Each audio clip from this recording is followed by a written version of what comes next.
Muchen traversed into the world of beast masters, where his grandfather is one of the top 10 legendary beast masters of Huaxia. It can be said that he is endowed with abundant resources and connections, naturally starting off on the right foot. To add to the astonishment, he is also a prodigy. On the day he turned 18, he awakened his beast master talent, the dimension attribute.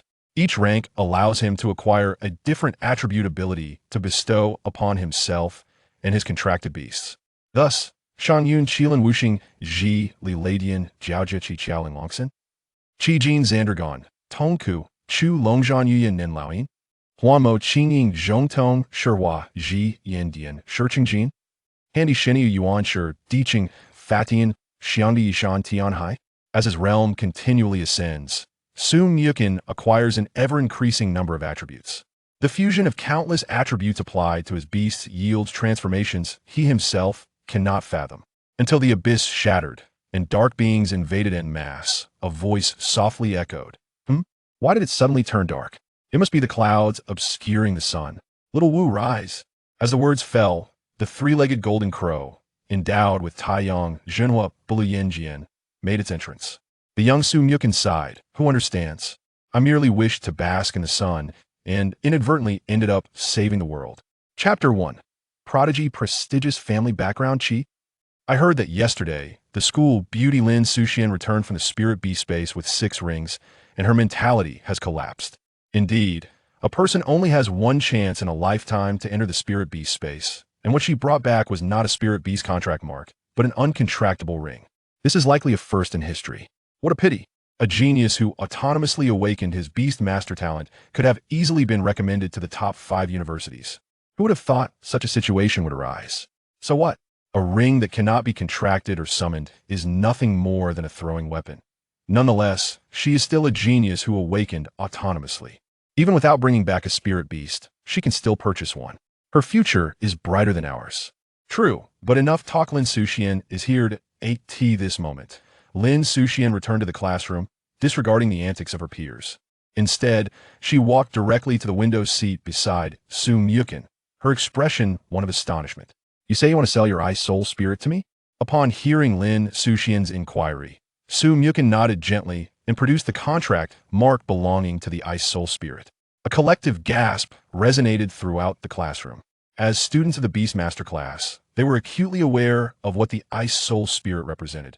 Freezing control, ice explosion techniques, such powerful capabilities, coupled with sufficient potential for stable advancement to diamond rank, were formidable enough to contend even against king-level foes.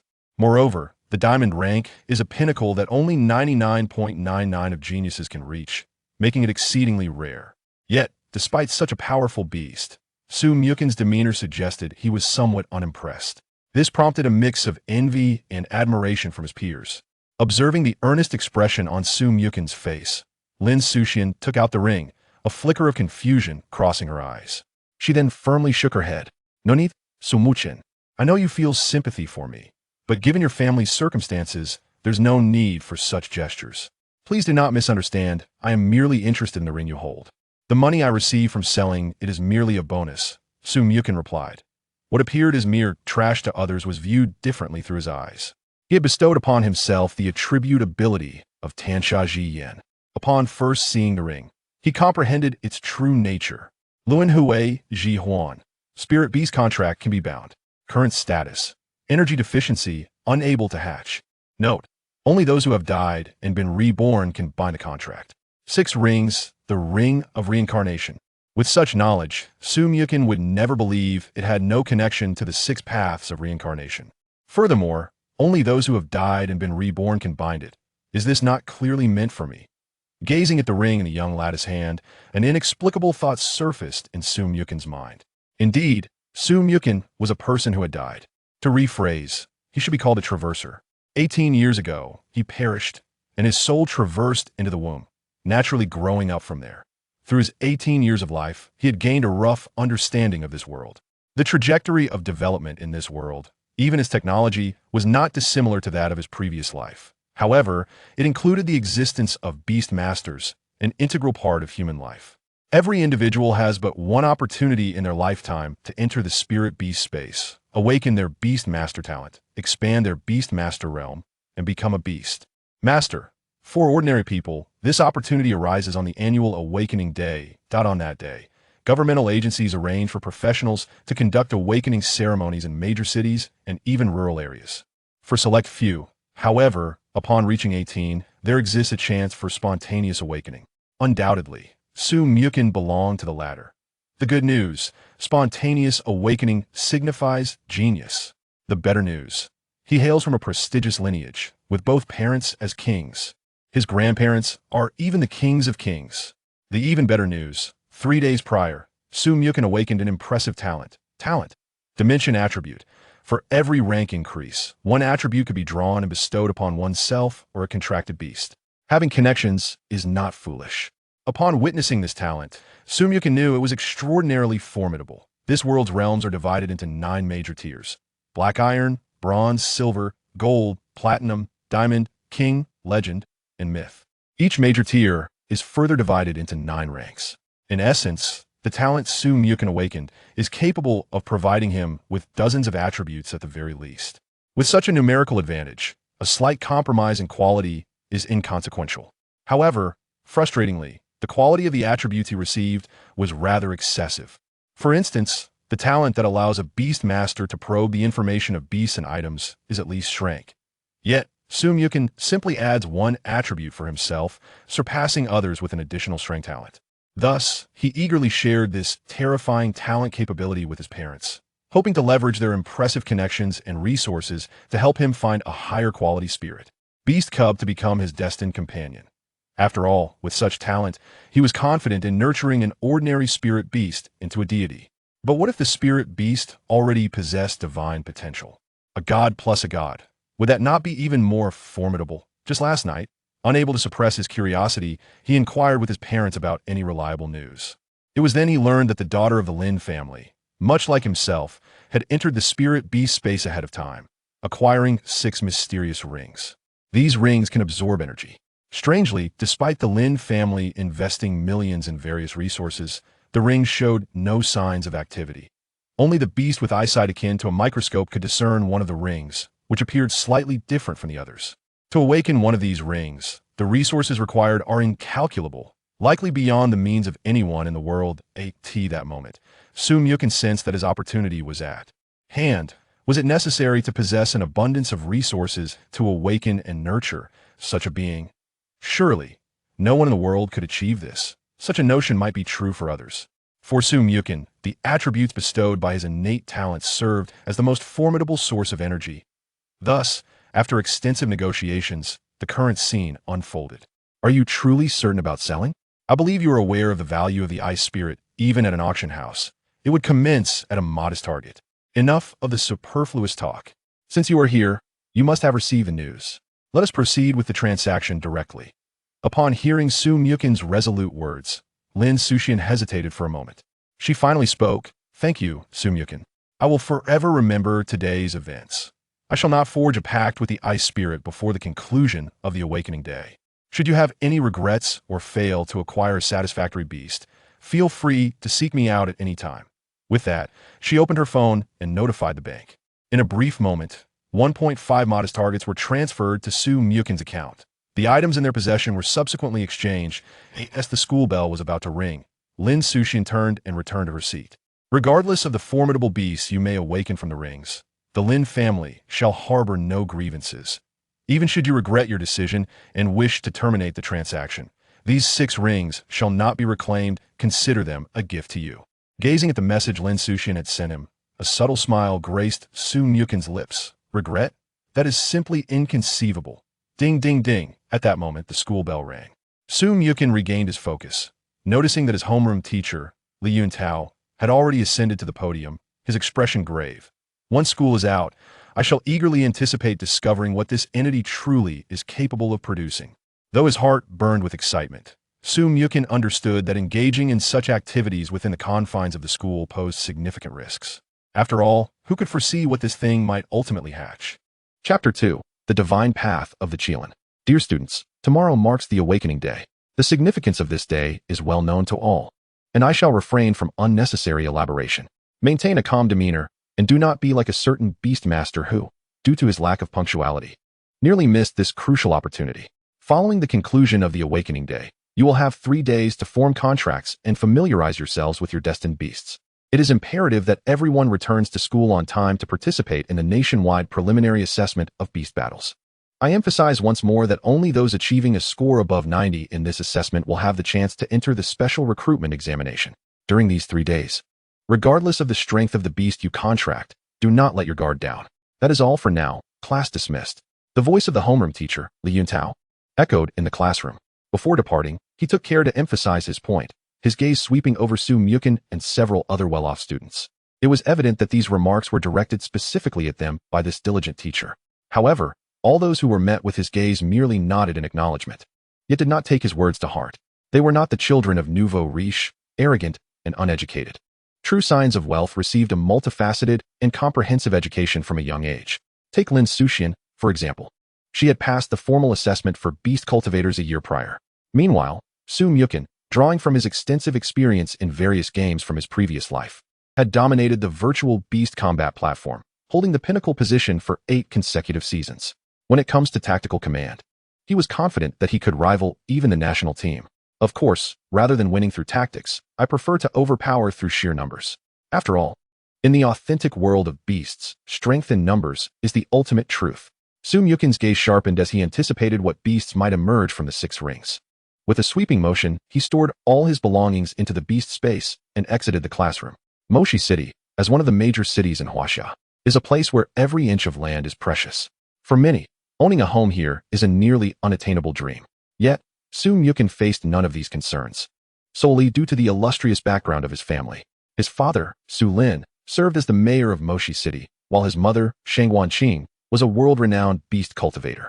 His grandmother, Lin Huilan, was a top beast physician in Huaxia, and his grandfather, Su Qingsong, was one of Huaxia's top 10 legendary beast masters. With such a lineage, what many could scarcely imagine was easily within Su Muchen's grasp from birth. Upon returning to his family villa, Su Lin awaited him in the living room. "Oh, Dad, where's Mom? Why isn't she here?"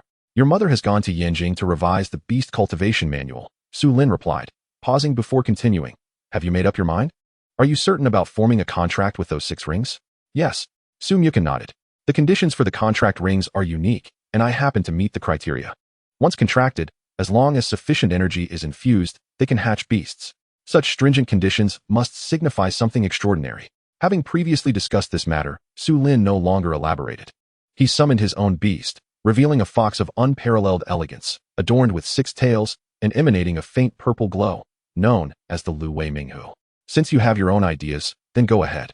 As Su Lin's voice resonated, the Lu Wei Minghu flicked its tail, instantly transporting the father and son into its ethereal realm. Subsequently, it utilized its skill, ethereal infiltration, soaring towards a desolate island overseas at speeds surpassing that of a fighter jet. Along the way, Su Muchen closed his eyes, his consciousness entering his beast space. He transformed 2 unused attributes into energy orbs. Elemental force. Upon bestowment, it enables the understanding of elemental powers. Thunderous convergence. Upon bestowment, it grants the ability to comprehend thunder and lightning. His acquisition of these 3 attributes stemmed from the fact that every distinguished family would ensure their children underwent certain exercises that would not hinder their physical development. Through medicinal baths, dietary enhancements, and other means, they would allow their bodies to assimilate spiritual energy that ordinary individuals could absorb. Su Muchen was no exception. This led to his awakening of the Beast Master talent, already reaching the 3rd tier of Black Iron. Under the influence of this talent, he obtained 3 attributes. The reason he refrained from bestowing the elemental force and thunderous convergence attributes upon himself was due to his own considerations. According to his understanding, a peculiar rule exists in this world.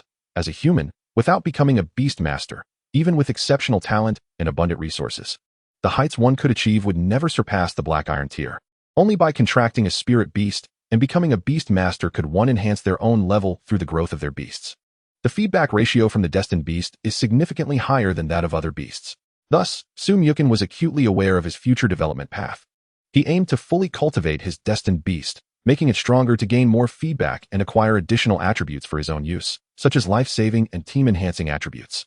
All non-conflicting attributes would be used to bolster his destined beast, creating a virtuous cycle, with the Lu Wei Minghu at the pinnacle of the 1st tier accelerating forward.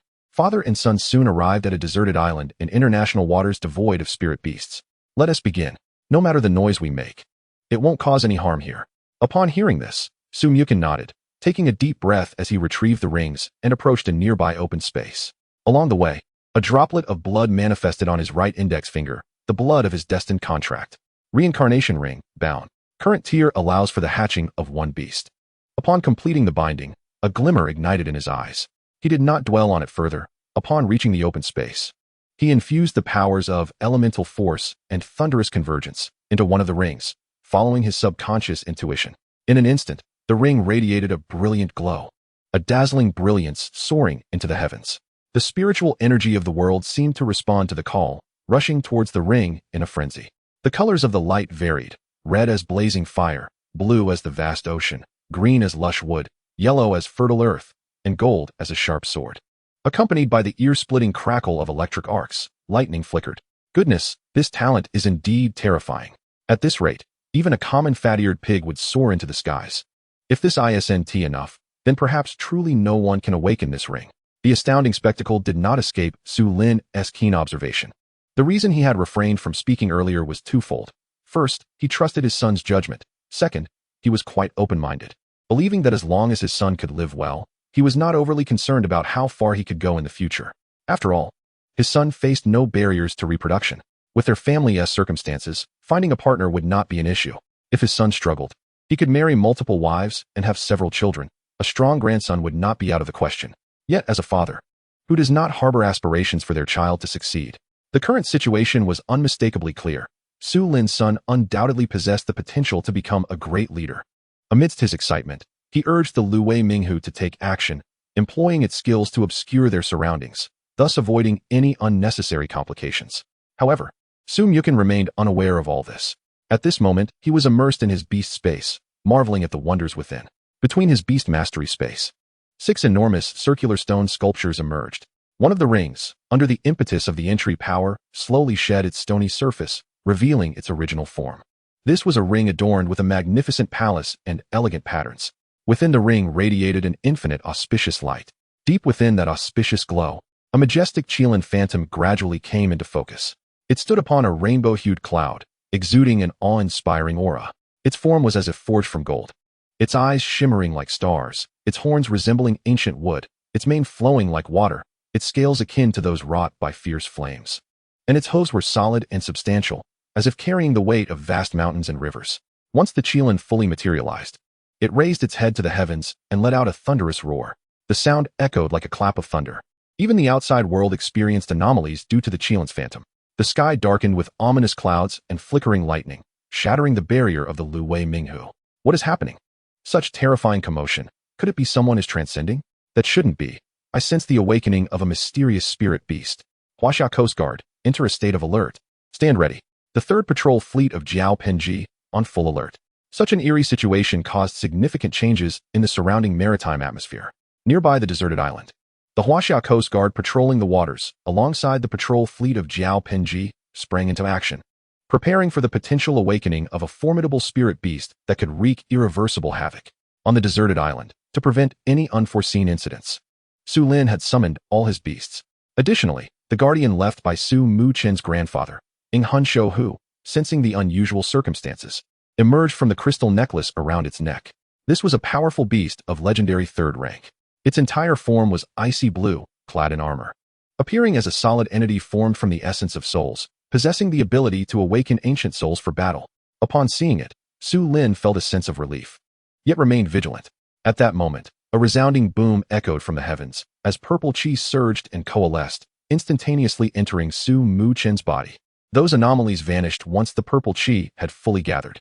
At this moment, beside Muchen, a cute yet regal Qilin cub appeared, stepping upon clouds. After a while, Muchen opened his eyes, his body trembling slightly. With just a slight movement, a series of crackling sounds resonated throughout him. It was the sound of muscles and bones stretching, the circulation of vital energy. Each crisp sound was accompanied by a delicate and comforting warmth flowing through his meridians, dispersing the lingering impurities and filth within, making his aura increasingly refined and pure.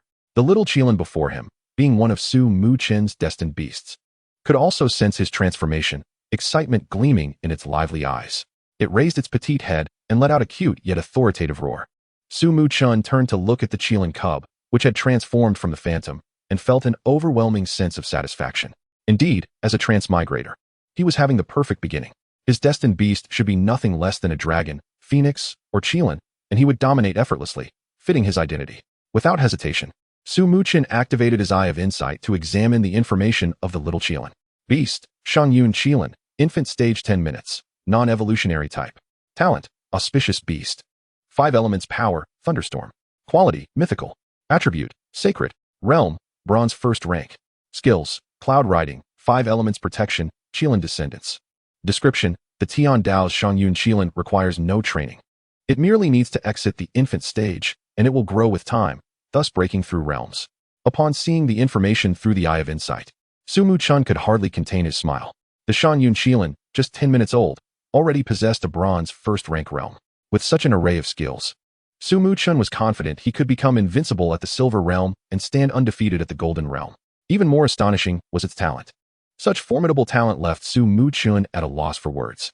Auspicious beast, the Qilin, revered by all beasts and recognized by beast masters, will reciprocate and bestow blessings upon those who sincerely worship it, restoring their vitality to its peak state.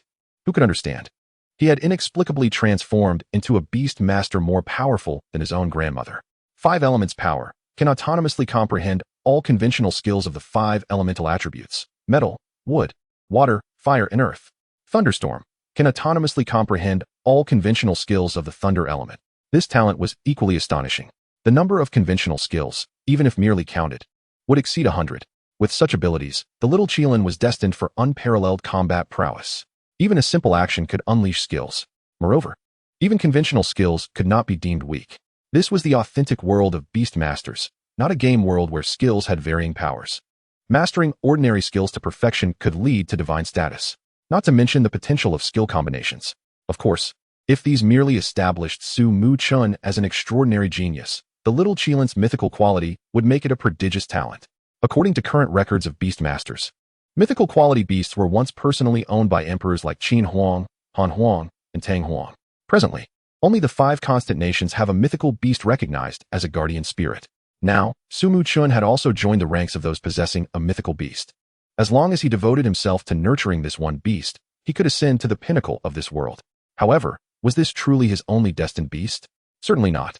When he successfully bound the 6 paths ring, Su Muchen learned that this 6-fold ring corresponded to the 6 paths of reincarnation. The Shangyun Qilin was the embodiment of the heavenly path among the 6 paths. This meant he could have 5 more beasts like the Shangyun Qilin. Moreover, since the 6 paths ring was contracted as his lifebound item, all summoned beasts would be lifebound beasts, enjoying the nurturing benefits. Currently, Su Muchen had awakened the Tian Dao's Shangyun Qilin through 5 elements power and Thunderstorm. Thanks to the nurturing from the Shangyun Qilin, he had already completed the cleansing of his sinews and marrow, reaching a black iron 5th rank realm. Such a cultivation speed could indeed be compared to historical geniuses like Qin Huang and Ba Wang. Yet, this was not Su Muchen's limit. As he advanced to higher realms, unlocking more attributes, using them to awaken the 5 destined beasts of the hungry ghost path, human path, animal path, Azura path, and hell path, his cultivation speed would surpass even the fiercest beast masters by 5-fold. Moreover, elevating the realms of these destined beasts would be a simple task. The introduction of the Shangyun Qilin indicated that, as a special divine beast, it required no training whatsoever. With the passage of time, growth will naturally lead to a breakthrough in one's realm, which in turn will nurture Su Muchen, elevating his own level. The sole drawback may be the protracted growth cycle of divine beasts, often spanning centuries or even millennia. Yet, is this not fortuitous? Through the recent nurturing, Su Muchen has successfully ascended to the 5th tier of the Black Iron rank, acquiring 2 new attributes: Ri Yushu, daily and monthly transformations accelerate growth, and Hun Yubu Si Chu. As long as the bonded beast remains immortal, the individual will not perish. The first attribute can be perfectly bestowed upon the small Qilin, enhancing its growth speed and resolving the challenges faced. However, a rapid breakthrough in realm is not without its flaws. For instance, the energy absorption requirements will increase, and an accelerated growth in power may become difficult to control. Such concerns are typically the domain of ordinary beast masters. Increased energy demands imply a greater need for resources. Who is Su Muchen? Does his family background necessitate worries about insufficient resources? The issue of uncontrollable rapid power growth is also not a significant concern. His mother, a world-renowned nurturer, ensures that as long as he engages in frequent battles and utilizes her nurturing techniques to solidify his foundation, it will pose no problem. The second attribute, Hun Yu Bu Si Chu, conjures images of a legendary beast master from the realm of Jiao, Deiji. His talent, Super True Newcomer, shares an uncanny resemblance with this attribute. Historically, the Super True Newcomer talent has consistently occupied the top position on the talent leaderboard. After all, in the wilderness and on the battlefield, only if the beast master survives can their beasts yield any output. And now, Muchen merely needs to endow himself with an attribute to gain the abilities that countless others yearn for. Oh, what a splendid beginning. Let the applause resound. Chapter 4. How did you know my grandson contracted a Qilin? In a tranquil courtyard somewhere in Yanjing, Muchen's grandfather, Su Qingsong, leisurely sipped on strong tea while intently watching the news broadcast.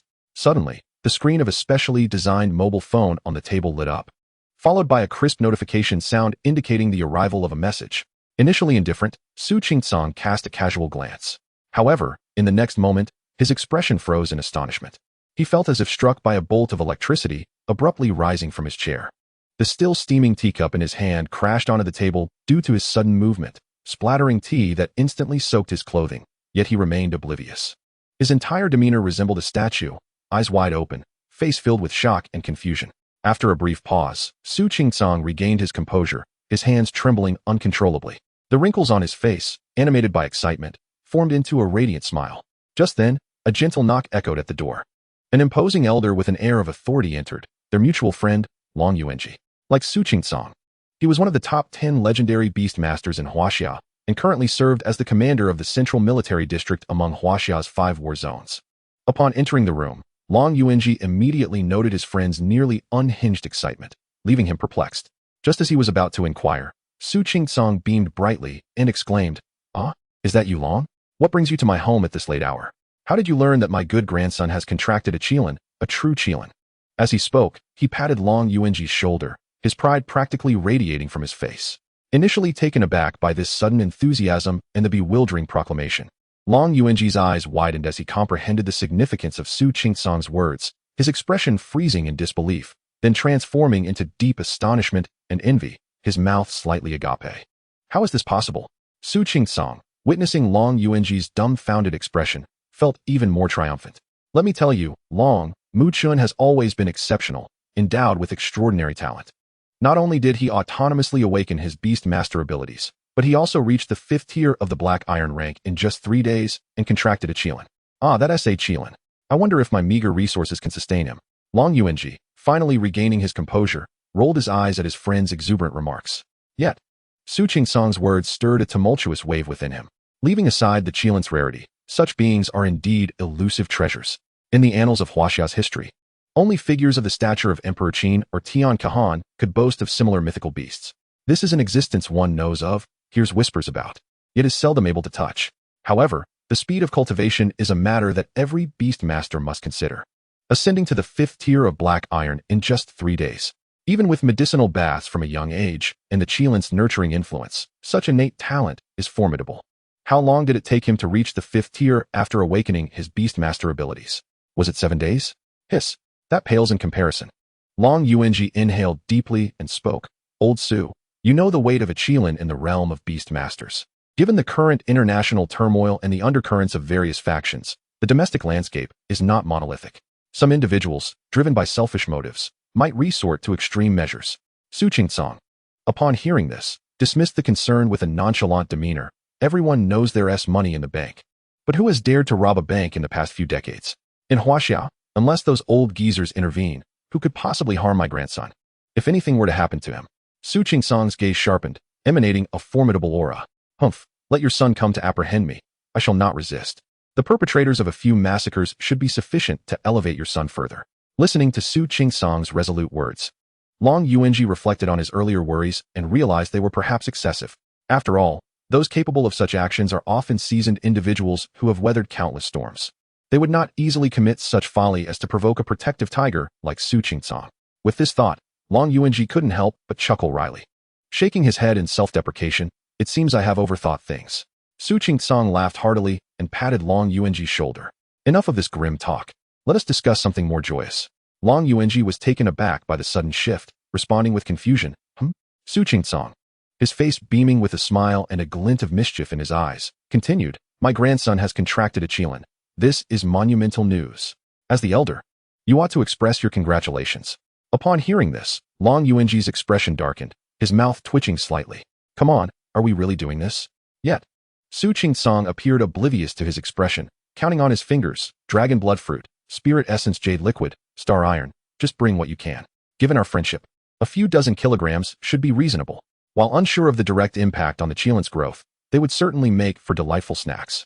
As an elder, you cannot be stingy. Long Yuanji stared wide-eyed at Su Qingsong's assumption, feeling speechless. Meanwhile, in Modu, at the dining table, Su Lin and Su Muchen savored their sumptuous dinner together. Although rather casual, it is nonetheless clean. However, the little Qilin is quite different. After devouring an unknown quantity of spirit stones, it flitted over to join Su Muchen and the others at their meal. Despite being draped in a napkin, its coarse eating style resulted in splashes of broth and juice adorning its body. Su Muchen and the others did not seem to mind, for it was still a child, occasionally using a tissue to wipe the little Qilin clean. "Muchen, what are your plans moving forward? For the upcoming preliminary test, will you use the little Qilin directly? Or will you visit Yinjing to sign a contract for the child of your grandfather Han Di Shinyo to participate in the test? Given your bond with it since its early days, even with a significant disparity in realms, you should be able to command it freely." After finishing their meal, Su Lin wiped his mouth and addressed the matter at hand. "The little Qilin is just fine," Su Muchen promptly replied. It was entirely reasonable for Su's father to pose this question. Friends who frequently nurture spirit beasts understand that training is not feasible during their infancy. Being freshly born, they have yet to acclimate to this world and require a period to transition out of their juvenile stage. This duration can vary. Some may need only a few minutes, while others might take a day at most. Nevertheless, this is a Qilin. Although Su Lin was unaware of how long the infant stage of such a creature lasts, records indicate that the dragon offspring of the first emperor's innate spirit beast, the black dragon, remained in its infancy for as long as 6 months. In Su Lin's view, since both the Qilin and the dragon are mythical spirit beasts, their situations should be similar. Training is indeed a crucial endeavor. This is no mere game. Even innate spirit beasts encounter challenges in command without proper acclimatization and training. For instance, one might feel drowsy while their fingers inadvertently engage in a game. However, Su Lin was oblivious to the fact that the current little Qilin possessed the Ri-Yi-Yushu attribute, which has brought about substantial changes. Each time Su Muchen wiped it down with a tissue, he could distinctly sense the varying hardness of its scales. Based on his speculation, the little Qilin would likely transition out of its infancy by the next day. Moreover, pointing at the little Qilin, which was merrily eating nearby, he said, "Dad, is there a possibility that the infant stage of a Qilin differs from that of other spirit beasts?" Upon hearing this, Su Lin chuckled and conceded that he had indeed overthought the matter. Such divine beasts should not be viewed through conventional wisdom. Being capable of self-feeding, even in its infancy, it should have no trouble undergoing some simple training. The owner of the Thunder Roar Training Club recently gave me a membership card, which I believe I left at the Dongshan Villa. If it's available, I might as well have someone deliver it to you tomorrow. Chapter 5. New Attribute. Qi Qiao Ling Long, Xin. The following noon, sunlight streamed through the clouds, gently cascading into the villa's courtyard. Under the powerful influence of the Ri-Yi-Yushu attribute, the little Qilin officially transitioned from its infancy into its juvenile stage. In the courtyard, the scales on the little Qilin glistened with increasing luster, as if countless spiritual energies were flowing slowly across its surface. Once no larger than a domestic cat, it had now grown to the size of a medium-sized dog. The spiritual flames beneath its hooves no longer flickered weakly. Instead, they now exuded a robust and contained sense of power. Of course, the Ri-Yushu attribute only accelerated the physical growth of the little Qilin. Its true age, along with its personality, remained unchanged. Its gluttonous nature was on full display, having completely devoured the valuable spirit stones stacked in the yard. As a faint aroma of food wafted in from the kitchen, the little Qilin instantly became alert, its ears perked up and its nostrils quivering slightly. In the next moment, it darted away like an arrow. Witnessing this, Su Muchen couldn't help but murmur, "Thank goodness we have the means to support this Qilin, otherwise, it would truly be a challenge to raise." With that, he took out his phone to arrange for another batch of spirit stones and various spirit fruits to be delivered. Once everything was in order, Su Muchen made his way to the dining room, eating while reviewing the newly unlocked attribute information. Although the Qilin needed to pass through its infancy before naturally maturing over time and breaking through realm restrictions, nearly all spirit beasts possessed a unique ability. When they consumed spirit stones, which are essentially products of spiritual energy, The direction of the absorbed energy varied based on each spirit beast's digestive capabilities. A portion of the spiritual energy is inevitably wasted due to absorption limitations, while another part is stored within, functioning similarly to a buffer that allows spirit beasts to unleash more skills.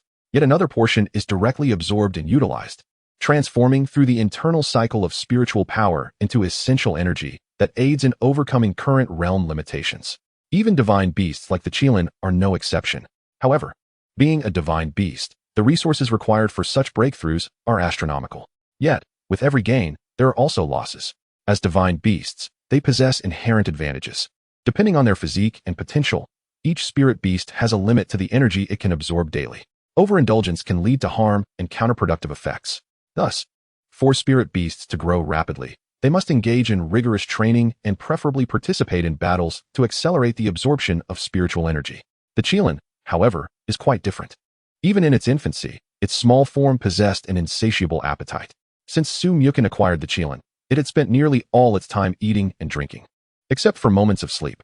This led to its realm progressing from Bronze Rank 1 to Bronze Rank 2 in less than a day, consequently propelling Muchen to attain Black Iron Rank 6, thereby unlocking a brand new attribute, Qi Qiao Ling Long Xian, 1 heart, 7 uses.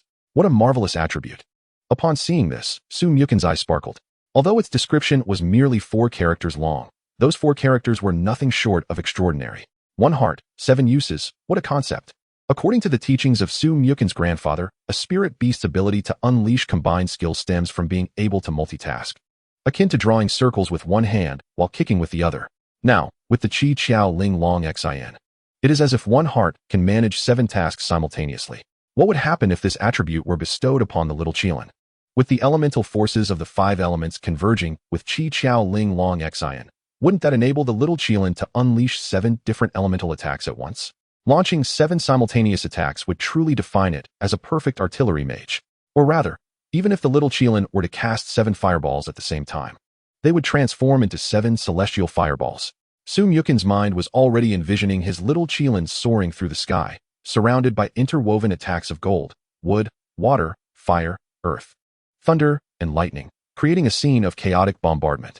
At that moment, the little Qilin raised its head and let out a cry, tinged with a hint of a whimper, as though it had suffered some grievance.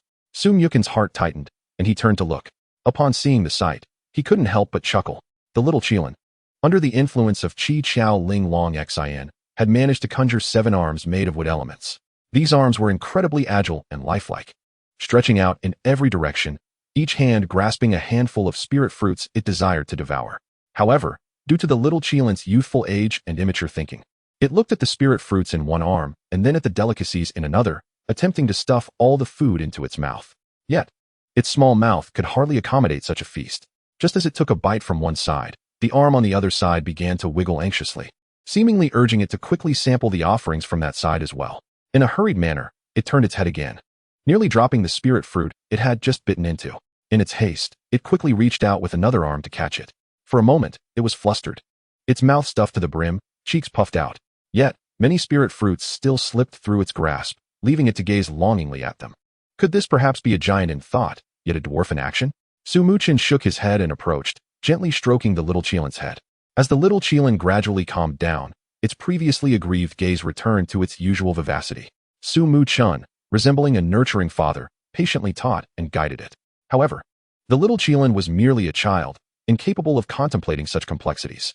It obediently opened its mouth, relishing its master's offerings, occasionally emitting contented sounds. The path of nurturing is indeed a weighty and long one. Chapter 6, The Thunder Roar Training Club. A chance encounter with classmate Inhong. Friends who frequently raise Qilins are well aware that, despite their impressive nature, these creatures can be quite mischievous in their youth. Moreover, due to their limited exposure to the outside world, they remain entirely oblivious to the myriad wonders of human society's advanced technologies. Consequently, Muchen's meticulously devised plans were thrown into disarray. He no longer intended to take the little Qilin to the club to train skills today. Instead, like a father, he decided to familiarize the little Qilin with everything around it. Fortunately, as Muchen's destined beast, the little Qilin grasped most concepts with just a simple explanation. Time passed, and soon it was the following morning. After Muchen's attentive companionship and guidance the previous afternoon, the little Qilin had gained a rudimentary understanding of this world. Once the little Qilin finished its breakfast with satisfaction, Su Muchen observed its unremarkable little belly and smiled, saying, "Let us go. Today I'll take you to a fun place." The little Qilin understood his words, its eyes brightening, and it joyfully called out, affectionately leaping into Su Muchen's embrace. Shortly thereafter, under the guidance of the driver Zhou Xiaoguang, the pair arrived before a building exuding a strong sense of advanced technology. The massive entrance bore the powerful inscription Thunder Roar Training Club. Even before stepping inside, one could feel the vibrant waves of potent spiritual energy emanating from within, accompanied by the resounding roars of beasts and shouts of training, igniting a fervor within. The lively atmosphere was attributed to the countless categories of spirit beasts, classified by attributes such as gold, wood, water, fire, earth, ice, insect, thunder, electric, light, darkness, poison, dragon, and many others. Each attribute often held a relationship of mutual restraint with others. For instance, dragon types are countered by cute, ice, and even other dragon types. Similarly, the holy and demon types possess abilities that counter each other. It is even said that martial skills inflict no harm upon ghost types. Many beast tamers, in reality, lack sufficient resources to nurture numerous spirit beasts. Thus, in the absence of exceptional talents, avoiding encounters with uniquely powerful foes becomes crucial, as one's own spirit beasts may be incapable of inflicting damage. This predicament can only be alleviated by teaching one's spirit beasts to learn certain skills. There are various methods to learn skills, but the most effective approach is undoubtedly through guidance from renowned masters. However, apart from universities, ordinary beast tamers find it challenging to engage in conversation with powerful beast tamers, let alone seek mentorship. It is at this juncture that the role of beast training institutions becomes apparent. By investing a certain amount of funds, one can receive guidance from esteemed beast tamers and their formidable spirit beasts within these institutions. Su Muchen's reason for coming here was not to seek mentorship from a master. Rather, it was due to the majority of his possessions being in Yanjing. Residing in Mo-Du was necessitated by Su Lin's need for honing in this area, with the intention of eventually returning to Yanjing. Hence, he refrained from expending exorbitant resources to construct his private training room. Thus, Su Muchen's visit was merely to utilize the club's specialized training facilities. In the spacious training area, various spirit beasts were undergoing training under the tutelage of professional instructors. Flames intertwined with frost, and electric sparks clashed against earth and stone. Some spirit beasts were sprinting at high speeds, leaping, honing their agility and speed. Su Muchen cradled the little Qilin and approached the registration desk of the club. A staff member in uniform greeted him with a smile, saying, "Welcome to the Thunder Roar Training Club. How may I assist you?" Su Muchen politely replied, "Could you please open a private training room for me?" As he spoke, he handed over his membership card. The moment the staff member saw the card, she visibly paused. However, being professionally trained, she quickly resumed a genuine smile, returned the membership card with both hands, and led them to a special elevator. "You are a top-tier member of our club and may use this elevator to access the top floor. Your membership card serves as your room key, granting you 24-hour access. Should you require anything, feel free to contact us through the intercom in your room. All services are complimentary." "All right, thank you," Su Muchen replied politely, stepping into the elevator. Since yesterday was Awakening Day, many individuals had awakened their spirit beast talents and signed contracts with their destined beasts. Even on the top floor of the club, there were still a dozen people present. Brother Chun. As Su Muchen arrived on the top floor, he noticed several familiar faces greeting him. Among them stood a tall, robust man, resembling a bear, surrounded by a few boys and girls, each accompanied by their unique spirit beasts. "Ahong, what a coincidence, you just arrived as well," Su Muchen greeted with a smile. In Hong, a classmate of Su Muchen, came from a family that owned several docks in Mo-Du, making him one of the few who were aware of Su Muchen's familial strength. Their relationship was quite amicable, with In Hong often keenly helping Su Muchen resolve various issues. Su Muchen appreciated having such a friend by his side. "Yes, I just signed a contract with the Chao In Gui and came here to train with friends." In Hong pointed at a creature with a shell resembling ocean waves. Spirit Beast, Chao In Gui Juvenile. Talent, Wave Surge, Sound Wave Resonance. Quality, Diamond. Attribute, Water Sound. Realm, Black Iron Tier 3. Skills, Bubble, Water Sound Wave, Sound Detection. Title Sound Wave, Inherited Skill. Evolution Route 1. Chao In Gui Zhan In Gui, Silver Tier. Title Overlord, Platinum Tier. Evolution Route 2. Chao In Gui Huan In Gui, Silver Tier. Tian Yun Ling Gui, Platinum Tier. Cultivation Suggestions, Counter Methods. Su Muchen cast a glance at the Chao In Gui, activating his Eye of Insight to thoroughly examine the little turtle. "All right, Ahong, you continue with your training. I will head to that training room. If you need anything, just call out." With many days ahead of them, Su Muchen did not linger for lengthy conversation. exchanging brief greetings before departing. "Brother Hong, who is that?" After Su Muchen left, a somewhat cute girl beside In Hong inquired. The others also shifted their gazes, curiosity evident in their eyes. It was noteworthy that In Hong's family was not ordinary, and they had never seen him show such respect towards a peer. Su Muchen, like us, is also a senior student. However, he is a genius who awakened his spirit beast talent independently and did not participate in the collective awakening ceremony yesterday. Observing Su Muchen's retreating figure, In Hong expressed a hint of astonishment. No wonder Brother Chen decided to sell the Ice Soul Spirit. It turns out he possesses a Holy Qilin Beast. Holy Qilin Beast, a rare spirit beast of the sacred attribute, with an average quality reaching that of a monarch. It is said to be the embodiment of the divine beast Qilin, one of the many creatures coveted by countless beast masters of Huaxia. However, upon reflecting on Su Muchen's family background, he found it less surprising. Indeed, he is Su Muchen, rumored to have sold an ice spirit to Lin Suxian. Nearby, a bespectacled youth recalled the news from a couple of days prior. Upon hearing this, whether friends of In Hong or other visiting beast masters, nearly everyone gasped in astonishment. To part with an ice spirit indicates an extraordinary lineage. The sacred beast must be genuine, not merely an illusion conjured by a lesser creature. The crowd's imaginations began to soar. Enough of gossiping behind others' backs. Let us not forget the purpose of our visit to the club. Some wished to say more, but were interrupted by In Hong. Although he knew Su Muchen's temperament was not so extreme, excessive discussion about others was ultimately disrespectful, especially considering the significant disparity in both family and future prospects. It was best to focus on their own tasks, diligently train their beasts, and strive for their own futures, which was of utmost importance. Indeed, the price of a top-floor suite is exorbitant. We should seize the opportunity to train. Let us aim for our destined beasts to ascend to Black Iron Grade 8 within these 3 days. Perhaps this could lead to early acceptance into one of the 5 prestigious universities. I do not aspire to Grade 8, as long as I reach Black Iron Grade 6. The passing mark will suffice. Observing In Hong's serious expression, everyone quickly swallowed their words. Engaging in other discussions, they entered the training room. Chapter 7. Encountering Problems. Seeking Father's Assistance. Meanwhile, Su Muchen had arrived at the top-tier Tianzi room of the club. This was a specialized training area crafted by the Thunder Roar Club for select individuals. The room spanned approximately 500 to 600 square meters, and stepping inside brought forth a sense of enlightenment. All manner of facilities were at hand, from a comfortable resting area to a supply zone filled with rare spiritual materials, and a simulated battle zone specifically designed for training beasts. Every detail radiated the club's dedication and opulence. Standing in the room, Su Muchen had already formulated a plan. Murmuring to himself, the skill Shangyun Yuquang emphasizes supportive movement and possesses no offensive prowess. The Wuxing Hudi skill falls under the category of passive defensive skills that mitigate damage. Let us first observe the power of the Qilin Juncture skill. With that, he approached a massive metal panel, placing the small Qilin on the ground. This metal panel functions similarly to a force gauge, connected to the room's large screen through specialized means.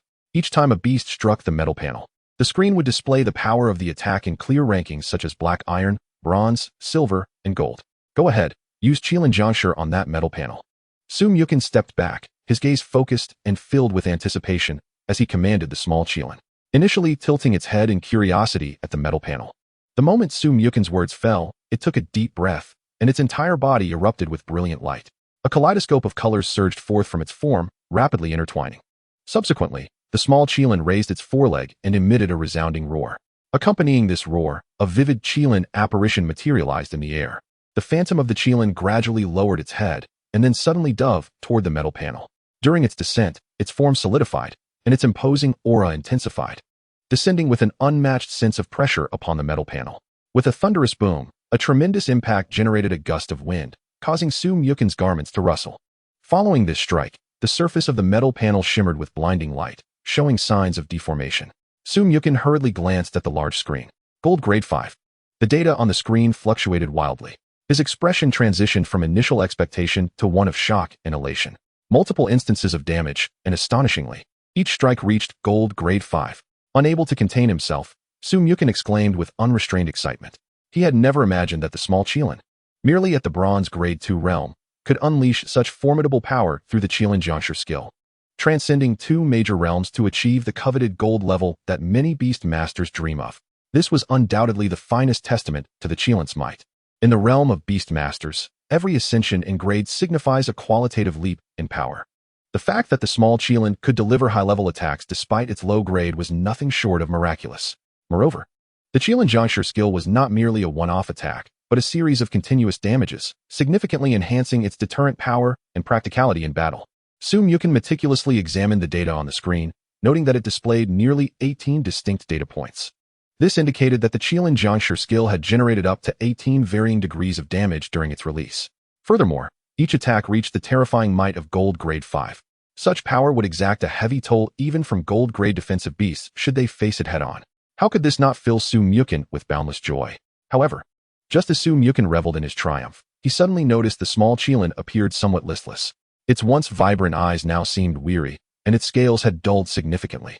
The skill indeed demanded a high cost. Having consumed so many spirit stones and fruits, the accumulated spiritual energy could only be unleashed once. Muchen swiftly approached the small Qilin, crouched down, and gently stroked its head. He retrieved high-quality spirit stones and fruits stored in the beast space to replenish the small Qilin. Upon sensing the sudden abundance of its beloved spirit stones and fruits, the small Qilin's earlier lethargy seemed instantly dispelled, revitalizing its spirit. Its lively eyes sparkled once more, emitting a few low, excited cries. Eagerly, it opened its small mouth and began to devour the offerings voraciously, completely oblivious to the fatigue it had just experienced. Witnessing the small Qilin's demeanor, Muchen could not help but smile. Moreover, through the release of the Qilin Jiangshi skill, he had keenly identified a crucial issue with the small Qilin. In his expectations, the small Qilin was to serve as a cannon, and while the power of its projectiles was indeed sufficient, the inability to sustain such firepower constituted a flaw on the path to perfection. Therefore, Muchen resolutely took out his phone, opened the app Green Bubble, and sought out his father. Dad, Starry Spirit Ring? Of course, if there exists even more extraordinary equipment that can replenish spiritual energy, that would be splendid. Without further elaboration, he swiftly captured the current state of the small Qilin, which appeared somewhat fatigued while replenishing its energy. Alongside the impressive data displayed on the large screen following the Qilin Jiangshi skill's execution, he sent it all in one go. Upon receiving the message and accompanying photos, Qilin was evidently taken aback by the formidable power of the small Qilin skill. After a moment of reading, he finally replied, "I will have someone deliver it to you." Sometime later, Beast Equipment, Starry Spirit Ring. Effect 1. Enhances the speed at which beasts absorb surrounding spiritual energy. Effect 2. Actively absorb the faint power of the stars from the universe and transform it into spiritual energy to replenish the spirit of the beast. Note: a single beast can only wear one piece of beast equipment. Muchen gazed at the Xingyao spirit ring adorning the neck of the little Qilin, a satisfied smile gracing his lips. This is the advantage of possessing an exceptional background. When faced with problems he cannot temporarily resolve, he can seek assistance from his father. By donning beast equipment, he has preliminarily addressed the issue of the little Qilin's insufficient spiritual energy. In the future, as Muchen's realm elevates and he acquires suitable attributes to endow the little Qilin, this problem may finally be eradicated. Chapter 8. A Novice Beastmaster? No, I can compete at the golden level. After several minutes, the little Qilin was fully charged. The once dim rainbow radiance regained its brilliant splendor. Witnessing this transformation, Muchen's eyes sparkled with anticipation as he commanded the little Qilin to engage in skill testing. Flame Bullet, Power, Silver Grade 1. Thunderball, Power, Silver Grade 2. Flame Tread, Power, Silver Grade 5. Flame Fong Blast, Power, Silver Grade 7. Thunderjaw Flash, Power, Silver Grade 7. Thus, time quietly slipped away amid the repeated skill tests. Muchen had gained a general understanding of the power dynamics of most practical skills possessed by the little Qilin. Excluding uniquely specialized skills like Bubble Attack, which leaned towards control and visual deception, nearly all the skills mastered by the little Qilin boasted silver-level power. Particularly, those skills that utilized different parts of the little Qilin's body exhibited formidable strength, generally exceeding Silver Grade 5. For instance, the Flame Tread executed with its 4 hooves could inflict 4 separate attacks, each reaching the power of Silver Grade 5. In fact, if this were not a game with turn-based mechanics, should the opponent offer no resistance, it could easily deliver dozens of consecutive blows. Moreover, skills that required the use of teeth, such as Flame Fong Blast and Thunderjaw Flash, as well as a series of abilities activated by the sharp horn atop its head, could reach heights of Silver Grade 7. It seemed as though these body parts acted as natural amplifiers, maximizing the potency of the skills. Unlike the previous highly demanding Qilin Descent skill, the energy consumption of these abilities was not excessively high. Based on Muchen's testing, even without the Xingyao Spirit Ring, using a single skill would dim the spiritual energy within one of the little Qilin's 365 scales. Of course, this was not the end. Muchen harbored greater expectations. With a slight movement of his lips, he issued a command. Little Qilin, use Flame Fong Blast, Thunderjaw Flash, Earth Fong Split, and Flowing Bite simultaneously. As soon as he finished speaking, the little Qilin nodded slightly, its eyes revealing a sense of seriousness and focus. With bared teeth, flames intertwined, lightning complemented, and earth elements converged. Then, the little Qilin lunged fiercely at the metallic plate. In that instant, a cacophony of sounds erupted. The energy radiance from the metallic plate exploded outward. Muchen glanced at the screen, where a particularly striking data point stood out. Golden Grade 1. Indeed, it was feasible. Muchen felt a surge of delight. He had merely intended to experiment, to observe whether simultaneously releasing these several skills would interfere with each other's inherent power. After all, sometimes skills like Flame Fong Blast and Thunderjaw Flash required more teeth to be imbued with elemental power to broaden their impact. Thus, in certain instances, combining their release could be less effective than casting them individually. Yet, the outcome far exceeded his expectations. The simultaneous release of multiple elements from the little Qilin's mouth produced a remarkable chemical reaction, intermingling and complementing one another. Not only did it not weaken the skill's power, but it also significantly amplified their overall potency, achieving a breakthrough to Golden Grade 1. It is important to note that skills with relatively low energy consumption like this one would not impose substantial strain on the little Qilin, even if used hundreds of times consecutively. This implies that, under excellent command, the little Qilin, with its diverse and formidable skill combinations, was already capable of contending with beasts of golden caliber. Truly, the mythical Qilin was extraordinarily formidable. Muchen could not help but marvel.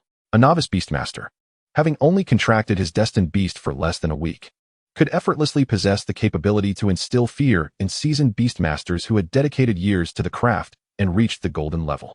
If such a situation were recounted by another, Muchen himself would likely dismiss it as fanciful, utterly incredulous. Yet, the reality lay before him, happening right beside him, leaving no room for disbelief. However, this was not the limit of the little Qilin's ordinary attacks. Taking a deep breath, Muchen's eyes sparkled with fervent light. Wood nurtures fire, wind aids fire, fire consumes metal, unleash a liquid metal attack. After this extensive training period, the bond between the little Qilin and Muchen had deepened imperceptibly.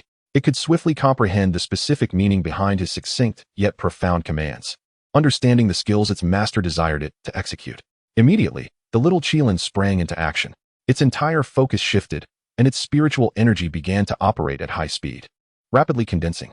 First, the wood element's energy surged from within, merging with the blazing flames. Instantly, the flames, as if fueled by ample resources, surged in intensity, burning more fiercely. The searing heat warped the surrounding air. Then, the wind element's energy howled in, akin to an invisible hand vigorously urging the robust flames. Under the scorching heat of the fire, the metal element ignited, gradually melting into a scorching, flowing metallic liquid. In the next moment, this boiling metallic liquid surged forth like a torrential lava flow, pouring onto the metallic plate crafted from memory metal. In the blink of an eye, the entire surface of the plate was enveloped by this high-temperature metallic liquid. The molten metal flowed and spread across its surface, emitting an inexplicable sizzling sound. Simultaneously, on the large screen in the room, the data fluctuated wildly, with information streaming in rapid succession. Silver Grade 9? Silver Grade 9? Silver Grade 9? This data fluctuated for approximately 3 seconds before the special metallic cables connecting to the screen melted entirely due to the complete engulfment of the metallic plate. The screen could no longer display subsequent damage information. Muchen could not help but gasp in astonishment, his face a mask of shock. Before issuing the command, he had suspected that this skill would be powerful, but he never anticipated it would exceed expectations to such an astonishing degree. Skills that deliver continuous damage with 360-degree coverage do exist, such as Thunder Prison, Shadow Curse, and Poison Fog, which possess similar capabilities. However, a broader range typically implies lower damage, an undeniable fact. Yet, was the damage inflicted by the skill just executed by the little Qilin low? Not in the slightest. Moreover, the nature of the damage is incomprehensibly more terrifying than those skills. What if the target of the attack were not a metal plate, but a beast? The molten metal could seep through the ears and the rectum into the body. Just the thought of it sent chills down Muchen's spine, causing him to gasp in horror. Such skills should never be employed during practice sessions. Muchen nodded earnestly. After glancing at the time, he beckoned the little Qilin to rest for a moment in the lounge while waiting for someone to come and pick them up. Chapter 9. The frightened crowd awed by Muchen. New entry, Xin Ing Xiangqi. Ding. Just as Muchen was savoring pastries and reveling in the formidable prowess of the little Qilin, his phone screen suddenly lit up. He glanced at it, and immediately called out, "Little Qilin, let us go home and eat." Subsequently, the duo departed the room. Muchen did not rush to enter the elevator. Instead, he first inquired with the staff. "I've inadvertently damaged quite a bit of the training equipment in the Tianzi training room. Will I need to compensate for that?" The staff member gently shook her head and respectfully replied, "No need, sir. Our boss has stated that those who possess the ability to damage equipment are precisely the type of individuals our club welcomes. As long as it's not intentional mischief, he is willing to cover the costs." Upon hearing this, Muchen couldn't help but give a thumbs up to the owner of the Lei Ting Pao Shao training club. He now understood why this club could stand out amidst the fierce competition in Huaxia. After Muchen's departure, the staff entered to clean and maintain the space. Upon entering, she was immediately startled by the sight before her. The floor, pockmarked and severely deformed from the scorching molten metal, lay scattered with small objects shattered from the impact of spiritual energy. The air was still thick with chaotic spiritual energy, particularly the strange message lingering on the metal plate. Bai Jiupin left her utterly astonished. A skill capable of inflicting such damage without being able to quantify the exact number of attacks? That young man had a beast that was at least at the golden level. The guests in the Tianzi room were indeed terrifying. As she marveled, she skillfully summoned her own beast, a charming little water creature radiating a soft blue light, adept at manipulating water for cleaning tasks. Under her command, the little beast merrily danced about, commencing the initial restoration of the room, which had been left in disarray by Muchen and the little Qilin. At that moment, as they intended to leave and ask Muchen if he would join them for a meal, Hong and the others arrived at the door. Overhearing the staff's astonishment, they exchanged glances, each detecting the surprise in the other's eyes. Unable to contain his curiosity, one of them spoke up. "Wasn't it said that the guests in the Tianzi room had yet to leave? How is it possible for a golden-level beast to emerge in such a short time?" His voice carried a hint of disbelief. After all, they were all aware that Muchen had only recently awakened his beast mastery abilities. At such an early stage, possessing a bronze-level beast was already a rarity, let alone achieving the elusive golden level. Hong pondered for a moment before stating, "He must have grown up with a beast from a young age, even if he has just recently become a beast master. The vast difference in their levels can be bridged by their deep bond and contract." Upon hearing this, everyone nodded in agreement, finding this explanation to be the most plausible. Yet, someone murmured, "Even so, it's still terrifying."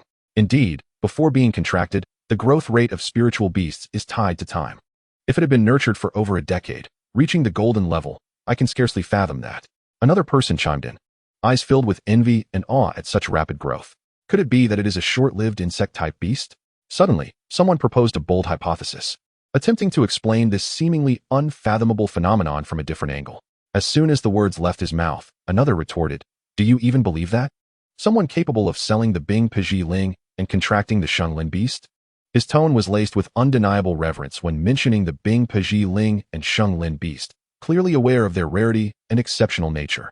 The rebutted individual took no offense. Instead, he excitedly enumerated the merits of insect-type beasts. "Do you look down on insect types? Li Kong Tang, Sui Hun Luo, Ling Zhou Xia, Sheng Yi Dai, Xing Chen Man. All right, I concede my apologies." Noticing that the conversation was dragging on, the one who had initially opposed interrupted. "So, he really possesses an insect-type beast with extraordinary potential?" Another questioned, curiosity sparkling in their eyes. "Who knows? It doesn't matter. Such geniuses are usually specially recruited.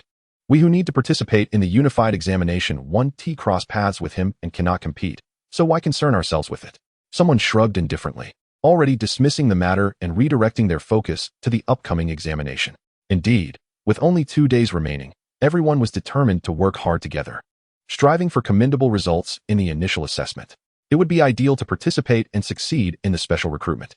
If not, they would have to exert extra effort.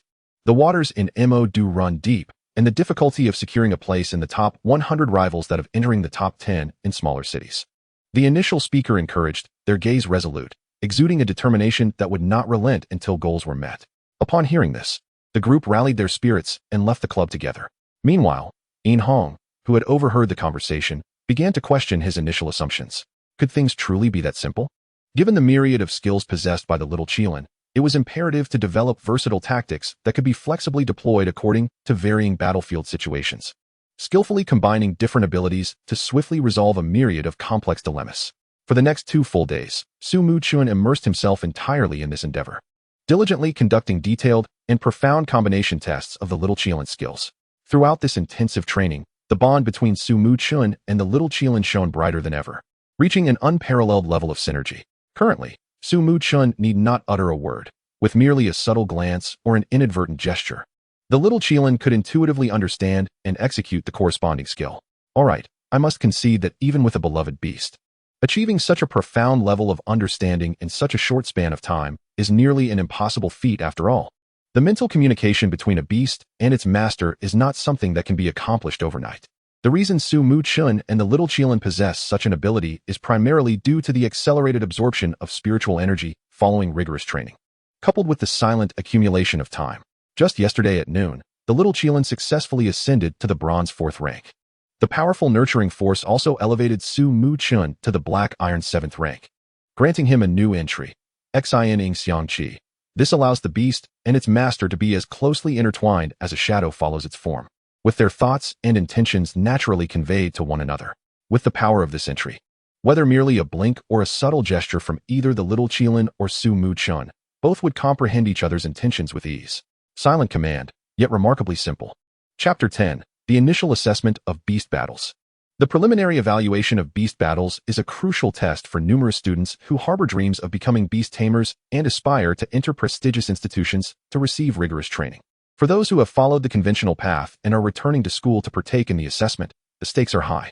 Conversely, for those who, due to various circumstances, have not completed even their 9 years of compulsory education and have entered society prematurely, if they awaken an exceptional talent for taming beasts and wish to pursue this path, they too may proceed to the sports arenas in each city for a unified evaluation. Upon passing the assessment, they will be collectively sent by the state to the military for a month of training, thus qualifying them for a comprehensive examination after 1 month, granting them entry into higher education. Although the two pathways differ slightly, the testing schedule remains consistent, commencing promptly at 8 o'clock in the morning. As the clock struck 7:30 on the day of the assessment, Muchen had already prepared everything. He gazed at the spirited and eager little Qilin, a confident smile gracing his face. It is said that the examiners for the initial assessment are seniors from the previous cohort. I hope you will allow me to experience the joy of battle. With that, he and the little Qilin boarded a vehicle en route to school. Meanwhile, in an elegant and luxurious villa community in Mo2, Lin Suxian had just finished breakfast and was preparing to head out for the preliminary assessment of beast battles when she was halted by a tall, resolute man radiating an aura of dominance. His profound and serious gaze fixed on Lin Suxian as he earnestly advised, Suxian, remember who bestowed upon you such high potentialized spirit. We must not be ungrateful. Lin Suxian nodded obediently, her eyes filled with determination as she replied, I understand. Dad, I will do my best to attend the same school as him. As she spoke, Lin Suxian turned to glance at the ice spirit joyfully gliding around the yard. Though its appearance may not be conventionally appealing, resembling a crystalline block of ice that exudes a chilling aura, it nonetheless possesses an extraordinary quality that evokes a unique charm, both fierce and oddly attractive. Little Bing Puh. Let us go, it's time to set off. With a wave, Lin Suxian summoned the ice spirit into her beast space and entered the car waiting at the door. Watching the departing vehicle, the imposing man sighed. Muchen is exceptionally gifted. His future is bound to be remarkable. If possible, I hope you can progress even further. Simultaneously, within another opulent villa, the atmosphere was markedly different. Inhong's father regarded his son, who was about to leave, and spoke directly, without any preamble. Ask Muchen which school he is attending, and go follow him. As long as you can stay close to him, it will only benefit your future development. Upon hearing this, Inhong's eyes widened in disbelief, a mixture of helplessness and amusement on his face. Is this really how you, my father, speak? Yin's father remained stern, disregarding his son's expression. Usually, individuals of such stature do not have time for trifles. Our family holds some influence in Huaxia. If necessary, call me. I understand, Inhong replied, aware that his father's manner of speaking may be somewhat harsh, yet he grasped the underlying meaning and refrained from further comment, straightening his attire before departing towards the school. Ding ling ling. The alarm clock set by the homeroom teacher, Li Yuntao, chimed punctually. The time had arrived at 7:50 in the morning. He stood at the podium, observing the students below. With 39 students expected and 39 present, he wasted no words. Grab your student IDs and gather in the indoor battle arena. With that, Li Yuntao swiftly exited the room, his movements brisk and decisive. The students erupted into chatter, hastily grouping together and leaving the classroom. The mingling of footsteps and anxious murmurs transformed the once quiet hallway into a lively scene. As Muchen exited the classroom, he spotted Inhong waiting outside. Upon seeing him, Inhong hurriedly approached. Brother Chun, have you decided which school you will attend? If all goes as expected, it should be Yinjing, as it is close to home. He then slightly turned his head, retorting, "What about you? Did you not plan ahead? I want to attend with you." Yin Hong expressed his intentions without hesitation, his straightforward nature leaving no room for pretense. Su Muchen nodded with a smile, urging, "Then you must work hard. The threshold for Yinjing University is quite high." "I should be fine." Yin Hong scratched his head. Hearing their exchange, Lin Suxian, who had been following behind and was about to speak, closed her mouth instead, trailing after them toward the indoor battle arena. Upon seeing the last 3 students from their class arrive, particularly noting the close bond between Su Muchen and his little Qilin, Li Yuntao's face broke into a smile. The holy Qilin beast has awakened on its own, displaying such affectionate behavior.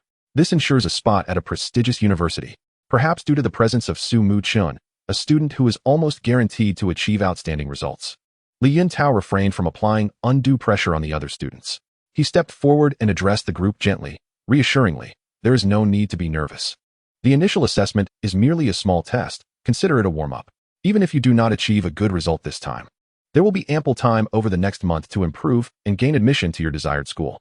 Just as his words concluded, the clock struck 8.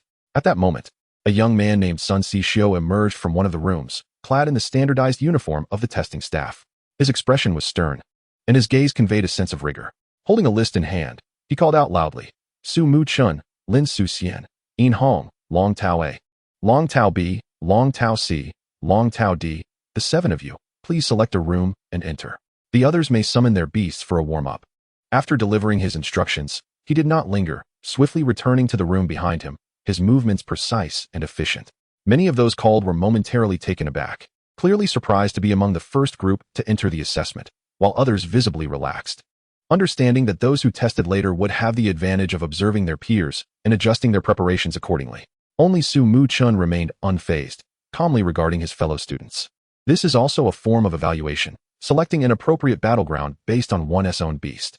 I hope you all achieve excellent results. Make your selections swiftly, or else I shall choose the venue for you without regard for your needs. Upon hearing Su Muchen's words, Li Yuntao's smile widened.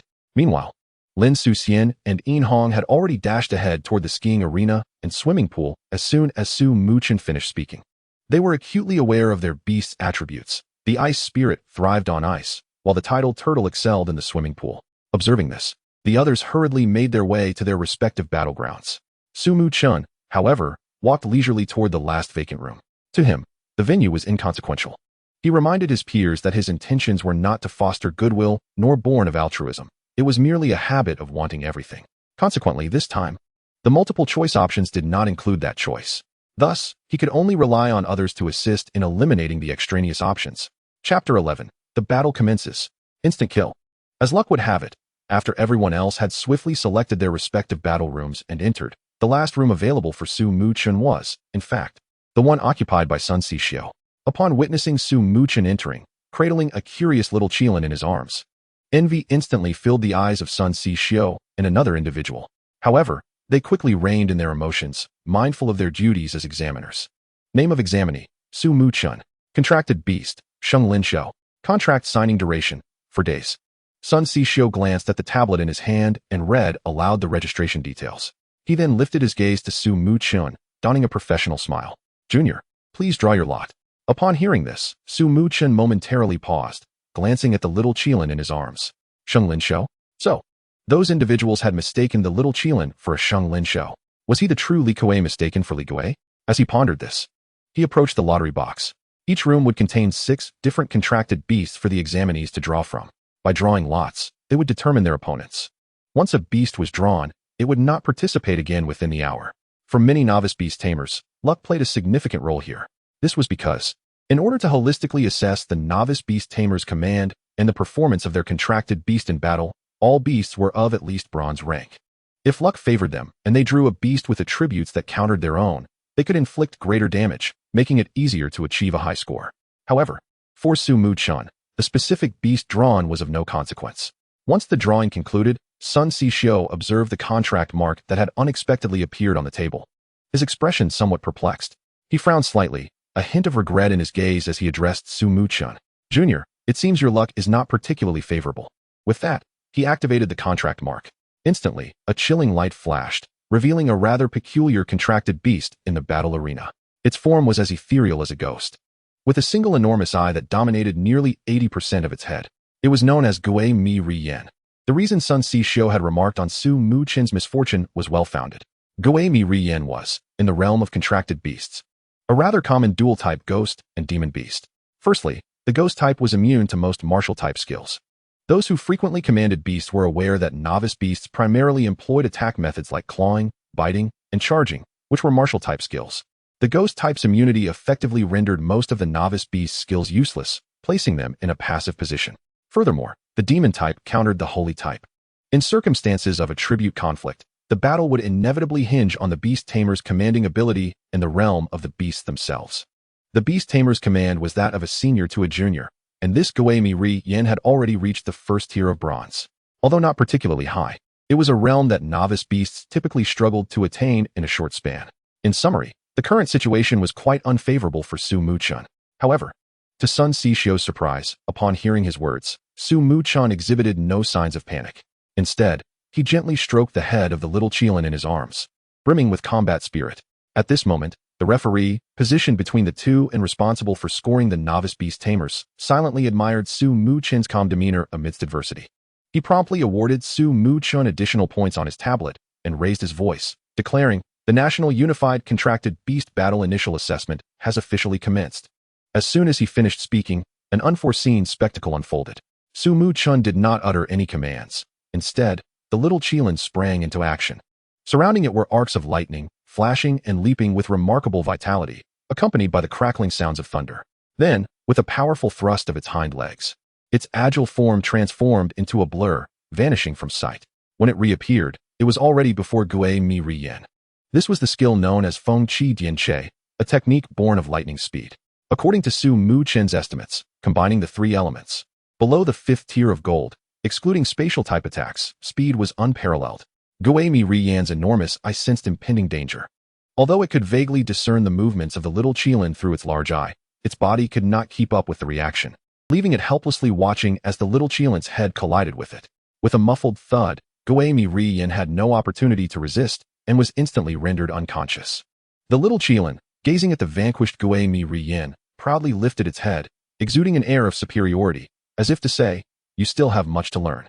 Its cuteness was imbued with an undeniable majesty. Silence ensued, a prolonged silence. Countless question marks filled the minds of the two examiners. "Wait, is that it? Where's the command?" Sun Xixiu could not help but mentally exclaim. In previous encounters with novice beast tamers, they had all been flustered, struggling to issue commands to their beasts, with skills being released in a haphazard manner.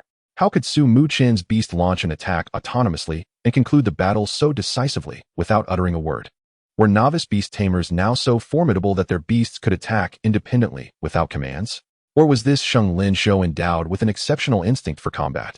The other examiner was equally bewildered, his mind filled with questions. Moreover, they both understood that this was a bronze-ranked Gui Mi Ri Yen. The skill just demonstrated appeared to be Feng Qi Dian Che.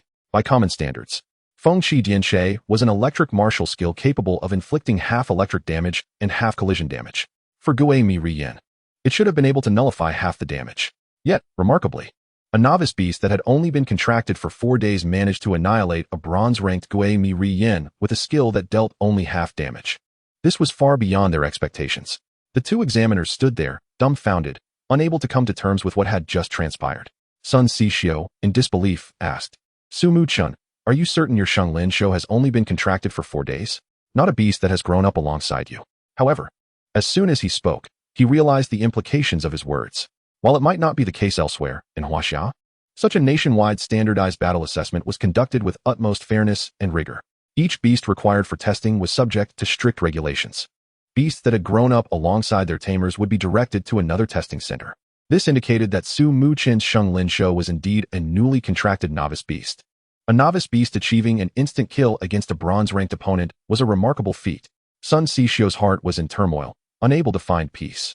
Meanwhile, the senior examiner, suppressing his astonishment, announced the results. "Junior, congratulations. I have yet to encounter a novice beast tamer as outstanding as you." On the screen beside him appeared the comprehensive score belonging to Su Muchen. Candidate, Su Muchen. Field Factor Assessment, 15 points. Informing Classmates, Unity and Friendship, 15 points. Awakening the Beastmaster talent independently, additional 30 points. Intimacy with beasts far exceeding most novice beastmasters, 15 points. Remaining calm in the face of a professional battleground despite adverse attributes, 20 points.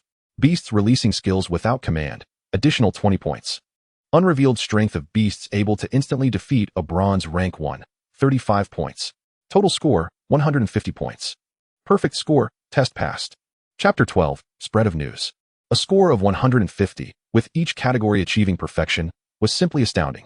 Silent command, instant defeat of a bronze rank 1. Could I be mistaken? This is unbelievable. Is this truly a novice beastmaster? It's evident that the talent has been unleashed. Upon the conclusion of the initial beast combat assessment, as the results were announced, a myriad of classmates gazed in astonishment at Muchen's extraordinarily brilliant score. In truth, they had anticipated that Muchen would excel, as it was evident that someone who could persuade Hong to willingly act as a subordinate and sell the Ice Soul Spirit, contracting the Holy Lin beast, would not be ordinary. However, despite many having surmised Muchen's strength, they never imagined it would be to such an extent. Before becoming a beastmaster, many believed that achieving a bronze rank 1 was trivial. Yet, reality proved to be exceedingly harsh. Upon truly engaging with beasts and battling a bronze rank 1, many came to realize their insignificance and recognize their prior arrogance. But what if Muchen, a beast contracted just 4 days ago, could effortlessly eliminate a bronze rank 1? Goodness, not only is he strikingly handsome, surpassing even Yanzu, but he is also a self-awakened genius with formidable beasts and wealth. It's futile to compare. Such comparisons lead to despair. Brother Chun, congratulations. At this moment, Hong approached Muchen. The latter turned to him, inquiring about his results with the Qilin turtle. Upon hearing this, a smile graced Hong's face as he replied, "Fortune favored me. My opponent was an adorable meow." The adorable meow, a creature characterized by its charming appearance and highly developed auditory system, is extremely sensitive to loud noises. Upon hearing such, it immediately perks its ears, quivers, and seeks refuge. The Qilin turtle, possessing sound attributes, is particularly effective against such cute beasts. Before the adorable meow could unleash its charm, I directed the Qilin to withdraw into its shell. Its other skills could not breach the Qilin turtle's defenses. By forcefully utilizing noise, the creature itself exited the battleground. Ultimately, my battle score, while not as high as Brother Chen's, was a respectable 98 points. Upon hearing Hong's account of his battle, not only Muchen but also many surrounding classmates regarded this tall individual with newfound respect. A true talent. While it is not surprising for a novice beastmaster to recognize the weaknesses of conventional beasts, the ability to predict skills and evade in advance is a technique that even many seasoned beastmasters struggle to master. The reason for such prowess was evident to Muchen. Talent, spiritual insight. Effect, capable of detecting subtle muscle twitches of the opponent's beast, the direction of fur movement, and even the faint ripples of spiritual energy flow, thereby allowing for the anticipation of the skills to be unleashed by the opponent. The results of Muchen's initial beast combat assessment were soon conveyed to his father, Fu, who was still at work. Such matters require no active attention from him. Intelligent individuals seeking advancement would act promptly. For instance, upon learning of a child's impressive score, preparations for a small gift would be made. Thus, upon receiving the news, Lin immediately relayed the results to those in Yanjing, including Shang Wanqing and Su Qingcong. In truth, the initial beast combat assessment was not of particular concern to them. It resembled an elementary school examination. Even if one does not gain admission to a prestigious middle school, there remain ample opportunities ahead for university. However, the excellence of their own child brings joy to parents and grandparents alike. Consequently, Su Qingcong promptly took out his phone and began calling his old friends. "Hello. Lao Li, what are you up to? What? How did you know my grandson scored 150 in the initial assessment? Huh, speaking of which, I recall those Qingfeng fruits in your backyard. All right, it's settled then. We want to leave until we're all drunk." After several calls, Muchen's grandmother, Lin Huilan, cast a disapproving glance at her husband. "Aren't you afraid this might harm the relationships among your old friends?" Although Lin Huilan feigned reproach, she was well aware that their bonds spanned decades. It was merely a source of amusement, and no one would hold grudges over such trivialities. Of course, everyone understood that the main purpose of such calls was to boast. Those elderly beastmasters who had toiled for a lifetime on the path of beast mastery found it nearly impossible to enhance their own strength further. Yet, their competitive spirit and desire for comparison had not waned with age, since they could no longer vie for superiority in this regard. Such ambition naturally shifted towards nurturing their children and grandchildren.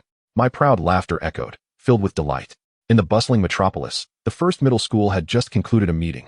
As Li Yintao exited the conference room, He strode with confidence, particularly relishing the envious gazes of his fellow teachers. Nearly overwhelmed with joy, he could hardly contain his urge to sing. Upon returning to the classroom, he clapped his hands. Once everyone settled back into their seats and quieted down, he proclaimed, "Our class has performed admirably this time, with 14 students achieving scores over 90. 3 students scored above 98.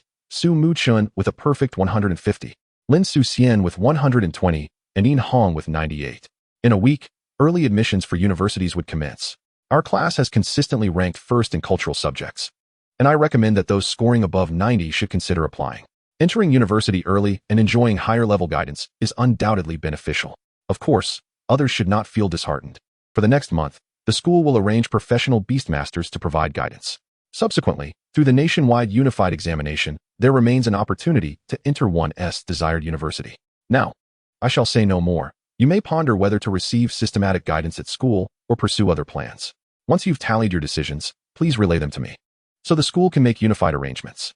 With that, Li Yuntao departed the classroom, leaving students to discuss and decide at their leisure. As all classmates conferred with their parents, the final tally revealed that only a few chose to remain at school. The reasoning was straightforward.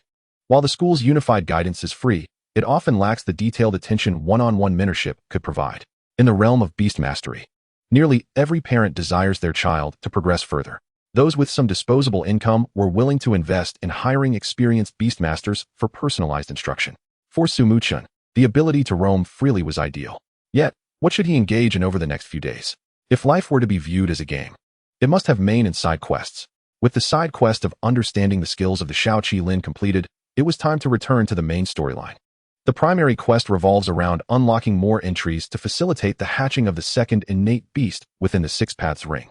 To unlock these entries, one must elevate their realm, which in turn necessitates nurturing their beasts to reap reciprocal benefits. However, the little Qilin requires no such cultivation. It merely thrives on sustenance and existence to grow stronger. Hence, a new side quest emerges, to contract and nurture a second beast. By leveraging the comparatively weaker reciprocal ratio of this new beast against the innate one can expedite their realm's enhancement, thereby hastening the progress of the main quest, unlocking entries and awakening the second innate beast. Chapter 13, New Entry, Pain Extraction, arriving at Qilin Island. After Muchen clearly defined his objectives for the coming days, a new dilemma arose. What second beast should he choose?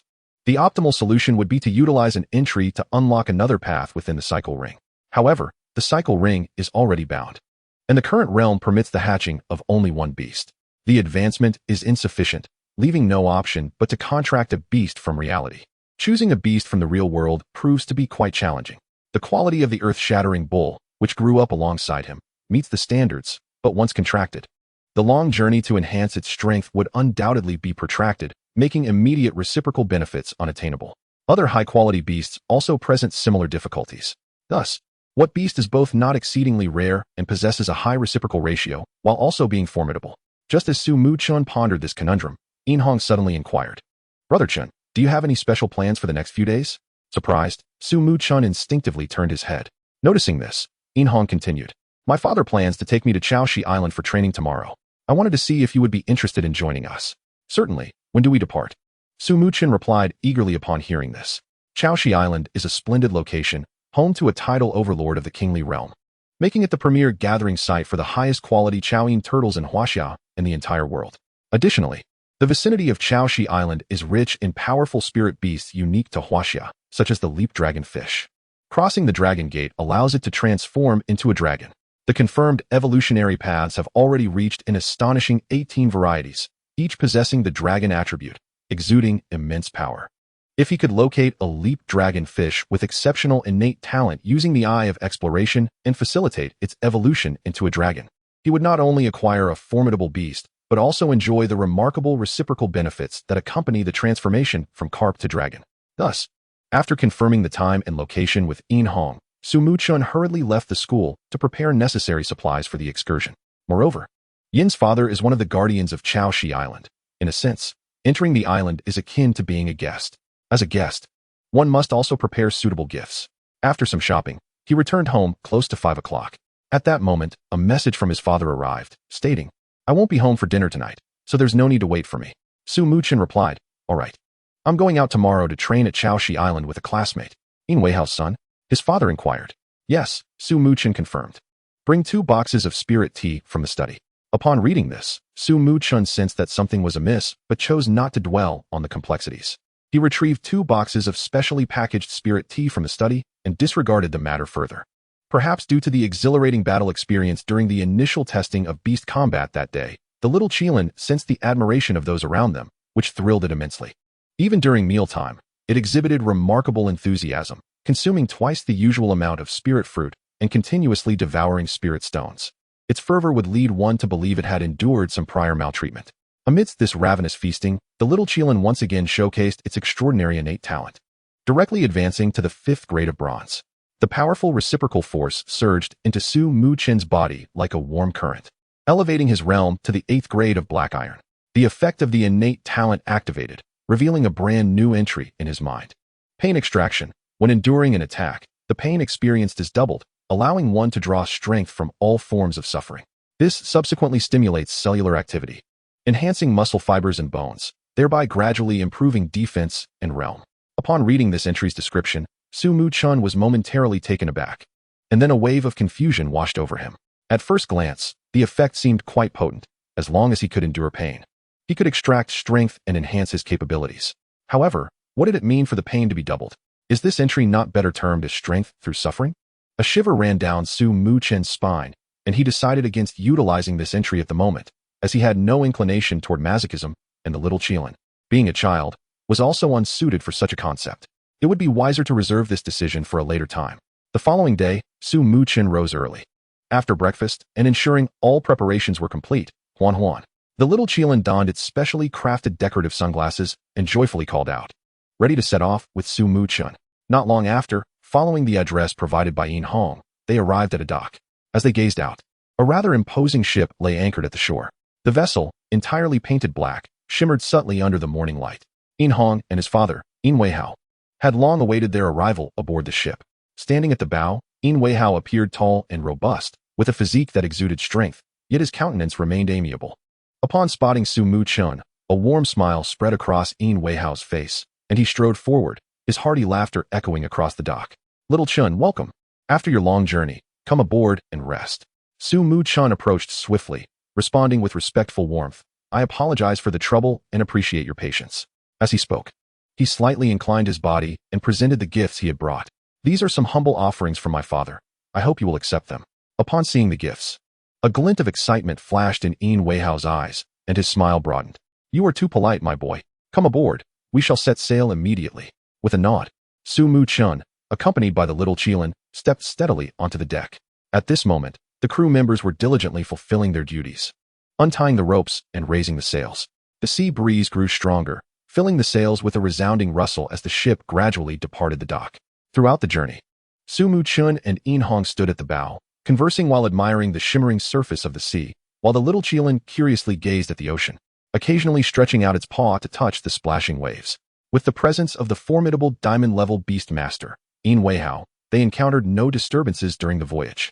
Hours later, a hazy silhouette began to materialize on the distant horizon.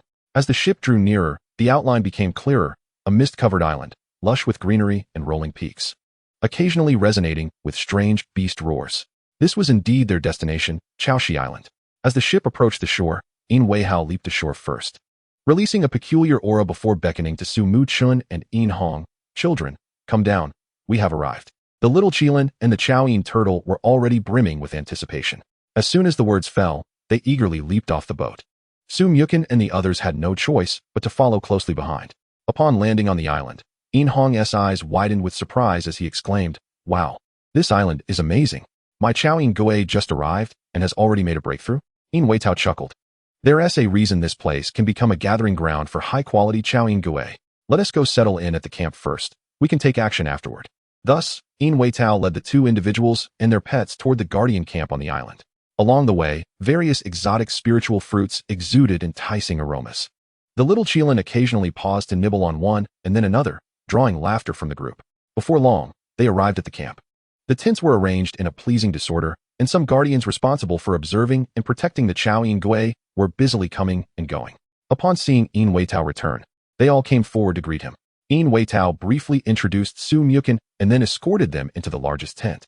where he began to elaborate on the terrain of Chaoshi Island, the dangerous areas, and the distribution of Chaoying and Yulongyu. Su Muchen listened intently, mentally plotting a preliminary exploration route. After the explanation, Yin Weitao looked at the two young ones and reiterated, "Remember, while the island is relatively safe, it is not without its risks. Signal immediately if you encounter any special situations, and I will rush over at once." Chapter 14. Exceptional individuals will always attract remarkable beast tamers. The Chaoying belongs to a highly aquatic turtle species. They thrive in areas rich in water elements. Although Yinhong's home has a spacious swimming pool for the Chaoying to frolic in, it pales in comparison to a place like Chaoshi Island. After Su Muchen and Yinhong departed from the camp with their two beasts, the previously somewhat lethargic little green-eyed Chaoying suddenly widened its eyes with excitement. Its short legs began to scuttle quickly toward the seaside. However, after just a few steps, it seemed unsatisfied with its speed. It halted, affectionately nudging Yinhong's pant leg with its head while emitting a series of gurgling sounds. Seeing this, Su Muchen turned to Yinhong and suggested, "Let the Chaoying have some fun for a while. Overtraining can often yield counterproductive results. Everyone has been working hard on their training for the past few days. A little relaxation now might greatly benefit our future endeavors." Yinhong gazed down at the Chaoying spinning around at his feet, and, after pondering Su Muchen's words, nodded in agreement. He bent down to scoop up the Chaoying and strode forward. In Yinhong's embrace, the Chaoying continued to wriggle restlessly, stretching its head toward a particular direction. Soon, under the guidance of the Chaoying head, the two individuals and their beasts arrived at a remarkably beautiful location. There were mountains, water, and wild spiritual beasts. Importantly, it possessed a sense of relaxation that was difficult to experience in urban life. The wild spiritual beasts on Chaoshi Island were predominantly Chaoying. They had resided here for many years and were accustomed to human visitors. Upon noticing Su Muchen and Yinhong arriving with their beasts, many Chaoying paused their leisurely activities, tilting their heads with curious, friendly gazes directed at the Chaoying in Yinhong's arms. Observing this, Yinhong crouched down and gently placed the Chaoying on the ground. "Go on, play with your companions." No sooner had he spoken than the Chaoying seemed to break free from some invisible constraint. It transformed from its usual leisurely pace into a joyful dash, energetically flapping its short yet sturdy limbs as it made its way toward the lake. Upon reaching its kindred, a cacophony of gurgling sounds erupted, as if each Chaoying was introducing itself to its new friend. As the lively gurgling gradually subsided, a particularly large, robust-looking Jianying, with a slightly bulky shell exuding an air of authority, emerged slowly from the lake. It held its head high and emitted a deep, resonant gurgling sound. When the sound faded, the previously scattered Chaoying quickly and orderly formed a line. With another commanding gurgle from the Jianying, a series of splashes echoed around the lakeside, as one by one, the Chaoying dove joyfully into the water, frolicking and playing. Su Muchen looked down at the little Qilin beside him and inquired, "Would you like to join in the fun?" The little Qilin was tempted by the suggestion but cautiously approached, merely dipping half its body into the water. Perhaps due to its unique appearance, it feared attracting unusual attention. Or perhaps it was apprehensive about the unknown experience of submerging in water. It wasn't until the Jianying resurfaced and extended another warm invitation with its gurgle that the little Qilin hesitantly submerged itself completely. As a divine beast capable of seamlessly embodying various attributes, diving was a trivial matter for the Qilin. In no time, thanks to its innate charm and affinity, the little Qilin was playing exuberantly with a group of Chaoying, utilizing its command over numerous water-based skills. The little Qilin showcased its talents by conjuring a small water vortex one moment and forming a crystal-clear water sphere the next, while simultaneously propelling 7 Chaoying along for a delightful drift. After this display of skill, it garnered envious gazes from a multitude of Chaoying surrounding it, who gurgled in admiration. Su Muchen and Yinhong sat on the grassy shore, quietly observing this scene, fully immersed in the pure joy that emanated from the harmonious coexistence of spiritual beasts and nature. "Brother Chun, do you think the significant reduction in various powerful spiritual beasts is a consequence of human-induced environmental pollution?" Yinhong's voice broke the tranquility as he turned to Su Muchen with a hint of uncertainty in his eyes. Su Muchen furrowed his brow slightly and gazed into the distance, lost in thought. After a moment, he slowly replied, "Indeed. Early human destruction of nature has led to the extinction of many spiritual beasts. Although now everyone is aware of the severity of the issue and is striving to make amends, the facts remain undeniable. Additionally, there is another factor that cannot be overlooked. Nature adheres to the principle of survival of the fittest, not merely the strongest.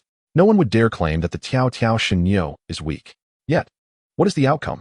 Its insatiable greed often leads to the complete depletion of resources in its territory, leaving none behind. This results in the collective animosity of other powerful spiritual beasts, effectively leading to its own downfall. True, Inhong nodded earnestly, strongly resonating with Su Muchen's perspective. What prompted you to ask this? Su Muchen inquired, slightly surprised. Oh, nothing much, just a spontaneous thought, Inhong shrugged. Then, with a face full of envy, he remarked. By the way, Brother Chun, your Xianglin beast is truly extraordinary. You must have showcased a dozen water-based skills just now. Su Muchen smiled, playfully retorting, well, talent attracts talent. Exceptional individuals will always draw remarkable beasts. Inhong chuckled helplessly and shook his head. I have no words for that. What about you? Did you observe any differences in the mana flow trajectories of those numerous skills? Su Muchen's eyes gleamed with anticipation as he fixed his gaze on Inhong. Inhong's talent was far beyond merely predicting skills. Wait, Brother Chun, you know about my talent. Inhong widened his eyes, gazing at Su Muchen with an expression of astonishment. What was once mere speculation was now confirmed. Su Muchen gave a slight nod, a mysterious smile gracing his lips. After a moment of daze, Inhong managed to utter a word. Incredible. I will have Shaolin slow down and demonstrate it for you once more. Make sure to memorize the method of spiritual energy operation for these skills. This will not only enhance your ability to anticipate your opponent's moves, but also facilitate the teaching of corresponding skills to your beast. Fortunately, the water element here is rich in spiritual energy, making the learning of water-based skills remarkably efficient. As Su Muchen spoke, he issued commands to the small Qilin in the water. Upon receiving the order, the little Qilin joyfully swam to the shore, ready to showcase those water-based skills once again.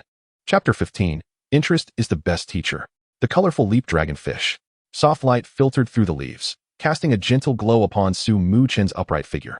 His actions were not a result of whimsy or aimlessness. Prior to his transmigration, he had indulged in numerous pet-raising games, familiarizing himself with their intricacies and growth systems. After 18 long years in this world of beast mastery, he had grown increasingly acquainted with its nuances. Although the beast mastery system in this world was well developed, with many evolution paths for beasts having been discovered throughout history, it lacked a crucial element. Skill discs. In the current world, the avenues for beasts to learn new skills were exceedingly scarce. Apart from enduring countless battles and arduous training to gain insight through personal comprehension and chance, other methods were invariably tied to learning from other beasts. Regardless of the approach, it was often fraught with hardship and uncertainty. Many nations and organizations recognized this dilemma and were researching more convenient and effective methods to enable beasts to master new skills at a faster pace and lower cost. Yet, to date, no one had produced any effective results. However, Inhong's talent sparked hope in Su Muchen. His innate ability allowed him to perceive the operational methods of spiritual energy when a beast released a skill.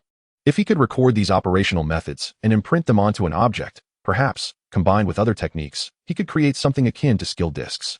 As long as the beast utilized it, they could instantly acquire new skills. This would undoubtedly revolutionize the existing paradigm of beast skill acquisition, triggering a monumental transformation in the realm of beast mastery. If this were to materialize, I could present you with a tremendous opportunity. Observing the intensely focused Inhong as he watched the little Qilin unleash its skills, Su Muchen silently mused. 5 minutes later, a bittersweet smile appeared on Inhong's face. He shook his head helplessly and said, No, Chungo. I can only vaguely discern the general outline of the spiritual energy's movement and identify the skill being released. To clearly see the specific flow of the spiritual energy, my mental energy depletes too quickly. I can barely sustain it for less than a second. Upon hearing this, Su Muchen was not particularly surprised. He nodded calmly and offered reassurance. It's all right. Once your realm improves, breaking through this limitation will not be too late. Your talent will be extraordinary by then. Is my talent solely for anticipation, or does it have other uses? Inhong furrowed his brow slightly, a hint of confusion in his eyes as he murmured. It has great significance. If this truly works, it might even make it into textbooks and gain global recognition, Su Muchen encouraged. Really? Inhong's eyes widened in disbelief. Whether it be global recognition or inclusion in textbooks, for countless beast masters, such achievements seemed like an unattainable pinnacle, a dream that could take a lifetime to approach. Hearing Su Muchen's words, Inhong found it hard to trust his ears. Yet, considering Su Muchen's usual demeanor, he couldn't help but be swept away by boundless imagination. For a moment, his gaze was fixed intently upon Su Muchen, his fervent stare making the latter feel somewhat uneasy. Observing this, Su Muchen quickly waved his hand and said, Let us not think too much about that right now. To achieve it, we should probably first reach the Golden Realm, so let us focus on enhancing our strength. What are we waiting for? Let's hurry and train. In Hong exclaimed, as if awakening from a dream. You see, you're getting anxious again, Su Muchen chuckled, pointing at the little Qilin and the Qilin turtle frolicking by the lakeside. Aren't we already training? 1 second, 2 seconds, 3 seconds. In Hong watched Su Muchen's utterly serious expression, then turned to the Qilin turtle and the little Qilin. For a moment, he was puzzled. Aren't we just playing? This doesn't seem like training at all. Upon noticing this, Su Muchen's lips curled into a subtle smile. And he spoke slowly. You must understand that a beast's strength is not merely linked to its realm.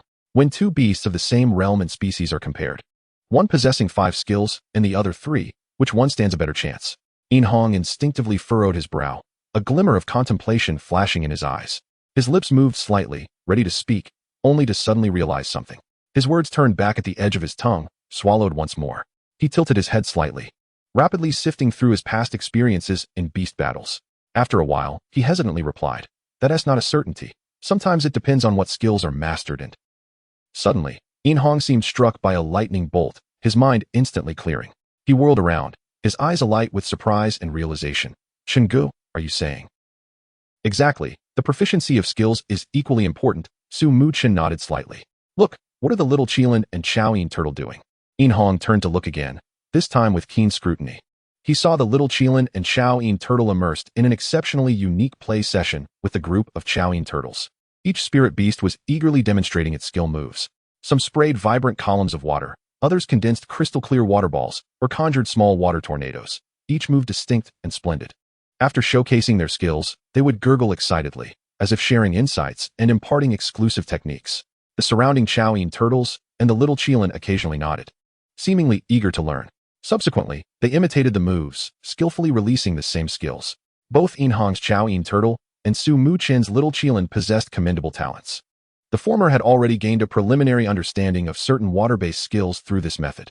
Meanwhile, the latter's water skills had seen significant improvement in both speed and power compared to when they first arrived. Clearly, amidst what appeared to be mere play, they were experiencing tangible growth. At that moment, Su Muchen's voice rang out once more. Indeed, interest is the best teacher. Many beast masters often resort to forced and mechanical training methods to encourage their beasts to learn more skills and improve skill proficiency. Such approaches, laden with fatigue and resistance, naturally yield less than ideal results. But look at now, the Qilin turtle and little Qilin seem to be playing, yet they are also growing in their preferred manner. Su Muchen gazed up at the drifting clouds in the sky, a smile gracing his face. Learning through joy and enhancing oneself driven by interest is truly the ideal path to growth. Just as Su Muchen was speaking, a vibrant leap dragon fish suddenly emerged from an unknown source, its appearance remarkably unique. Unlike other Yuling, which are adorned with blue scales and broad fins, this particular specimen boasts a unique coloration of gold and crimson. Under the radiant sunlight, it sparkles with a mysterious and dazzling brilliance. It seems to acknowledge the words of SMCHN, nodding earnestly while emitting a series of bubbling sounds, as if to declare that indeed, passion is the greatest teacher. I shall grow in the manner I desire. Subsequently, the Yuling's gaze grew increasingly serious. With a graceful flick of its fins, it made its way into the midst of the Choying, issuing a challenge. A deep and resonant roar shattered the previously joyous atmosphere by the lakeside. The formidable Choying burst forth from the water, its large, bell-like eyes fixated on the intruding Yuling, releasing a chilling growl.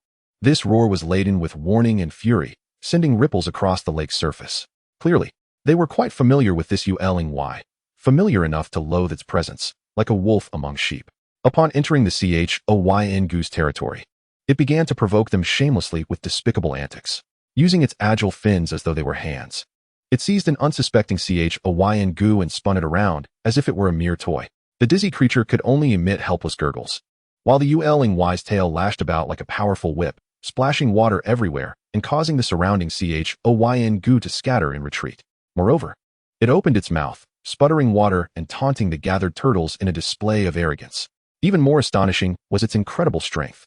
Once, a Choying inadvertently ventured too close, and in an instant, it was struck by the Yuling's robust tail. With a swift whoosh, the unfortunate creature was propelled through the air like a cannonball. Had it not been for the quick reflexes of the Choying, which summoned a water shield just in time, the trajectory of that Choying would have been uncertain. Strangely, despite the Yuling's outrageous provocations, the surrounding Choying refrained from retaliating, instead opting to distance themselves in disdain. Just as SMCHN and YNHing began to feel perplexed by the spectacle, the little Qilin could no longer contain itself. Being a child, it was inherently forthright and could not abide such behavior. With a flash of lightning around its body, it lunged forward. In an instant, a sharp bolt of lightning surged from its pointed horn, slicing through the air with a crackling sound, aimed directly at the Yuling. Given the little Qilin's current strength and the innate advantage of its lightning abilities against aquatic beings, it should have easily dispatched this Yuling, which was merely of silver tier. However, the outcome surprised SMCHN greatly. The Yuling became enveloped in radiant lightning, crackling and snapping as the current coursed through it. Some of its scales shattered under the powerful electrical discharge, scattering like tiny stars in the air. Yet, astonishingly, the Yuling exhibited no signs of pain. Instead, its expression radiated a perverse sense of pleasure. With eyes slightly squinted, its body quivered with the thrill of the electric stimulation. When the lightning subsided, an even more bewildering scene unfolded. The Yuling gazed at the little Qilin with an oddly insatiable look, as if it were beckoning. Come, it feels good, strike me again. This bizarre display left YNHing and SMCHN momentarily speechless. Could it be that this Yuling harbored a penchant for masochism? YNHing couldn't help but curse under his breath. The astonishment that had initially gripped them at the appearance of this unusual Yuling had now morphed into confusion, mingled with surprise and an inexplicable strangeness. Friends familiar with traversing the Beastmaster world know that wild spirit beasts typically exhibit one of two reactions when attacked. Either they retaliate with fury or flee in fear. Yet this Yuling not only refrained from fleeing or showing anger, but instead appeared to revel in the experience, practically inviting the little Qilin to continue its assault. While YNHing was mulling over the Yuling's peculiar behavior, SMCHN felt a powerful urge to capture it rising within him. Narrowing his eyes slightly, he activated his Eye of Insight, and in an instant, detailed information about the Yuling flooded his mind. Spirit Beast, Yuling, Childhood Stage. Talent, Exceptional Regeneration. Exceptional Regeneration, extraordinary regenerative capabilities that continuously repair damaged organs and tissues. Even in the face of severe injuries, it can restore itself to its original state. Quality, Legendary. Attribute, Water. Realm, Silver Tier. Skills, Taunt, Spit Water, Dragon Tail, Flurry of Slaps, Yuling Men, Exclusive Skill. Evolution Route, Yuling CHJNZHNLing, Golden Tier. Description, this Yuling possesses a unique preference. Is born with an unusual coloration, considers itself one of a kind, and has a high aptitude for martial skills. This Yuling must be contracted. This was SMCHN's singular thought after reviewing its panel. With legendary quality, extraordinary talent, and stunning gold and crimson aesthetics, it met all his criteria for a spirit beast. Furthermore, its peculiar proclivity for pain, combined with its taunt ability, could serve as an effective distraction in battles, drawing enemy fire and disrupting their rhythm. Coupled with the pain extraction attribute, which allows it to grow stronger through receiving blows, it was a perfect match. However, despite the wild nature of Tidal Island, the presence of the Chaoying Gui and Yuling has granted it protection from the Hushi authorities. To form a contract with the spirit beasts here entails certain formalities that cannot be bypassed through sheer force. One of the stipulations is that if it is determined that the bond between the spirit beast and its master is not willingly established, the beast must be forcibly released. Though SMCHN believed that even such measures would not deter a spirit beast from the allure of enhanced attributes, it remained paramount that the relationship between the spirit beast and its master be as harmonious as possible. Utilizing the most suitable means for a contract was undoubtedly preferable. Thus, SMCHN inhaled deeply, raising his voice to call out to the Yuling. Yuling. Upon hearing SMCHN's summons, the Yuling, which had been frolicking freely in the water, abruptly halted and displayed a glimmer of surprise in its eyes. Within its small fish brain, thoughts surged like a tide. Becoming a spirit beast for a human master? This concept was rather commonplace for its kind. Each year, many Yuling in the waters surrounding Tidal Island are taken by humans. Yet, being an extraordinary specimen, how could it bear the thought of being acquired by an ordinary individual? With a gentle flick of its fins, it stirred the surrounding water into small whirlpools, seemingly showcasing its uniqueness. The innate duality of crimson and gold instilled in it an unwavering belief that it was no mere creature of the pond, and it must never easily submit to an ordinary human. It recalled the various humans who had once sought to forge a pact with it. Some resorted to brute force in their attempts to subdue it, only to be left humiliated and battered by their fellow humans, forced to compensate. Others could not even touch its shadow, exhausting themselves in vain. Even the allure of gourmet delicacies failed to capture its attention. In the eyes of the Qilin, these humans were nothing but mundane mortals, unworthy of its regard. Yet, the human before it now appeared to possess a certain charm and potential. Chapter 17. Strength Through Adversity. The atmosphere gradually quieted. The Qilin narrowed its eyes slightly, emanating an almost imperceptible aura of intimidation. It silently observed Muchen, seemingly awaiting his next move while assessing his capabilities. The surrounding Chyngu, upon witnessing this scene, ceased their frantic flight and cast curious glances. Even the small Qilin, poised to strike again, temporarily suppressed its impulse, fixated on the silent exchange between the human and the fish. Yuanching wished to speak, but as he opened his mouth, the Yulin's astonishing display flashed through his mind. The unusual Yulin, significantly larger than its ordinary counterparts, was a testament to its extraordinary innate qualities, reflecting on its initial display of speed, which allowed it to dart from one end of the lake to the other in an instant, and its incredible strength. Capable of sending the Chyngu flying with a mere flick of its tail, it was evident that this creature was indeed remarkable. Apart from its peculiar personality and masochistic tendencies, it was practically flawless. With this realization, Yuanching closed his mouth, choosing to quietly observe the unfolding events. Muchen, sensing the Yulin's demeanor, felt a stirring within. A smile graced his lips as he coaxed, "Follow me, and I shall help you unlock your greater potential, just like the Qilin. Together, we shall venture into a broader world and endure the fiercest trials." Upon hearing this, a glimmer of joy flickered in the Yulin's eyes, as if it had received a long-desired promise. Enduring the fiercest trials? Could it truly be so? It repeated the question within itself several times, grappling with disbelief. Had someone finally offered to fulfill its longing for growth? The Yulin's eyes sparkled with newfound light, its blood coursing faster with excitement, its tail swaying in exhilaration. And the Qilin, was it not that peculiar, somewhat weak, yet undeniably powerful creature? So, it was this human who had aided the Qilin in its prowess. To be able to endure hardship and grow stronger, why not embrace it? With a joyful croak, the Qilin swam closer to the shore, its fins gently fluttering. As it approached, Muchen could discern the intricate patterns on its scales, glimmering with a resplendent blend of gold and red in the sunlight. The scales, previously damaged by the Qilin's lightning strikes, had now fully regenerated due to its remarkable healing abilities. He gently lifted his hand, palm upward, as a soft glow emanated from it. The moment the Qilin made contact with the light, it trembled slightly before vanishing, entering the Beastmaster space. Thus, the pact was sealed. Witnessing this, the nearby Chyngu displayed a glimmer of delight. They were relieved that the eccentric Qilin was departing, sparing their companions from further torment, and they were also pleased that the Qilin would accompany Muchen. After all, as fellow spirit beasts, apart from life and death foes, there should be no enmity. The aversion towards the Qilin stemmed merely from impatience with its playful nature and a lack of understanding of its behavior as a companion. This human was unlike the others. He appeared composed, resourceful, and possessed a unique charm.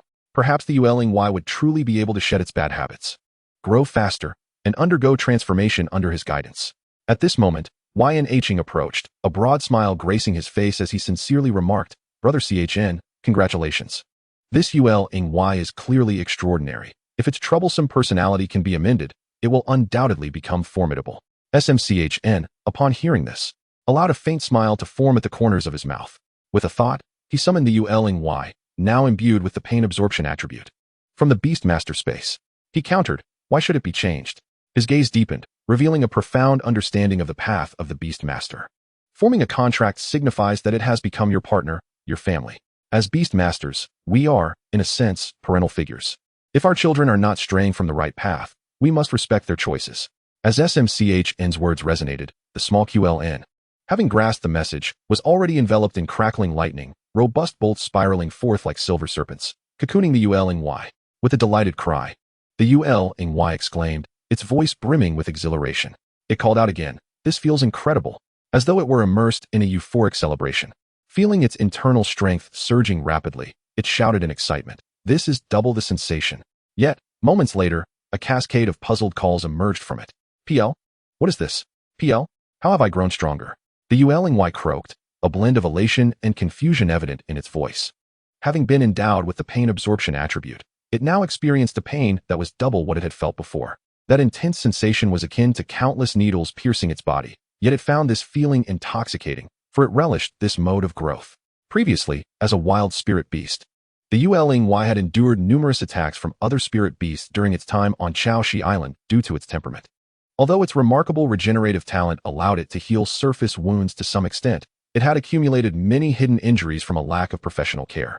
These concealed injuries often lurked, occasionally causing discomfort or excitement. Now, these pains had become the perfect nourishment for pain absorption. After a brief moment, the Yuling, which had initially been at Silver Rank 1, saw its aura ascend dramatically, successfully advancing to Silver Rank 3. Such a monumental enhancement. Even though it wasn't SMCHN's primary beast, bestowed him greater power through the feedback. He not only advanced to Black Iron Rank 9, but also unlocked a new attribute and another opportunity to hatch a spirit beast with the reincarnation ring. Tian Ching. With a body of a worm, why should it not be bestowed with a celestial name? SMCHN regarded this new attribute with some perplexity, his brow furrowing slightly, filled with questions. However, he did not dwell on it for long. Since the term worm was present in the attribute, and the path of livestock encompasses insects, he decided to treat it as a source of energy for unlocking spirit beasts through the reincarnation ring. Immediately, he infused it with energy. Due to insufficient energy sources, it could not directly manifest. He felt no surprise. He merely retracted his thoughts and returned to reality. Meanwhile, under the mediation of the small Qilin, the Chao Yangu gradually accepted this new companion. Understanding the Yuling's peculiarities and its fondness for enduring hardship, they welcomed it to willingly become the test subject for their skills. They emit various sounds through the Yuling, which are utilized to assess the impact of skills directed at it, thereby allowing one to adjust their path to strength. Observing this scene, Yanching found himself utterly perplexed, his expression a mask of confusion. However, as he calmed his mind and patiently observed for a while, he noticed that with each successive strike, the scales of the Yuling shimmered even more brightly, and its aura became increasingly robust. This revelation stirred a tempest of thoughts within him as he glanced at SMCHN. Could this be the manifestation of his brother's unique talent? A means to unearth the true potential of a beast? Tailoring the approach to foster growth in a manner that resonates with the beast's preferences. In this case, the Yuling thrived on being struck. Thus, it merely needed to endure blows to grow stronger. Yanching inhaled sharply, his admiration for SMCH intensifying. Meanwhile, the Zhnyngu, initially filled with joy, found itself engulfed in confusion once more. It widened its eyes, watching the Yuling endure blow after blow, then glanced at SMCHN, bewildered. Why, my friend? This creature has become your beast, yet you allow it to be struck? What on earth is this human up to? Nevertheless, as a guardian of the Chao, it possessed formidable strength. Calming itself, it began to perceive the Yuling's essence growing stronger with each hit. This forced the Zhnyngu to conceive that, paradoxically, this method appeared to benefit the Yuling. Although the situation was developing in an inexplicable direction, it wasn't entirely unfavorable, was it? As the human said, each beast is akin to a child, possessing their own choices, growing in the manner they desire. And for the Yuling, embracing blows was its chosen path. As night fell, the horizon blazed with a fiery sunset, casting a vibrant orange hue over the entirety of Choxdo. Amidst the enthusiastic farewells from the Chao, SMCHN and YNHing departed with smiles of satisfaction. For this day had proven immensely fruitful for them. SMCHN had successfully acquired his second beast, a truly exceptional entity, the Yuling, which thrived on being struck and would one day evolve into the CHJNZHNLing, a formidable force in group battles. Strike it, and it grows stronger. Ignore it, and it can vanquish you with a mere flick of its tail. This undoubtedly added a unique and powerful dynamic to his beast team. With its extraordinary talent, the Qilin had made remarkable strides in mastering water-based skills while frolicking and sparring with the Chao. Compared to their arrival, it had undergone a profound transformation. YNHing Chao also reaped substantial rewards from this unconventional skill exchange. Mastering not only the water gun technique, but also acquiring the water shield for defense. It even grasped the rudiments of the challenging water vortex. With just a few more days of practice, it would likely achieve mastery. On their return journey, the group was in high spirits, engaging in cheerful banter as they walked. The Qilin, having momentarily stepped away from its playful demeanor, suddenly recalled something significant. Its lively eyes twinkled as a rainbow cloud materialized beneath it. Lifting it gently into the air, it flew to the side of the floating Yuling and, tilting its head with a serious expression, inquired, Yuling, will you steal my treats? The Yuling, initially taken aback and wide-eyed with surprise, had not expected the Qilin to fly. However, upon hearing the question, it quickly regained its composure, thinking to itself, to ensure I am frequently struck, I must not falter in this matter. Thus, it shook its head vigorously, internally pondering, delicious treats? What are those? I relish being struck. I have no use for such delicacies. With a rumble, upon receiving this satisfactory response, the Qilin promptly thumped its chest, summoning crackling lightning that surged towards the Yuling, enveloping it in a dazzling display of energy. The Yuling, struck by the lightning, emitted a sound of sheer delight and bliss, reveling in the exhilarating sensation of being enveloped in this electric embrace. It called out joyfully, relishing the experience, its body writhing gleefully amidst the crackling storm. Yin mused, this Yuling of brother Ch and S appears rather peculiar. SMCH and thought, suddenly, I feel somewhat embarrassed to showcase such a beast in public. Upon their return to the camp, twilight had already descended, casting a soft glow from several flickering lanterns amidst the tents. The guards on duty greeted their return with warmth, their eyes momentarily widening in surprise upon noticing the Yuling perched on SMCH's shoulder, though they quickly regained their composure. Welcome back, young Master Yin and young Master S. How was your day? Yin, with a smile, briefly shared the highlights of their day. SMCH nodded slightly, choosing not to elaborate, as they made their way towards the central tent of the camp. As they approached, they could hear YNWIHO's hearty laughter mingling with the sounds of conversation emanating from within the tent. Lifting the tent flap, they found YNWIHO seated with several seasoned beastmasters, engrossed in discussion regarding the ecological changes on CHOXDO and insights about beast mastery. Upon noticing SMCH and the others enter, the conversation ceased, and all eyes turned towards them. YNWIHO rose first, a smile gracing his face as he beckoned. Children, you have returned. Come, sit with us. His gaze fell upon the Yuling, and a glimmer of admiration shone in his eyes. Indeed, MCH is quite remarkable to have forged a bond with this Yuling. His words were laden with appreciation and respect for SMCHN, as if the acquisition of the Yuling were a momentous achievement. The other beast masters chimed in, each offering praise and commendation for SMCHN. As their conversation progressed, the history of this remarkable Yuling gradually unfolded. This creature was no ordinary beast. Its unique coloration had caught the attention of the Hushi authorities long ago. 3 years prior, a young scion from a prominent family had heard of its exceptional nature and journeyed to contract it, believing it would be a simple task. However, he found himself stranded on CHOXDO for a fortnight, utilizing every means at his disposal, yet failing to earn the Yuling's favor. Just last week, a young master from the Ling family sought to test his fortune, recognizing this as a rare opportunity.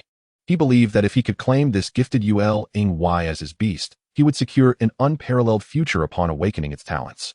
Thus, he arrived a week in advance, presenting an array of rare treasures and employing various techniques to forge a bond with the beast. In a desperate bid, he even revealed a family secret treasure as bait, striving to win over the Yuling.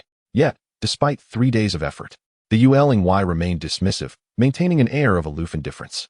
Such occurrences have transpired no less than dozens of times over the past year.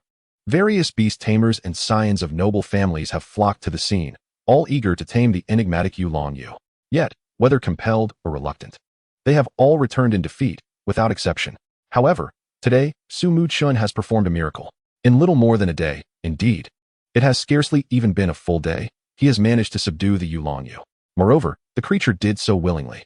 Experienced beast tamers, possessing realms vastly superior to Muchen's, have keenly discerned the mutual exchange of spiritual energy between Muchen and the Yuling.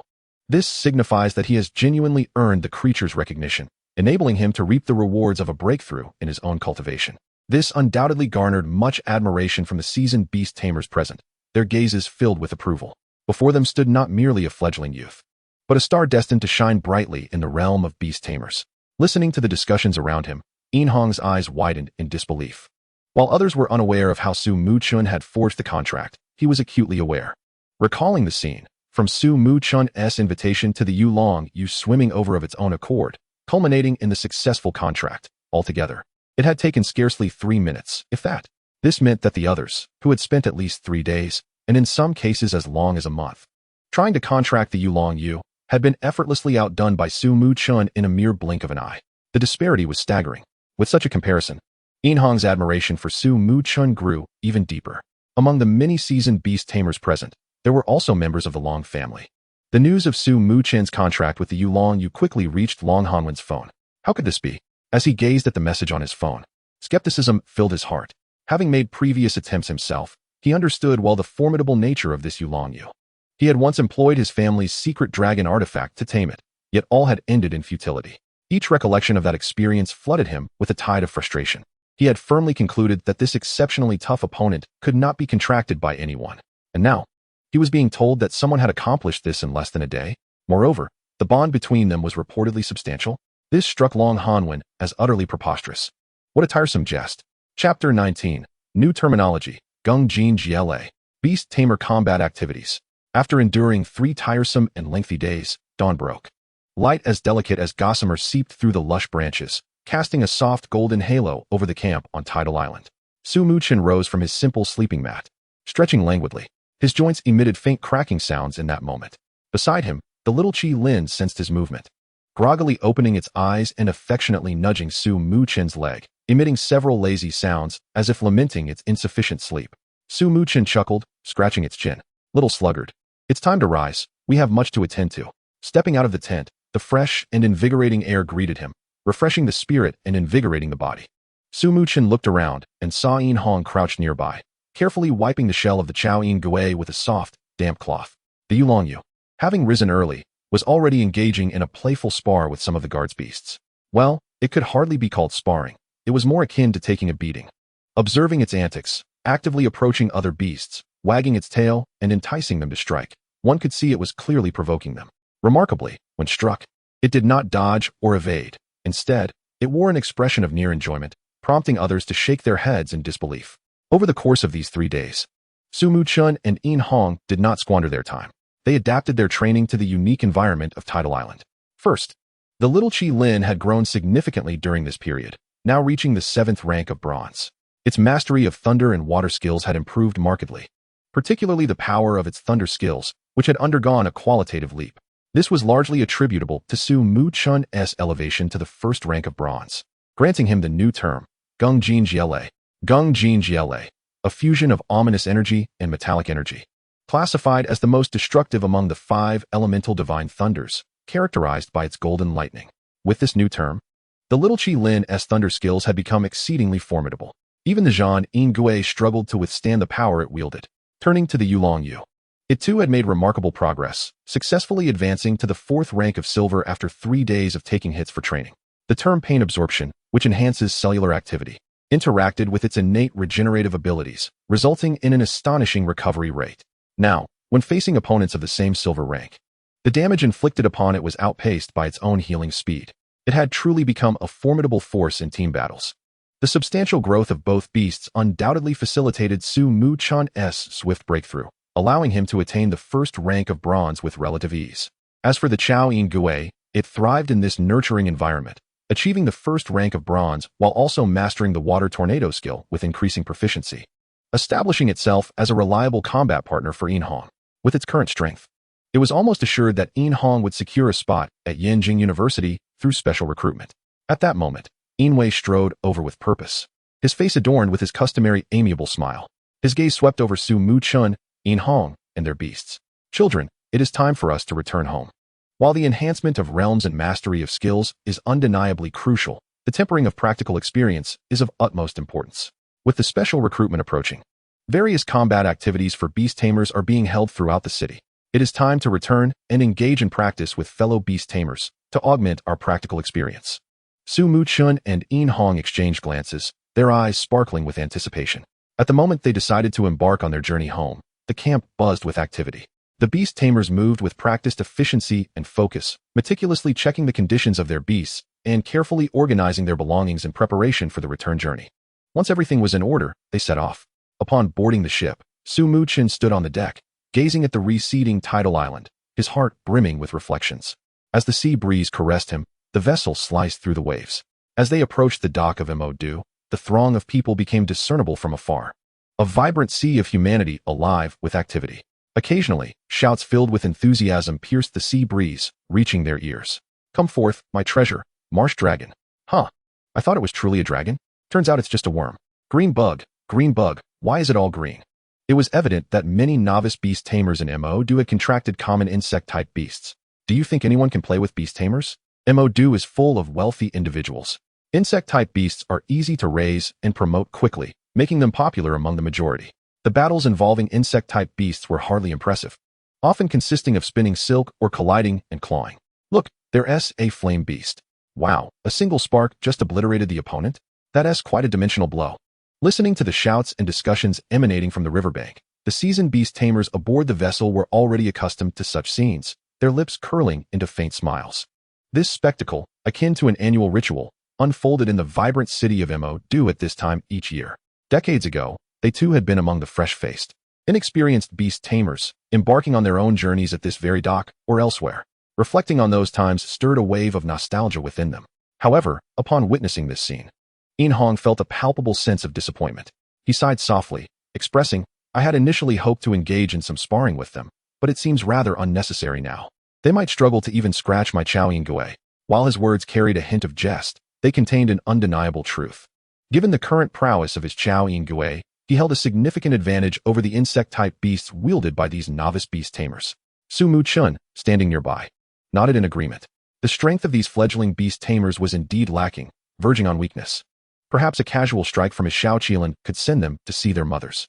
In contrast, he yearned for more formidable opponents to hone his skills.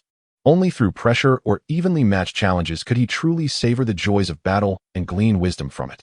Moreover, it would accelerate the training of his Yu, as it grew stronger through adversity. The mightier the opponent, the richer the nourishment for its growth. At that moment, Hao approached, having heard his son's voice, and remarked with a smile, "Once we disembark, you can visit the battle arena. There, official staff will match you with suitable opponents based on the level of your beasts." Under the guidance of Hao, Muchen and Hong entered the grand doors of the official battle arena in MO2, their hearts brimming with anticipation. Upon entering, the extraordinary nature of the building was immediately apparent. As an official battle arena, it boasted an expansive area, the spaciousness imparting a sense of grandeur. The layout diagram on the first floor clearly delineated the arena's intricate design. The lobby was bright and airy, featuring 30 registration windows. Only after completing registration could one either spectate or participate in battles. Floors 2 through 5 were dedicated to spectatorship, resembling a cinema layout. Seated in the audience and donning special virtual glasses, one could observe the battles occurring in each room as if watching a live broadcast, tailored to one's preferences. Additionally, there were unique private viewing rooms. Floors 5 through 20, along with the rooftop, housed various battle chambers. Once beast tamers entered, the system would automatically match them with opponents of commensurate strength, based on their prior registration information, utilizing sophisticated algorithms. Subsequently, a specialized spatial beast would assist in facilitating the meeting between the two beast tamers. Beast Tamer, Muchen. Participating Beast 1, Bronze Level 7 Qilin Beast. Participating Beast 2, Silver Level 4 Yu. Upon viewing his registration details, Muchen found himself both amused and exasperated. He distinctly recalled registering his beast as the Xiangyun Qilin, yet the information provided by the staff indicated Qilin Beast. It felt akin to being a genuinely Kuei, sincerely asserting his identity, only for others to dismiss him as an imposter, leaving him in a state of resignation. Nevertheless, Muchen did not dwell on it excessively. Names were merely identifiers and would not impact the battles to come. The rules indicated that although the system would initially match opponents of similar realms to ensure fairness and challenge, as victories accumulated, the system would enhance the strength of opponents based on performance in preceding battles, introducing greater variability and tests in subsequent matches. As Muchen approached the elevator, Hao and his son, having successfully completed registration, walked toward him. Hao regarded the two vibrant youths with encouraging eyes, saying, "Let us go and test the fruits of your training over the past few days." He continued, "In the official battle arena, the foundation is 5 consecutive wins. The more victories you achieve, the more points you earn. These points are immensely valuable, allowing you to exchange them for various spiritual fruits and beast equipment at official stores." During Hao's detailed explanation, the three ascended the elevator, arriving at their respective floors. Muchen's initial chamber resembled a chessboard, with a river running through the center and open spaces on either side. When the battle system within the room chimed, the details of his matched opponent illuminated on the screen. Beast Tamer, Ji Jiuan. Participating Beast 1, Bronze Level 9 Hui Yun Beast. Participating Beast 2, Silver Level 2 Lei Shi. Simultaneously, due to the rarity and uniqueness of the Yu and Qilin Beast, They represented an aspiration for countless beast tamers, coveted yet elusive. When the battle information appeared on the spectator screens, it detonated a wave of excitement among the audience. Wow! Xianglin Beast, Yulong Yu. Today's arena is graced by remarkable figures. Xianglin Beast? Is that for real? Which battle room? Room 1704, hurry. Wow. It's no wonder it's said to embody the legendary Qilin. It's stunning. Incredible. This battle is a guaranteed victory for the Xianglin Beast. Beauty is justice. Amidst the fervor, someone raised a question that redirected attention from the beasts to Su Muchen. Wait, Su Muchen. The one who sold the ice spirit a few days ago? Isn't he a new beast tamer this year? It said he scored an astounding 150 points in the initial battle test. This revelation left the crowd in disbelief, as it implied that Su Muchen had managed to cultivate his beast to bronze level 7 in merely a few days. With this declaration, the entire arena seemed to fall silent, only to be punctuated by gasps and murmurs of astonishment echoing throughout the viewing rooms. Even the seasoned beast tamers in the battle room sat up straighter, their previously calm expressions now betraying profound shock. Everyone understood the significance of an extraordinary score of 150 points. The assessments in Huaxia were known for their absolute fairness and stringent criteria. In a feudal society, even a prince could not exploit loopholes. Achieving a score of 150 in the initial assessment required stringent conditions. The beast tamer must possess an innate beast awakening talent, and the contracted beast must have either hatched within 7 days prior to awakening or been acquired from the spirit beast space. Exceeding that time frame diminished the score limit. Despite the exceptional talent of the Xianglin beast, it could only signify its innate potential and what it might achieve in the future. At birth or upon acquisition from the spirit beast space, its maximum level would not exceed bronze. Based on the information at hand, it can be determined that Su Muchen's Xianglin beast has astonishingly reached the formidable level of bronze rank 7 within a mere few days of nurturing. What an extraordinary talent for cultivation this is. It surpasses their wildest imaginations. Having lived for a considerable portion of their lives and encountered countless prodigies, they never anticipated witnessing such a transcendent genius today. A senior beast master, with hair as white as snow, expressed this sentiment with heartfelt admiration. Indeed, this level of cultivation talent is virtually unmatched within the realm of beast masters. Another beast master concurred, his eyes filled with awe, seemingly still immersed in the enormity of this revelation. However, it is crucial to remember that he is merely a novice beast master. While his beast may be powerful, it has yet to attain the strength necessary to decisively crush its opponents. In such circumstances, the command of the beast master becomes paramount. Some individuals calmly analyze the situation, pinpointing the critical factors. It is true that even if he achieved such remarkable results in the preliminary assessment, his opponent boasts an impressive record of 15 consecutive victories and is a beast master who awakened their talents last year, having fought in thousands of battles, making victory a challenging endeavor. Others added their thoughts, their words tinged with uncertainty regarding the outcome of this battle. Yet, it is precisely this uncertainty that imbues the confrontation with suspense. A battle filled with mystery and unpredictability is what captivates the audience, drawing their unwavering attention to the screen. They are eager to witness whether Su Muchen, this prodigy of the Beastmaster realm, can triumph over a formidable foe, or if Ji Jiuan will showcase the prowess of an experienced Beastmaster, achieving 16 consecutive victories. As the battle commenced, the arena transformed under the influence of a peculiar skill known as Niyu-Qi.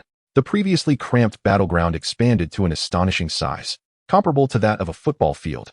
The river, akin to a narrow corridor, was magnified countless times, with water flowing gently and shimmering brilliantly. Ji Jiuan, standing on one side of the arena, felt the carefree demeanor he once possessed vanish, replaced by a grave expression. He was well aware of Su Muchen's reputation. This name was not unfamiliar to him. Initially, when matched against this opponent, he did not regard it with much concern, believing that even though the combination of the Xianglin beast and the leaping dragon fish was formidable, their master was ultimately just a novice beast master. With his extensive experience from over 1,000 battles, he thought victory should not be too difficult to attain.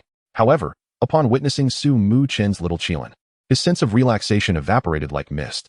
The little Qilin appeared significantly more robust than other Xianglin beasts of the same rank, its size notably larger. While these external traits do not wholly represent a beast's strength, they do reflect the excellence of the opponent's nurturing methods and the inherent physical power of the beast itself. It must be noted that during the bronze and silver stages, where beasts have yet to master many complex skills, physical strength is an undeniable advantage in combat and could very well determine the victor. Nevertheless, Ji Jiuan thought to himself, what does that matter? With my wealth of combat experience, as long as I avoid close quarters, the advantage lies with me. Achieving 15 consecutive victories undoubtedly signifies that his prowess is among the elite at this stage, especially against a novice beast master who has scarcely engaged in battle. He felt confident in his ability to defeat Muchen and secure his 16th win. Contemplating this, Muchen looked across at Muchen and raised his chin, exclaiming, Muchen, mere victory is rather dull. Shall we add some stakes? What stakes? Muchen inquired, lifting his gaze slightly. The battles among beast masters are, after all, competitive events. Referring to stakes essentially implies an officially recognized prize for the match, which is not considered against the rules. 5 million. Muchen stated earnestly. If you lose, you owe me 5 million. I will provide a high-quality water spirit stone and 500 points, which are roughly equivalent in value. If I lose, you may take these items. Very well. Muchen replied without hesitation. Since we are strangers, let us draft a guarantee and have the referee seal it. The fighting arena witnesses countless battles daily, primarily overseen by artificial intelligence serving as referees. However, due to the unique bloodlines and physiques of individual beast masters and their beasts, to ensure that certain special beasts receive the most professional care immediately after injury, the arena also employs hundreds of specialized beast doctors as referees. Within the battle room where Muchen and Muchen were situated, a beast doctor named Jie was present. Her primary beast, a small flower crown, boasted the strength of gold rank 2 and possessed 5 skills related to healing and recovery. In the case of battles at the bronze or silver levels, she could swiftly remove a beast from danger. Additionally, the stakes added by the beast masters can be recognized officially in her presence. Thus, under Jie's witness, Muchen and Muchen signed the agreement and transferred their stakes as promised. This exchange naturally drew the attention of the audience, igniting a wave of discussion in the spectator room. Didn't they say the global economy is in decline? A 5 million bet. Is that so casual? Those who possessed the leaping dragonfish and the Qilin beast did not find 5 million to be a trivial sum. Observers noted that Muchen appeared confident in his victory. It was apparent to discerning eyes that 5 million was a mere trifle for Muchen. Yet for Muchen, it represented a significant gamble that could lead to financial ruin if he lost. This led many to suspect he must possess considerable confidence, as otherwise, he would not dare to place such a substantial wager. Instinctively, they felt his chances of winning might be greater. As both sides readied themselves to unleash their first beasts, Jie confirmed there were no issues. Her words barely left her lips when Muchen gently nudged forward, and the little Qilin majestically leapt into position on the battlefield. Muchen took a deep breath and summoned a fire cloud beast that resembled a cloud, enveloped in flickering flames and suspended in midair. A side may concede or lose combat consciousness. The other must cease all attacks, Jie stated succinctly yet seriously. Once both parties nodded in understanding, the cold, mechanical voice of the artificial intelligence resonated throughout the room, initiating the countdown. 3, 2, 1. As the countdown reached its conclusion, almost as soon as the final count echoed, the little Qilin launched its attack like a bolt of lightning. Without employing any particularly complex or extravagant skills, it executed a combination of 3 techniques previously demonstrated during the initial beast assessment: Wind Swift, Lightning Flash, and Lightning Step. In an instant, it darted toward the fire cloud beast like a wraith, followed by a cacophony of sounds. The fire cloud beast barely had time to respond before it was forcefully knocked to the ground, instantly losing its combat ability. The once vibrant flames that danced around it now dulled, leaving it slumped on the ground, motionless. Not only did the audience watching through combat viewing glasses fail to discern the specifics of the little Qilin's attack, but even Jie, a referee of silver rank 8, was left bewildered, only catching a fleeting shadow before the outcome was unmistakably determined. The first battle concluded in an unexpectedly abrupt manner. All those who had been following this contest fell into silence. The combat had not even commenced before it was already over. Even though many had heard of Muchen's astonishing performance during the initial beast-taming test, witnessing this scene firsthand left them in disbelief.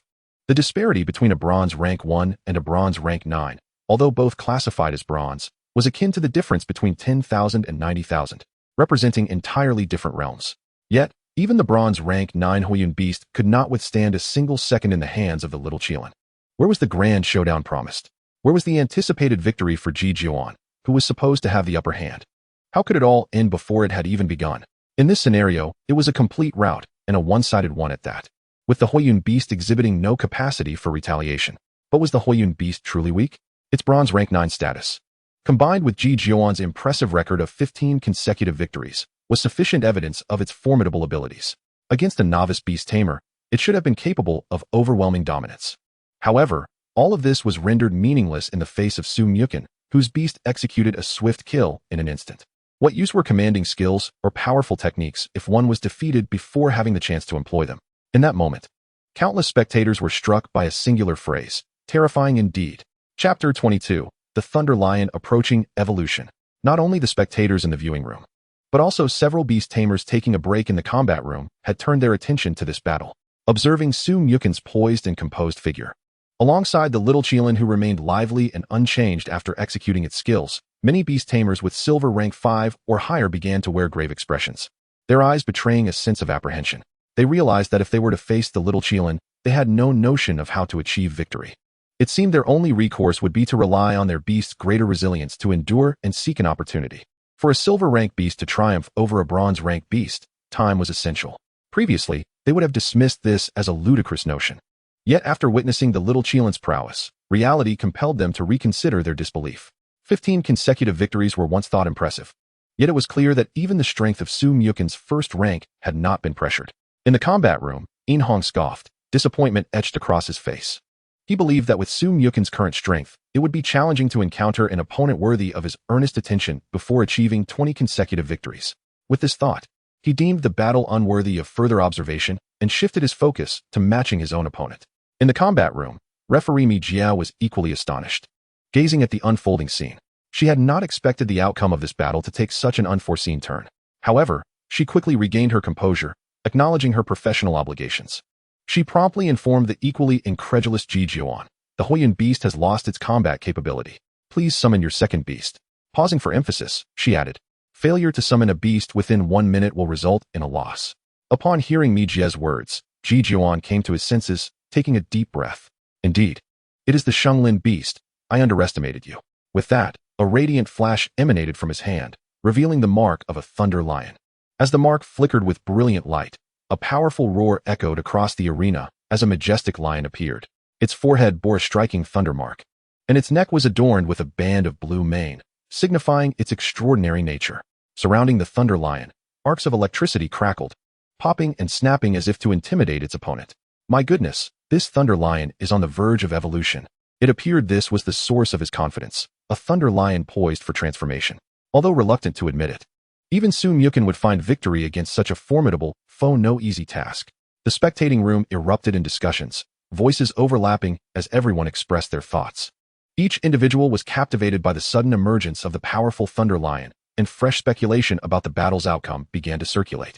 Even Inhong, who had been matching opponents, canceled his match to witness whether such an adversary could elicit a display of strength from Muchen. Of course, while some might suspect Ji Jiuan's tactics were devious, no one regarded his actions as improper. After all, the evolution of beasts is an uncontrollable variable. Throughout numerous battles, there have been many instances of beasts evolving mid-fight and turning the tide. How would one contend with such an opponent? Countless spectators, including Mi Jie in the room, instinctively shifted their gaze towards Muchen, their eyes filled with curiosity and anticipation, eager to see how he would respond. As beasts approach evolution, their physical attributes and skill potency undergo significant enhancements. Presently, despite the Thunder Lion only possessing silver rank 2 strength, the surrounding electricity suggested that the skills it could unleash would be formidable, potentially rivaling those of silver rank 8. Such power would allow it to stand a chance against even gold rank beasts. Would the recently impressive little Qilin still be its match? Everyone's hearts raced with trepidation, their focus intensifying on the battleground. Yet, to the astonishment of many, Muchen appeared unfazed, instead gesturing for the little Qilin to return and summon the Yulongyu. This action left countless spectators dumbfounded, as the combat hall erupted with renewed chatter. Wow, an aberrant Yulongyu, how impressive. But even an aberrant Yulongyu is doubly restrained by thunder. Before evolution, it only possesses a single water attribute. Is he planning to concede? It seemed implausible. His expression did not suggest surrender. Could it be that this aberrant Yulongyu possessed some unique capability? The crowd buzzed with speculation, a mix of admiration and confusion regarding Muchen's decision.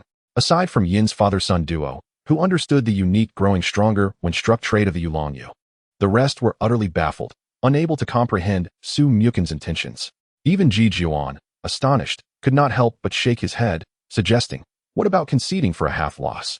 In response, Muchen stated earnestly, there is no honor in a grown man battling a child. The Yulongyu is on a comparable level to your Thunder Lion. His words left the onlookers perplexed. However, It was a rather modest assessment. With the Gung Jin GLA attribute, the little Qilin facing a thunder lion of such strength was akin to a giant pitted against an infant, utterly devoid of challenge. It would be more beneficial for the Yulong to experience different forms of thunder, to endure and thereby grow stronger. As if sensing its master's intentions and the imminent delectable experience of being struck, the Yulong was brimming with excitement. It dove into the water, splashing droplets as its fins danced, its expression betraying a hint of mischievous delight. Witnessing this, Ji Jian was both enraged and amused, feeling as if Muchen was deliberately mocking him. Since you wish for your beast to suffer injury, you cannot blame me. His gaze sharpened, and he commanded loudly, Lei Shi, unleash Thunder Strike, and conclude the battle. As his words echoed, the arcs of electricity surrounding Lei Shi surged with ferocity, converging into a formidable bolt of lightning that struck directly towards the Yulong. The momentum seemed poised to reduce the Yulong to ashes in an instant, exhibiting power akin to that of a silver 9th rank. Some perceptive beastmasters discerned the imminent danger as the Thunder Strike was unleashed, speculating that it could indeed conclude the fight as Ji Jian had suggested. However, the subsequent scene left countless spectators in disbelief, confronted by the howling Thunder Strike. The Yulong displayed no inclination to evade. Instead, its eyes sparkled with excitement as it boldly approached the thick bolt of lightning. Witnessing this, the onlookers collectively gasped, believing the Yulong was courting its own demise. With a splashing sound, upon impact, the Yulong let out a slightly disappointed cry. Despite the water attribute being weak against electricity and the expected high damage, the Yulong had amplified its defenses through its extraordinary regenerative abilities and the pain absorption skill. Such a degree of lightning, even with double the pain, was insufficient to evoke the delightful sensation of being struck. How could this be possible? Chapter 23, The Overwhelming Victory. The attention of the admissions director of Yanjing University. How could this be possible? Ji Jian and countless spectators widened their eyes, disbelief etched upon their faces. They had anticipated that this strike would incapacitate the Yulong, yet it proved remarkably resilient. Moreover, what did that tone of disappointment and that mocking gaze imply? Did it suggest that Lei Shi's attack was feeble? Muchen, disinterested in such trivialities, remained composed at the side, although internally he shook his head. Indeed, a creature capable of enduring the electric shocks of the Qilin and savoring exquisite delicacies would hardly regard Lei Shi's attack as anything noteworthy. Conclude the battle. Muchen issued the command. The Yulong, obeying the order, swiftly approached Lei Shi with its sheer physical strength, its robust tail sweeping with tremendous force towards Lei Shi. Quick, evade! Ji Jian exclaimed instinctively as his pupils constricted. Yet Lei Shi, incited by the Yulong's earlier taunt, stomped its claws fiercely into the ground, the arcs of electricity dancing even more violently as it let out a roar. The two collided with a thunderous crash, dust billowing as arcs of electricity flared. The overwhelming force sent Lei Shi tumbling to the ground. What manner of creature is this? Ji Jian felt a surge of fear as he assessed Lei Shi's status. This was a silver 2nd rank beast on the cusp of evolution.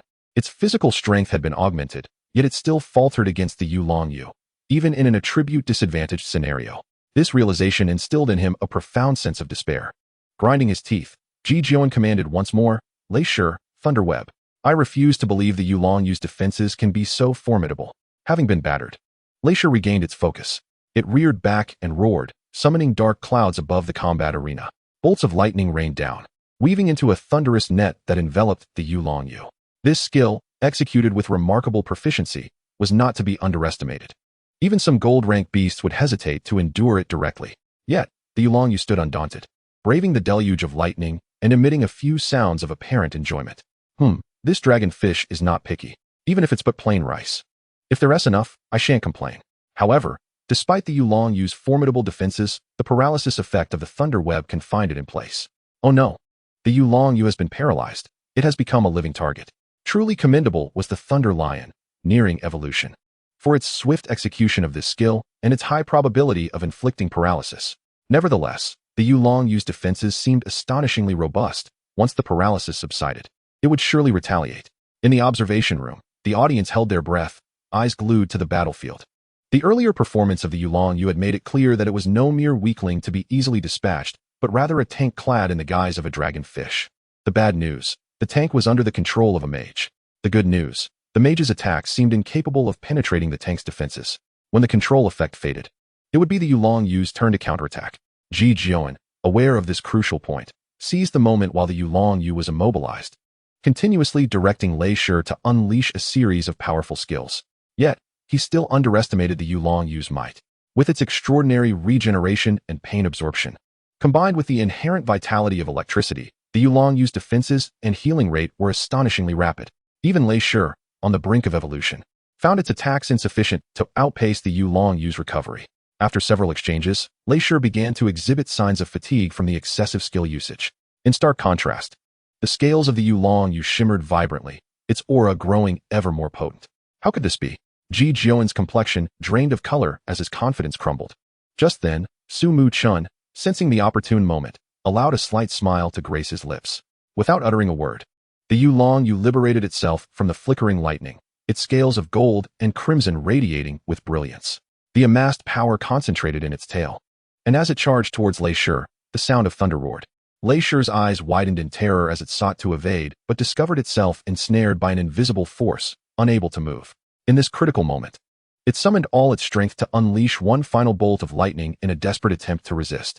Yet, the Yulong Yu's might was overwhelming. The lightning could not impede its advance.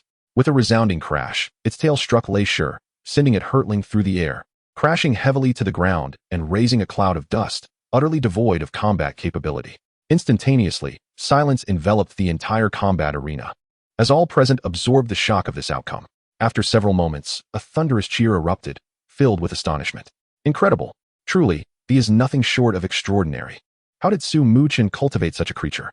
Each beast is more formidable than the last. I assert that this is an overwhelming victory, without question.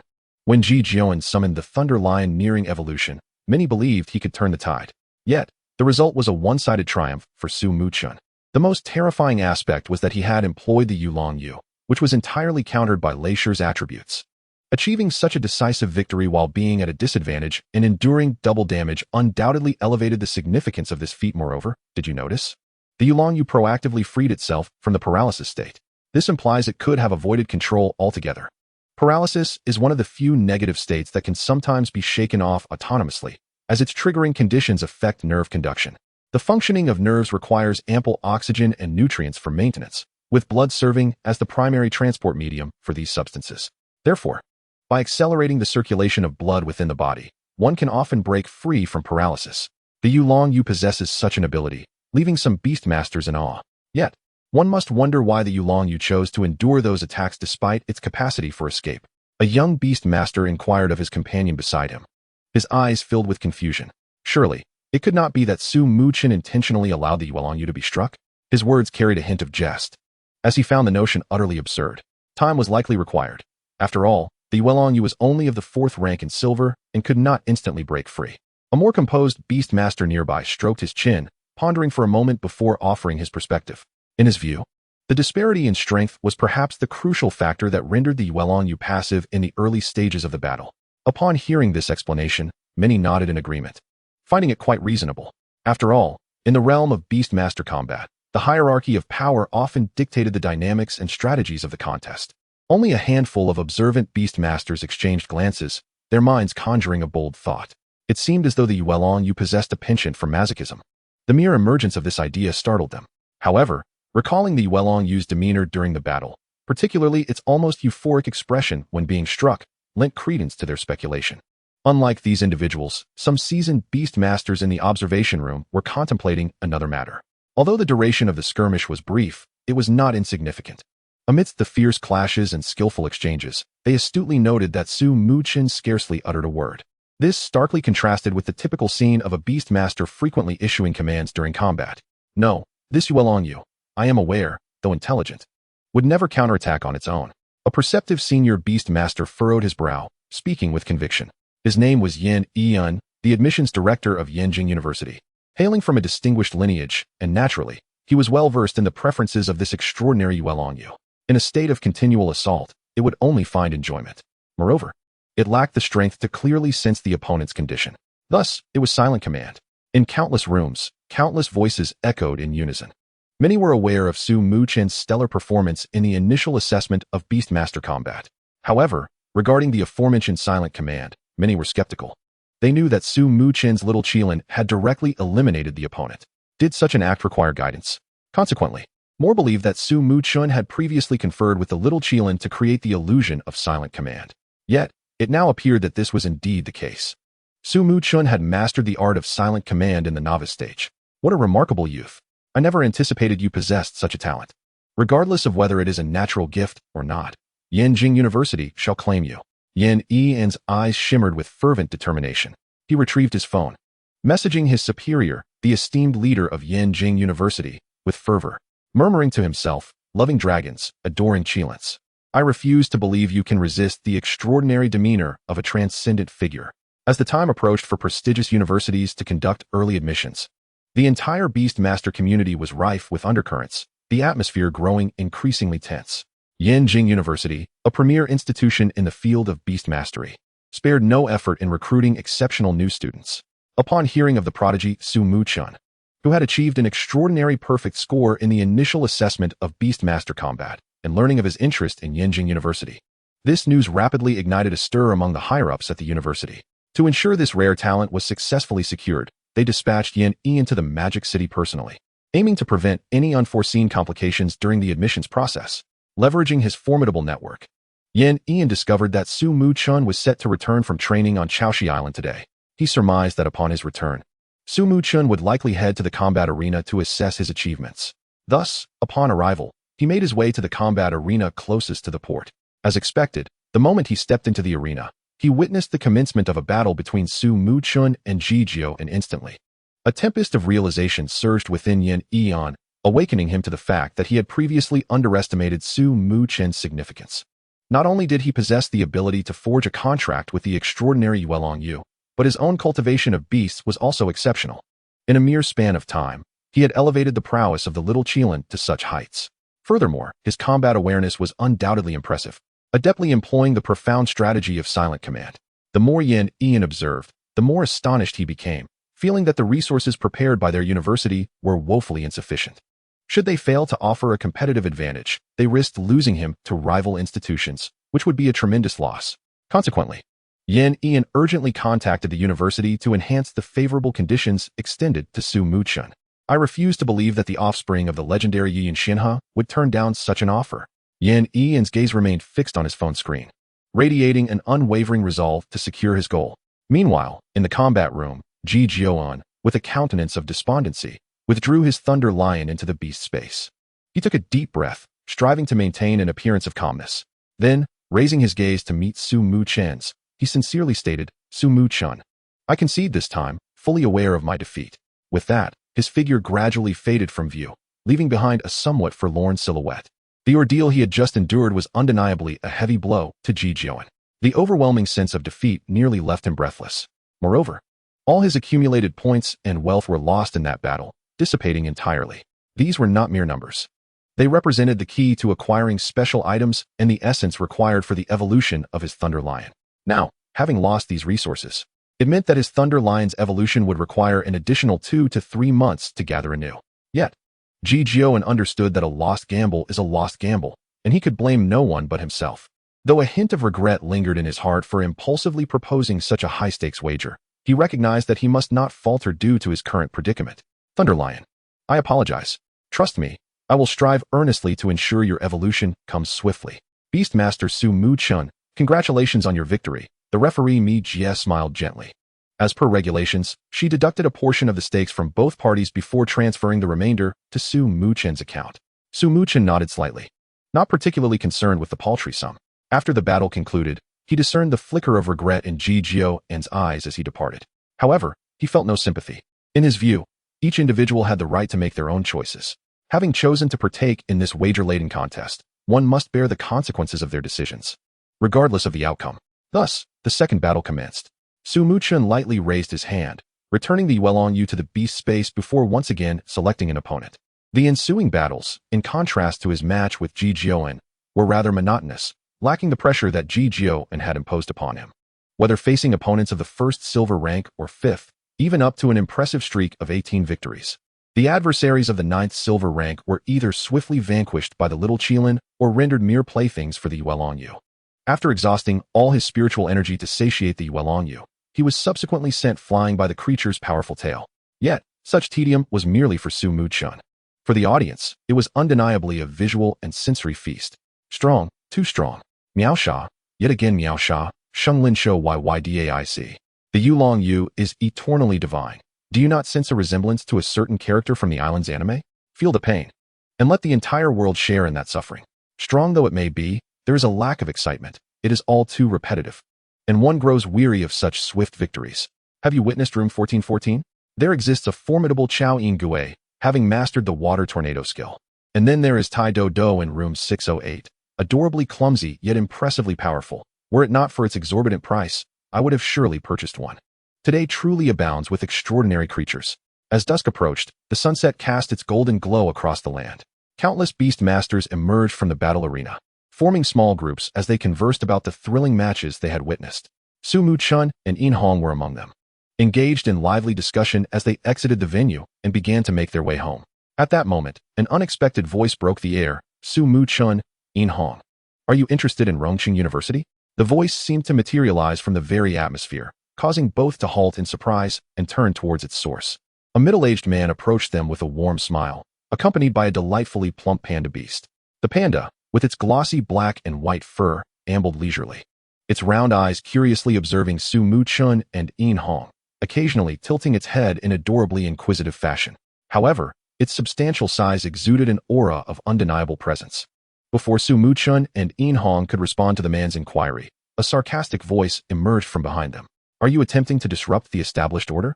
The tone was laden with dissatisfaction and a veiled warning. Curiosity piqued, Su Muchen turned to look, and there stood a familiar figure. Yin Laoyin. I did not expect to see you here. Upon recognizing the newcomer, the middle-aged man's expression shifted, his eyes betraying a flicker of apprehension. With a cold snort, he chose not to linger and swiftly departed, the panda beast scurrying after him, vanishing around the street corner in an instant. Some individuals are always inclined to breach conventions. Yin observed the retreating figure with a slight frown, his face betraying displeasure.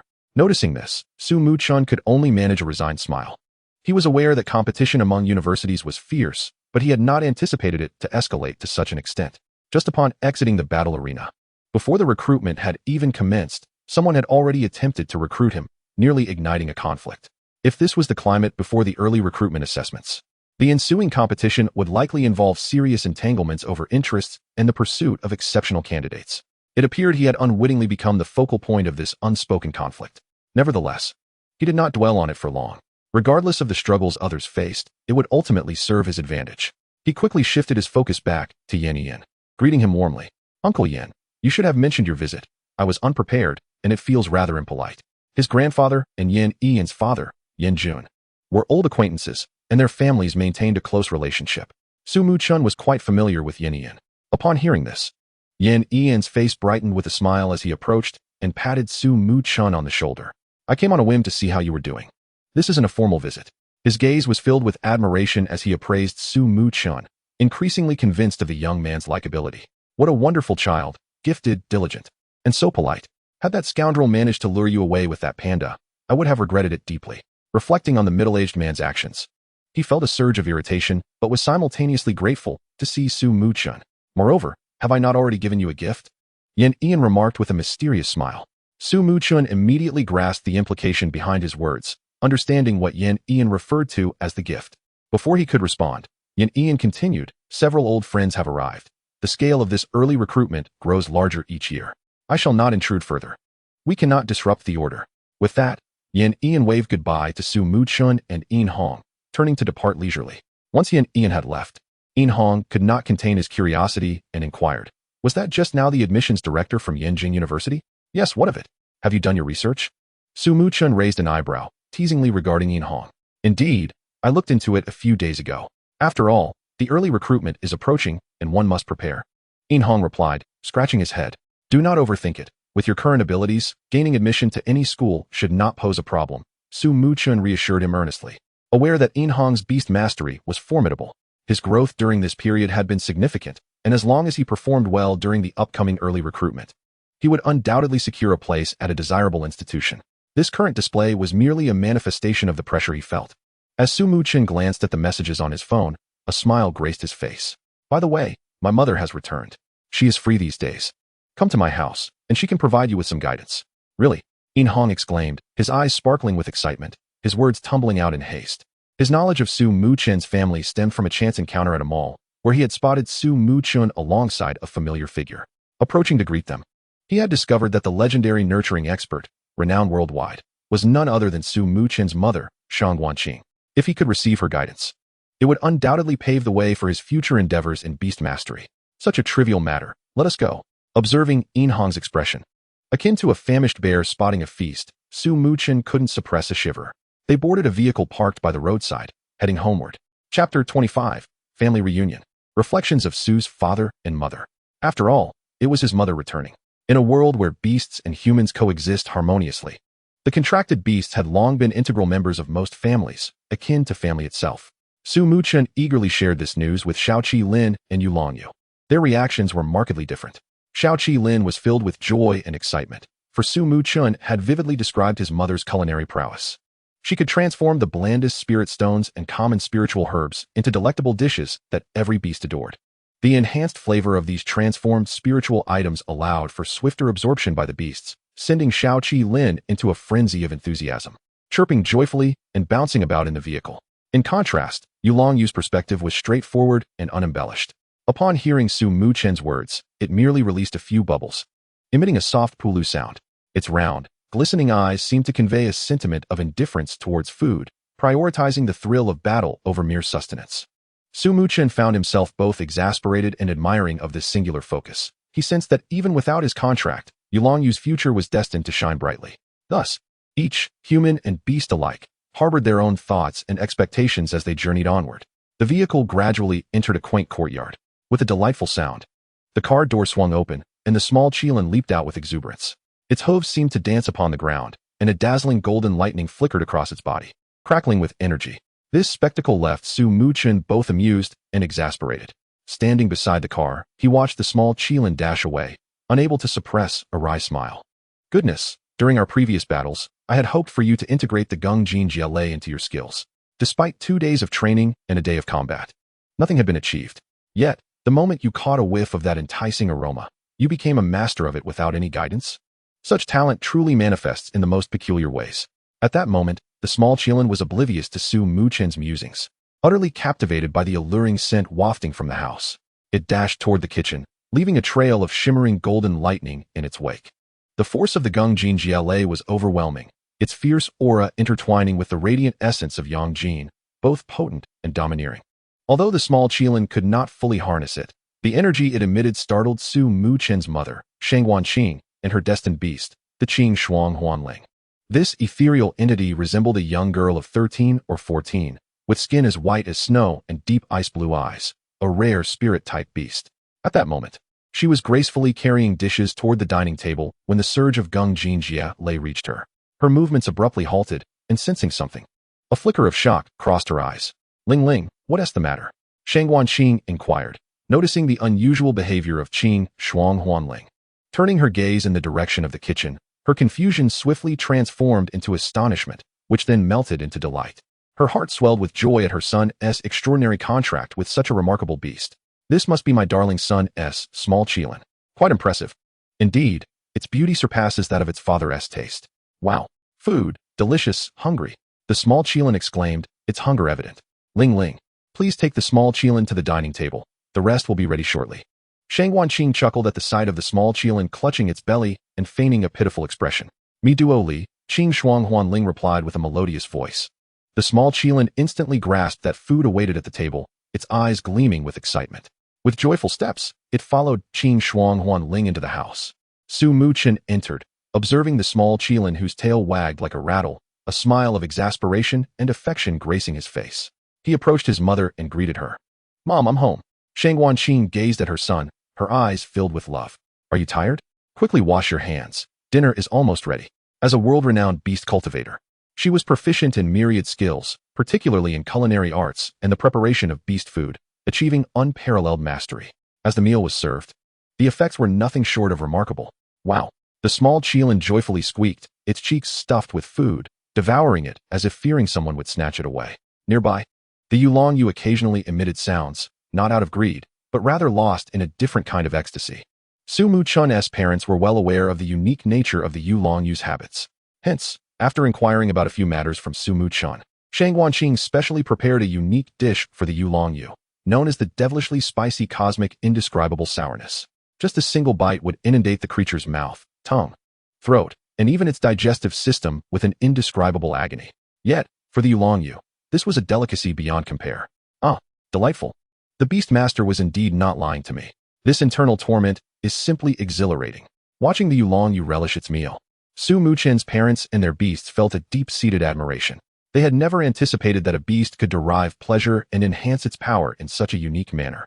It was no wonder the Yulong-Yu had formed a contract with him. The method of bonding was truly extraordinary. After dinner, Su Lin settled onto the sofa, observing the Yulong-Yu's blissful state with an expression that was both curious and somewhat perplexed, marveling at this miraculous growth method.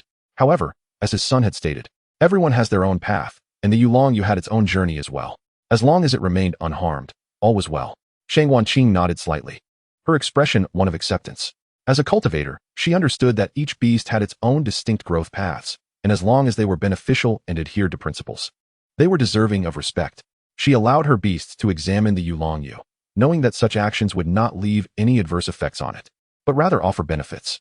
In light of this, as the matriarch, it was crucial to respect its choices. Upon hearing this, Su Lin nodded in agreement, a proud smile illuminating his face as he gazed at Su Muchen, filled with admiration. In his eyes, his son not only possessed exceptional talent in beast cultivation, but also exhibited an understanding and respect for the unique growth paths of each beast, which was indeed a rare quality in the realm of beast mastery, filling him with immense pride. If your grandfather were to learn of this, he would surely tease your ancestral dragon. Su Lin chuckled, leaning back against the sofa, his mind conjuring the image of the old man boasting with delight. Listening to his father, Su Muchen couldn't help but chuckle. Yet, he understood one reason for his bond with the Yulong-Yu. Turning to his mother, he said, "By the way, Mom, my ability to contract the Yulong-Yu is also thanks to Yin Hong and his father. I would like to invite him over to our home in the next couple of days. Of course, let us ask him to join us tomorrow for special training." Shang Wanqing replied, recalling her previous encounter with the tall Yin Hong at the mall. She had intended to invite him for a meal, but before she could speak, he had blushed and left. He seems to be a very innocent child. Simultaneously, Su Lin added, "Let us invite the Lin family's daughter as well. It's perfect since she intends to pursue the path of a beast cultivator." Although it was a mutually beneficial exchange, ultimately, their family stood to gain more. We also need to express gratitude. As long as it does not violate our principles, we should lend a helping hand. The following morning, as dawn broke, gentle sunlight filtered through the gaps in the curtains, casting a warm glow across the room. Shang Wanqing's other beast, Mi Xiaochu, had already arrived in the kitchen, methodically preparing breakfast. Mi Xiaochu, a uniquely shaped beast resembling a steaming bowl of rice, donned a chef's hat, with noodle-like arms and intricate patterns etched onto the bowl representing various seasonings. There is a saying that acquiring a Mi Xiaochu and nurturing it to the golden level is akin to possessing a money tree, as its power grows through culinary endeavors. Upon reaching the golden realm, its culinary skills would rival those of a state banquet chef. Just awakening. Su Muchen's digestive system was still adjusting, its functions not yet fully restored. Even for a beastmaster, consuming highly nutritious food is not advisable until they reach a certain developmental stage. Shang Wanqing stood at the entrance of the dining hall, observing the small Qilin and the leap dragon fish devouring their meals ravenously. She had intended to impart her years of experience in beastmaster cultivation to her son, particularly regarding dietary considerations. However, before she could finish her thought, she was astonished to discover that, even though they had just awakened, the small Qilin and leap dragon fish exhibited no difficulty in absorbing the nutritious food, their energy intake remarkably efficient. Shang Wanqing realized that some of her cultivation insights might not be applicable to her son's beasts. Nevertheless, as a seasoned beastmaster, she maintained an open mindset and felt no embarrassment. With a slight shake of her head and a mixture of exasperation and affection reflected in her smile, she turned to Su Muchen and inquired, "Have you made arrangements with your classmates?" Su Muchen nodded in response, saying, "I messaged them last night. They confirmed they would arrive on time." "Very well, prepare yourself. We shall set off," Shang Wanqing said while glancing at the time. Although it was still early, the morning rush hour in Modu was notoriously congested. With the upcoming special recruitment assessments and the unified college entrance examinations, numerous beastmasters were heading to training locations. Arriving early could only be beneficial. An hour later, in the hall of the Thunder Roar Training Club, the number of personnel was sparse, leaving the expansive space feeling somewhat desolate. Yet, regardless of the location, there were always some diligent individuals eager to train, hoping to get a head start while others remained in slumber. At that moment, they were taken aback by a figure at the entrance, a man with a severed arm, accompanied by a young boy. Isn't that the guardian of Thunder Valley, Lei Jinghong? One exclaimed, as his formidable presence was unforgettable. It was unexpected for him to appear at a training club. Did he have some connection with it? I heard the club owner is his cousin. But why does it seem like he is waiting for someone important? Who knows? Let us wait and see, the Beast Masters murmured among themselves. Meanwhile, Yin Hong and Lin Suxian, also awaiting, shared a knowing look. Unlike the others, their connection to Su Muchen granted them greater insight into the situation. Their understanding only heightened their astonishment. It was indeed Lei Jinghong, the guardian of Thunder Valley, a place known for housing the most numerous and powerful thunder roar beasts in the world. Even a mayor would have to show him respect. To see him waiting for their classmate's mother was beyond their expectations. As they pondered, a voice reverberated throughout the hall. Qing Jie, you are my idol. Instantly, all attention turned towards the entrance. There stood Shang Wanqing, exuding an extraordinary aura, being greeted with a mix of reverence and formality by Lei Jinghong, who appeared somewhat flustered under her reprimand for creating such a scene. Upon hearing the commotion, Shang Wanqing acknowledged the source of the voice and proceeded gracefully toward the elevator. Unfazed by the curious gazes around her, Su Muchen, entering the hall, spotted Yin Hong and Lin Suxian, waved at them, and joined her in the elevator, leaving behind a group of excited beast masters, still in disbelief at the scene they had just witnessed. Was that really Shang Wanqing? One murmured, incredulous. There's no mistake. I would never misidentify her, another replied confidently. No wonder Lei Boss came to greet her. It's Qing Jie, after all. Someone remarked enviously. How I wish I could have such an opportunity. Another sighed, their voice tinged with longing as they watched the elevator doors close. On the upper level of the Thunder Roar Training Club, Shang Wanqing raised an eyebrow, scrutinizing Lei Jinghong. What's with the elaborate arrangements? What do you seek? Having known each other for some time, Shang Wanqing understood Lei Jinghong's character. His current display suggested he was in need of something significant. He appeared somewhat helpless yet earnest as he regarded her, struggling to articulate his thoughts. Sister-in-law, After several attempts, he finally gathered his courage and expressed, please. Could you offer some guidance to my son? He refuses to follow in my footsteps, insisting on pursuing some mechanical ascension instead of our traditional path.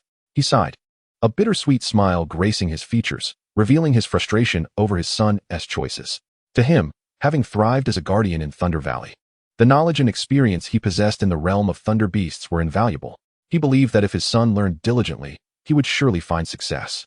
Yet, his son had become fixated on mechanical beasts, believing only they could achieve immortality, a notion that diverged drastically from Lei Jinghong's expertise. Understanding Shang Wanqing's profound knowledge in beast master cultivation, he earnestly sought her assistance in guiding his son. Shang Wanqing, amused by Lei Jinghong's uncharacteristic vulnerability, teased. For someone like you to express such a request is indeed rare. As a parent, I share your concerns for your child, but I am no expert in the mechanical realm. Lei Jinghong's words conveyed a father's love and concern for his son. Although he was an outsider in the domain of mechanical beasts, he could not bear to watch his son navigate this path alone, stumbling along the way. Very well. Consider it a small favor. Next time, just ask directly, without all this unnecessary fuss. Chapter 27. The aspiration to soar to the skies with Tai Do Do. Inside the Tianzi training room, Su Muchen and her companions were engaged in brief introductions. Their primary focus was getting to know Lei Xiaowen, who, like them, was preparing to participate in the early recruitment. He was renowned as a genius from the first high school of Linen City, having achieved a perfect score of 130 in the preliminary assessment. His primary beast was Tai Do Do, a mechanical entity that walked upright, possessing arms and legs, a robust physique, and a dinosaur-like head capable of launching missiles from its mouth. Why did you choose to pursue the mechanical path? Are you planning to become a researcher? Yin Hong queried, intrigued by Tai Do Do's unique appearance. Although mechanical beasts were formidable, he considered them somewhat niche. Few individuals choose to major in the realm of mechanical engineering, except for certain researchers who require its computational prowess. Flesh and blood are fleeting, mechanics ascend. Lei Xiaowen replied earnestly, his gaze imbued with a resolute conviction, as if he were articulating not merely a simple phrase, but a steadfast belief residing deep within his heart. The common beastmasters faced the inevitability of life's end. Lei Xiaowen furrowed his brow slightly, a hint of melancholy seeping into his tone. He continued, regardless of their might, they cannot escape the cycles of life, aging, illness, and death. When their lifespan culminates, they shall inevitably fade from this world. At this juncture, he paused, his eyes softening as they fell upon Tai Do Do. The mechanical discipline is distinct. With the current advancements in human technology, as long as the core mechanism remains intact, its existence shall endure eternally. He recognized the unique advantage possessed by mechanical beastmasters, provided that the core components are unharmed, even if a limb is severed. Repairs and upgrades can ensure companionship alongside the Beastmaster indefinitely. Upon hearing his words, Muchen and the others nodded in agreement. Indeed, he is a person of thought and aspiration. Simultaneously, Muchen found himself engulfed in deeper contemplation. He mused that machinery represents a manifestation of human intellect. If, in the future, he were to acquire a term associated with the mechanical field and utilize it as an energy source to awaken the earthly path, what might transpire? Would it conjure forth a robot clad in mechanized armor, or perhaps a starship akin to those seen in science fiction? Just as Muchen was lost in thought, Shang Wanqing entered the room. Observing the four youths, she straightforwardly inquired, "Your respective Beastmaster paths diverge. One-on-one instruction is required. Who shall begin? Let Lin Suxian go first. She is also a novice nurturer," Muchen responded, snapping back to reality. The others expressed no objections, as they had merely accompanied him to audit the class. And the order mattered little. Lin Suxian felt as though she were in a dream, her mind somewhat dazed. One-on-one teaching, especially from a world-renowned nurturer, was a rare opportunity. According to market rates, the starting price is 10 million for 10 minutes, and even if one can afford it, securing such a session is no easy feat. She had merely anticipated a chance to interact closely with her idol, perhaps receiving a few pointers in the process. Yet, she never imagined she would qualify for personalized instruction. The sudden surprise left her momentarily bewildered. Do not be so overwhelmed. Such a state will hinder your learning. Muchen observed Lin Suxian, still rooted in place, and recognized her excitement. How could she not be thrilled? Lin Suxian internally protested. Any Beastmaster, especially one who is also a part-time nurturer, would feel anxious in her position. She took a deep breath, striving to calm herself, yet her slightly trembling hands betrayed her exhilaration. "I want tea bite. Come here quickly." Shang Wanqing chuckled at Lin Suxian's nervous yet eager demeanor. Turning to Muchen and the others, she continued, "Muchen, Yinhong, and Xiaowen. You three are of the same age. You may engage in battle among yourselves. The experiences of others can serve as valuable lessons, and techniques that are commonplace to some can greatly benefit you." As Shang Wanqing departed with Lin Suxian, the training room, once bustling, was left with only Muchen, Yinhong, Lei Xiaowen, and their respective beasts. At that moment, Tai Do, resembling a mechanical dinosaur, emitted a peculiar sound akin to the friction and collision of metal components. Its eyes, resembling black gemstones set within white orbs, were fixated intently on the recently released Yulongyu. It can fly. It can actually fly. Upon witnessing Tai Do's reaction, Lei Xiaowen understood its thoughts perfectly. It had spotted a flying beast and yearned for a spar. Thus, with a glimmer of anticipation, Lei Xiaowen turned to Muchen and politely yet sincerely proposed, "Might we allow you Yulongyu to face off against my Tai Do?" He then articulated the unique attributes of his Tai Do. Those with even a modicum of knowledge about Tai Do would know its evolutionary form is the jet dragon, which sprouts a jetpack from its feet and rotor blades akin to a helicopter from its back. Consequently, most Tai Do, from birth, witness their parents soaring through the skies, fostering an insatiable desire for flight. Other Tai Do, upon seeing a spirit beast with the ability to fly, would gaze with wide-eyed admiration, akin to eager pupils, yearning to learn the art of flight. However, Lei Xiaowen's Tai Do possessed a somewhat mischievous disposition. It was eager to engage in combat with any flying beast, believing that only through such intense confrontation could it truly grasp the secrets of flight. A spar? How delightful. The moment Yulongyu emerged, it sensed the challenge and brightened with excitement. Muchen, too, felt invigorated. The attack patterns of the mechanical realm differed significantly from other attributes. In the early stages, they often wield immense power derived from their unique construction and energy sources. Moreover, Muchen had recently assessed Tai Do's strength, which was at the silver first rank. Perhaps this battle could provide Yulongyu with a hearty meal. Moreover, earlier that day, the auspicious energy from the little Qilin's ascension to bronze 8th rank was just shy of allowing him to break through to bronze 2nd rank. It was possible that after enduring this bout, coupled with the previous absorption of pain, Yulongyu might ascend to silver 5th rank, facilitating Muchen's own breakthrough. With that in mind, Yulongyu, prepare for battle. Chapter 28. The uneasy Yinhong and Lei Xiaowen. Pulu. Yulongyu chirped energetically. Upon hearing the word battle, its round, sparkling eyes radiated with exhilaration. It was well aware that this signified another opportunity to endure hardships, which it considered a splendid chance for growth. Its scales bristled slightly, fins taut, and its entire body assumed a battle stance, akin to a drawn bow, ready to embrace the impending feast of endurance. "Allow me to serve as the judge," Yinhong volunteered, clearing his throat to raise his voice. Red side, Yulongyu. Blue side, Tai Do. As his words resonated clearly within the room, the previously relaxed atmosphere transformed into one of solemnity. Tai-Do and Yulong locked eyes, seemingly in perfect synchrony, each discerning excitement and eagerness in the other's gaze. As the phrase "the match begins" escaped Yin Hong's lips, Lei Xiaowen promptly commanded, Tai-Do, gear missile. Without hesitation, Tai-Do responded to the command, opening its mouth lined with metallic teeth, unleashing a torrent of small gear-like missiles. These projectiles possessed a degree of tracking capability. In the air, the projectiles danced and intertwined, each striking with pinpoint accuracy. Bang! In an instant, a cacophony of small explosions erupted, resonating one after another. However, at this stage, the mechanical prowess of Tai-Do's long-range capabilities was still rather weak. It merely stirred up some dust, leaving the furnishings of the room unscathed. Despite this, Lei Xiaowen furrowed his brow slightly, his mind filled with questions. Why did it not evade?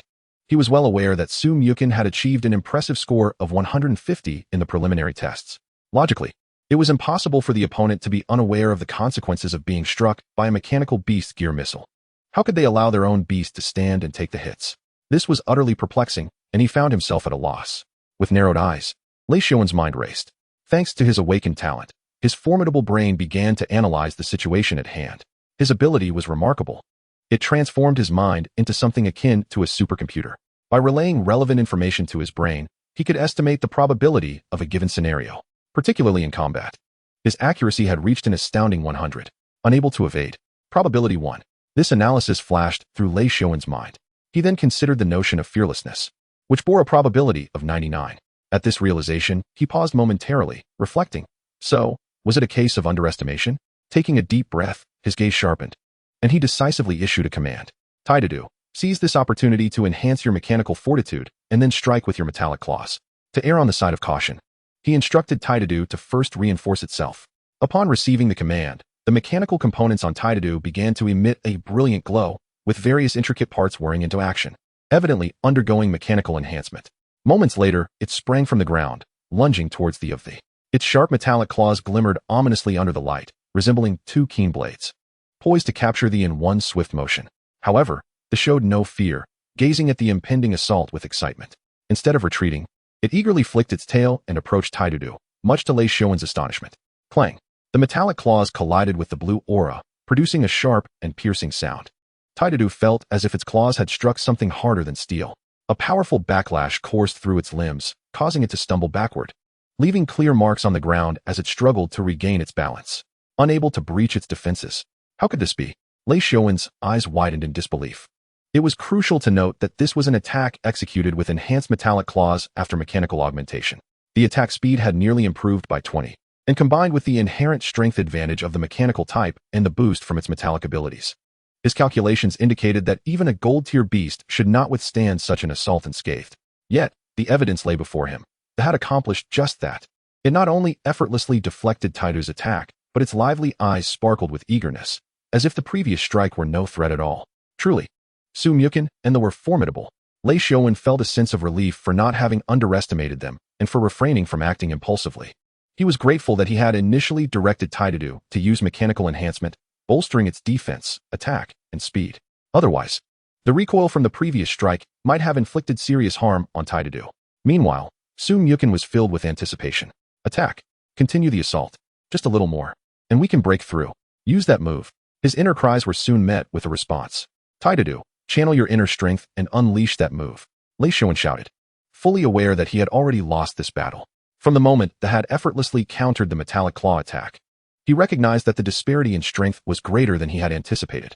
However, given that they had been struck by the gear missile, there was a possibility that its magical resistance had diminished. He was genuinely curious whether Tai-Do's ultimate move, the laser beam, could withstand this resilience in this context. Is it coming? A new entry awaits. Muchen appeared outwardly calm, standing still, but his heart raced with excitement. He sensed that they was on the brink of a breakthrough, potentially catalyzed by Tai-Do's forthcoming strike. The outcome hinged on this moment. Upon hearing the command, Tai-Do swiftly retreated, creating distance between itself and they. The light emanating from its mechanical form grew ever more radiant, clearly channeling all its inner strength. Then, with a sharp cry, it opened its mouth once more. However, this time, instead of a gear missile, it unleashed an energy beam radiating a ghostly blue glow. Unfortunately, due to Tai-Do's insufficient mastery of this skill, the beam veered off course, straying sideways and seemingly destined to miss its target. His eyes widened in alarm. As if to say, this won't do, We cannot let this attack go astray. With a powerful flick of its tail, it surged forward with unprecedented speed to intercept the errant laser beam. Lei Xiaowen was left bewildered.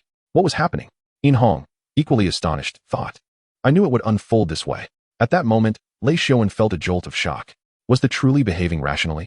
He could not fathom why the would actively confront the strongest attack from its opponent. This was entirely illogical. In Hong, though shocked, was impressed by this tenacity in battle. He understood that the thrived on pain, growing stronger the more it fought. He found its combat style uniquely torturous for its adversaries, as one could never predict when Muchen would strike or when the would leverage its resilience to become even more formidable. Chapter 29, New Entry, Dragon Battles in the Wild, its blood a mysterious yellow. Boom. When the laser beam was intercepted by the immense energy erupted in an explosion of light, akin to the dazzling headlights of an Audi, blinding to the eyes. Pulu. Delightful. Pulu. A sensation of searing warmth penetrated deep within. Pulu. Incredible. Pulu. Absolutely magnificent. The felt no pain. Instead, it emitted sounds of sheer joy, saturated with satisfaction, as if it had not just endured a powerful attack, but had instead partaken in a lavish feast. Following this strike, its body shimmered with an elusive glow, cascading along its scales. In the midst of this flickering light, the achieved its breakthrough. Lei Xiaowen was left aghast, his eyes wide as he fixated on the. He murmured. The physical form of the is unmistakably different from before. He could clearly see. At this moment, the Yolangyu scales on its head were increasingly dense, and its luster grew ever more profound. Its voice trembled slightly, filled with astonishment. It has broken through. In Hong could not help but exclaim, articulating what Lei Xiaowen wished to convey. Although he had surmised that Yolangyu might strengthen itself through this attack, he had not anticipated such a direct breakthrough. This was simply astonishing. Pulu. Yolangyu, now a silver tier 5, was in complete control. In contrast to the astonishment of the two, Muchen, who had predicted the outcome of the battle from the outset, felt an exhilarating thrill within. He struggled to suppress the smile creeping onto his face, not wishing to appear overly exuberant. Yet, his lips betrayed him, curving upward uncontrollably. He found it truly difficult to contain his excitement. This was due to the fact that with Yolangyu's breakthrough came the restorative power that allowed Muchen to ascend to a new level. He now possessed the realm of Bronze Tier 2 and had acquired an entirely new attribute, Dragon Battles in the Wild, its blood profound yellow. After being attacked, the blood within accelerates, stamina is continuously restored, and control immunity is granted. However, the aura of dragon blood is often highly alluring, attracting attackers of no more than 2 major realms above itself. This attribute was nothing short of extraordinary. The continuous recovery capability spoke for itself, enabling its possessor to avoid passivity in prolonged battles. Moreover, the effect of immunity to control was especially suitable for Yolangyu. Previously, Muchen had categorized Yolangyu as a disruptor, leveraging its ability to grow stronger from taking hits to attract aggro, alleviating pressure from teammates, and absorbing damage. After all, as long as the damage absorption was sufficiently high, it could absorb more energy, resulting in a powerful explosive output, making it an unpredictable factor on the battlefield. However, achieving such a goal was not without its limitations. First and foremost, control skills posed a challenging dilemma. Just like in yesterday's battle against Ji Jiuan, the Thunderlion's Thunder Net indeed rendered Yolangyu immobile, forcing it to remain in place until it could endure the pain inflicted by the net and muster the strength to break free. This indicated that Yolangyu did not possess immunity to control, which could pose a significant risk in combat. After all, what use is a disruptor that needs to absorb damage if it can simply be confined in place by an opponent? Now, however, with this new attribute, everything changed. Yolangyu had effectively gained the ability to be immune to control, as long as an opponent attacked Yolangyu, whether through physical strikes or control-infused skills. It fundamentally counted as an attack. Consequently, the attribute's effects could be triggered, allowing Yolangyu to attain immunity to control. As for the final Dragon Blood aura, which would possess a taunting effect, that was of no concern to Yolangyu, which would welcome all attackers with open fins. With this attribute, one could assert that Yolangyu, serving as the disruptor in Muchen's team during group battles, was on the verge of emerging from its shell. Lei Xiaowen, you are a good person. Taito Do, you are a splendid beast tamer. This exhilarating battle today owes much to both of you. Pulu? The once lively eyes of Yolangyu now bore a hint of disappointment. Was it already over? It felt insatiable, as if it could devour 30 bowls of food. Yolangyu gazed at Lei Xiaowen, its small eyes silently pleading, let us have another round. At that moment, Lei Xiaowen was crouched nearby, assessing Taito Do's condition and providing psychological support. Taito Do, here, have some gold to replenish your stamina. You performed excellently in this battle. Lei Xiaowen retrieved a large chunk of gold from his beast-taming space. Hiss. Feeding gold to restore stamina? Are mechanical beasts really that difficult to sustain? Muchen and his companion could not help but inhale sharply upon witnessing this. Gold, a rare metal capable of storing spiritual energy, commanded high prices in this world, often reaching 1,000 per gram at its lowest. Many people are reluctant to wear gold jewelry during weddings, treating it like a precious treasure. Yet here was Lei Xiaowen, casually offering it to his beast. What a generous gesture. As the two marveled at this, the little Qilin, which had been lazily lying nearby, perked up at the sight of Tai Do, enjoying the treat. It approached eagerly, its big eyes wide with curiosity, wanting to see what Tai Do was eating that smelled so delightful. This gold has been nurtured with spiritual energy, making it excellent for restoring the stamina of mechanical beasts, Lei Xiaowen explained with a smile as the little Qilin drew near. However, he slightly moved it away, concern flickering in his eyes. Muchen, can this holy Qilin eat this? Although it was spiritual gold, it still retained its metallic nature. If it could not digest it, any residue in its stomach could slow its cultivation speed. Yes, Muchen nodded calmly, fully aware. He understood that the little Qilin possessed an attribute of elemental power. Not to mention the Gungjingjie. The metallic element was well within its capacity for digestion. He then added, if you're not worried about it being consumed entirely, you may offer it a bit. In response, Lei Xiaowen shrugged nonchalantly. It's just my own property. It's not worth much. Saying this, he retrieved another large chunk of gold from his beast-taming space and placed it before the little Qilin. With Muchen's approval, the little Qilin wasted no time, transforming into a glutton and taking a bite, leaving a small dent in the gold. Once certain there were no issues, Lei Xiaowen turned his attention back to Muchen, feeling slightly embarrassed. By the way, Muchen, could I trouble you to have Yulanjiu help me train Tai Do later? Its control over the laser beams is still lacking. Facing an opponent like Yulanjiu would help it unlock its potential more easily. Although he typically did not pay much attention to rumors, he was still somewhat baffled by what manner of creature Yulanjiu was, capable of growing stronger after taking hits. However, he recognized that Yulanjiu could endure the laser beams without sustaining damage and appeared to relish the sensation of being hit. Thus, he thought it beneficial to enlist its assistance in training Tai Do. That can be arranged, Muchen replied, shifting the conversation, but have you considered one question? Lei Xiaowen looked puzzled, unsure of what was to come. Does the laser beam skill necessarily have to be released from a distance? Muchen inquired, his eyes sparkling with curiosity. What if, during a battle, it used its metallic claws to pin the opponent down and bit down to unleash the skill? Would it still miss? Upon hearing this, Lei Xiaowen shook his head slightly, offering a wry smile. I have thought about that approach. While mechanical beasts can easily multitask, it still requires at least a minute to concentrate on both the metallic claws and the laser beams. He paused momentarily, continuing, however, finding an opportunity to release at close range is exceedingly difficult. The opponent would hardly grant me that chance. He spread his hands, fully aware that in actual combat, a minute is ample time for an opponent to devise numerous countermeasures. This method presented too many variables and was currently impractical. Muchen listened attentively to his explanation, nodding thoughtfully, realizing he might indeed be somewhat naive in this regard. It is astonishing that all the beasts have been aligned to the same level as the little Qilin. Indeed, these individuals possess rather lackluster beasts, unable even to execute skills in a timely manner. Chapter 30. Has the bar for novice beast tamers risen so high? Approximately an hour passed, and the once quiet room erupted into a lively commotion once more. The trio looked at the little Qilin with a mix of helplessness, astonishment, and shock. The reason was quite simple. The current little Qilin possessed the attribute of Gungjingjie. This attribute endowed it with a unique ability and made it particularly sensitive to certain special energy sources. It was immediately drawn to the metal element of spiritual Qi gold, a rich source of energy, much like a child captivated by its favorite candy, unable to resist.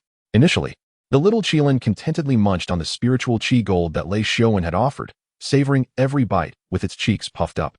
However, it soon realized that this small amount of gold was hardly sufficient. Consequently, it set its sights on Tai Do's gold. The little Qilin, being quite clever, recalled Lei Xiaowen's words, understanding that Tai Do harbored a unique affinity for flying beasts. With its big, sparkling eyes, it showcased its flying prowess right in front of Tai Do. As it soared through the air, it often demonstrated its agile form, executing various complex maneuvers with remarkable flair.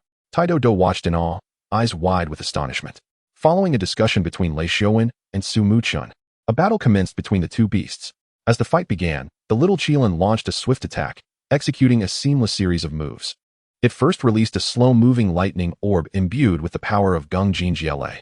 Taking advantage of Tai Do's evasion, it charged forward, delivering a powerful headbutt with its sharp horn, followed by a decisive kick, all in one fluid motion, as swift as lightning. Do had no chance to mount any effective defense and was instantaneously defeated. The scene reverted to the initial astonishment. Lei Xiaowen exclaimed, "Is this truly a novice beast that has only just been born?" Yin Hong remarked, "Wow, has Brother Qin's Shenglin beast become that powerful?" "No, it's always been formidable." Perhaps that beast previously deemed gold level by the club staff was indeed Brother Qin's Shenglin beast. Muchen looked on helplessly as the little Qilin wagged its tail, leaping towards the spiritual Qi gold. Fortunately, he had anticipated this. Shortly after Lei Xiaowen produced the gold, he had sent a message to his father to acquire some spiritual Qi gold. "Little Qilin, let us not rush. It is impolite to snatch from friends." Muchen stepped forward to block the little Qilin. Thankfully, the little Qilin was not entirely uncomprehending. Upon hearing Muchen's words, it obediently complied and did not resist. Just then, the atmosphere fell into a brief silence as a knock echoed at the door of the Tianzi room. Soon after, Lin Suxian returned with Xiao Bingpa from the adjacent room, having completed her one-on-one instruction. Muchen glanced at Yin Hong and said, "Ahong, you may go first. Do will need a bit of time to recover." "All right, Chao Yingui, it's our turn," Yin Hong replied, ushering Chao Yingui out of the door. Since receiving Muchen's invitation yesterday, Yin Hong had discussed extensively with his parents. After deliberation, he understood which aspects of training Chao Yingui should be prioritized. The strength of Chao Yingui, along with its internal spiritual energy, could not be compared to the likes of the little Qilin, Yulongyu, or Do. Therefore, water-type skills could be temporarily set aside, focusing instead on sound-based skills and noise training, which might yield better results.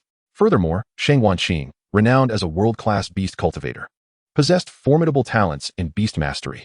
Besides her primary beast, Qing Shuang Huanling, her most famous beast was the Luan bird Zheng, a powerful creature resembling a Luan bird with wings akin to a guzheng, possessing both wind and sound attributes, perfectly suited to guide Chao Yingui in sound-based skills.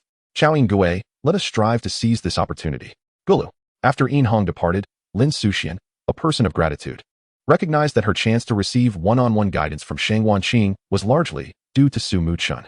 After expressing her heartfelt thanks, she turned her gaze to the side, observing Lei Xiaowen tending to Do's injuries. Curious, Lin Suxian inquired, "Were you just engaged in a beast battle?" The now recovered Lei Xiaowen readily admitted, "Yes, my Do lost. Muchen's Yulongyu and Shenglin beast are indeed formidable." Hearing this, Lin Suxian couldn't help but be taken aback. Even Do was no match for the little Qilin. In contrast to Yin Hong, who was less familiar with the talents of other cities, Lin Suxian, as a novice beast cultivator, diligently studied numerous cultivation techniques and sought information about contemporaneous talents in various cities. Through the skills of exceptional peers, she enriched her knowledge base. Thus, she understood Lei Xiaowen and was aware of Do's strength. It did not surprise her that Yulongyu could defeat Do. However, the little Qilin defeating Do, and it appeared completely unscathed? The combination of Muchen and his Shenglin beast, the top duo in Modu No.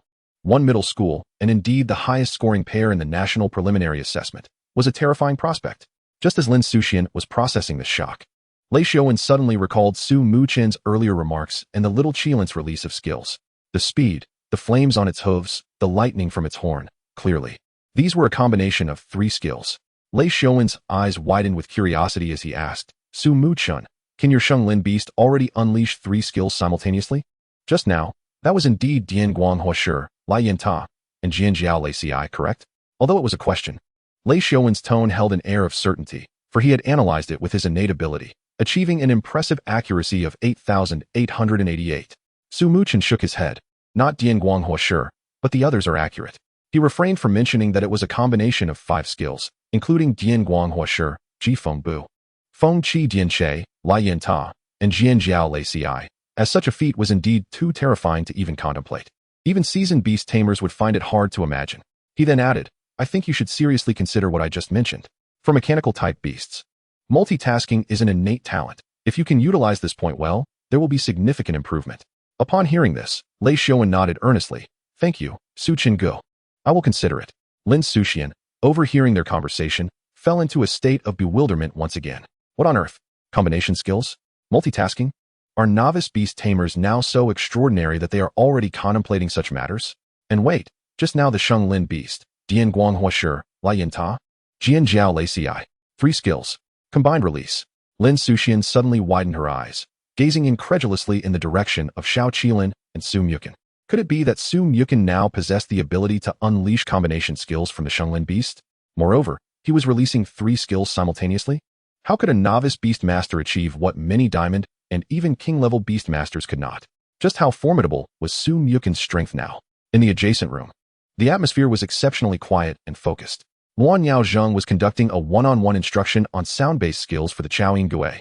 During this training session, Shang Wanqing turned to Yin Hong and inquired, "Yin Hong, what do you think is the most crucial aspect of beastmaster battles?" Upon hearing this question, Yin Hong furrowed his brow slightly and fell into contemplation. After a moment, he slowly raised his head, his gaze becoming resolute as he replied, "It is growth. It is victory." Shang Wanqing nodded slightly, a trace of satisfaction illuminating her face. Indeed, there are many objectives in battling. This method can deepen the bond between the beastmaster and their beasts. Each beast, through combat and the training provided by their master, can address its own weaknesses, thereby becoming more complete and powerful. As for victory, it is a pursuit cherished by nearly every beast and beastmaster, akin to an assessment of the efforts made by both parties. Shang Wanqing paused briefly before turning her attention back to Yin Hong. She continued, "Every stage of beastmaster has a different understanding of combat. At your age, the desire for victory is only natural." As she spoke, her expression deepened, radiating the wisdom of someone who had walked this path before. There are indeed many ways to achieve victory. The simplest method is to maximize the unique advantages of your beast compared to others at each stage. Advantages? The advantages of Qiaoyin Gui? Yin Hong momentarily froze, then slipped back into contemplation. Truth be told, his contract with Qiaoyin Gui was largely because it was the offspring of his father's ace beast. With high innate quality and a well-established breeding process in their family, he felt that following the process would yield satisfactory results. As for other aspects, he had not given them much thought. Was it sound-based skills or defense? He tentatively asked. He had a vague sense that Qiaoyin Gui excelled in these 2 areas, yet he was uncertain if they constituted the unique advantages Shang Wanqing mentioned. Shang Wanqing smiled and nodded, affirming, "Indeed. Many sound-based skills possess the ability to disrupt the hearing of the opposing beast." She patiently explained, "Just imagine, once the opponent's beast cannot clearly hear its master's commands, it can easily descend into chaos during battle, leading to a disordered attack rhythm." She approached Qiaoyin Gui, gently patting its shell, and added, "Moreover, the shell of Qiaoyin Gui provides a level of defense that is difficult for novice beasts to breach, serving as a significant asset. Your Qiaoyin Gui may not have exceptional talent in sound and water-based skills, but its defensive capabilities are formidable. To defeat opponents above level 95 at your current stage, you can certainly adopt another strategy." Shang Wanqing's eyes gleamed with a hint of mystery as she articulated, "Noise interference, absorption, and the circular water magic shield." Yin Hong, not being dim-witted, instantly connected the dots upon hearing Shang Wanqing's words. The names of these skills flashed through his mind like a lightning bolt. The noise skill disrupts the commands of the opposing beastmaster, throwing their beast into a chaotic attack rhythm. At this point, he could utilize the circular skill to enhance his defense and the water magic shield to bolster his magic resistance, thereby withstanding the opponent's attacks and forcing them into a situation of depleted stamina and insufficient magical energy. He could even combine this with the absorption skill to siphon the opponent's energy, hastening their incapacity to release skills. By then, the entire scenario would be under his control. "Qiaoyin Gui, let us express our gratitude to Aunt Shangwan and teacher Luan Yaozheng." With this thought, Yin Hong called upon Qiaoyin Gui and deeply bowed in thanks to Shang Wanqing and Luan Yaozheng. In truth, many beastmasters had shared strategies online. However, the dilemma lies in the fact that not every strategy is suitable for all beasts. Each beast possesses its unique habits, talents, and growth trajectories. The training methods suitable for one beast may not work at all for another. Therefore, for beastmasters, identifying the path that suits their beast and pursuing it with unwavering focus is of paramount importance. Today, Shang Wanqing's guidance had thoroughly illuminated the direction in which Yin Hong should endeavor with his Qiaoyin Gui. With Yin Hong's one-on-one instruction concluded, it was now Lei Xiuwen's turn. Upon entering the room, Lei Xiuwen first articulated his intentions. "Aunt, Brother Qin just mentioned to me that mechanical beasts can sometimes leverage multitasking and combination skills. I feel that this approach is quite fitting for me. Can I strive in this direction?" He stood expectantly beside Shang Wanqing, his gaze fixed on her, hoping for an affirmative response and more professional guidance. "Indeed, this suggestion is quite suitable for mechanical beasts," Shang Wanqing mused, slightly furrowing her brow in thought while nodding with a hint of approval. She recognized that Muchen's ability to propose such an idea indicated a unique understanding of beasts. However, she redirected the conversation, asking, Have you noticed a particular characteristic of your Taidodo? Huh. Lei Xiaowen was initially taken aback, then quickly concentrated, eagerly awaiting Shang Wanqing's valuable insights. He understood that what she was about to reveal would be crucial for training Taidodo. Shang Wanqing began to circle around Taidodo, meticulously observing every mechanical structure it possessed. Once she was certain, she spoke. Mechanical beasts differ significantly from those of other types. Their advantage lies in their intricate mechanical designs, which allow for a diverse range of functions. This is what Muchen referred to as the release of combination skills. However, this also means that training mechanical beasts requires a greater emphasis on detail and coordination. At your current stage, expecting to see rapid results may be unrealistic. Lei Xiaowen nodded vigorously, listening intently, fearful of missing even a single word. Shang Wanqing continued, your Taidodo currently possesses skills such as laser beams and gear missiles, which are indeed powerful. However, you must understand that the potency of mechanical beast skills does not solely depend on their energy output. The compatibility of mechanical components, the angle of launch, and subsequent calibration play critical roles. As she spoke, she crouched down, pointing at the tooth-like apparatus within Taidodo's mouth, stating with certainty, your Taidodo likely prefers to use its left teeth to crush food, doesn't it? Upon hearing this, Lei Xiaowen hesitated for a moment, then carefully recalled how Taidodo ate. He quickly affirmed yes. Although he felt puzzled about the relevance of this to its skills, he knew that Shang Wanqing must have her reasons for asking. Thus, when your Taidodo releases laser beams, it tends to shift off target. Shang Wanqing rose from her seat, brushing off imaginary dust from her hands, and explained, does this matter? Lei Xiaowen's eyes widened in astonishment, his face reflecting sheer surprise. He could hardly fathom the unexpected connection between these seemingly unrelated matters. Indeed, there is a connection. The mechanics of the mechanical system emphasize precision. Shang Wanqing smiled gently at Lei Xiaowen's incredulous expression. Mechanical beast taming is also a form of beast taming. As a tamer, frequent use of the left arm results in more developed musculature in that limb. The application of strength inadvertently leans towards the left side. The same applies to mechanical beasts. Prolonged use of the left side for biting leads to differences in wear and stress on the left mechanical components compared to the right when releasing skills, thus affecting the accuracy of skill execution and causing deviations. However, the mechanical system has distinct adjustment methods compared to ordinary beasts. Other beasts require time to improve through training and adjusting their force application, whereas mechanical beasts merely need to modify their internal components. For instance, adjusting the tension of internal springs can calibrate the accuracy of skills. As Lei Xiaowen listened intently, he diligently noted down Shang Wanqing's words, feeling as though he had uncovered a previously overlooked training insight. He was already contemplating where to make adjustments. Moreover, the energy supply for mechanical beasts is a core aspect. Shang Wanqing's gaze deepened, emphasizing the importance of this issue. Not only does it pertain to skill combination releases, but it also highlights the unique strengths of the mechanical system.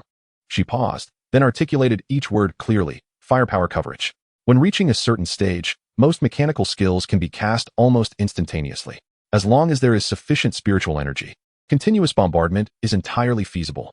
Shang Wanqing's words conjured a vivid and exhilarating battle scene in Lei Xiaowen's mind, fueling his excitement even further. Furthermore, the agility of mechanical beasts should not be underestimated. Shang Wanqing approached the window and pointed towards the sky outside, stating, Taidodo has the potential to evolve into a jet and rotor. This could simulate and train its balance and maneuverability in the air during regular practice. Upon hearing Shang Wanqing's detailed and professional guidance, Lei Xiaowen felt a sense of clarity wash over him, instantly discovering the correct direction for training Taidodo. He expressed his gratitude earnestly. Auntie, I cannot thank you enough. Your insights have resolved many of my previous confusions. Shang Wanqing smiled gently, replying, take your time. Training mechanical beasts is inherently more challenging than many others. It is not an overnight endeavor. It requires sufficient patience and meticulousness. Chapter 32. The Revelations of Shang Wanqing and Qilin regarding their remarkable son. When Lei Xiaowen's training concluded, he left the training room with Taidodo, his heart brimming with anticipation for the upcoming sessions. He was determined to implement Shang Wanqing's guidance and elevate Taidodo's strength to new heights. Next, it was Muchen's turn. At this moment, Qilin happened to be on his lunch break. Remembering that Shang Wanqing had been busy all morning, he kindly prepared a delicious meal and personally brought it to his wife, along with the spiritual energy gold that his son had requested. Upon arrival, he learned that his son was undergoing training, piquing his curiosity. He had often heard others speak of Muchen and Qilin's prowess, yet due to his busy work schedule, he had yet to witness it firsthand. Thus, he decided to stay and observe just how formidable his son had become. Son, I heard from Lei Xiaowen that your Qilin has mastered the art of multitasking. Shang Wanqing recalled the words spoken by Lei Xiaowen after their training session and, with a hint of curiosity, tilted her head towards Su Muchen to inquire. Su Muchen confidently nodded, then gently waved his hand, issuing a silent command. Instantly, Qilin comprehended the instruction, emanating an overwhelming aura. Golden thunder surged around it, resembling furious golden dragons, exuding a chilling presence. Simultaneously, blue and white lightning intertwined, akin to agile electric serpents, and crimson flames erupted fiercely, while brown earth and stones materialized and began to swirl around Qilin. The simultaneous release of 7 elemental skills launched a fierce assault on a nearby metal panel. In an instant, a radiant explosion ensued, as the combined forces of various attributes converged like a vibrant energy bomb hurtling towards the metal surface. Boom! A deafening roar resonated, causing the entire training room to tremble momentarily, the resounding noise echoing throughout before gradually dissipating. Meanwhile, on a nearby screen displaying the power test, an incredibly formidable power reading appeared before everyone's eyes. Golden 9th rank. The gleaming words illuminated the room, signifying the astonishing potency of the recent attack. 7 skills. And such power, Shang Wanqing murmured to herself. Although she was already aware of Qilin's impressive strength, witnessing this breathtaking display left her momentarily speechless. Her face alight with awe. A beast that had only been born for less than half a month could unleash 7 elemental attacks simultaneously. This was beyond imagination. Moreover, the resultant power had reached the golden 9th rank. Regardless of the achievement, this level of prowess was unattainable for many seasoned beast tamers who had trained for 2 to 3 years, or even 3 to 5 years. Even among the top 5 prestigious academies, most students would only attain such formidable strength close to graduation. This meant that Qilin, with merely its bronze rank power, had already become nearly unmatched within the Golden Realm. Before even enrolling in school, it had reached a level that most would only achieve upon graduation. This Qilin divine beast was indeed extraordinary. Shang Wanqing silently marveled, her gaze filled with admiration and astonishment towards Qilin. Moreover, she had keenly observed that during the recent attack, Su Muchen seemed to have merely waved his hand without issuing any audible commands, clearly executing silent commands. Shang Wanqing understood the immense difficulty of silent commands, which required a high level of synergy between the tamer and the beast, along with stringent demands on the beast's intelligence and obedience. She could hardly believe that her son had accomplished such a feat, causing a tumultuous wave of emotions to surge within her, leaving her momentarily unsettled. Beside them, Su Lin was equally astonished, his eyes wide in disbelief. He never expected that his son Qilin could unleash such tremendous power. This strength exceeded his wildest imagination. Looking at Su Muchen, pride and contentment filled his gaze. Truly, you are my son, Su Lin. To have a son like you is my greatest pride. After taking a moment to compose herself, Shang Wanqing took a deep breath and summoned Qing Shuang Huan Ling, directing it to unleash its spiritual energy, enveloping the surroundings in a special barrier of energy. This created a relatively private space where all sounds and movements were temporarily muffled. Only then did she speak. Is that golden lightning your innate talent? Though her tone was inquiring, there was an unmistakable certainty in her words. For yesterday, through Qing Shuang Huanling, she had faintly sensed an unusual pressure emanating from the golden thunder of the little Qilin. That force seemed extraordinarily potent and unique. The recent attack, according to her and Qing Shuang Huanling's assessment, was likely half-powered by the golden thunder. Thus, she arrived at this conjecture. Su Muchen nodded, his expression remaining relatively calm as he replied, the little Qilin's realm is still too low to fully harness its power. He understood well that the Gung Jin Jiale possessed by the little Qilin belonged to the elemental divine thunders. In a certain sense, the might of the elemental divine thunders far surpassed that of the Qilin itself, since the skill Qilin descending to the world could inflict golden-level damage. It was only logical that the might of the Gung Jin Jiale should exceed its current level significantly. Yet, the increase was not as pronounced as one would expect. He realized that the sole reason for this lay in the little Qilin's insufficient realm, preventing it from fully mastering such formidable power. However, upon hearing this, Shang Wanqing and Su Lin exchanged a glance, their astonishment growing even more profound. The sensation was beyond verbal expression. They never anticipated that their son harbored such a formidable secret weapon. Moreover, from the implication, this was merely due to the little Qilin's current limitations, which hindered its full potential. An attack that could not unleash its complete power was already at the 9th tier of gold. What if its realm were to ascend? Su Lin, unable to contain his curiosity, inquired, so, what realm have you reached now? Bronze tier 2, Su Muchen replied succinctly. Upon hearing this, Su Lin was momentarily taken aback, followed by a remarkable shift in his expression. What? I shouldn't have asked. Once upon a time, he too was hailed as a genius, yet attaining the bronze realm was a distant prospect. Compared to his son's pace, it felt like an insurmountable chasm. Nevertheless, he quickly adjusted his mindset. Well, after all, he is my own flesh and blood.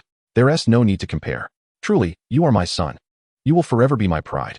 Observing her husband in such a state, Shang Wanqing rolled her eyes and then turned to their son, asking, so, the silent command and the peculiar abilities of the Yulong you are due to? Muchen felt no need to conceal anything from his parents and replied honestly, yes, I can now communicate with all my beasts effortlessly. As for the Yulong Yu, it naturally favors this growth path and possesses corresponding talents. All right. No need to elaborate, Su Lin interjected earnestly. Although we are family and there's no reason for you to feel mistrusted, often, even among family, it is unnecessary to know everything. As long as you continue to thrive, that is sufficient. He understood that some secrets were perhaps best kept. As long as his son could navigate life safely and steadily progress, there was no need to delve deeper. After all, the world is rife with unpredictable variables. Su Lin pondered quietly. Who can predict the events of this world? What if one day, a world-destroying villain truly emerged, wreaking havoc like those depicted in novels and dramas? At that time, it might fall upon his son to resolve the chaos. If he were to know too many of his son's secrets, and that villain were to capture him for some nefarious purpose, extracting vital information from his memory, it would spell trouble. It could very well jeopardize his son's mission to save the world. Why did he think this way? In his youth, who hadn't he indulged in novels and dramas? Looking back now, the pattern of his son's growth resembled that of those protagonists in stories. With an extraordinary background, coupled with remarkable innate talents, he was bound to encounter adventures beyond the imagination of others, his strength rising exponentially. He was undoubtedly adorned with the halo of a protagonist. It was entirely possible that he might engage in a grand endeavor to save the world in the future. Contemplating this, Su Lin felt an overwhelming sense of joy. He quietly sighed in contentment. How wonderful it was. In my lifetime, I enjoyed the benefits of my father's prowess, sailing smoothly through life. When I grow old, and my father is no longer around, my son will be so capable. I shall continue to reap the benefits of his accomplishments. My life is truly blessed. The more he thought, the more satisfied he became, looking at Su Muchen with pride and contentment, tinged with aspirations for a bright future. At that moment, Shang Wanqing could not help but nudge him, playfully chiding. Thinking is one thing, but must you vocalize it? Our son is right here. Aren't you afraid he'll laugh? Ah, did I say that out loud? What is next? Protagonist templates, world-destroying villains, saving the world? If someone didn't know better, they might think you're delusional. What do you know? A man remains a boy at heart until death. Su Muchen observed his parents' affectionate interaction, a smile subtly gracing his lips. Chapter 33. Yulong Yu. Oh, I feel as though I have arrived in paradise. After a bout of playful banter, Su Lin quickly composed himself, his demeanor shifting back to that of a diligent, composed mayor. He glanced at his watch, realizing it was nearly time for him to attend to municipal affairs. Without further delay, he exchanged a few brief words with Shang Wanqing and Su Muchen before hastily departing the club. Shang Wanqing, too, swiftly returned from the warmth of the familial atmosphere, her gaze becoming focused and serious as her thoughts reverted to the crucial aspects of the special training. First and foremost, in order to pass the special recruitment assessment, the theoretical portion was a given. With Muchen's intelligence and diligent preparation, he would undoubtedly handle it with ease. As for the beast battles, having just witnessed the remarkable prowess of the little Qilin, she was well aware that with the seamless synergy between the little Qilin and Su Muchen, along with the little Qilin's formidable skills, there was absolutely no pressure in that regard. Thus, the remaining key segment was the extreme test for the Yulong Yu. According to her son's perspective, the Yulong Yu had a very clear role in team combat. It was the disruptor. It could be said to be an entity that unsettled the enemy formation and fragmented the battlefield. Therefore, its capacity to withstand damage was also a critically important question. What was the damage resistance limit of the Yulong Yu? Silver? Or perhaps gold? If it could reach gold, to what tier? Furthermore, resisting explosive damage and enduring sustained damage were entirely different concepts. It was akin to the sudden onslaught of a tempest versus the persistent drizzle. The approaches and necessary resilience for each varied greatly. This undoubtedly implied that the entire testing process would require more time. Son, let the Yulong Yu out and see how well it can resist sustained damage. What is its highest potential? Shang Wanqing said earnestly, her gaze reflecting her meticulous nature. She understood that this test was crucial for comprehending the capabilities of the Yulong Yu. Upon hearing this, Su Muchen immediately became animated, his eyes sparkling with eagerness. Testing damage resistance? That was precisely in line with his interests. This was indeed a matter that Muchen had contemplated. However, prior to this, he had either been preoccupied with training or busy addressing various situations, leaving him no time to devote to this endeavor. Now that his mother had proactively suggested conducting a test, it could not have been more fortuitous. In light of this, Muchen wasted no time, cleared his throat, and boldly declared, "Yu, come forth to receive your trials." His voice resonated throughout the training room, imbued with an air of anticipation. Pulu? Yu had been leisurely residing in the Beastmaster space. Upon hearing its master's words, it was momentarily taken aback. Then, excitement illuminated its round eyes. As if to say, "Receive trials? Pulu? Where? Pulu? Hurry. My great blade is already thirsting for action." Its exuberant demeanor resembled that of a warrior eager to charge into battle and seize treasure, radiating an irresistible fervor. Its complexion flushed with excitement, and its tail swayed joyfully. In a swift motion, it leaped out of the Beastmaster space, landing firmly in the center of the training room, poised and ready, awaiting the so-called trials. Shangguanqing observed Yu's eager demeanor, almost to the point of impatience, and couldn't help but chuckle. This was advantageous, as it spared the trouble of coaxing its enthusiasm during the test. Qing Shuang Huanling, initiate some continuous water-based damage skills. Controlling the intensity to the level of Silver Rank 5, Shangguanqing commanded the Qing Shuang Huanling beside her. She intended to gradually unfold the test, commencing with a relatively lower intensity to better observe Yu's specific reactions.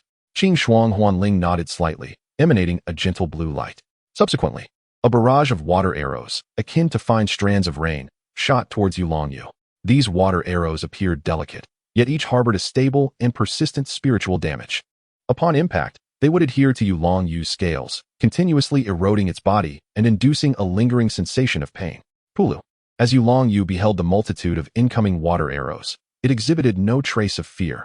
Rather, it responded with an excited call. Its agile form danced across the arena, occasionally leaping high or maneuvering sideways, intentionally allowing some water arrows to strike it. Each time a water arrow hit, its body would tremble slightly, yet the glow in its eyes only intensified, reveling in the marvelous sensation of pain transforming into strength. After a moment, the assault of water arrows persisted, but their power had escalated to the level of Gold Rank 1. Yu was now adorned with numerous watermarks. The spiritual energy carried by those water arrows flowed incessantly over its scales, attempting to breach its defenses and inflict greater harm. Nevertheless, Yu remained steadfast, swaying its tail and inhaling deeply, its gaze reflecting immense exhilaration. Pulu. Pain. Oh, so painful. Pulu. Pleasure. Oh, so pleasurable. It seemed that the continuous damage at Gold Rank 1 did not significantly affect it. Qing Shuang Huanling, elevate to Gold Rank 3 and test further, Shangguanqing remarked, slightly furrowing her brow as she monitored Yu's condition. She had reassessed Yu's damage resistance, astonished by the creature's considerable endurance. Upon receiving the command, Qing Shuang Huanling's blue light intensified. The power of the water arrows surged, their speed accelerated, and their spiritual corrosiveness heightened. This time, the water arrows struck like sharp steel needles, violently piercing toward Yu. The sounds of Pupu echoed as splashes erupted. Yu began to feel the pressure. Although Suma had mentioned Gold Rank 3, an entity at the threshold of the legendary realm releasing an attack of Gold Rank 3 power bore a significantly different essence of spiritual energy compared to other beasts. The potential damage could only be roughly estimated. Thus, even Yu sensed the pressure. It no longer moved with the same ease as before. Its movements had slowed somewhat. Yet, it showed no signs of retreat. Rather, it swam proactively toward the dense barrage of water arrows, occasionally emitting joyous Pulu sounds. As if to say, "Come, strike harder." Fine cracks began to appear on its scales, with thin streams of blood seeping through. Yet, it remained undeterred, resolutely enduring wave after wave of assaults, its expression increasingly entranced. After a while, even the continuous damage at Gold Rank 3 had not brought Yu to its knees, though it appeared somewhat disheveled, covered in scars. The determination and excitement in its gaze grew ever more fervent. Interesting, this Yu's damage resistance exceeds my expectations. Qing Shuang Huanling, elevate directly to Gold Rank 5. Shangguanqing's eyes sparkled with surprise. Her curiosity about Yu deepened, eager to discern the limits of its endurance. As Qing Shuang Huanling once again amplified its skill intensity, the entire training room seemed enveloped in a blue spiritual energy aura.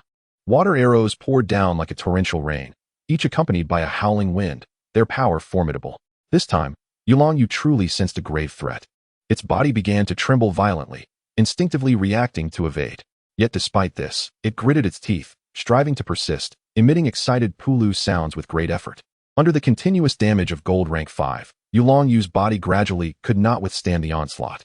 Its scales continuously shed, wounds expanded, and blood stained the ground around it. Yet, with the activation of its innate abilities and traits, it grew rapidly. Its gaze remained filled with excitement, fixated on the relentless assault of the water arrows. Qing Shuang Huanling, enough. If this continues, Yulongyu may sustain serious injuries. Shangguan Qing observed Yulongyu's precarious yet tenacious state, her heart filled with both concern and admiration. She marveled at Yulongyu's perseverance and its astonishing defenses. Upon hearing the command, Qing Shuang Huanling ceased its assault, and the myriad of water arrows vanished in an instant. The training room fell silent, save for Yulongyu's heavy panting, imbued with intense exhilaration. Su Muchen hurried to Yulongyu's side, his heart aching at the sight of its grievous wounds. Blood continued to seep slowly, and its once agile tail now drooped weakly. Many scales had fallen away, and the sight of its injuries was distressing. Simultaneously, he swiftly issued a command. Yulongyu, humbly pay homage to the Shao Qilin. Although Yulongyu was perplexed, it understood gratitude, recognizing that Su Muchen was the one who had brought it to this moment. Thus, when its master issued a command, it was surely for a reason. Immediately, it followed the instruction, moving its battered body slowly towards the Shao Qilin, and bowed respectfully, a sight of utmost reverence. In an instant, before the astonished gazes of Su Muchen and Shangguan Qing, a wondrous scene unfolded. A soft and sacred light enveloped the Shao Qilin, growing ever brighter, as if it had transformed into the most sacred being in the world, exuding an aura of reverence. Following this, a brilliant beam of light erupted from the tip of its horn, resembling a golden bridge that descended directly upon Yulongyu. Wherever the light shone, the wounds on the Yulongyu began to heal at a visibly rapid pace. The scales that had fallen off started to regrow, and its once dull eyes regained their vivacity and brilliance. In the blink of an eye, the Yulongyu seemed to undergo a complete transformation, revived to full vigor. With a joyful splash, it excitedly swished its tail and let out a cheerful call, as if proclaiming, "I, who HNSN, have returned." Its round, glistening eyes sparkled with excitement and anticipation, casting aside the shadows of its recent suffering. With another eager splash, it beckoned for more, as if the pain it had just endured was merely a trivial interlude. Now, it could hardly wait to immerse itself once more in the grand endeavor of growing stronger through adversity. It even swam towards the Qingshuang Huanling, circling it twice and occasionally rubbing against it, all the while calling out, "Let this storm come even fiercer." Its demeanor suggested it welcomed further attacks, entirely disregarding its recent recovery from grave injuries. This relentless and fervent nature evoked both amusement and admiration in onlookers. Shangguan Qing gazed at the lively Yulongyu with wide eyes, filled with disbelief. She had never imagined that the little Qilin possessed such miraculous healing abilities. Turning to Su Muchen, she inquired, "Son, this little Qilin has such talents?" Su Muchen scratched his head and smiled as he explained, "This is a natural gift of the little Qilin. It had never suffered significant injuries before, so it never came into play." He then briefly outlined the Qilin's innate abilities. Upon hearing this, Shangguan Qing's expression turned serious. Such power was formidable, and caution was advised. She was acutely aware of what this capability could mean in the realm of beast-taming, as it could easily attract unwanted attention and troubles. However, she also understood her son's character and knew he possessed the necessary discernment. Moreover, they were not without strength or influence, so she refrained from saying more, merely reminding him to remain vigilant. Consequently, with the little Qilin present, ready to safeguard the Yulongyu, the latter was in high spirits. Under Shangguan Qing's command, the Qingshuang Huanling continuously unleashed various explosive skills and sustained abilities. The dazzling array of spiritual energy illuminated the training room, weaving a fantastical tapestry of light and shadow. The Yulongyu, in the face of these attacks, resembled a gluttonous child confronted with a feast, reveling in the sensation of each skill striking its body. Its jubilant splashes echoed throughout the training room, its tail flicking so swiftly that it appeared to leave afterimages. The entire creature darted gracefully across the space, and with each blow it endured, the light in its eyes grew even brighter.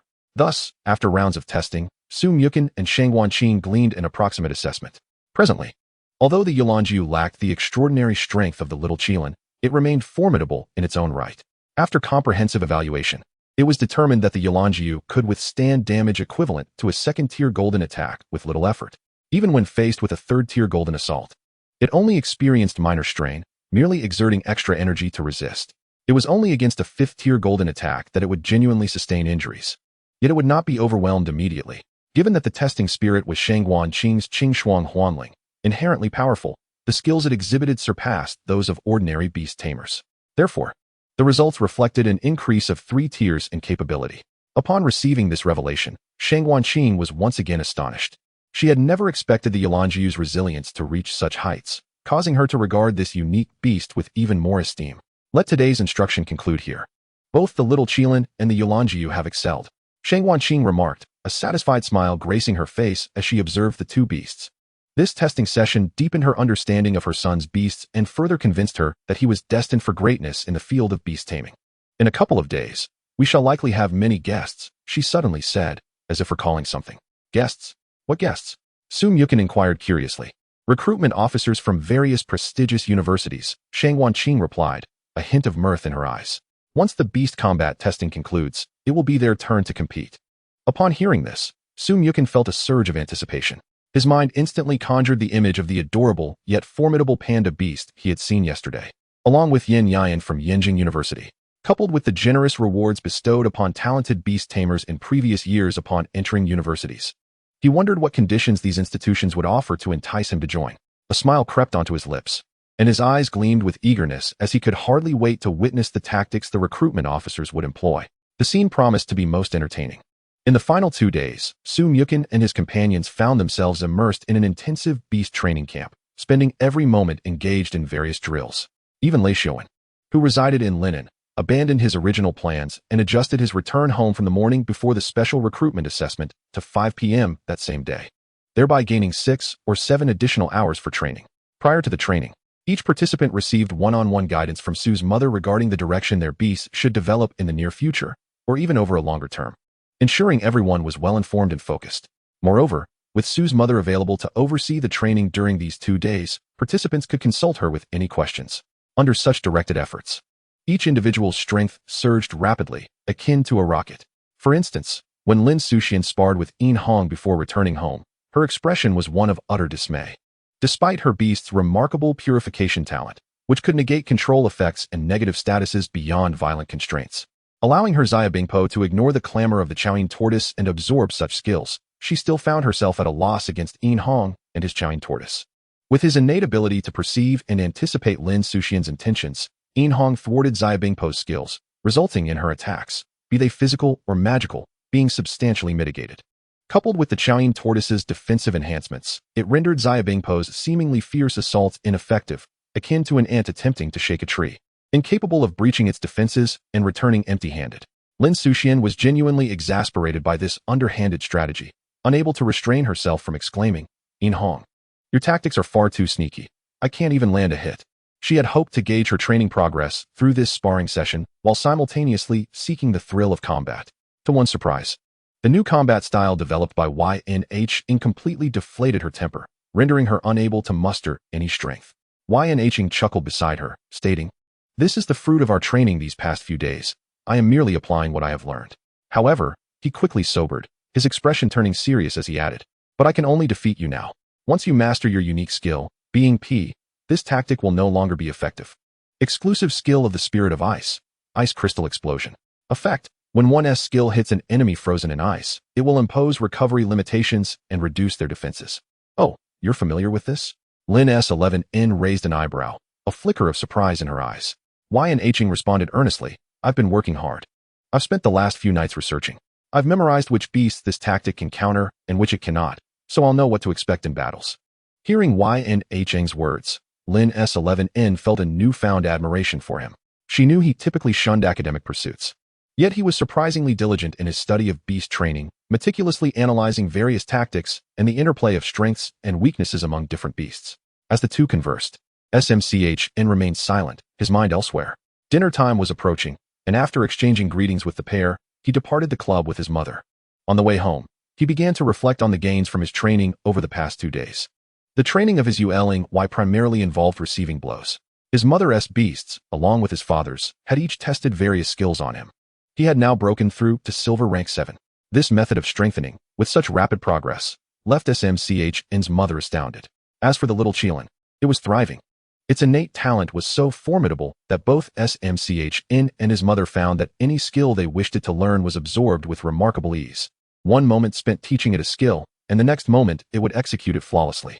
Thus, over the last 2 days, the little Qilin had hardly trained, spending its time indulging in food and play, fully utilizing Smchin's mother's talent.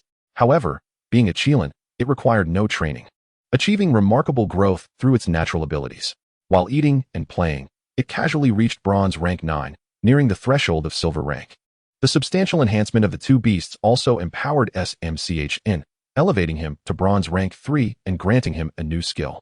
Stone Gaze releases a petrifying beam that turns targets to stone, reducing their defensive capabilities. This skill was indeed impressive. Smchin marveled internally. The potential of control abilities in battles is self-evident. In a world devoid of concrete numerical values, the variables in combat are vast, and situations can shift in an instant.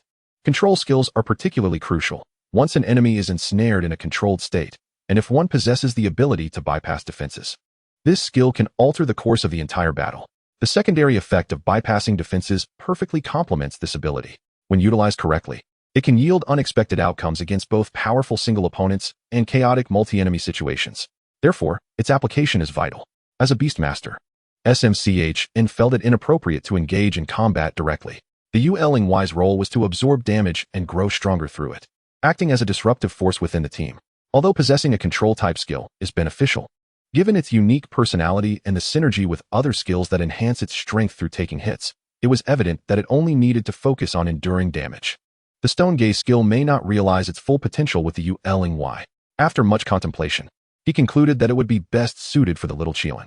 The little Qilin was powerful and frequently encountered combat opportunities. With this skill, it would also serve a supportive role. However, as Smchin was about to bestow this skill upon the little Qilin, an unusual occurrence transpired within his beast space. A cacophony of shattering sounds echoed in his mind, accompanied by a surge of yearning thoughts. Smchin paused momentarily, then focused his mind, entering the beast space to assess the situation. Upon entry, he was astounded by the sight before him. The creature, which had previously absorbed the transmigrating skill, was shedding parts of its stone exterior. Once the sounds of shattering ceased, approximately 1/3 of the reincarnation ring belonging to the creature had fallen away. Vaguely, an adorable head was beginning to emerge, round and cute, adorned with a pair of compound eyes and 3 simple eyes. Each compound eye was densely populated with thousands of smaller eyes. Being within his beast space granted Smchin a godlike perspective, allowing him to observe every detail of these tiny eyes. He couldn't help but exclaim. No wonder the yearning thoughts emerged. The Stone Gaze skill is indeed meant for you. With the keywords of compound eyes, simple eyes, transmigrating skill, and beast path, Smchin quickly deduced that this creature was a dragonfly. A dragonfly, with each compound eye housing nearly 30,000 tiny eyes. If each of these small eyes could wield the power of Stone Gaze, oh my, Smchin dared not dwell on the implications, as the vision was simply too magnificent. If that were the case, this mysterious dragonfly beast would unleash a torrent of petrifying beams, turning foes to stone in its wake. Just imagining the spectacle was awe-inspiring. Thus, without hesitation, Smchin infused the skill into the beast. In an instant, the stone exterior of the ring shed even more layers, revealing the upper body of an adorable little dragonfly. As Smchin had anticipated, the compound eyes of this dragonfly beast underwent a transformation. Each tiny eye had shifted to a blend of brown and white, clearly indicating it had acquired the Stone Gaze ability. This revelation filled Smchin with overwhelming desire for this beast. In this world of beasts, numerous eye-based skills awaited to be learned. Skills such as Glaring Eye, which reduces defenses, Chaotic Light, which induces confusion in enemies, and Dreadful Gaze, which instills fear, all could potentially be mastered by this beast. The thought of this was simply terrifying. Chapter 35, Special Recruitment Assessment begins. Friends who often travel between worlds know that a life without participating in college entrance exams feels incomplete. Originally a waste of potential, looked down upon by others. Suddenly showcasing one's prowess on such a grand stage, how exhilarating. Yet for Smchin, he thought, I don't care about completeness. Being specially recruited is far more appealing, isn't it? Why should I, having the qualification for special recruitment, follow others and take the entrance exam, only to end up failing? On the day of the special recruitment assessment, Smchin awoke early, washed up, had breakfast, and set off for the examination venue, the official battle arena of the Magic City. To prevent candidates from arriving late, all unnecessary routes nearby would be restricted on the exam day. Only vehicles that had been pre-registered with the authorities could pass through. All candidates were required to arrive at the arena by 8 o'clock a.m. to complete registration, and the examination hall would close at 8:15 a.m. At 8:30, all examinees will uniformly enter the examination space to undertake relevant cultural and theoretical assessments. The examination will continue until 11 o'clock in the morning, with the option to submit answers early. Upon choosing to submit, results will be immediately revealed. At 12 o'clock, the examination hall will open, allowing family members, teachers, and other authorized observers to enter. The practical assessment of Yusho will officially commence at 1 o'clock in the afternoon. The entire evaluation is divided into 2 segments. The first segment pertains to the foundational assessment, where the examiner's Yusho levels are not significantly different from the preliminary test. Defeating them grants an opportunity for early admission to university. The second segment is the main event, where examinees must utilize 1 Yusho to face an examiner who commands 6 Yusho. The levels of these Yusho range from bronze to gold, progressively increasing in strength. With each Yusho defeated, the examinee's creature will be treated by a Yusho physician, restoring both physical stamina and spiritual energy. Defeating 2 of the examiner's Yusho grants access to the 5 prestigious universities. Overcoming 3 will result in certain admission rewards from these institutions. If one defeats 4 Yusho, congratulations, you are a rare genius, likely to be sought after. As for defeating all 5 of the examiner's Yusho, if that is accomplished, you may find yourself in need of financial assistance within hours, or at the latest, by the next day. Not only universities, but numerous enterprises and even governmental entities will come to inquire if you require assistance. As time progressed to 10 o'clock in the morning, Muchen had already exited the examination hall. It was merely a theoretical examination, designed to assess one's foundational knowledge of Yusho law and psychological stability regarding societal harm, along with some common knowledge about Yusho attributes and counters. For instance, in a hypothetical scenario, in a certain area of Huaxia, Zhang San and his Lei Ting who are robbed by Li Si and his Hosai Lei. Lei Ting who defeats Hosai Lei, rendering it incapable of combat. What should Zhang San do next? Another example might involve a battle between a similarly ranked Zhan Fu Baolong and Ti Chaomiao. Which side is likely to prevail, and why? For someone like Muchen, whose values are upright and who possesses a love for learning, these questions were trivial. The only challenge was the mathematics problem, which was best left unspoken as it was quite perplexing. He could easily articulate the refreshed timings of opposing Yusho skills, the timing of red and blue spawns, and even deduce the opponent's jungler's probable location based on economic growth rates. Faced with urgency, he would dare to confront the president of the G-Pen-G. However, mathematics eluded him. After completing the judgment and multiple-choice questions, he found himself momentarily stunned and promptly exited. The scores were revealed immediately upon submission. With a total of 300 points, and he achieved 227. Passing was sufficient. The afternoon's practical assessment held greater significance. Muchen promptly cast aside thoughts of the morning's exam and settled in the hall, finding a seat and launching Yusho Glory to stabilize his peak rank. He had not played more than a couple of matches when other examinees began to exit the examination hall. Some were joyous while others were disheartened. Oh, why couldn't that question involve feeding a panda cub? Teacher Zhang San deceived me. No, my friend, did you not read the examination subjects? That was not about foundational Yusho law, but wild exploration knowledge, came the retort. Indeed, when venturing into the wild or desolate areas, one must adequately prepare food and resources for the Yusho space. That is the crux of the answer. Listening to the students' discussions, Muchen could not help but give a thumbs up to that individual. How remarkable, the vastness of the world, to answer questions without even checking the examination subject? A true talent. At that moment, Inhong also concluded his examination and joined Muchen. Brother Chen, how did you fare in the morning exam? Just over 200. Passing is all that matters. Indeed, the focus should remain on the afternoon practical assessment. By the way, are you all not anxious about it? At this juncture, Lin Suxian approached the two, her brow slightly furrowed, revealing a hint of nervousness. After all, the practical assessment was not akin to a theoretical exam, where one merely needed to put pen to paper. It involved real combat against other Yusho and their trainers. The variables were numerous, and a single misstep could lead to underperformance and elimination. Thus, she felt a twinge of apprehension. In response, Inhong shook his head, suggesting that there was no need for excessive anxiety, as their goals did not need to be overly ambitious. Aim to secure the 2nd or 3rd place. Defeating 2 Yusho will grant entry to the 5 prestigious universities.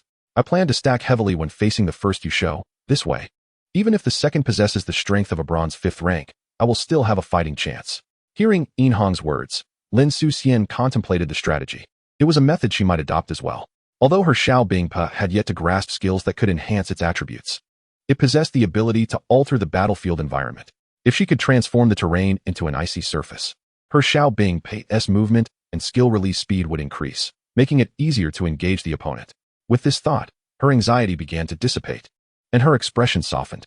Rather than worry about the afternoon's practical, it would be wiser to consider what to eat for lunch. Let us go check the restaurant outside, Muchen suggested, waving his hand and smiling as he beckoned both to leave.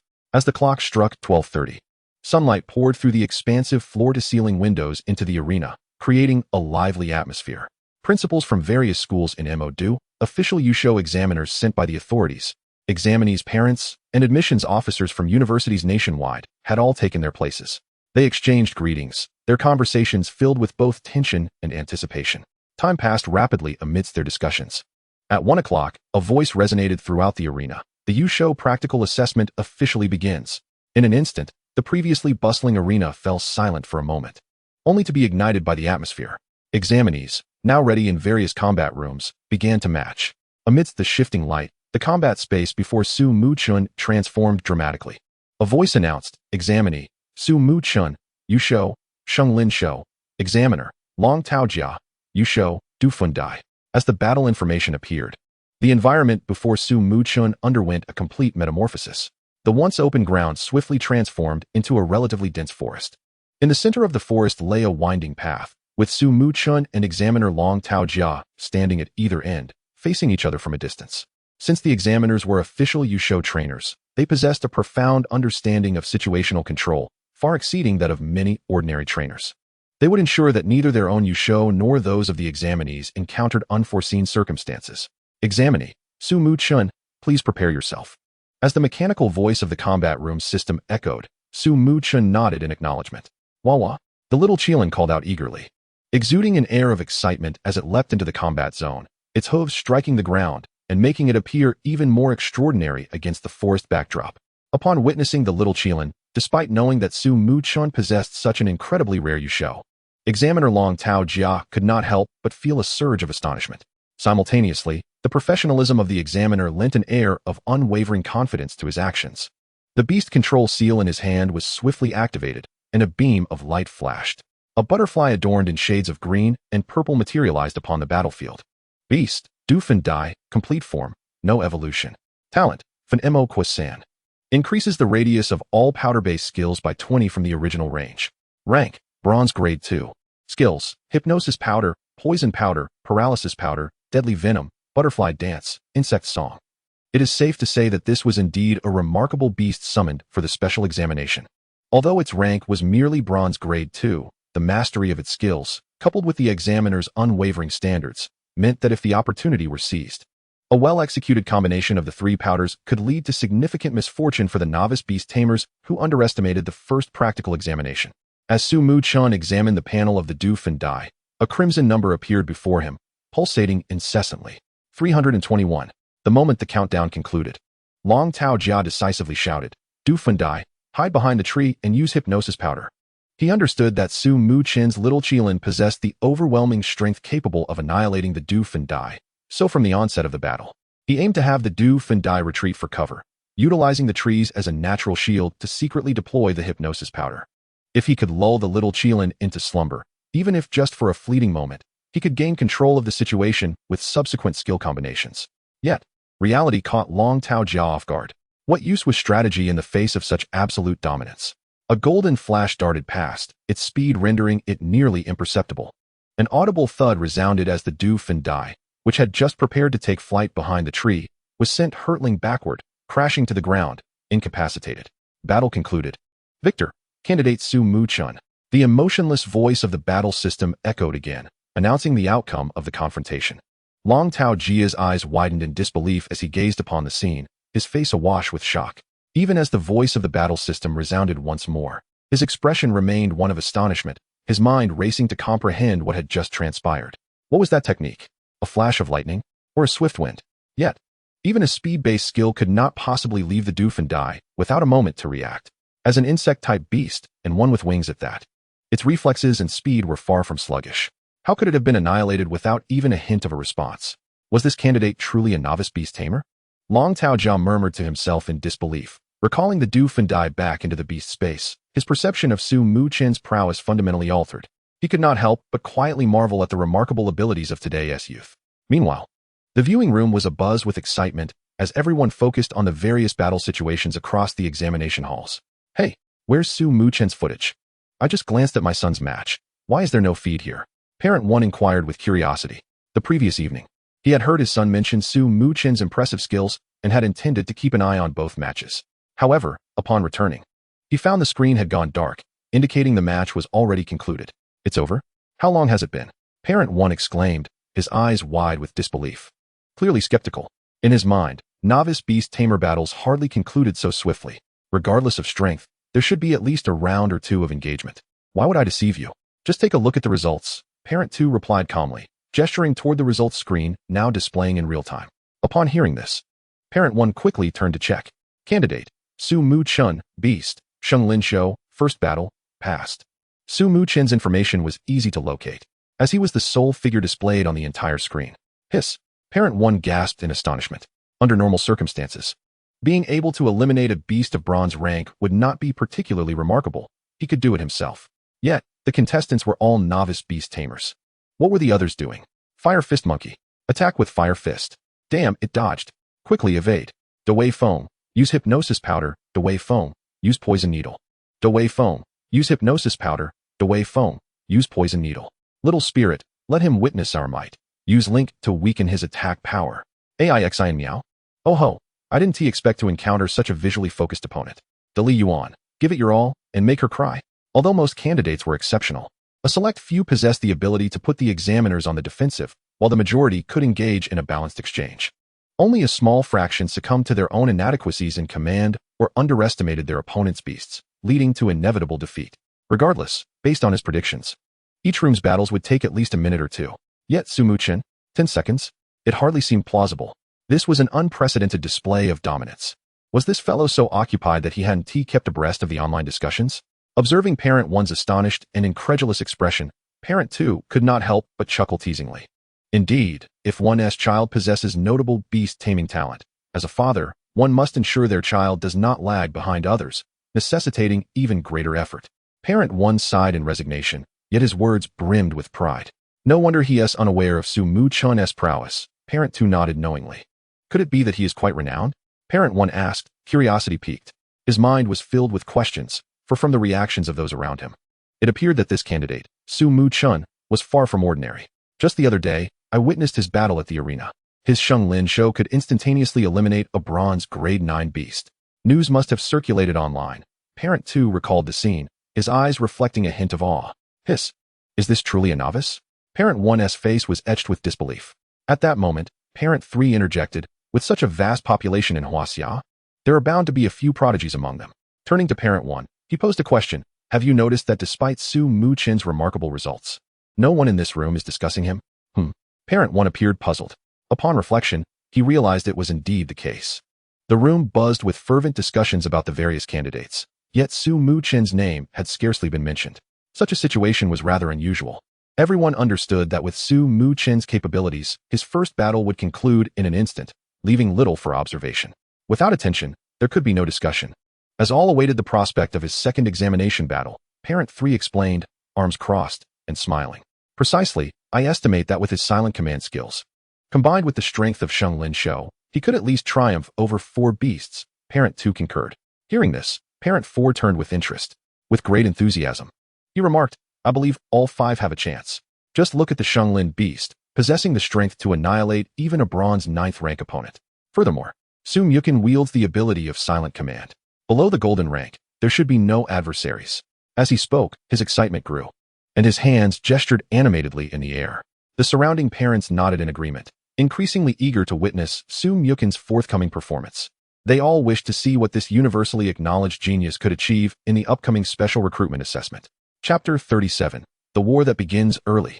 The afternoon sun streamed through the expansive floor-to-ceiling windows, casting a mosaic of light and shadow within the observation room.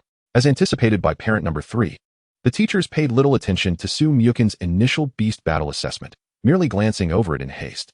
To them, the scene resembled a shark invading a school of shrimp, an overwhelmingly clear disparity in strength, rendering the possibility of defeat non-existent. The brief skirmish, lasting mere seconds, seemed quite uninteresting. Instead, they preferred to utilize this time to observe other candidates, hoping to uncover more hidden gems. It must be acknowledged that the students eligible for the special recruitment assessment were, for the most part, among the most exceptional novice beastmasters in Modu. After a thorough observation, nearly every teacher discreetly noted several names in their minds, aside from the widely admired Su Muchen. Names like Yin Hong, Lin Suxian, Qi Xianglu, and Xiao Moyu were also recorded, along with their distinctive advantages. The admissions director from Modu University, Wei Rufeng, after witnessing Yin Hong's battle, slightly raised his chin, his gaze imbued with ambition. He boldly declared, "We at Modu University have our sights set on this Yin Hong." His voice, deep yet resonant, stirred a subtle commotion within the observation room.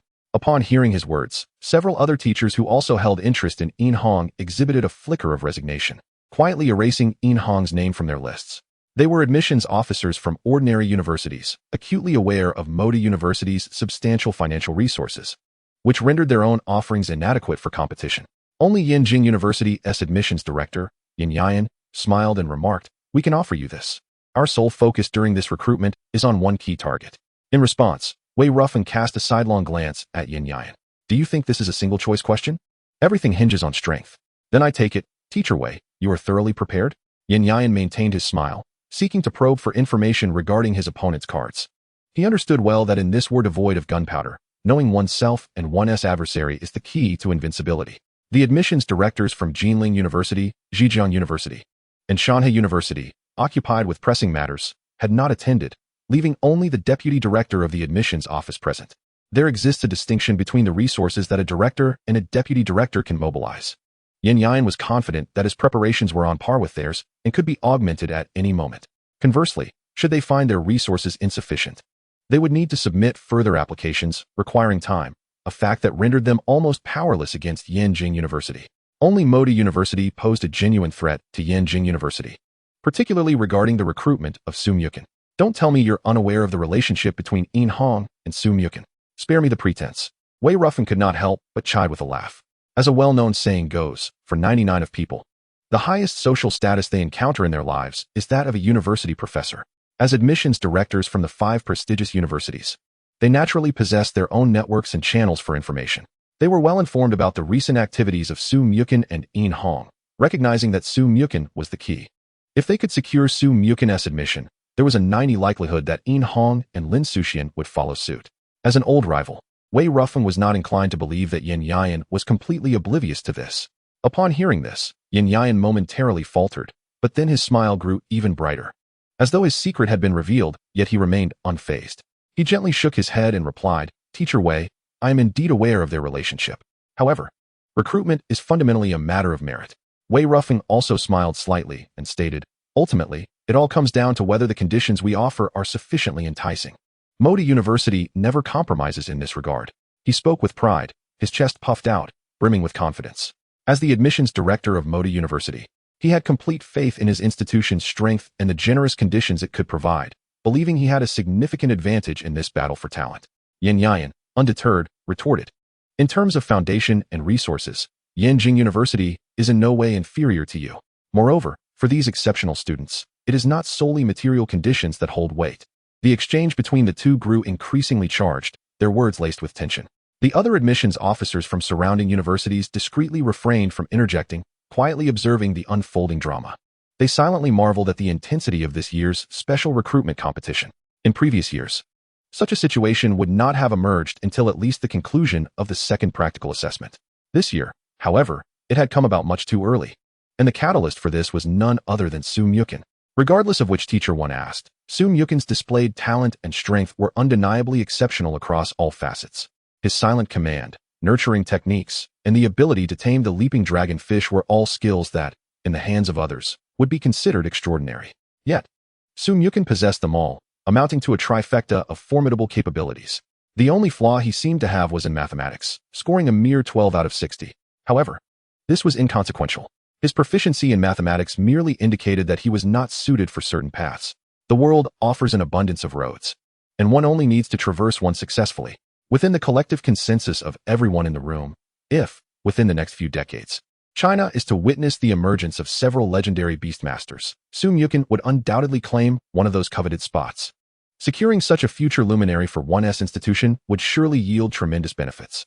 Consider Shanghai University, which, despite being less than 200 years old, has been included among the 5 prestigious universities, largely due to Yu Yuanhua, one of China's top 10 legends, being an alumnus of Shanghai University. Thus, even the admissions officers from ordinary universities could not help but entertain certain thoughts. However, based on information relayed by the teachers from Rongqing University a few days prior, along with what they had witnessed, they felt utterly outmatched in this competition. Resigned, they shook their heads and turned their attention to other seemingly average candidates, hoping to find another Yu Yuanhua among them, someone who might begin unremarkably yet surge forward dramatically in the latter stages. The second round of the special recruitment assessment, the Beast Battle, is about to commence. At that moment, a new announcement echoed within the battle arena, immediately capturing everyone's attention. Almost in unison, their gazes shifted towards the combat chamber designated for Muchen, eager to witness the breathtaking prowess he would unveil in this round. Chapter 38, The Lightning Field. Yet again, a swift annihilation. The rules for the second round of the Beast Battle were quite similar to those of the first. Each examiner remained responsible for one candidate, with all assessments proceeding simultaneously. Moreover, the second assessment will allow candidates a respite during the intermission. Once all candidates have completed their challenge against the first beast, they must wait for 15 minutes before the commencement of the second battle. This implies that the shorter the time taken to defeat the first beast, the longer the candidates can rest. Consequently, adhering to such assessment rules, most candidates aspire to minimize their combat duration with the first beast, allowing their own beasts to recover ample stamina and maintain an optimal mental state. Thus, once they adequately replenish their beast's energy, they shall face the second beast with greater confidence and a heightened chance of victory. This understanding is shared among all candidates. However, Muchen harbored no such thoughts. An intermission? Is it truly necessary? After the Qilin swiftly vanquished the first beast, a bronze-tiered Pao Pao Kudo, Muchen raised her gaze towards the middle-aged woman opposite her and calmly stated, "Teacher, please release the second beast."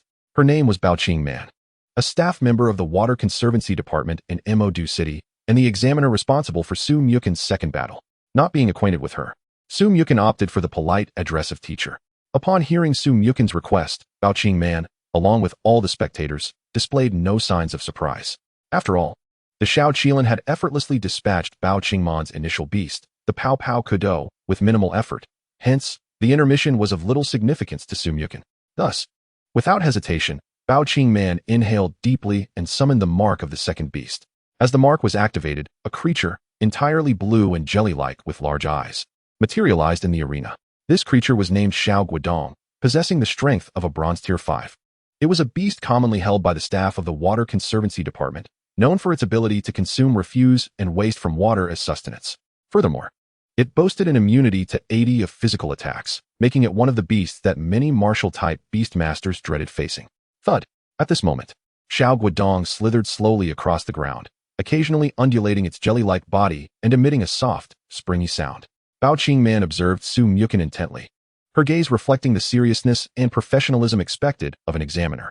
Her words served as both a warning and an invisible pressure. As she spoke, Baoqing Man's expression grew even more solemn. She raised her voice slightly and inquired, "Candidate Muchen, are you prepared for the second battle?" Muchen, maintaining her composure, nodded affirmatively. "Candidate Muchen is ready." Wawa. The Qilin also let out an excited call, its lively eyes fixated on Xiao Guodong, a hint of fervor evident in its gaze, as if contemplating whether this jelly-like creature could be consumed. It tilted its head, curiosity and exploration evident in its eyes, nearly drooling in anticipation. Were it not for the inappropriateness of the situation, it would have pounced to take a bite. Noticing this, Muchen could hardly be oblivious to the Qilin's intentions. With a mixture of amusement and exasperation, she remarked, "Do not be mischievous. This is not for eating. After we conclude the battle, I will treat you to a grand feast." Upon hearing this, the Qilin's excitement dissipated instantly, replaced by a look of disappointment as its ears drooped and its tail sagged. However, the mention of a feast post-battle reignited its enthusiasm, prompting it to emit another wah-wah sound, seemingly urging for the battle to commence swiftly. Observing this, Baoqing Man delayed no longer and promptly pressed the button in her hand. Instantly, a colossal red countdown timer materialized in the air between the two. 3, 2, 1. As the countdown reached its conclusion, the Qilin sprang into action with astonishing speed, showcasing its remarkable explosive power. Lightning flickered from its antlers. The golden lightning resembling agile serpents, radiating a terrifying aura as it crackled ominously. This overwhelming pressure caused Xiao Guodong to freeze in place.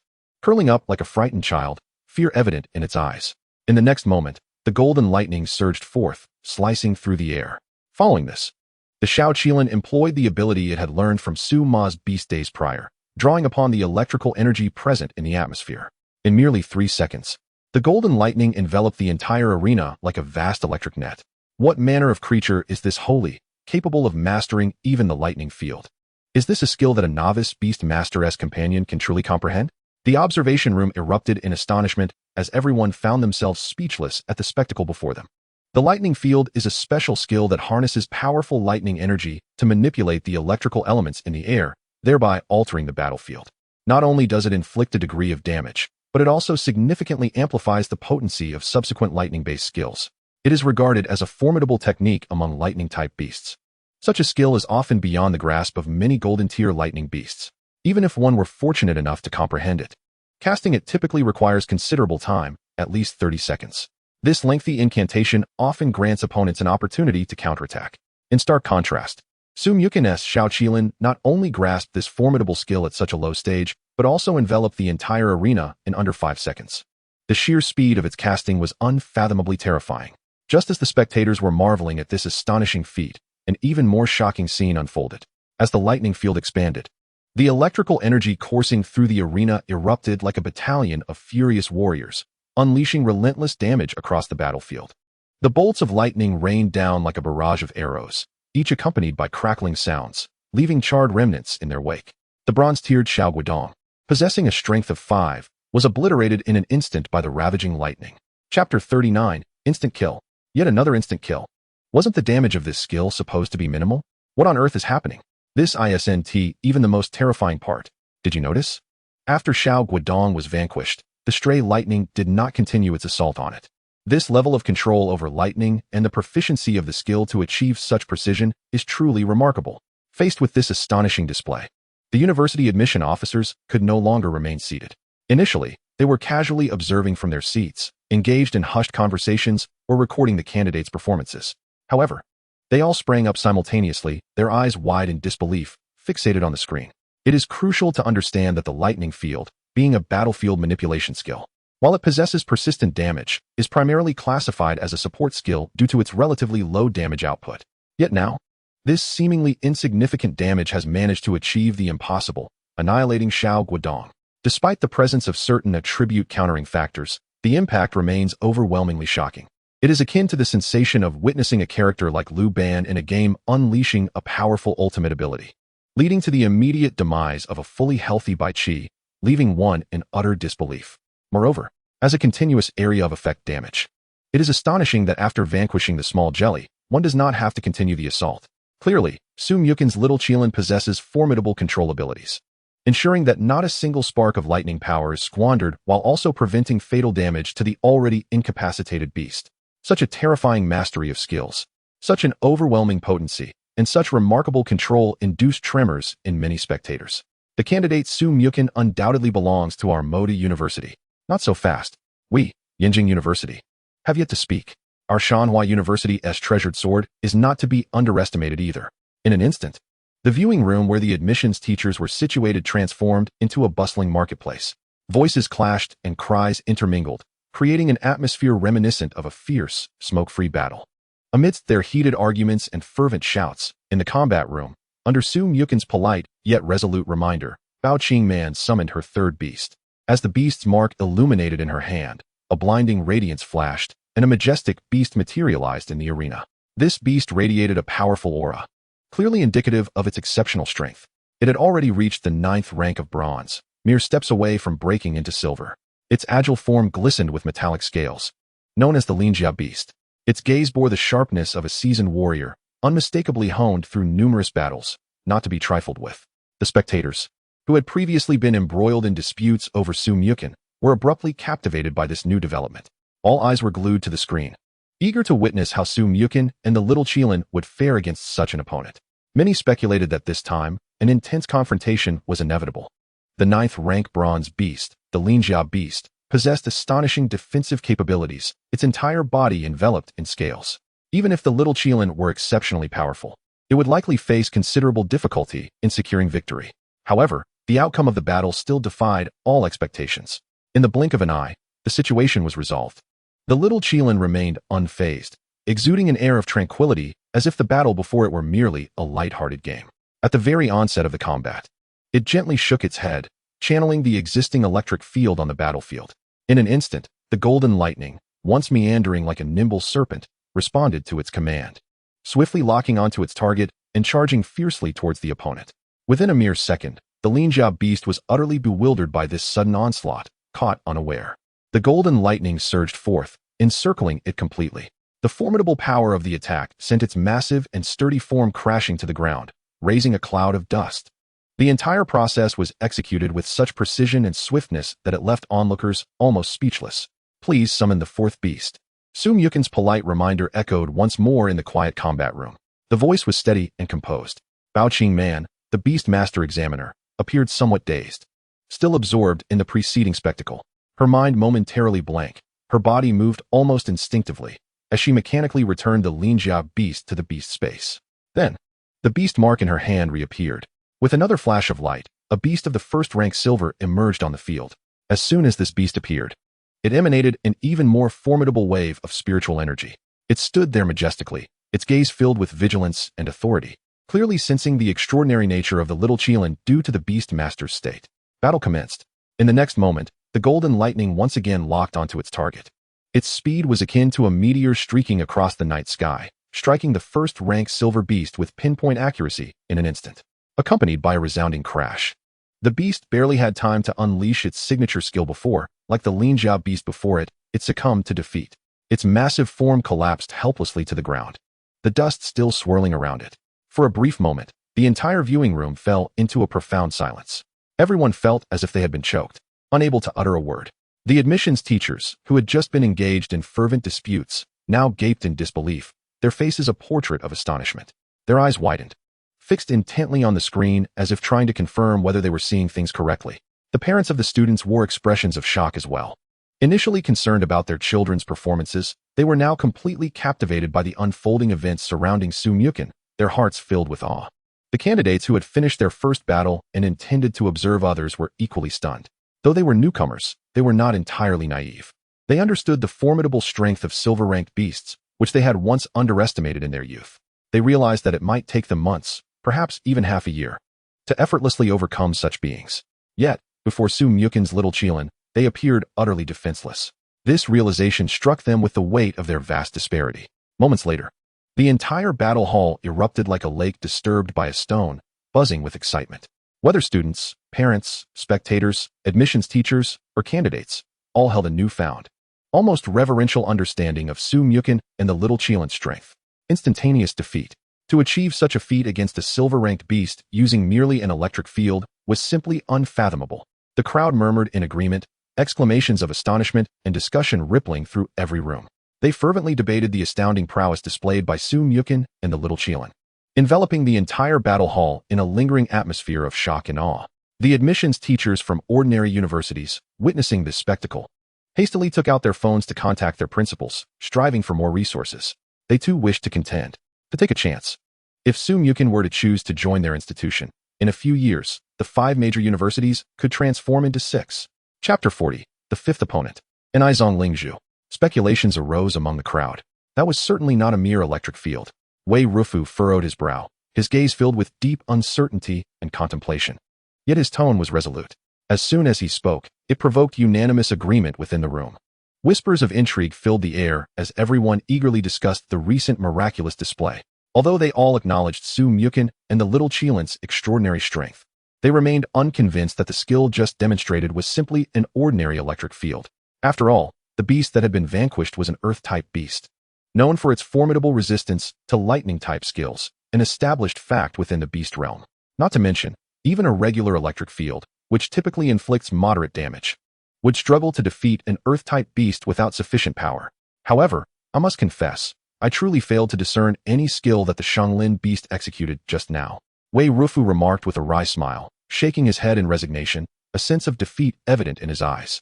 He prided himself on his keen perception, believing himself well-versed in the realm of beasts. However, it is now utterly incomprehensible what methods Su Muchun's little Qilin has employed. This has left him feeling exceedingly vexed. Others share his sentiment, their brows furrowed, faces awash with confusion. Had this been a previous occasion, if any one of them had claimed to be unable to fathom the techniques wielded by a novice beastmaster, they would have dismissed it as a jest, perhaps even considering the individual to be lacking in discernment and skill. After all, each of them present had attained at least the golden realm as beastmasters. And as recruitment officers from various universities, they frequently engaged with diverse beast battles. Their ability to observe and discern skills far surpassed that of the vast majority of beastmasters. Even some platinum-level beastmasters would find it exceedingly challenging to obscure their skills from their keen eyes. Yet now, Su Muchen and the little Qilin have achieved the seemingly impossible. A beastmaster who has recently awakened their beast-raising talent, alongside a Saint Qilin that is merely half a month old, have managed to execute techniques that leave them utterly bewildered. This has undeniably subverted their understanding. Such talent, upon witnessing it again, remains astonishing.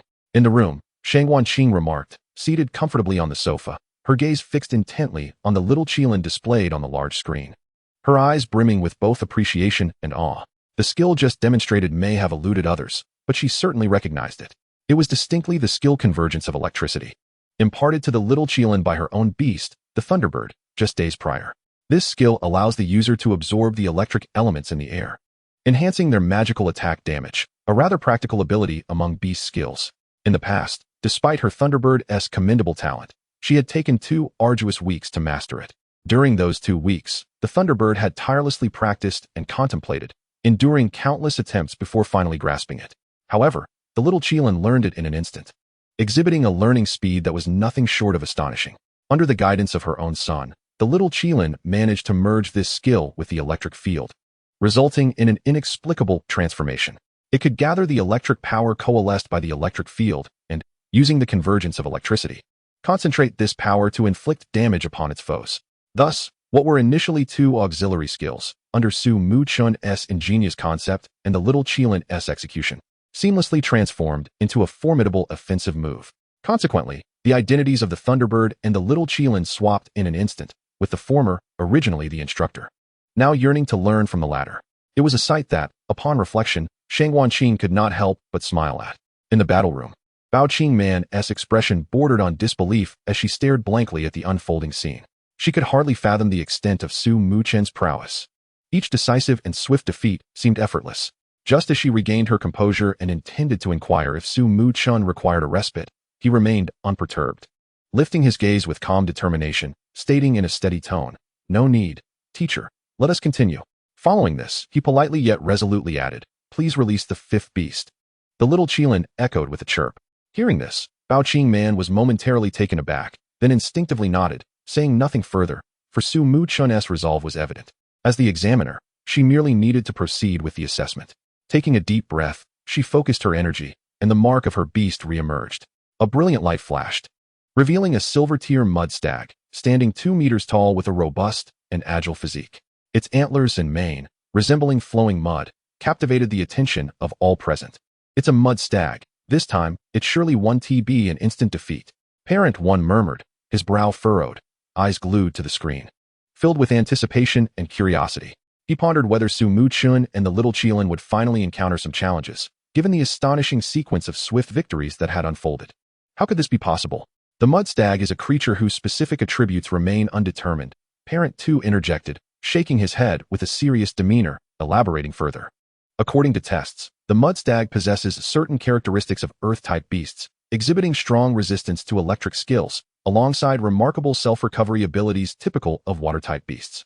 With such advantages and its silver-tier strength, even if Su Muchen's Saint Qilin were formidable, it would likely require considerable effort to defeat it.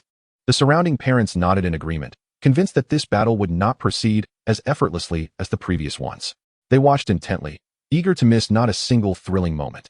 Yet in the next instant, what could possibly occur? As the countdown for battle reached its end, the atmosphere within the arena ignited, every nerve taut with anticipation. Except for a few, such as Yin Hong and Lin Suxian, who were wholly absorbed in their own battles. The rest of the audience was drawn inexorably to Su Muchen's 5th contest. Bao Qingman, having learned from the lesson of her opponents being swiftly vanquished in earlier rounds, understood the gravity of facing such a powerful duo as Muchen and the little Qilin. Despite the seeming advantage, she could not afford to be complacent. She must strike first and bolster her defenses to have any chance of competing. Mudstag, deploy Mud Shield. At the battle's onset, Bao Man issued her command, prompting the Mudstag to react instantly. The mud-like fur covering its body began to flow rapidly, soon enveloping it in a thick layer of mud that shimmered dully in the sunlight, akin to an impenetrable armor, significantly enhancing its defensive capabilities. Muchen remained composed, standing still, his expression unchanged. He did not speak. Meanwhile, the little Qilin swiftly took action. Utilizing the trees beside the arena, it harnessed a powerful surge of spiritual energy, causing countless leaves to detach from their branches, drawn towards the little Qilin. This formed the wood-type skill, Leaf Storm. Subsequently, the little Qilin adeptly combined its spiritual energy with the Tornado skill, greatly enhancing the rotation speed of the Leaf Storm. It roared forth, swirling with countless sharp leaves, resembling a majestic dragon charging towards the Mud Stag. In the realm of the attributes and counteractions of beast mastery skills, the wood-type abilities possess formidable advantages against both earth and water types. Furthermore, the current prowess of the young Qilin has reached a level where it can effortlessly unleash skills nearing the power of the golden tier. It is worth noting that this is a combination skill, Flying Leaf Tornado. The magnitude of its might is truly astonishing. With a resounding crash, the verdant tornado violently struck the muddy Linglu, which was ensconced in sludge. In an instant, mud splattered and leaves danced in the air. The overwhelming force rendered the muddy Linglu unable to withstand the attack. Its massive form swayed a few times before crashing to the ground, signifying its loss of combat capability and heralding the end of the battle. As the muddy Linglu fell, the entire arena was once again enveloped in silence. Everyone exchanged glances, bewildered. Was this not supposed to be an epic confrontation? Initially, the spectators had been filled with anticipation, believing that the muddy Linglu, with its unique dual attributes of water and earth, bolstered by its mud shield defense, would engage in a fierce exchange with the young Qilin, lasting for several rounds. However, who could have predicted that the outcome would mirror previous encounters? A swift defeat, yet again. Moments later, someone murmured, Flying Leaf Storm, a wood-type skill. From the Holy Qilin Beast, I see now. The Holy Qilin Beast, as a unique sacred attribute creature, possesses the extraordinary talent to learn all conventional skills. The muddy Linglu can indeed be comprehensively classified as both water and earth types, thus being doubly countered by wood, leading to its swift demise. How reasonable. Upon hearing this, some individuals finally grasped the situation, their faces reflecting enlightenment. Ah, indeed. That is the Holy Qilin Beast, a creature with unparalleled learning capabilities. Apart from the more esoteric attributes such as Ghost and Demon, which it cannot acquire, it can learn almost all other conventional skills. It is precisely for this reason, combined with its striking resemblance to the mythical Qilin, that it is revered within the Beast Master community as the embodiment of auspiciousness, garnering considerable admiration. From the outset, it appeared that everyone had solely remembered the young Qilin's terrifying agility and potent lightning skills, leading them to overlook that the Holy Qilin Beast could indeed master wood-type skills. With the wood-type abilities exerting dual counter-effects against the muddy Linglu, even a mere leaf blade, empowered by the young Qilin's formidable strength, could breach defenses. It is no wonder then that the recently unleashed Flying Leaf Storm was capable of annihilating the muddy Linglu. As this realization dawned, some individuals exhibited expressions of newfound understanding, while others were left even more astounded. For it seemed that Muchen's young Qilin possessed extraordinary talent, terrifying agility, fearsome lightning skills, and formidable wood-type abilities. Who knows what other skills remain unexhibited? Thus, the question arises, how many skills has Muchen's young Qilin truly mastered? Simultaneously, another faction pondered a different question. Do you believe Muchen can defeat the sixth beast? Yan Ian's gaze brimmed with barely contained excitement. His cheeks flushed as he spoke eagerly. No sooner had he finished his statement than an eerie silence enveloped the room, as all the instructors exchanged knowing glances and collectively shook their heads. For them, such a scenario seemed an unattainable ambition. After all, the examiner's sixth beast is no ordinary creature. It is a veritable golden tier entity. In a typical small county, possessing a golden tier beast is sufficient to elevate one to the status of a county leader's honored guest. Furthermore, many were aware of the sixth beast belonging to Bao Man. It is her fated beast, a ghost dolphin evolved from a special variant of the dolphin Bao. Although this ghost dolphin possesses only the strength of golden rank, it wields the unique attribute of ghost water. With its extensive skill repertoire and years of accumulated combat experience, very few golden tier beasts can claim victory against it. Faced with such a formidable opponent, Muchen's chances of triumphing again seem insurmountable. Moreover, even though many present lacked a comprehensive understanding of the young Qilin's capabilities. They were acutely aware of an undeniable truth. Since the inception of the special examination, throughout the countless years and the influx of gifted candidates aspiring to become beast masters, no one has ever succeeded in defeating the examiner's sixth beast within the context of the novice beast master battle examination. This challenge looms like an insurmountable chasm before every candidate. Now, standing at this pivotal juncture, if Muchen were to succeed, the ramifications would ripple throughout the entirety of the Huaxia beast master community, etching a vibrant mark in the annals of history, to be solemnly recorded and celebrated by future generations. At this moment, gazing at the screen depicting the tense standoff between the ghost dolphin and the young Qilin, the onlookers in the observation room felt a palpable sense of improbability regarding Muchen's success, yet they harbored an ineffable hope, their eyes fixated on the screen, yearning to witness a miracle unfold. Chapter 42. An intense battle, creating history. Within the battle chamber, the atmosphere was so tense it felt suffocating. Bao Qingman regarded the composed Muchen across from her, her heart awash with complex emotions. After a moment's hesitation, she spoke up to remind him, the match is yet to officially commence. There is still time to rest. Although I am unaware of how much energy your holy Qilin has expended, engaging my ghost dolphin without being in peak condition would not be a prudent choice. She understood that once this battle commenced, there would be no turning back. Should Muchen have a chance at victory, it would be regrettable if he faltered due to exhaustion, resulting in a loss. Bao Qingman did not wish for this exceptionally gifted youth to carry such a burden of regret. Thus, she hoped he would face the challenge in optimal condition. However, to her surprise, upon hearing her words, Muchen merely nodded in gratitude, showing no inclination to rest.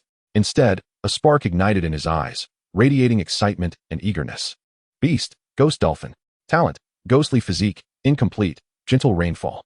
Ghostly physique, incomplete, immune to 50 physical damage. Gentle rainfall, restores a certain amount of energy and stamina per second, with effects doubled in the rain. Quality, platinum. Attribute, ghost water. Tier, golden rank 1. Skills, water ball, water gun, water cannon, ghost ray, lament, high pressure spray. Observing the panel of the ghost dolphin, a slight smile graced Muchen's lips as he mused to himself. At last, I can truly experience the thrill of battle. He had diligently trained and studied numerous skills and strategies, all in anticipation of the day he could fully unleash his potential in combat. Yet since becoming a beastmaster, he had not encountered a true adversary in the truest sense. Either the opponent is overwhelmingly strong, rendering oneself utterly defenseless, thus leading to abstention from engagement, or conversely, the opponent is exceedingly weak, allowing for a swift and effortless victory. The entire combat process lacks any sense of challenge, devoid of the slightest thrill of battle. Yet now, the golden tier Yuling presents itself as an exceptional sharpening stone. It seems to sense its master's excitement and earnestness, as the spiritual energy surrounding the small Qilin accelerates. Instantly, the venue is engulfed in a tempest of thunder and lightning. Striking golden bolts cleave through the heavens, their boisterous roars echoing above. The intense aura heightens the already taut atmosphere. All present hold their breath, awaiting the formal commencement of the clash. Observing the scene, Boqngm realizes further words are futile. She promptly presses the button in her hand, initiating the countdown for battle. 3, 2, 1. As the countdown concludes, the confrontation erupts instantaneously. Yuling sacrificial rain. Small Qilin, thunderball. Acknowledging the prowess of the opponent, neither side resorts to extreme measures. In a flash, a golden thunderball coalesces in the small Qilin's mouth, radiating a dazzling brilliance imbued with the power of Ngli. It is propelled forth at remarkable speed, racing towards the Yuling, attempting to interrupt its spellcasting. Yet, the Yuling is no ordinary beast. Even when struck, it withstands the pressure and successfully unleashes the sacrificial rain. In an instant, the entire arena transforms. Black raindrops descend like a fine curtain of pearls, inflicting slight damage upon the small Qilin while silently draining its internal spiritual energy. Small Qilin, sacrificial rain. Mch decisively issues another command. Yuling, high pressure jet. Boqngm's commands are direct, seeking to inflict greater damage upon the small Qilin. Boom. A tremendous roar resounds. The powerful torrent of water surges forth like a ferocious beast, striking the small Qilin with immense force. Although the small Qilin possesses the passive skill of the 5-element shield, capable of negating considerable damage from elemental attributes, the overwhelming impact still forces it to stagger back 2 steps, leaving deep claw marks on the ground. Witnessing this, many Beastmasters of insufficient rank are plunged into deep confusion. They cannot help but whisper amongst themselves.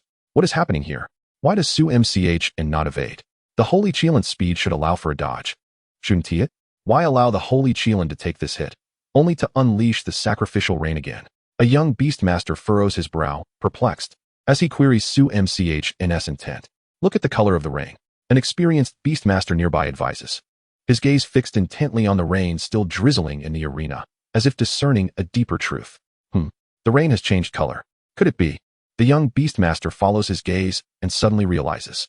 Indeed, observe closely, learn well. Su MCH and is not only adept at nurturing beasts, but also possesses formidable combat experience. The seasoned Beastmaster reflects with a hint of admiration.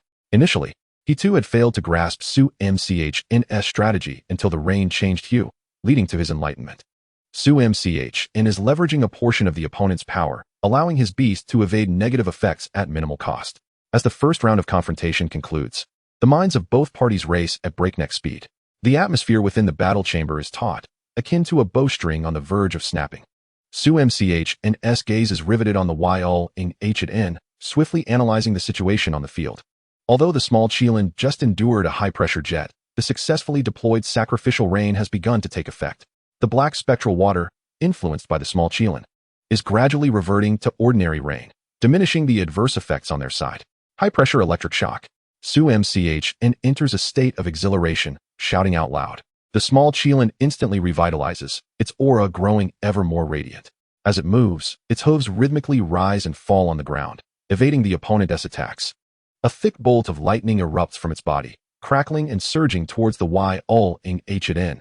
Observing this, BOQNGM's eyes sharpen, and she promptly commands, Ying, Ghost Ray. A flicker of ghostly light passes through the once vibrant eyes of the Ying. It opens its mouth, unleashing a black ray infused with a chilling aura, aimed directly at the oncoming lightning. This ghost ray possesses penetrating and corrosive properties, making it one of Ying's signature skills. Boom. The ghost ray collides with the high-pressure electric shock, producing a thunderous explosion. Black and golden lights intertwine and flicker, resulting in a momentary stalemate.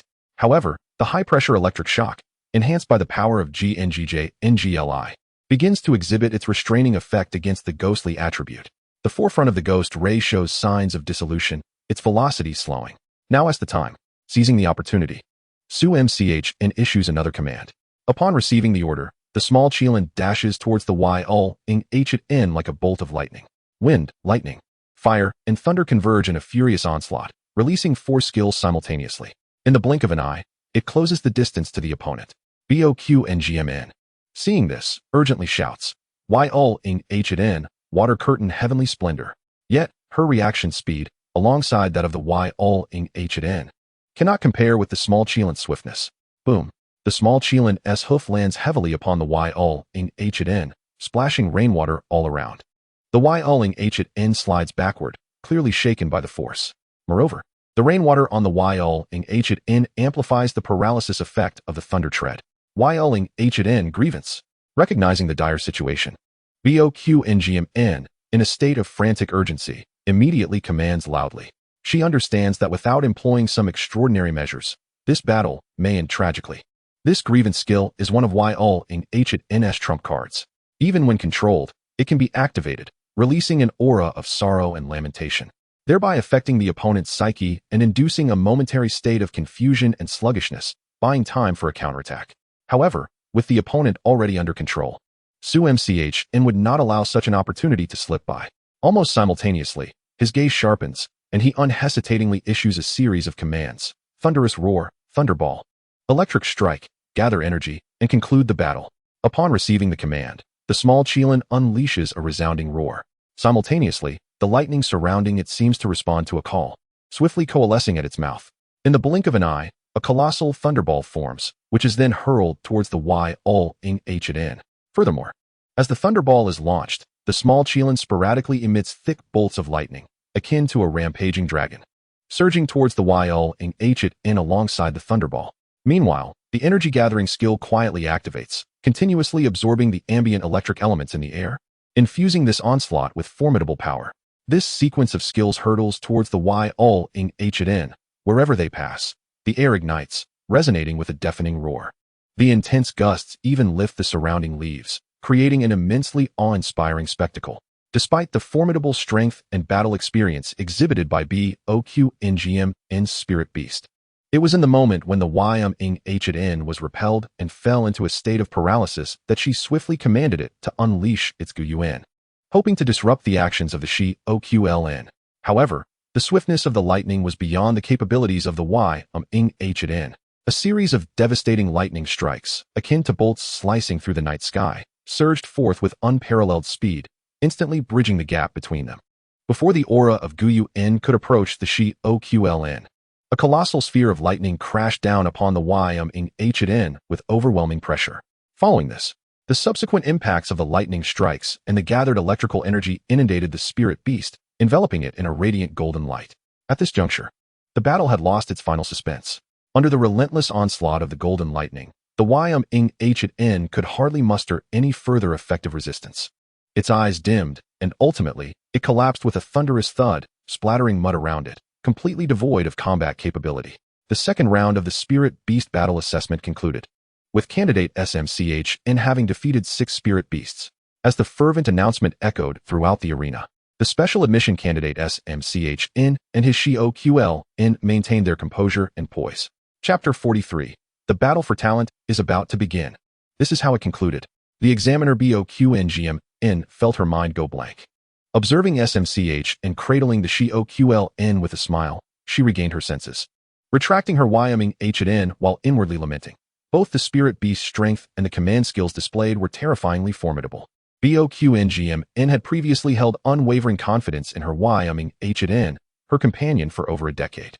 Despite the slow progression in its power due to her limitations, they had faced countless battles together, enduring numerous trials and specialized training.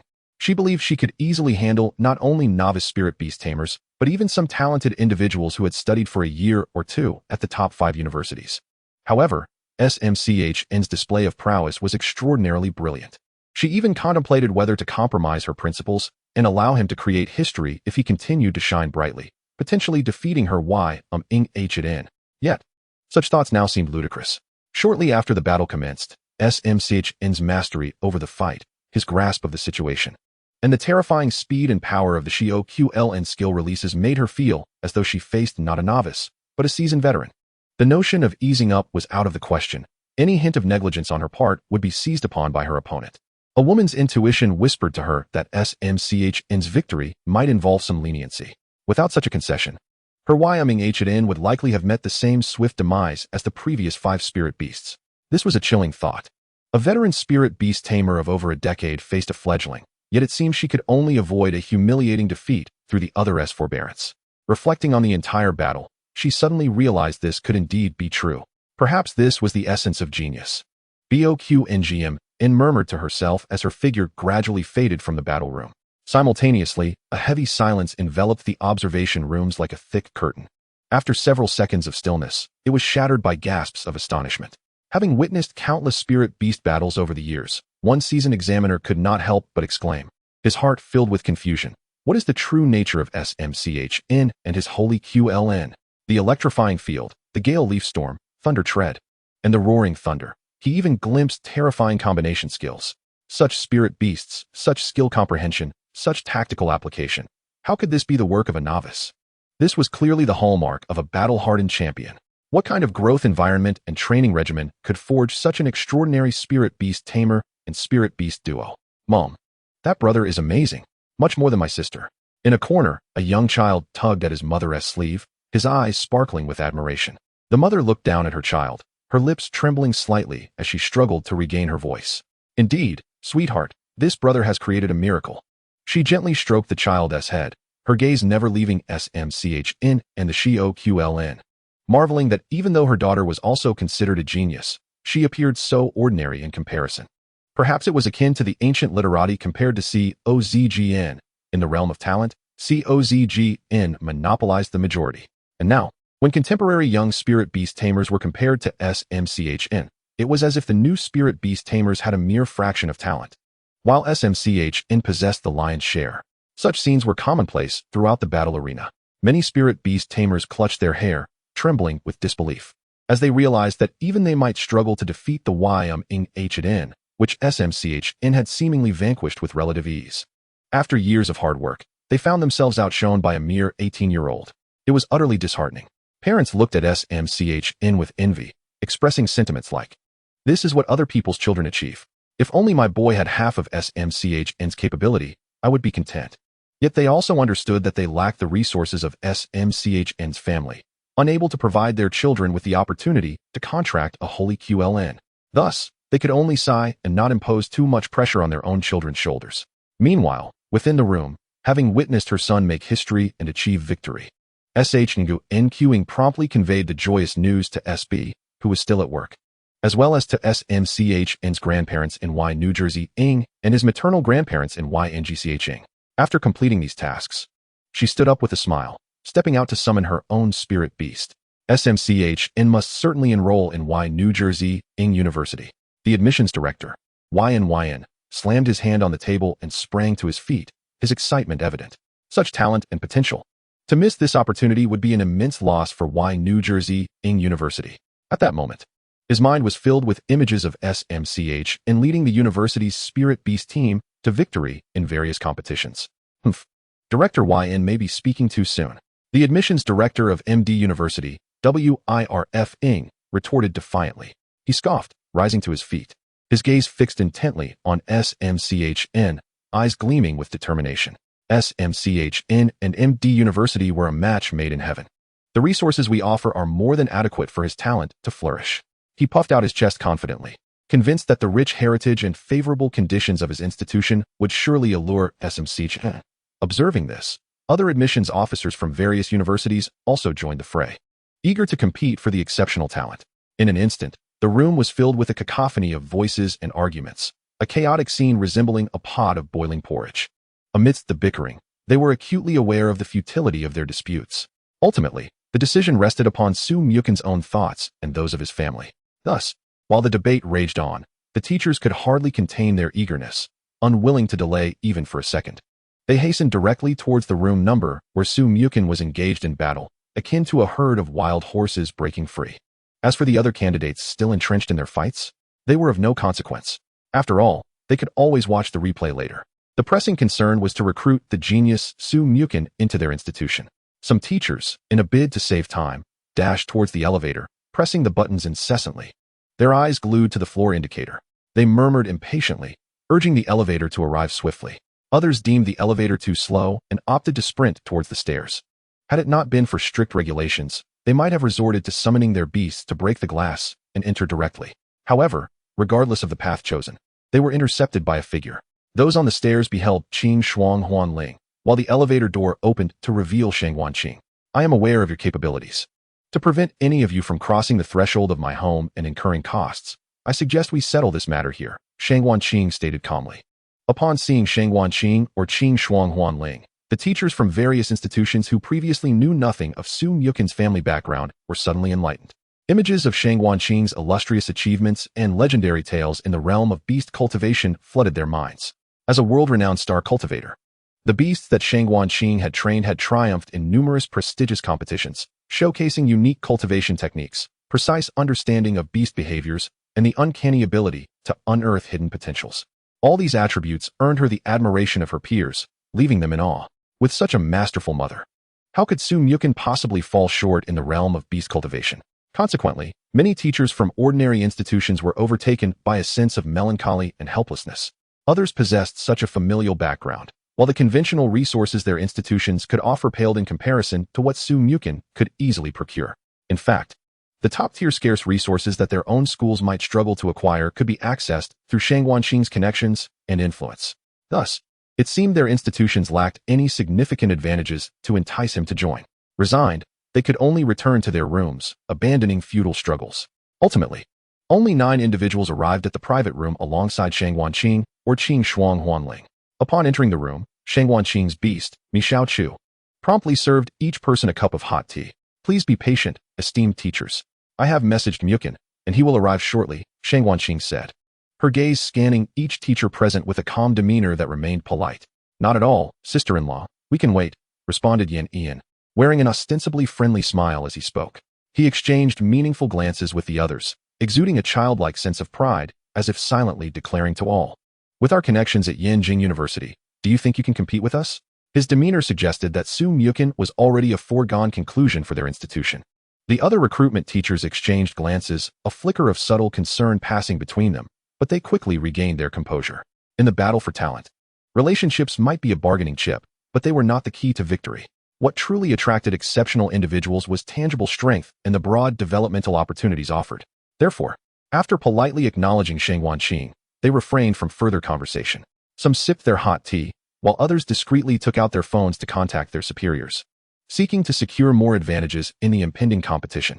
The private room was suffused with a delicate aroma of tea, mingling with the complex emotions of the gathering: anticipation, tension, confidence, and apprehension, intertwining within the tranquil space as everyone awaited the arrival of the young prodigy, Muchen, who possessed the potential to alter their institution's futures. This assertion was not an exaggeration. Muchen's looks, abilities, and various attributes could undoubtedly make him a remarkable representative of their school. Not to mention, even with his current capabilities, he had the potential to win the national collegiate competition in a month and the world collegiate competition in half a year. Victory would yield immeasurable resources for the school. Moreover, as his reputation in the beast realm grew, the resulting star effect would attract a significant number of talents to join the institution he once attended, infusing the school with a continuous flow of vitality for sustained development. In the midst of their silence, footsteps approached, gradually growing nearer. The previously subdued atmosphere in the room instantly became vibrant. All eyes turned toward the door, filled with anticipation. Moments later, Muchen knocked and entered the room. He stood tall and upright, clad in a black outfit that accentuated his vigor. His youthful and handsome visage, with bright, spirited eyes, exuded a sense of composure beyond his years. The little Qilin followed closely behind, exuding an air of majesty while remaining docile and gentle. Its scales shimmered with a golden glimmer under the lights, resembling a mythical auspicious beast. "Apologies for keeping you waiting, esteemed teachers," Muchen said with a slight bow and a humble smile. Shang Wanqing looked at her son with pride and satisfaction, nodding gently for him to take a seat beside her. Muchen complied, walking steadily to the empty seat beside his mother. The little Qilin affectionately nestled at his feet, occasionally nuzzling against him. At that moment, a recruitment teacher from Qilin University took the initiative to speak. "Muchen, would you be interested in learning more about Qilin University? Our institution's Beast Research Institute is unparalleled nationwide and would greatly benefit your future growth. Should you choose to join us, we will fully cover the resources required for beast cultivation. Additionally, you may select any of the Yinghun series beasts you desire." The offer of selecting from the Yinghun series beasts was not to be underestimated, leaving both Muchen and Shang Wanqing somewhat astonished. The Yinghun series beasts were a unique category of ghost-type beasts, encompassing nearly a dozen different types such as bows, axes, swords, spears, halberds, and shields. Each Yinghun beast boasted a minimum quality of platinum. In the realm of beasts, they were referred to as the reincarnated souls of warriors. Even without the commands of a beastmaster, the combat experience of Yinghun beasts rivaled that of golden-level beastmasters.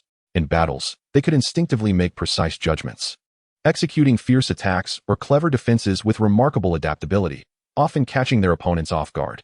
Moreover, Jinling City was one of the places in the world with the highest number of Yinghun beasts. "Wow, I'm quite tempted now," Muchen thought to himself, feeling a stirring of excitement. Muchen's mind was a whirlwind of thoughts, with various ideas flashing by like a revolving lantern. He envisioned himself forging a contract with an ethereal sword spirit, soaring through the skies on a flying sword, and dramatically opening the gates of heaven with a single strike. Merely imagining such a scene stirred a fervor within him. Yet, on his youthful and handsome visage, there remained an unruffled calm. Though merely 18 years of age, his mental maturity was akin to that of someone in their 40s. Naturally, he would not display his emotions as freely as a child. He was also awaiting the conditions proposed by other school representatives, contemplating the possibility of more advantageous offers. "Don't listen to him, Muchen. Join us at Shanhe University. Our practical training system is top-notch, capable of elevating your beast mastery to new heights in no time. Enroll with us, and you can contract any beast within the 4 provinces of Shanhe that catches your fancy." The recruitment officer from Shanhe University was equally eager, speaking with heartfelt persuasion and eyes full of anticipation. As a prestigious institution in the 4 provinces of Shanhe, despite its relatively short history, it possessed formidable backing and resources. This implied that Shanhe University had an abundant reserve of resources, ensuring both the gathering of elite faculty and the cultivation and introduction of rare beasts were well supported. Thus, the confidence in their claims was backed by substantial capability. The atmosphere grew increasingly intense as representatives from other universities made their own compelling offers. Various types of beasts, often elusive and only spoken of in whispers, were presented. Elemental sprite beasts capable of manipulating nature, rare demonic beasts skilled in curses, and technologically advanced mechanical beasts akin to mobile fortresses were all on the table. Should Muchen wish, he would have the opportunity to forge a contract with any of them. With exceptional training, he could possess a beast that would undoubtedly reach the pinnacle of power in the future. Seated quietly, Muchen attentively listened to each instructor's presentation. Occasionally, a flicker of excitement would cross his gaze, only to quickly revert to tranquility as he turned his attention to the final two teachers, eager to discern what conditions they might offer. Chapter 45, Ancient Beasts. The Celestial Crane. The atmosphere in the private room was as tense as a bowstring ready to snap. Charged with anticipation, all eyes were firmly fixed on Muchen, attempting to glean even the slightest inclination from his expression. Wei Rufeng and Yan Ian, both seasoned veterans in the realm of beast mastery, were especially keen. Observing Muchen's composed yet contemplative demeanor, they understood that the competition for recruits had reached a fever pitch. Every word they spoke and every advantage they showcased could potentially tip the balance of victory. Wei Rufeng adjusted his collar, wearing a confident smile as he spoke first. Muchen, I believe everyone in Huaxia knows the advantages of Mo Du University. We can match any conditions offered by other schools. His declaration exuded an air of dominance, implying the wealth of their institution. If any other school offers a condition you fancy, just let us know, and we will procure it for you. With this proclamation, Wei Rufeng's smile broadened, clearly proud of his school's formidable strength. Yet he did not stop there. He continued, moreover, you must have heard about our ongoing ancient beast gene revival technology. At this mention, the ears of everyone present perked up. Wei Rufeng surveyed the crowd's reactions, feeling increasingly assured.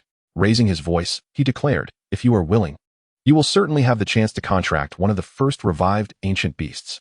Ancient beasts, those that existed in prehistoric times, such as the Tyrannosaurus rex and pterosaur, had long been extinct on Blue Star, yet they were undeniably real. Their existence was a tantalizing prospect. Even seasoned beast masters, immersed in the field for years, found themselves swayed by the allure of possessing an ancient beast, a feat that would undoubtedly etch a significant mark in the annals of beast mastery. Perhaps future chronicles would record, in the year of the beast master era, Mo Du University successfully revived a certain ancient beast belonging to a certain individual. Yan Ian, sensing the momentum shift, furrowed his brow slightly, determined not to be outdone. He cleared his throat, recognizing the necessity of presenting a more compelling offer to overshadow his rival. Muchen, don't let this old fellow deceive you, he quipped, subtly belittling Wei Rufeng to diminish his influence. The strength of ancient beasts compared to contemporary ones is uncertain, and this is all theoretical, lacking immediate feasibility. As he spoke, he gestured dismissively, wearing an expression of skepticism, aiming to make Muchen aware of reality and not be misled by the seemingly attractive prospects. You must be aware of the celestial crane at Yanjing University. Yan Ian's tone shifted, revealing a sense of mystery and pride that captured everyone's attention. Recently, her offspring had hatched and was preparing to seek suitable beast masters. Although Yan Ian's statement remained unfinished, none in attendance were fools. They understood the implications. This revelation struck like a thunderbolt, stirring a tempest of excitement among the crowd. The celestial crane. It was a living legend, holding an unparalleled status in the realm of beast mastery.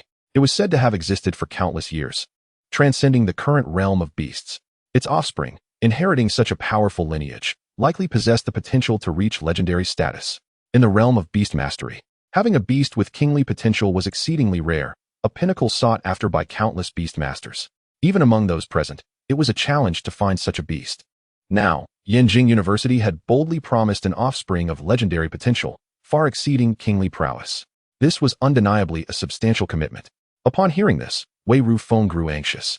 Scoffing in rebuttal, "Humph, if you claim mine is theoretical, your offer is equally so." He crossed his arms defiantly, asserting that only a handful had passed the trials set by the celestial crane.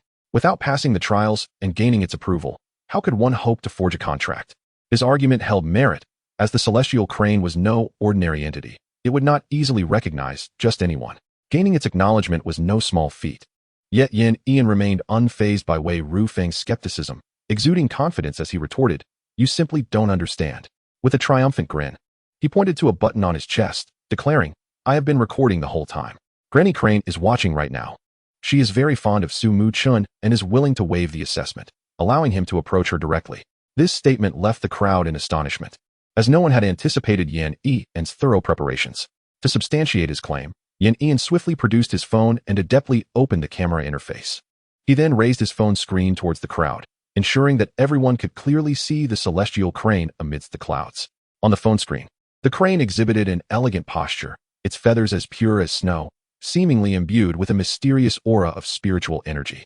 Its colossal form retained an air of grace, the long neck gently curving, crowned by a vibrant crimson crest resembling a brilliant ruby, strikingly prominent.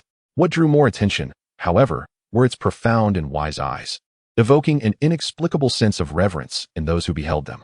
Grandma Crane. Upon sighting the celestial crane, the onlookers instinctively addressed it with respect. Even Muchen, who had never met the creature before, could not help but speak with deference. When it was Muchen's turn, the celestial crane seemed to sense something, prompting Yin Yan to halt the phone's movement. The image froze on the crane's dignified yet hopeful visage. After a brief silence, a subtle complexity flickered in its gaze.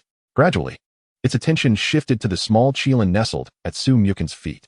The crane appeared momentarily taken aback by the sight of the small Qilin, which, at that moment, had retracted its tempestuous lightning aura. It lay quietly, resembling a well-behaved pet, yet its innate regal bearing remained unmistakable. After a time, the celestial crane slowly averted its gaze and turned to Muchen. Its expression softened with warmth and anticipation. It spoke, its voice melodious yet tinged with the weight of time. "Child, may I request your presence at my side, for I have a matter to discuss." This declaration echoed within the somewhat hushed private room, leaving everyone momentarily stunned, their hearts brimming with curiosity and confusion. The celestial crane was inviting Muchen? What could this possibly mean? Chapter 46. The Final Choice, Yanjing University. As the video call concluded, Yin Yan gently lowered the phone, and the atmosphere in the room abruptly solidified. All eyes converged on Muchen, akin to spotlights illuminating him. They understood that rather than pondering the celestial crane's enigmatic words, the crux of the matter lay in Muchen's decision. The group held their breath, awaiting his response. A flicker of complex emotion crossed Wei Rufen's face as he instinctively clenched his fists, silently hoping Muchen would not be swayed by the allure of Yanjing University's offerings. However, the conditions presented by Yanjing University were exceedingly tempting. Coupled with the unexpected intervention of the celestial crane, his confidence waned. The other educators harbored their own thoughts. Some displayed signs of dejection, aware that with the trump card of Yanjing University played, their own institution's chances had dwindled to nearly nothing. Others clung to a glimmer of hope, wishing for an unexpected choice from Muchen. Faced with the gazes of the teachers, Muchen lowered his head slightly, gently stroking the small Qilin's head. After a moment, he raised his gaze to Yin Yan and spoke slowly. "Teacher Yan, I am willing to attend Yanjing University. This decision has been made after careful consideration, not a mere impulse. Firstly, the foundational resources provided by various universities are relatively comparable. They essentially offer an all-inclusive package. The only distinction lies in the unique beasts associated with each institution and the local prestige they command. Such creatures are not solely obtainable through enrollment in a local school. If I truly desire one, my father can procure it, or I could seek my grandfather's assistance.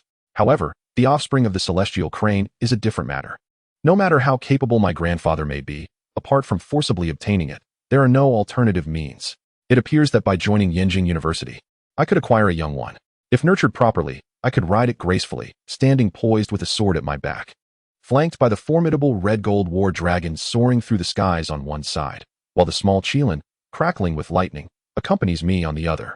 Such an extraordinary demeanor can be described in one word: magnificent. What young person could resist such a fantastical and heroic vision? Moreover, the celestial crane's final remark about having a matter to discuss implies that my involvement signifies my capability to fulfill it. It feels akin to receiving a quest from a powerful figure in a game. Often, regardless of whether the task is completed, the rewards are exceptional. By attending Yanjing University, I would have the quickest opportunity to engage with the celestial crane and uncover the nature of its request, being closer to home and reaping numerous benefits. Who would not seize such an opportunity? Indeed, it is Yanjing University.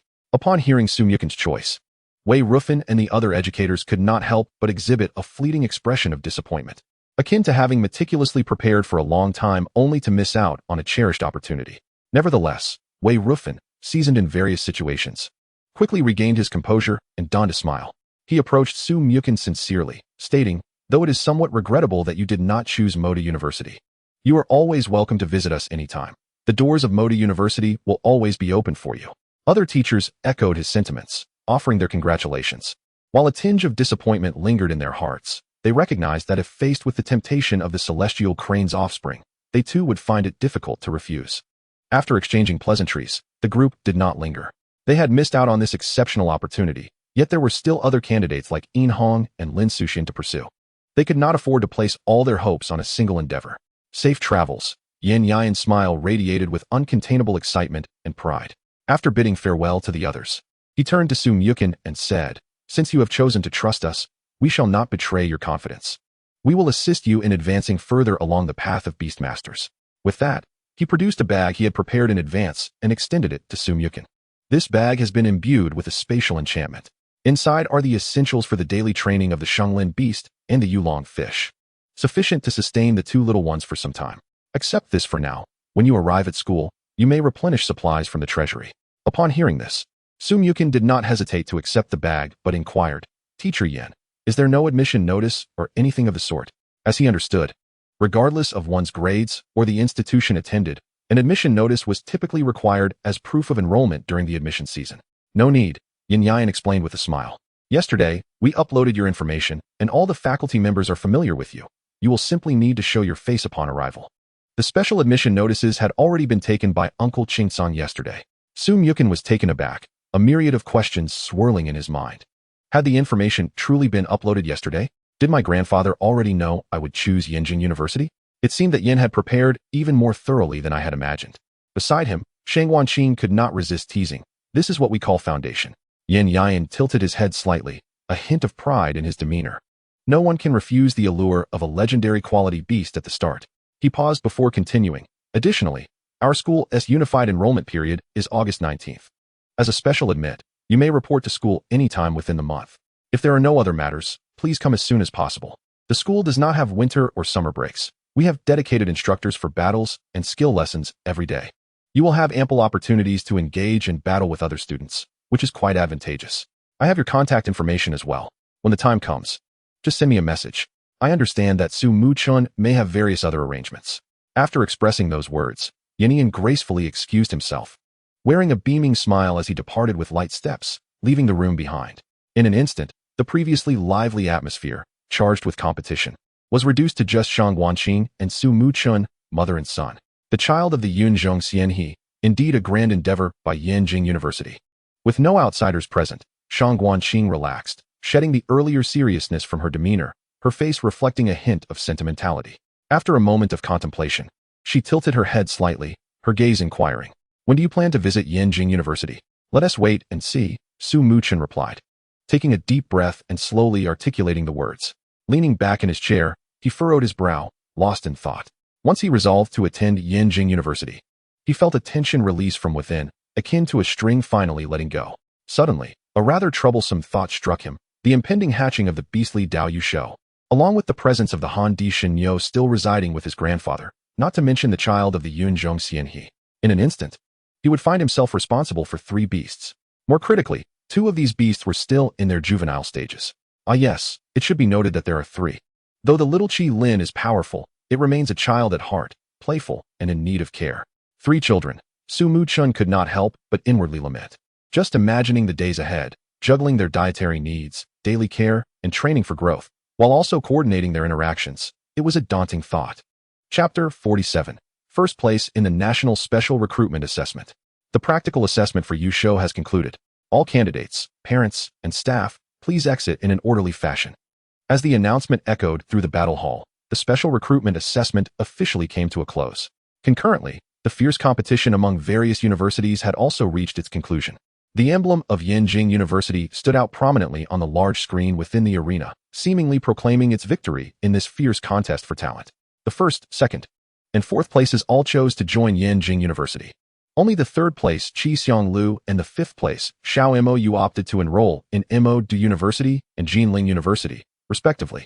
After securing contracts for the Yulong Yu and Ing Hun series beasts, the candidates ranked 6th to 21st merely managed to defeat 2 beasts of the examiners. The reality was often harsh. For these students, The 5 major universities extended invitations only to those with some potential for development, leaving the decision to join or not largely unaddressed. When the final results were confirmed, Li Yun Tao, the homeroom teacher of Class 3 in the senior year, was elated to learn that 3 of his students had been accepted into Yanjing University, with all the other students who participated in the special recruitment assessment also gaining admission to their desired universities. He was filled with pride. He promptly sent a message in the class group chat, inviting all the students to a celebratory dinner. Let us go, since the old class teacher has spoken. We must show face. Let us bring a couple of bottles of fine wine to thank him for his hospitality over the past 3 years. Su Muchen cheerfully remarked, rallying his classmates to leave together. We can consider ourselves fortunate to bask in the glory of Su Muchen's achievements. Such results are truly exemplary, a national champion. One classmate generously praised Su Muchen, his tone tinged with envy and admiration. This is different. The title of champion doesn't quite do justice.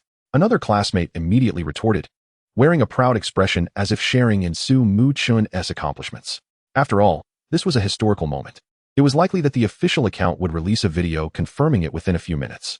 As he spoke, he pulled out his phone, quickly scrolling through the screen and opening several videos, all posted by spectators at the scene. They chronicled Su Muchen's remarkable defeat of 6 examiner beasts, marking a historic achievement. Naturally, many in the comments section expressed skepticism, believing it to be fabricated. The difficulty of this feat was well known among Yusho masters, and even ordinary people who had not pursued this path could grasp the significance of creating history. Without witnessing it firsthand or receiving solid confirmation, many maintained a skeptical stance. Some even boasted, if it's true, I'll eat my hat live. 2 pounds of it. To this, everyone present paid little heed. They understood the truth. Once the official announcement was made, those skeptics would surely be proven wrong.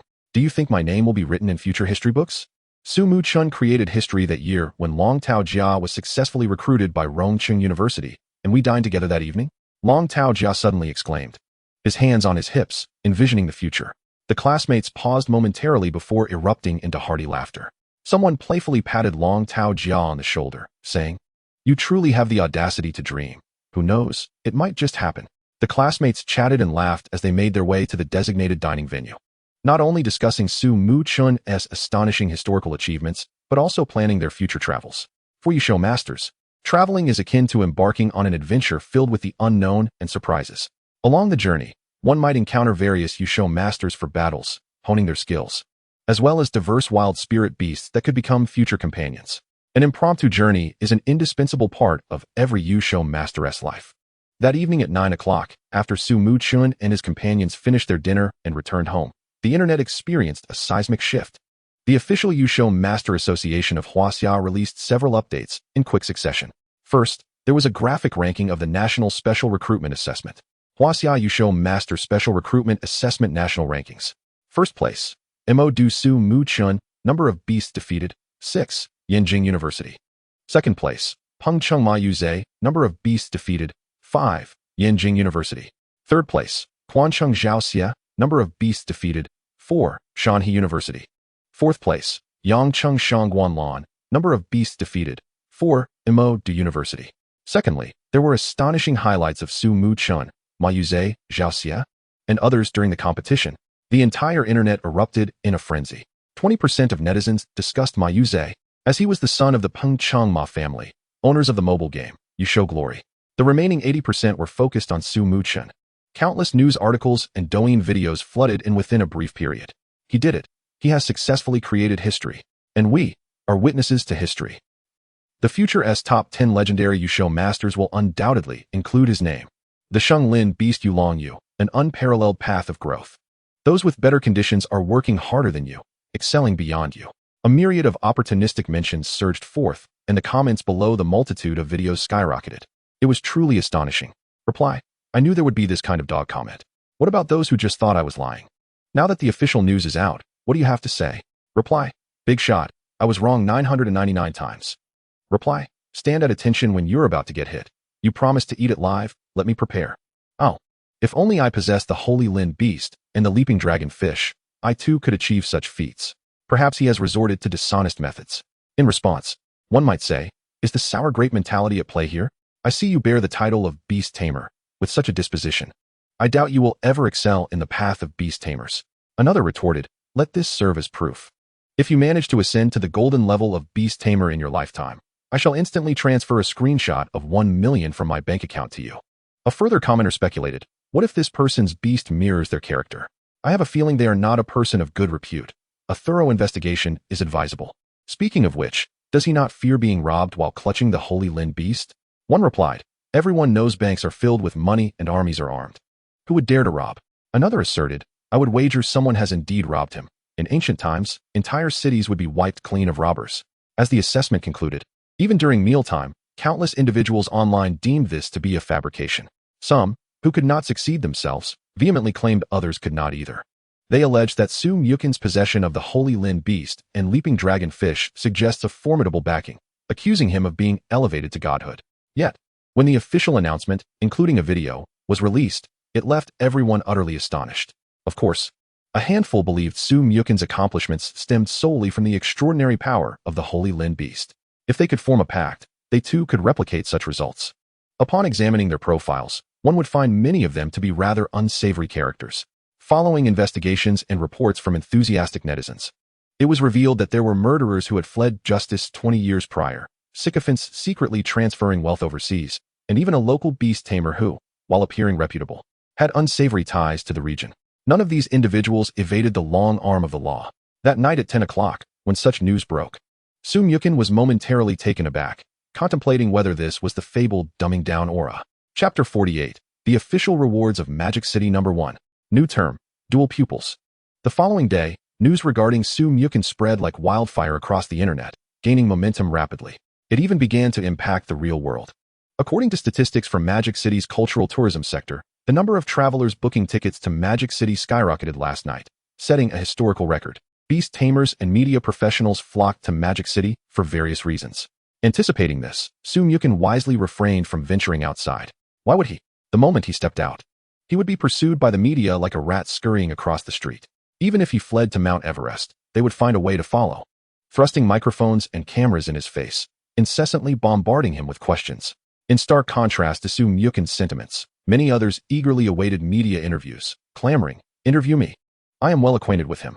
Numerous individuals, who had exchanged merely a few words with Su Muchen, shouted excitedly from the streets. As for the principal of Magic City No. 1 and class teacher Li Yuntao, they were besieged by the media. Like two pieces of lamb stripped of their wool, they were suddenly confronted by a pack of ravenous journalists. Clearly, they had prepared for such a scenario. In the face of numerous live interviews, they remained unflustered and spoke eloquently. Su Muchen is the pride of our Magic City No. 1, the principal declared with a beaming face, his tone sincere. He then shifted gears, stating, while our school does not seek accolades, we cannot deny that Su Muchen's remarkable achievements reflect positively upon us. In conclusion, the principal announced that the school would award 1 million in cash, alongside resources valued at around 2 million for nurturing beasts, as a reward. As this announcement reverberated through the live stream, the chat exploded with excitement. Viewers praised the school's generosity. However, that was not the end of it. Concurrently, rewards from the Ministry of Education and the city government were also forthcoming. The resources required for nurturing beasts were plentiful, stacked high like a small mountain. Even more astonishing was the second reward, a complete set of evolution tools. This included nearly every evolution tool available on the market, all of the highest quality.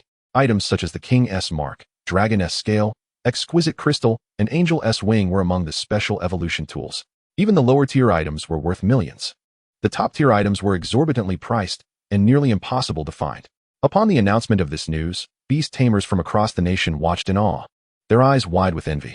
While a 30-year-old man struggled for a single high-quality water spirit stone, others possessed an entire set, likely the least valuable of the bunch. The disparity was heartbreaking. Genuine envy flooded the comments, with one lamenting, does anyone know Su Muchen? Please ask if the dragon scale is for sale. I'll pay any price. The entire set of evolution stones would take me from the Qin dynasty until now to afford. Truly, Magic City is extravagant.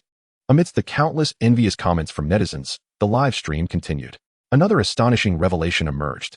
Just yesterday, Magic University sought to ride the wave of popularity, sending representatives to negotiate with the Magic City officials.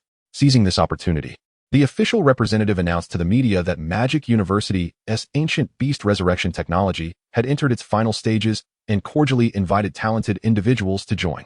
Additionally, they promised to present an exceptional ancient beast to students like Su Muchen as a reward. This audacious move garnered Magic University much acclaim and persuaded many undecided talents to enroll there.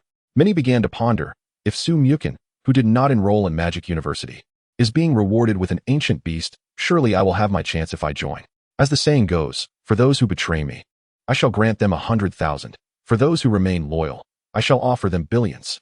Amidst the external tumult and clamorous happenings, Muchen paid little attention. At this moment, he was gazing at the generous rewards now delivered to his home, a radiant smile unconsciously gracing his face. The resources were merely a collection of spiritual fruits, herbs, and stones, their value considerable due to their sheer quantity. Even more impressive were the entire set of top-tier evolution tools. Collecting so many tools would require considerable time and resources, even with the connections of his grandfather. Yet now, they were effortlessly in his possession. To say he was not delighted would be a falsehood, even if there were items he might never use in his lifetime. Possession was paramount. One must be prepared for any eventuality. After storing these evolution tools in his beast space, Muchen retrieved a portion of the various spiritual fruits from the other bags. He waved toward the little Qilin and cheerfully called out, "Little Qilin, leaping dragonfish, come enjoy a buffet, buffet, buffet." The little Qilin, upon hearing this, immediately sprang over, bounding excitedly around the pile of spiritual fruits. How does one describe the exuberance of that moment? Just as one might possess a fortune of 10 million in their account, the sight of a mere 1 million in cash before them can evoke an overwhelming thrill. In contrast, the Yuling, after sampling just a couple of morsels, found the taste rather unremarkable and quickly lost interest. It turned back to its training chamber, a space meticulously crafted by Muchen's family, tailored to the unique preferences and training methods of the Yuling. One half of the chamber blazed with fire, exuding an intense heat, while the other half was chilled to the bone with frost. Simultaneously, the two beast companions of Su's parents unleashed various subtle skills around the room. Training in such an environment not only allowed for the experience of the excruciating duality of ice and fire, thereby enhancing one's strength, but also augmented resistance to both fire and ice attributes. Upon entering, the Yuling emitted an excited call. "PL. Ah, this place is delightful. PL. Oh, it's both cold and hot. How soothing." Thus, Muchen, along with the little Qilin and the Yuling, spent 2 unpretentious days at home. Their daily routine consisted merely of eating, drinking, gaming, and catching some sleep in the training room. With such simplicity, their strength surged dramatically, much to their vexation. The little Qilin broke through to the 1st tier of silver, while the Yuling successfully ascended to the 8th tier of silver. In return, Muchen also stepped into the 4th tier of bronze and, thanks to his innate talent, acquired a brand new attribute, double pupils. Chapter 49, Shangguanqing, suddenly realizing the wisdom in old Su's words. Double pupils. Muchen could not help but raise an eyebrow, a flicker of surprise and curiosity gleaming in his eyes. Images of historical and fictional characters possessing double pupils danced in his mind.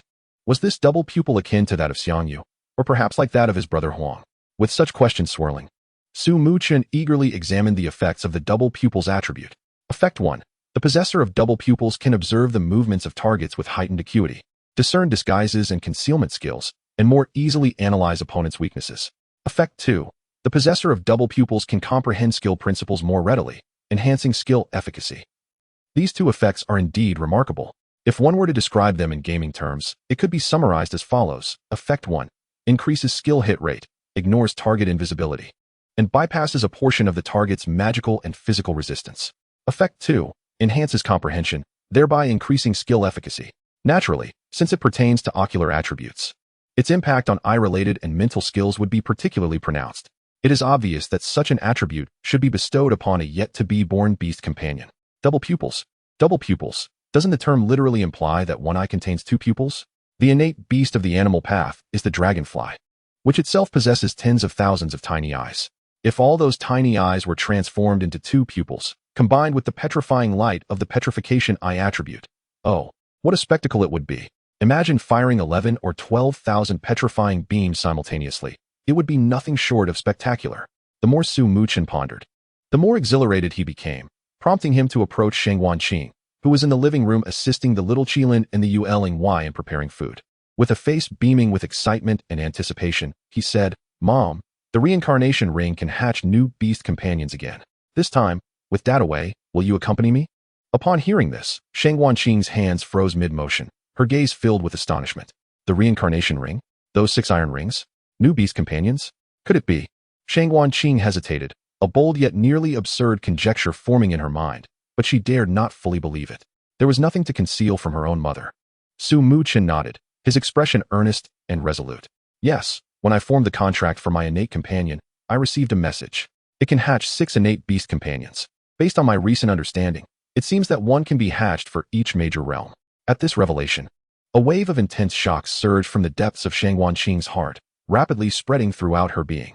Her eyes were filled with disbelief, and she felt as though she were rooted to the spot. It was not that she was unaware of such phenomena. As a world-renowned breeder, her experiences spanned the globe. Having interacted with countless rare beast companions, even more than Qilin, she was well aware of the concept that one innate mark could equate to multiple beast companions. She vividly recalled that within the 5 sacred stars of Huaxiao resided 5 powerful beast companions. Around 2,000 years ago, 2 of the smaller stars were inexplicably oppressed by 2 others and sustained grave injuries. At that time, the authorities urgently dispatched her to sign a confidentiality agreement and conduct an in-depth investigation. It was then that she discovered a secret. The banners flying over each city in Huaxiao were, in fact, vessels for the 5 great guardian spirits. These guardians were mysteriously connected to the cities, safeguarding the peace of Huaxiao's land. Meanwhile, the Eagle country across the ocean hid its own mysteries within its glorious banner. It represented 2 national-level beast companions, alongside 50 national-level avatars. Like the 5 sacred stars, these vessels did not belong to any individual, but to the nation as a whole, encompassing the land, people, and spirit beasts. But now, what had she just heard? Her son's contracted innate entity seemingly possessed multiple beast companions. Moreover, a total of 6. 6 innate beast companions exclusive to one individual, including the mythical Qilin. Could old Su's words truly hold weight? Was her son indeed the protagonist of a story destined to save the world? A flicker of confusion and daze danced in her eyes as she recalled Qilin words about their son bearing a special mission, perhaps destined to be a pivotal figure in changing the world. For some inexplicable reason, at that moment, she felt a strange conviction that those words she once dismissed as mere jest might indeed conceal an unknown truth. Yet, she did not dwell on it further. Observing her child's eager and excited demeanor, she replied, "All right, let us head to the rock garden. I am quite familiar with the guardian spirit beast of that secret realm. Entering its domain will be both discreet and secure." Following this, the mother and son boarded the Thunderbird and made their way to the entrance of the secret realm located within the rock garden. Along the journey, Shang Wanqing shared insights about the secret realm with Muchen. A secret realm, akin to certain game maps, contains peculiar entrances that, once entered, lead to another space. In the world of beast companions, secret realms operate similarly. They can be accessed through specific nodes in the real world, granting entry to another dimension. Such knowledge is typically imparted only in university or during official excursions. As Muchen listened intently, nodding along, he envisioned the mysterious space. Suddenly, a thought struck him, and he blinked, asking, "So, the Bermuda Triangle is essentially a massive entrance to a secret realm? Those bizarre disappearance incidents are actually individuals entering some secret realm?" Shang Wanqing pondered for a moment before responding, "There is a strong possibility. After all, many occurrences around the world remain inexplicable, and attributing them to secret realms offers a coherent explanation. However, as long as we remain within the country, there is no need to overly concern ourselves with such matters. Our nation's protection of its citizens is unparalleled. Each day, personnel venture into the wilderness to conduct explorations and patrols, marking various newly emerged secret realms, which are only open to the general public after thorough investigation." At this point, Shang Wanqing paused, her expression shifting to one of peculiarity. Naturally, some individuals engage in reckless behavior, and there is little that can be done about it. Lei Xiaowen's father, Lei Zhenghong, exemplified this. When the Leiting Valley secret realm first appeared, he was merely a university student. During a journey, he stumbled upon the secret realm and, in a foolish attempt to steal a guardian spirit beast's offspring, nearly lost his life. Muchen remarked, "One word: courage." Chapter 50. It has arrived. The second companion beast, Duo Yin Mengqing. The Thunderbird soared majestically through the sky, its shrill cries echoing across the horizon. Muchen and Shang Wanqing sat comfortably atop the broad back of the Thunderbird, drawing closer to their destination with each rhythmic beat of its wings. Indeed, the secret realm is a splendid place. Once you enter university, various tasks involving exploration of peaceful secret realms await. Within these realms lie numerous species of spirit beasts that are exceedingly rare or even non-existent in the real world, along with various spirit beast resources. Should you find yourself intrigued, there will be ample opportunity to learn more. Thus, along the journey, Shang Wanqing and Muchen engaged in lively discourse concerning the secret realms. exchanging thoughts and insights. With a mindset of preparedness, Shangguanqing recounted her experiences from various secret realms, detailing the nuances and critical points of caution within the majority of domestic secret realms, leaving no stone unturned. Su Muchen listened intently, absorbed by her tales. Time slipped away unnoticed amidst their exchange of questions and answers. 2 hours later, the Thunderbird began to descend, plunging toward a valley adorned with bizarrely shaped rocks.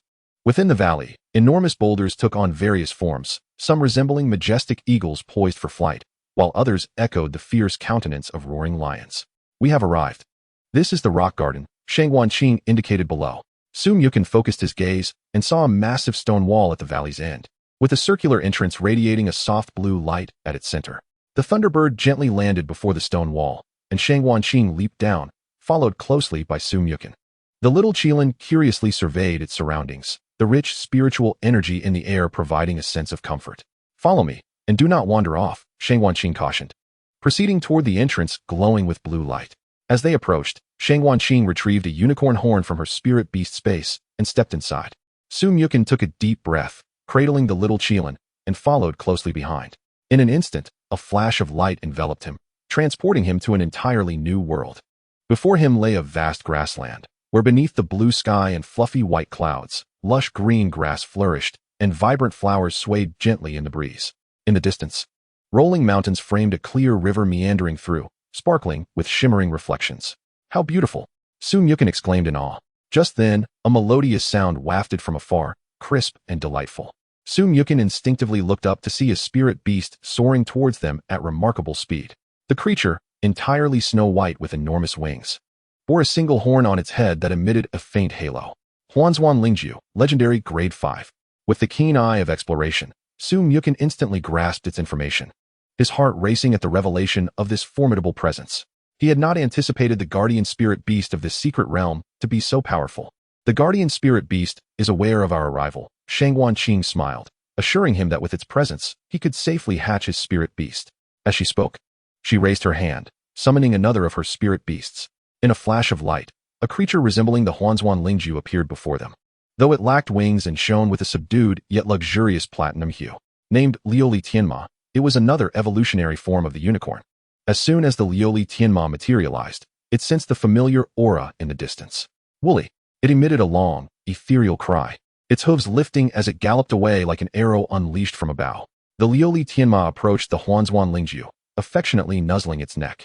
The Huanzuan Lingju reciprocated gently, touching its horn to the Lioli Tianma's head.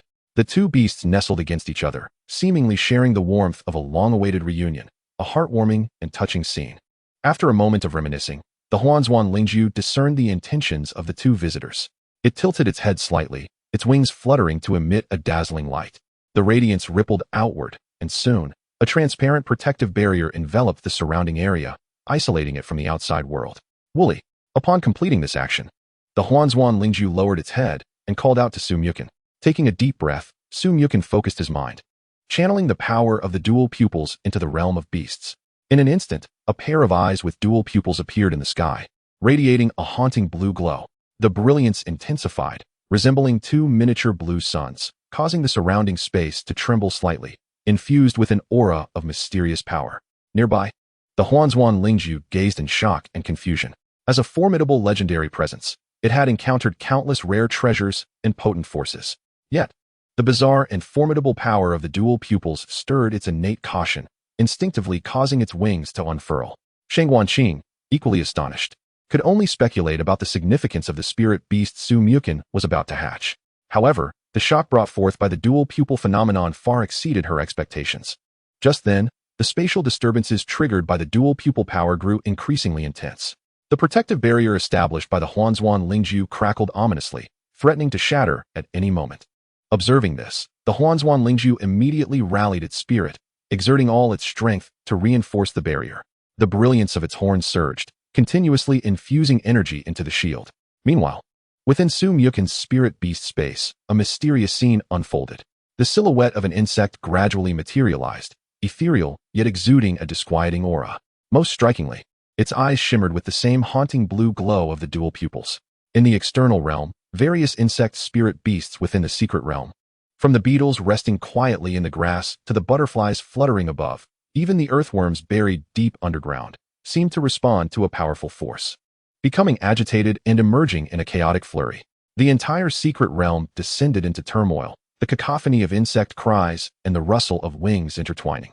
Fortunately, as the guardian spirit beasts of the realm, they possessed strength far surpassing their current state.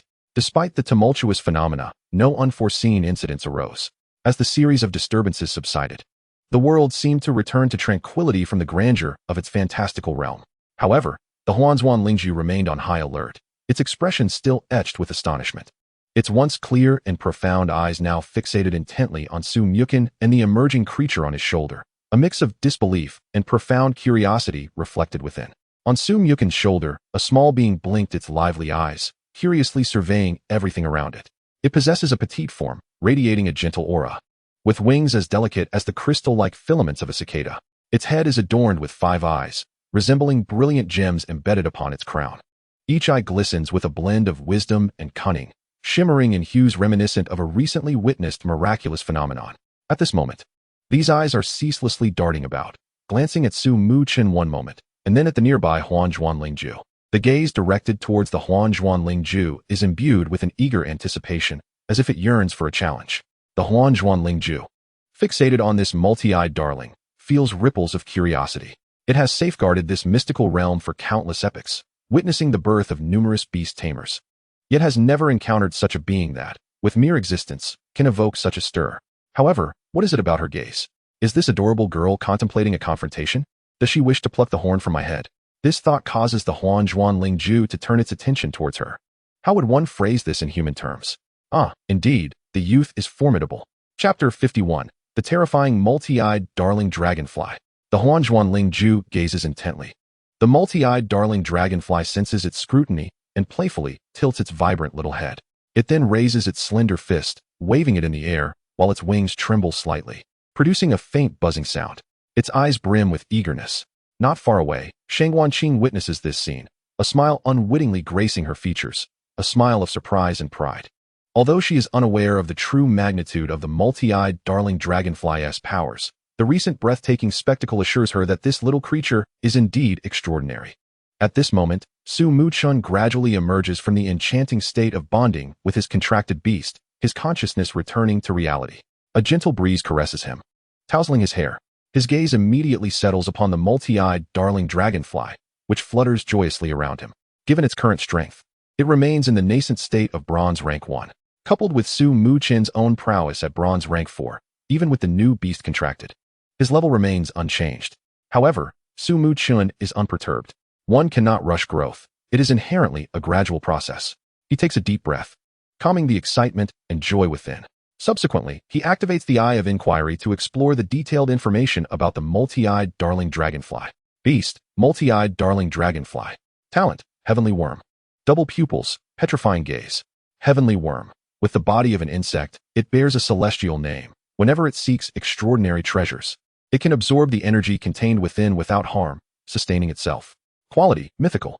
Attributes, insect, spiritual.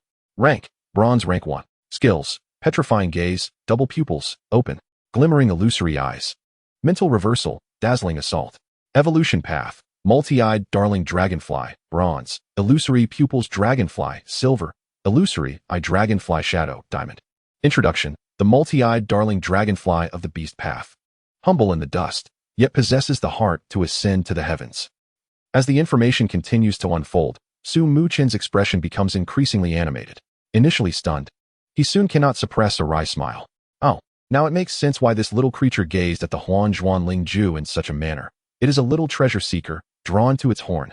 He shakes his head, reflecting on this revelation. Yet, in no time, Su Muchen's gaze transforms into one of fervent excitement. This mode of enhancement appears rather promising. The ability to absorb the energy contained in extraordinary objects without harm. What does this signify? In other words, the more treasures the multi-eyed darling dragonfly can discover, the faster its strength will augment. Vivid images flash through Su Muchen's mind. Once he arrives in Yanjing, he envisions taking the multi-eyed darling dragonfly on a tour of his grandparents' storeroom, followed by a visit to the abundant treasure trove at Yanjing University. Surely, they would encounter dozens of extraordinary items. Absorbing even a fraction of the energy from those treasures would undoubtedly propel its rank upward. With this thought, Muchen cannot help but smile, gently stroking the multi-eyed darling dragonfly's head. The little creature comfortably squints its eyes, emitting a contented hum. Suddenly, it takes flight towards the Huanzhuan Lingju, chirping in a curious tone. The Huanzhuan Lingju lowers its head slightly, regarding the bold little dragonfly and responding in kind. Upon receiving acknowledgement, the multi-eyed darling dragonfly excitedly flutters its wings, landing precisely upon the Huanzhuan Lingju's lofty and radiant horn. Once steady, it eagerly extends its delicate antennae. Suddenly, the eyes of the multi-eyed darling dragonfly flash with intense light, and a strange energy wave radiates from its form. The Huanzhuan Lingju, sensing this power, experiences a slight tremor, a glimmer of astonishment flickering in its eyes. The multi-eyed darling dragonfly had indeed been inquiring whether it could partake of some energy from its horn. Initially, the Huanzhuan Lingju had not paid it much heed. Consuming a bit of energy was no great matter, as within this mystical realm, its own energy was virtually boundless. However, as the multi-eyed darling dragonfly began to feed, the Huanzhuan Lingju noticed something amiss. It realized that its internal energy remained entirely unaffected. Rather, a portion of its power was being refined. The efficiency surpassed its own conversion rate, leading the Huanzhuan Lingju to deeply comprehend that this little creature possessed powers far beyond its imagination. As the multi-eyed darling dragonfly continued its absorption, the radiance of the energy from the Huanzhuan Lingju's horn began to resonate with the light from its own eyes. The two forces intertwined, forming a peculiar energy field. The surrounding air seemed to be stirred by this force, creating a miniature vortex. Shang Wanqing observed this scene with trepidation, apprehensive of unforeseen repercussions. Yet, witnessing Su Muchen's composed demeanor, she remained silent. In no time, the multi-eyed darling dragonfly ceased its energy release, the radiance gradually fading. It took to the air from the Huanzhuan Lingju's horn, slowly returning to perch upon Su Muchen's shoulder. It nuzzled its head against his cheek before closing its eyes, beginning to digest the energy it had just absorbed. Unable to contain his curiosity, Su Muchen activated the Eye of Inquiry once more, meticulously examining the details. Upon doing so, he was instantly astounded. This was utterly unbelievable. The skill panel of the multi-eyed darling dragonfly now prominently displayed a series of skills including Divine Feather Activation, Guardian Wings. Through his investigation, he discovered that these skills were also possessed by the Huanzhuan Lingju. This meant that within that brief moment, the multi-eyed darling dragonfly, utilizing its double pupils and heavenly worm's unique abilities, comprehended the operational methods of these skills. Did it truly master them all within mere seconds? This was nothing short of miraculous. Other beasts might endure countless arduous training sessions to acquire a new skill or seek out opportunities in specific environments, often at a significant cost. Yet, the multi-eyed darling dragonfly merely touched the Huanzhuan Lingju's horn and absorbed a modicum of its power, effortlessly appropriating its skills. How could one compare this? Moreover, the delightful surprises stemming from this energy absorption did not end there. The panel distinctly indicated energy points absorbed, 11,000, fully digested, capable of elevating rank to gold. This signified that this brief encounter with the Huanzhuan Lingju had bestowed upon the multi-eyed darling dragonfly sufficient energy to elevate it from bronze rank 1 to the golden rank. Su Muchen could not help but gasp in astonishment. Another creature has emerged, one that requires no effort, yet can effortlessly elevate its own realm.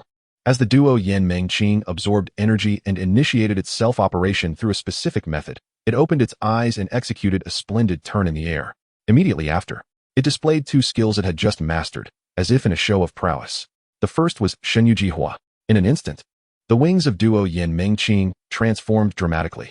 The delicate, gossamer wings began to shimmer with golden light along every vein. With a gentle flutter, its momentum surged exponentially. Witnessing this scene, the Huanzhuan Lingju and the nearby Lu Li Tianma appeared as if they had been struck by a spell, frozen in astonishment. Their eyes widened, fixated on duo Unimaginable, filled with disbelief. What is this? How could it do that? Was this little creature born with such talent? Their minds struggled to comprehend how this newly emerged dragonfly could so adeptly wield such formidable skills. Yet before they could recover from the shock of Shenyujihua, duo Unimaginable quickly activated Shou Hujiyi. Its wings flared open, forming a massive semicircular barrier that enveloped its tiny body. The sight was a miniature version of the skill originally displayed by the Huanzhuan Lingju. Under the protection of this barrier, duo Unimaginable proudly circled in the air, showcasing its newfound abilities to the two individuals and beasts. It seemed to convey, "Look, I have mastered such an impressive skill." At that moment, apart from Su Muchen, Everyone else remained stunned. Wait, sister. The color and style of the runes of this wing guardian, aren't they the same as those of the Huan Zhuan Lingju? This means that in such a brief moment, you directly learn the skill of the Huan Zhuan Lingju. Particularly, the Lu Li Tian Ma felt a twinge of embarrassment. Once, it had been the most striking and talented being among the unicorns, mastering Shou Hu Ji Yi at the tender age of 12. After a month of traveling with Shang Guanqing, it had become proficient in Xinyu Jihua. Such talent had made it a role model among many young unicorns. However, now, watching Duo Yin Mengqing so effortlessly master these two skills, it began to truly understand the words spoken by the Pai Li Lei Niao just days prior. Beasts should not be compared to beasts. Chapter 52. The Thoughts of the Yulong Yu. Little Qilin, meet Yulong Yu. This is Duo Yin Mengqing, our new partner. You two brothers must take good care of your sister. Huan Pulu. After bidding farewell to Huan Zhuan Lingju and returning home, Su Muchen eagerly summoned Yulong Yu, who was still enjoying its time in the training room, gathering the three little creatures together for a formal introduction of Duo Yin Mengqing. In fact, during their journey, little Qilin had already fully embraced this sister, having discovered Duo Yin Mengqing's remarkable talent for finding delicious food. On their way back, it had led them to a particularly delectable spirit stone, and at that moment, it decided that it would protect this sister. Yulong Yu, on the other hand, appeared somewhat excited. Pulu, sister? Upon hearing the word sister, images of sibling interactions in its clan flooded its mind. It vaguely remembered that in its clan, Yulong Yu siblings often playfully attacked their brothers. Back then, it had no sister to share in such moments, only watching enviously. Now that it had a sister, could it mean new experiences? With this thought, Yulong Yu joyfully swam through the air, approaching Duo Yin Mengqing. Pulu, Lili, Pulu, Lili. Upon hearing Yulong Yu's eager confirmation, Duo Yin Mengqing nodded. Soon after, its eyes sparkled with brilliance. Heavy eyes, activate. A multitude of 50 to 60 beams of energy shot directly toward Yulong Yu. In an instant, it seemed as if Yulong Yu's body had been pierced by a flurry of arrows, leaving a myriad of wounds. Crimson blood gushed forth, creating a mist of red in the air. It excitedly chirped, becoming increasingly entranced. Pulu. Oh, what a different sensation. Pulu. Delightful. Observing this scene, Su Muchen and Shang Guanqing instinctively covered their faces, expressions filled with helplessness. Lili, Duo Yin Mengqing tilted its head, puzzled by Yulong Yu's reaction. It flitted around Yulong Yu, seemingly asking, "What's wrong?" Immersed in the thrill, Yulong Yu twisted its body while responding excitedly. Yet its indistinct sounds left Duo Yin Mengqing uncertain of its meaning. Little Qilin watched this amusing spectacle, imitating Su Muchen and Shang Guanqing's previous actions, raising its forelimbs to cover its face, feigning a look of exasperation. Witnessing this heartwarming scene, Shang Guanqing and Su Muchen both smiled, though their hearts were also filled with surprise. They were well aware of Yulong Yu's defensive capabilities. Below the 5th rank of gold, even if one stood still and allowed strikes, Yulong Yu could easily slumber.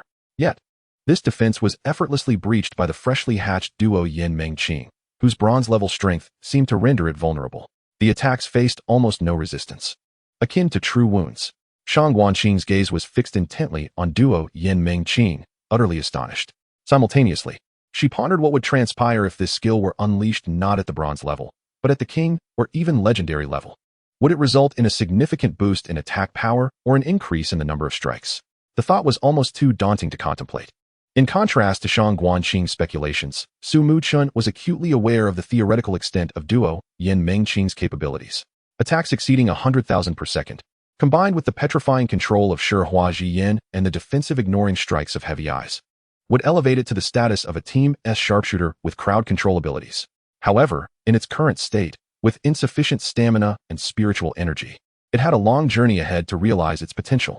As night fell, the lights of the city illuminated one by one, resembling stars scattered across the earth. The family of 3 gathered around the dinner table, enjoying their meal. Su Lin's gaze, however, was uncontrollably drawn to Duo Yin Mengqing. Observing it as if it were a shy young girl, its wings slightly folded, appearing flustered and unsure where to look, with its antennae gently swaying, seemingly expressing its unease. Noticing this, Su Lin snapped back to reality, a hint of embarrassment creeping onto his face. This little creature's spiritual energy was rising at an astonishing rate, piquing his curiosity, causing him to sneak a few more glances. Shaking his head, he picked up a piece of braised pork and placed it in his mouth. Yet his gaze continued to drift toward Duo Yin Mengqing. Though the precedent set by little Qilin indicated that Duo Yin Mengqing was not an ordinary being, he found no surprise in that. However, compared to the sudden outburst of spiritual energy from the Qilin, which had achieved a breakthrough, the continuous increase in spiritual energy within duo Yin-Meng-Qing felt more tangible, evoking a stronger sense of curiosity. Shang Guanqing smiled and chimed in. Were you not afraid that a great demon would come and abduct you? She deliberately elongated her tone, her face adorned with a mischievous smile. What is happening? You can slowly guess for yourself. Shang Guanqing continued, deliberately teasing Su Lin. Upon hearing this, Su Lin feigned anger, letting out a dismissive sound and curling his lips slightly, as if to say, why would I be curious about my son's beast? Beside him, Su Muchen couldn't help but stifle a laugh. The duo Yin-Meng-Qing seemed to sense that the focus of the discussion was on itself.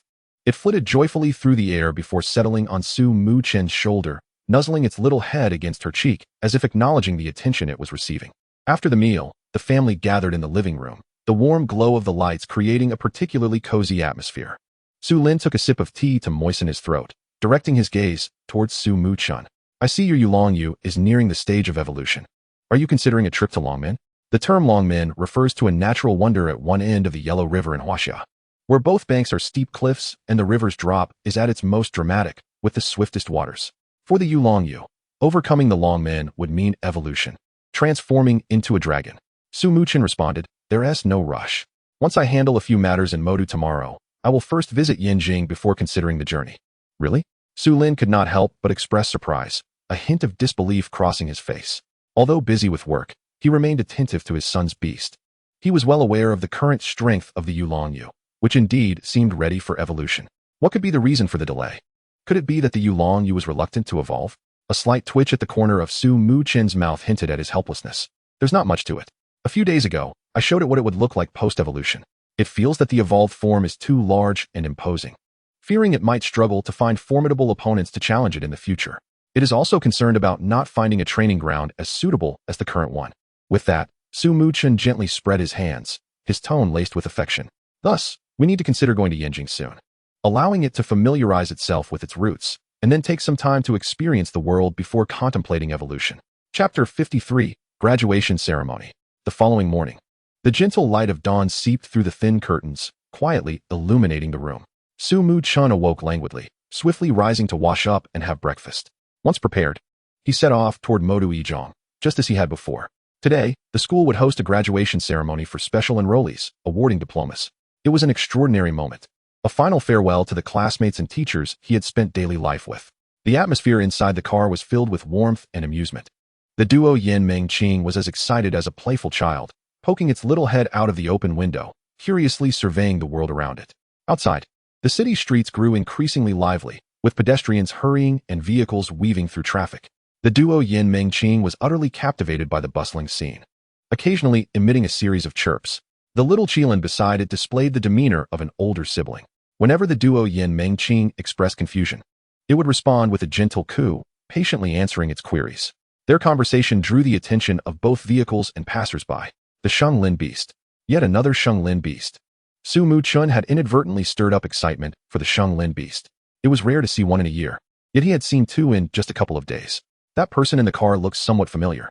Su Muchen. Wow. I can't believe I'm seeing a real person. Isn't his beast supposed to be the Shenglin beast and the Yulongyu? What about the other beast he has yet to show? Did you not see what others are driving?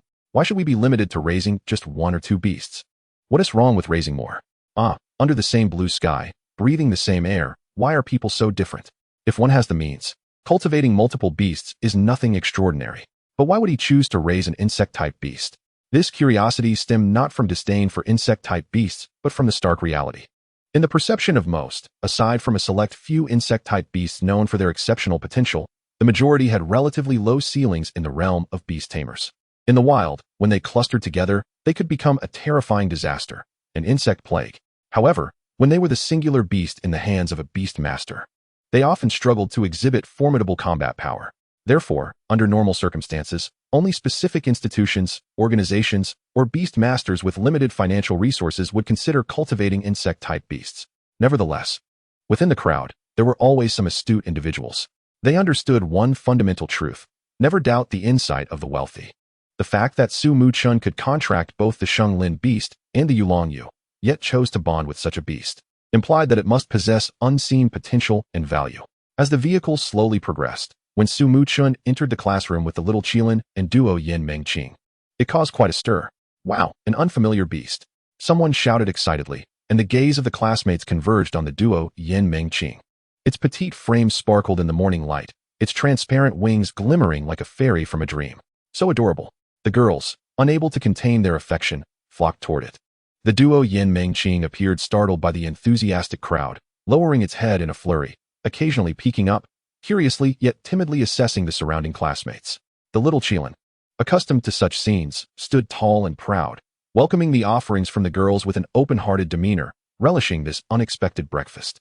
It deftly curled its little pink tongue, effortlessly consuming the treats offered to it, and didn't forget to gently nuzzle the hands of its benefactors, showcasing its cuteness, which elicited squeals of delight from the surrounding girls. Brother Chun, is this your newly contracted beast? In Hong, having quietly approached Su Muchen, inquired with curiosity. Su Muchen smiled and nodded. Yes. I visited a secret realm a couple of days ago. Upon hearing this, In Hong's expression brightened with understanding. He had heard some tales about the secret realm from his father through the special enrollment assessment. He understood that a secret realm was akin to a mysterious treasure chest, fraught with dangers, yet brimming with countless new species of spirit beasts waiting to be discovered, thus igniting fateful connections with beast masters. Thinking of this, In Hong couldn't help but feel a twinge of envy, a flicker of desire gleaming in his eyes. I hope I can encounter an impressive spirit beast in a secret realm someday. Fate is predetermined, but effort is paramount. There will always be opportunities, Su Muchen encouraged, patting In Hong on the shoulder. Just then, the homeroom teacher, Li Yuntao, entered the classroom with steady strides. His gaze immediately landed on Su Muchen and the distinctive duo, Unimaginable, perched on his shoulder. Li Yuntao paused momentarily, a flicker of surprise crossing his eyes. However, considering Su Muchen's family background and his remarkable talents in beast mastery, he deemed this situation unsurprising and chose not to comment further. Clearing his throat, Li Yuntao addressed the class. All right, everyone, please return to your seats. Today marks the graduation ceremony for some of our classmates, a bittersweet occasion, as it is their final gathering at this esteemed institution. Shortly, the school will host the graduation ceremony and commendation event, and we shall first dutifully partake in this significant ritual.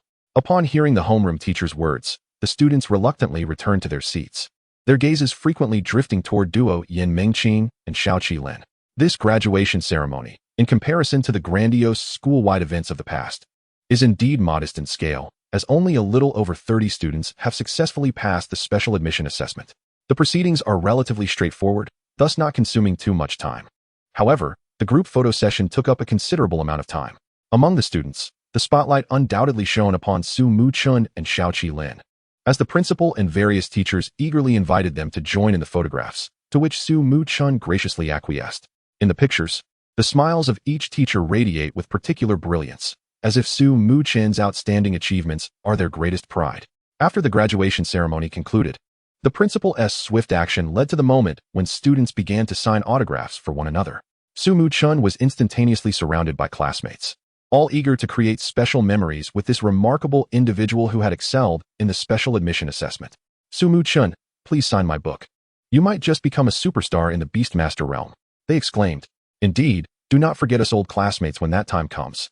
With a smile, Su Muchen accepted the commemorative albums and inscribed his name along with his blessings. The school hall was filled with laughter and joy, although parting was imminent. The students' hearts were brimming with hope for the future. Su Muchen, without a doubt, emerged as the most radiant presence during this extraordinary moment. The principal, with remarkable swiftness, soon declared that the photographs had been placed in the school's honor room, displayed prominently at the entrance. Chapter 54. Lei Xiuwen. Have you become even stronger? New phrase. Heaven rewards diligence. After the graduation ceremony, Su Muchen had initially planned to embark on a journey to Yanjing that very afternoon with his mother and In Hong.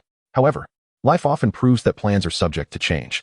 Lei Xiuwen's impressive performance in the special admission assessment, as well as the gradual understanding of Tai Dodo's future growth direction, was not lost on Lei Ba and Lei Ma. They recognized the value of the friendly exchanges and mutual progress between their son and the trio of Su Muchen, In Hong, and Lin Suxian, not to mention the guidance provided by Shang Guanqing for her son. With hearts filled with gratitude, the family hurried to Mo Do that noon, sincerely inviting the three families to dinner together. Consequently, the originally tight schedule was unexpectedly interrupted by this warm invitation.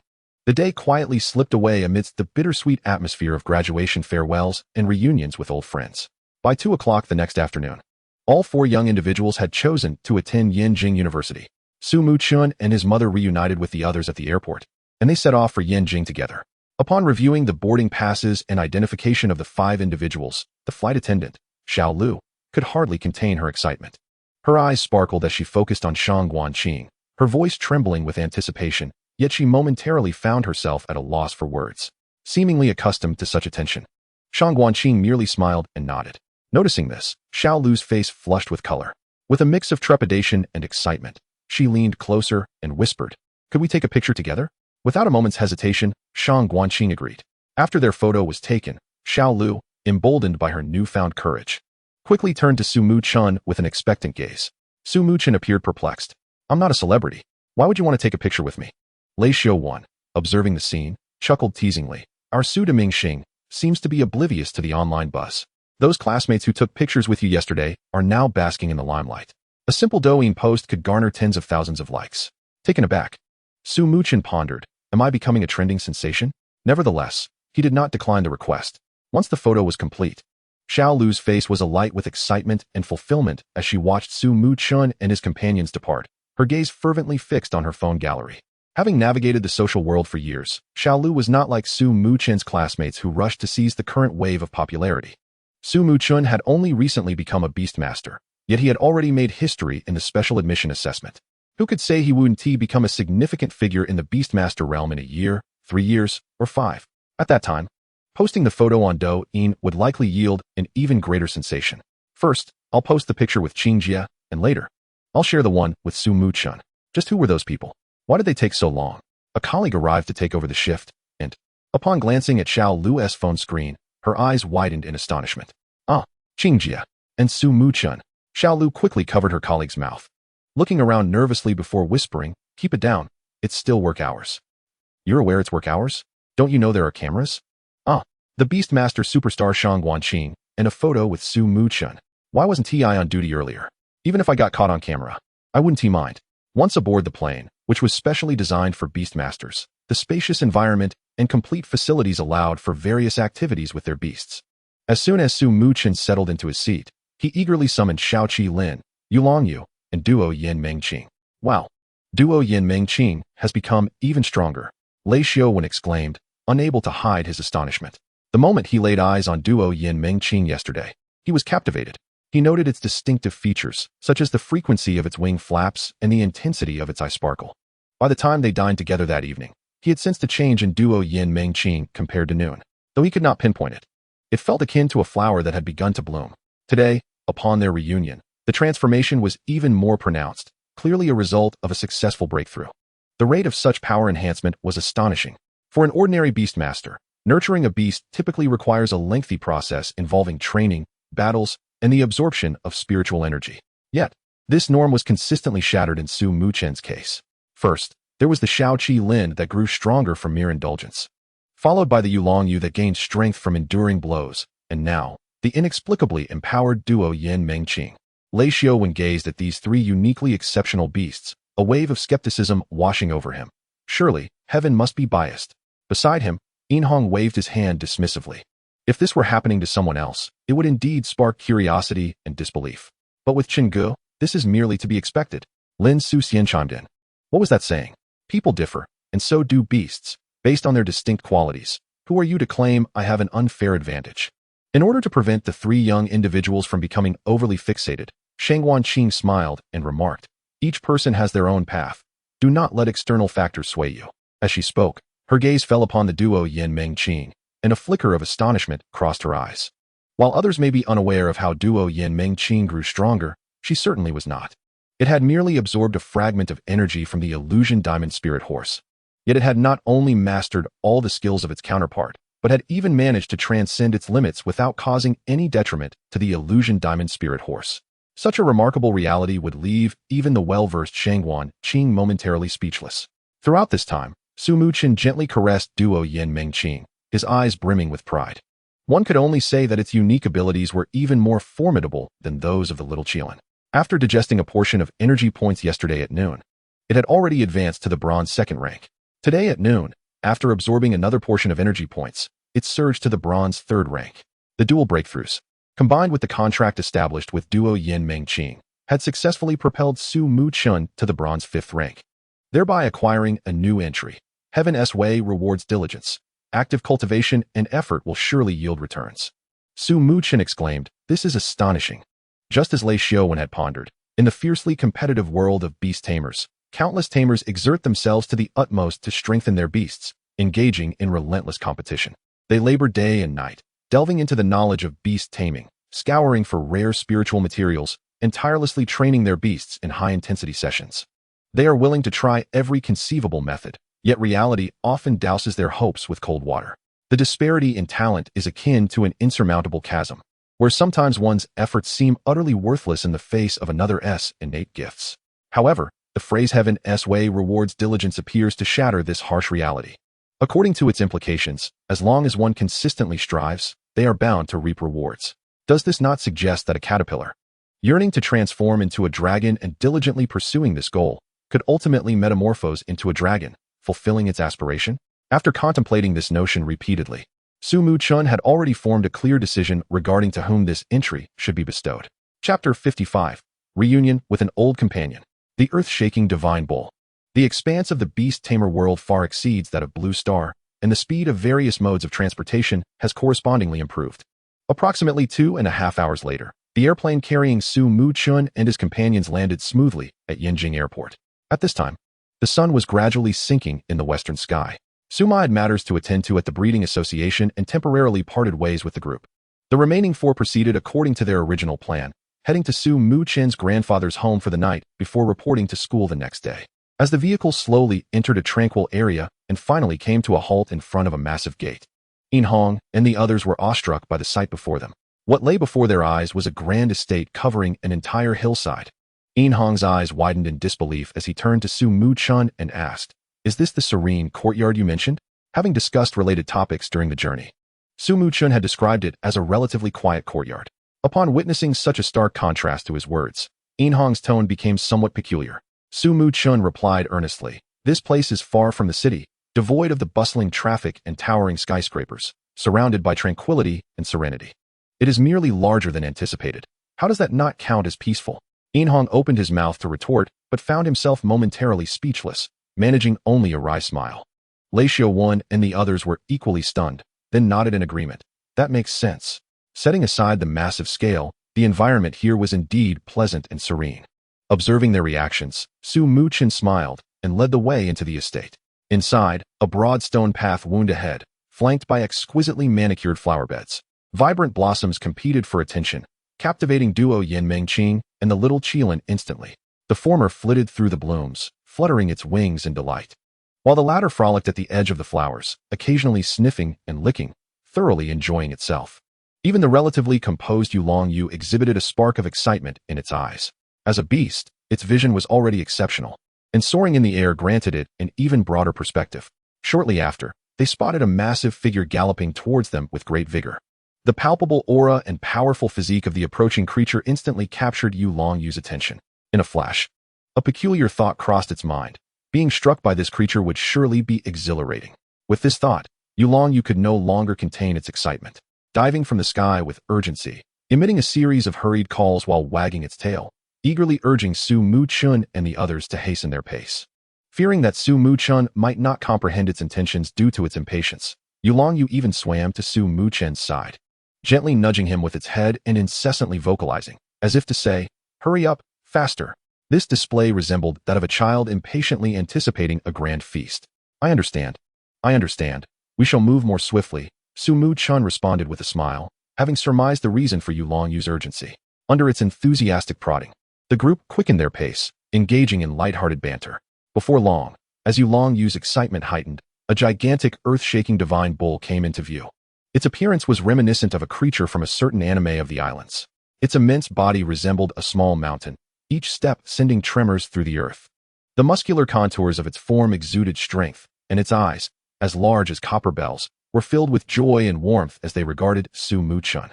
With a low and excited bellow, the earth-shaking divine bull greeted Su Muchen. Approaching with a smile, Su Muchen gently stroked the bull's head, saying, "Old friend, It has been a long time. The Earthshaking Divine Bull affectionately nuzzled Muchen, knowing its great strength required caution in its movements. In contrast, upon seeing the Earthshaking Divine Bull, Hong and the others were struck by a sudden flash of realization, their eyes widening in disbelief as they stood frozen. The resemblance was unmistakable. It was indeed the Earth-shaking Divine Bull, Muchen, with the surname Su. This meant meanwhile, Yulongyu was unable to contain its excitement. Rushing eagerly to the side of the Earth-shaking Divine Bull, its calls growing increasingly urgent. The Earth-shaking Divine Bull, seeing Yulongyu's eagerness, initially paused in surprise before shaking its head vigorously. "You are too small. I cannot control my strength and might harm you." Yet, Yulongyu persisted, eagerly responding with a series of sounds that clearly conveyed its desire. "Just one punch. Let me experience it." The Earth-shaking Divine Bull remained resolute, firmly refusing, "No." The two remained in a stalemate, creating a rather amusing atmosphere. Observing this, Muchen chuckled helplessly and patted the bull's iron-like muscles, suggesting, "Let it have a punch." No need to hold back. He had already perused the Earth-shaking Divine Bull's current stats. Earth-shaking Divine Bull, final form. Talent, power of the earth, enhanced totem leap. Strength of the earth, standing upon the land grants an expansive range of skills, doubling attack damage, restoring a certain amount of health and spiritual energy per second, while providing a degree of physical damage reduction. Enhanced totem leap. Each jump upon landing results in an increase in attack speed. Quality, legendary. Attributes, earth, martial. Realm, golden 9th rank. Skills, ravine, aftershock, earthquake, flame fist, thunder fist, ice fist, blazing step. Although it was anticipated, upon clearly viewing the panel of the Earth-shaking Divine Bull, Muchen still felt that these two talents were rather incongruous. One offers a plethora of enhancements simply by standing on the ground, while the other increases attack speed upon leaping. The two seem to conflict at first glance. However, there is no denying the formidable power possessed by the Earth-shaking Divine Bull with the strength of the earth, based on Muchen's understanding.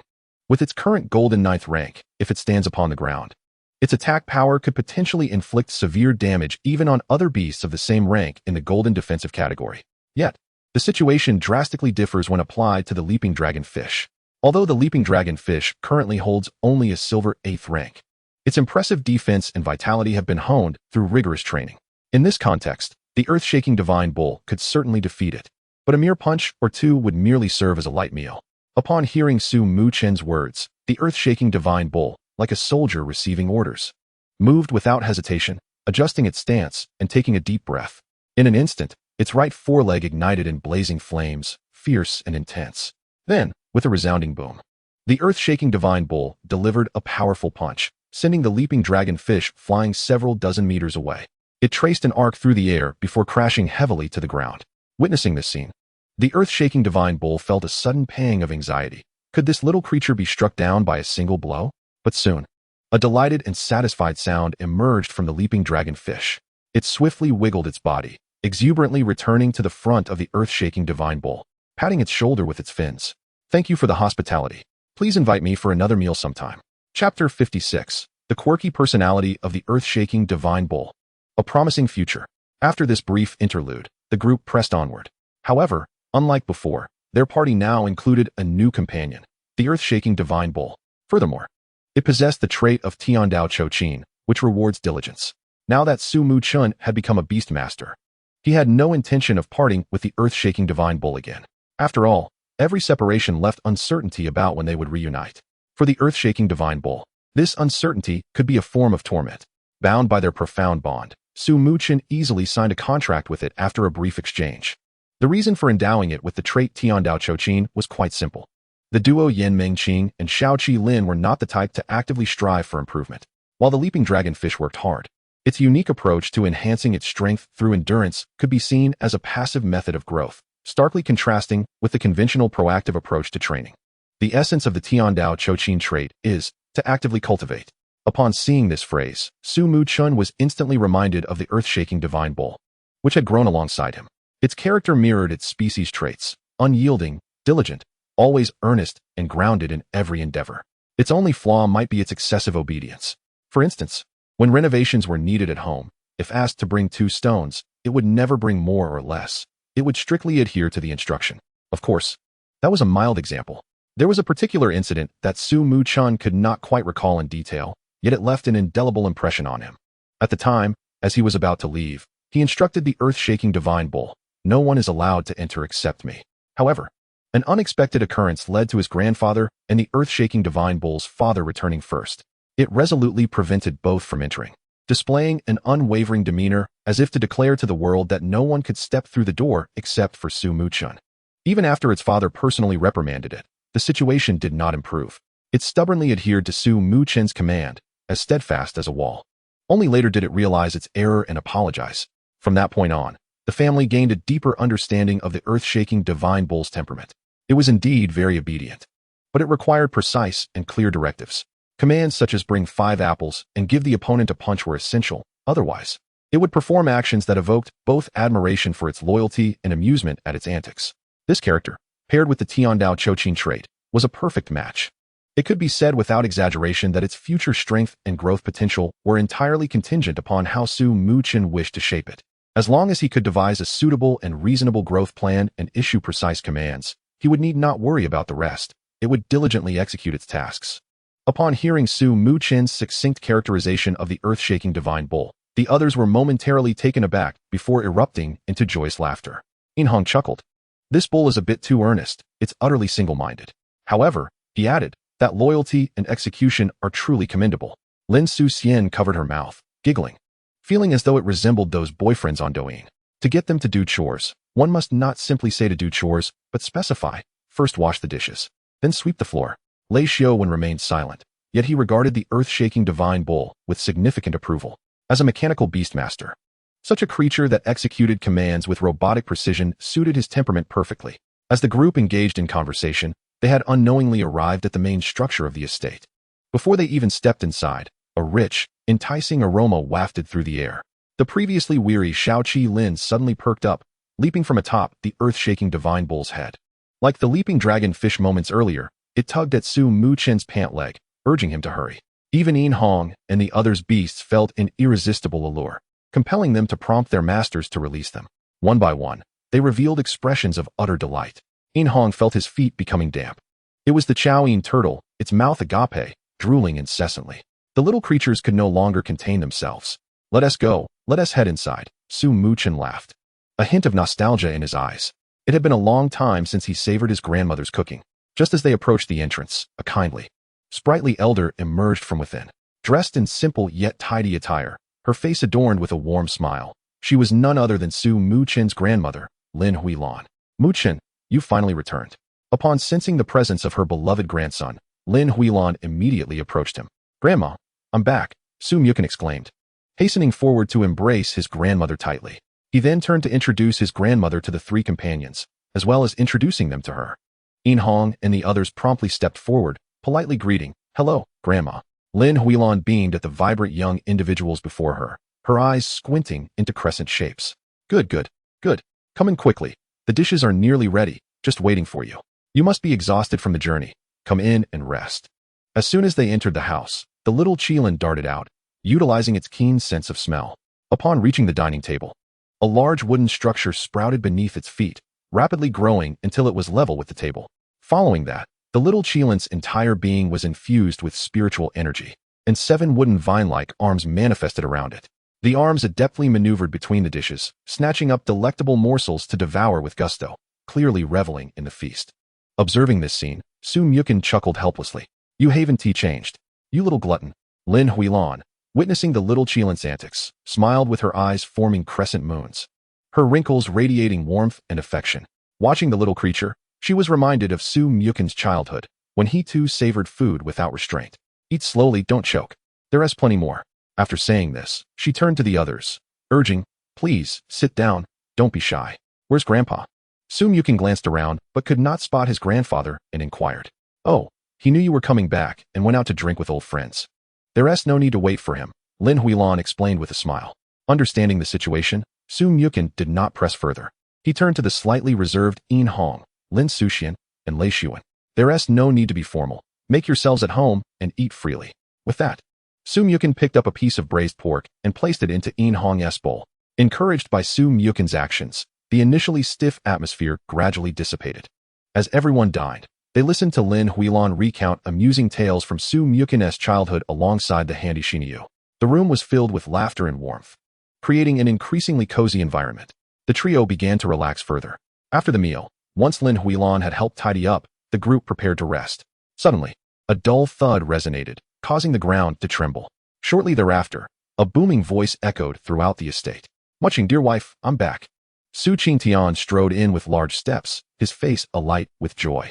His cheeks were slightly flushed from drinking, yet his eyes sparkled with uncontainable delight. His hair, white and standing on end, gave him an invigorated appearance, and he donned a loose black martial arts outfit, simple yet failing to conceal his imposing aura. "Grandpa." Upon seeing his grandfather, Su Muchen immediately rose and hurried to greet him. Su Qingtian opened his arms and enveloped Su Muchen in a warm embrace, patting his back heartily. "My dear grandson, I've finally been waiting for you to return. How was your journey? Were you tired?" Before Su Muchen could respond, Lin Huilan playfully scolded. "Look at you, making such a ruckus upon arrival. The children were about to rest, and you're not afraid of startling them." Only then did Su Qingtian notice the three individuals standing nearby, releasing Su Muchen and donning a kindly smile. "Oh my, how could I forget to greet you all? Hello, welcome to my home. There's no rush for formalities. Stay a while and enjoy yourselves." The trio, initially anxious and excited at Su Qingtian's sudden appearance, promptly responded with polite enthusiasm. "Hello, Grandpa Su." Their voices trembled slightly, unable to conceal their inner excitement. Having seen the handy Shinyu earlier, they had already made bold assumptions based on various signs. In the Beastmaster realm, Su Qingtian's handy Shinyu was renowned, its reputation echoing like thunder. It was said to stand upon the earth with power rivaling that of divine beasts. Yet, when faced with this legendary figure, a person they had only seen on screen, their voices betrayed an involuntary thrill, their eyes sparkling with admiration. Noticing their reactions, Su Qingtian straightened his back, his eyes gleaming with mirth. "All right, everyone, please take a seat. No need to stand on ceremony." Su Muchen looked at his grandfather, smiling as he inquired, "Which old friend did you drink with today to be in such high spirits?" Su Qingtian lifted a glass of water from the table and drank it down in one go, then casually wiped his mouth with the back of his hand. "Who else could it be but old Zheng and his bunch? They insisted I go drink with them upon hearing you were returning. They even mentioned that when you head to Yenjing University and go on missions, you should take their grandchildren along." Su Muchen was taken aback. "Isn't that a bit backward? I remember Zheng Jie is older than me. She should be my senior." Hearing this, Su Qingtian's face broke into a proud smile. "Indeed, who told you my grandson is more accomplished than their grandchildren?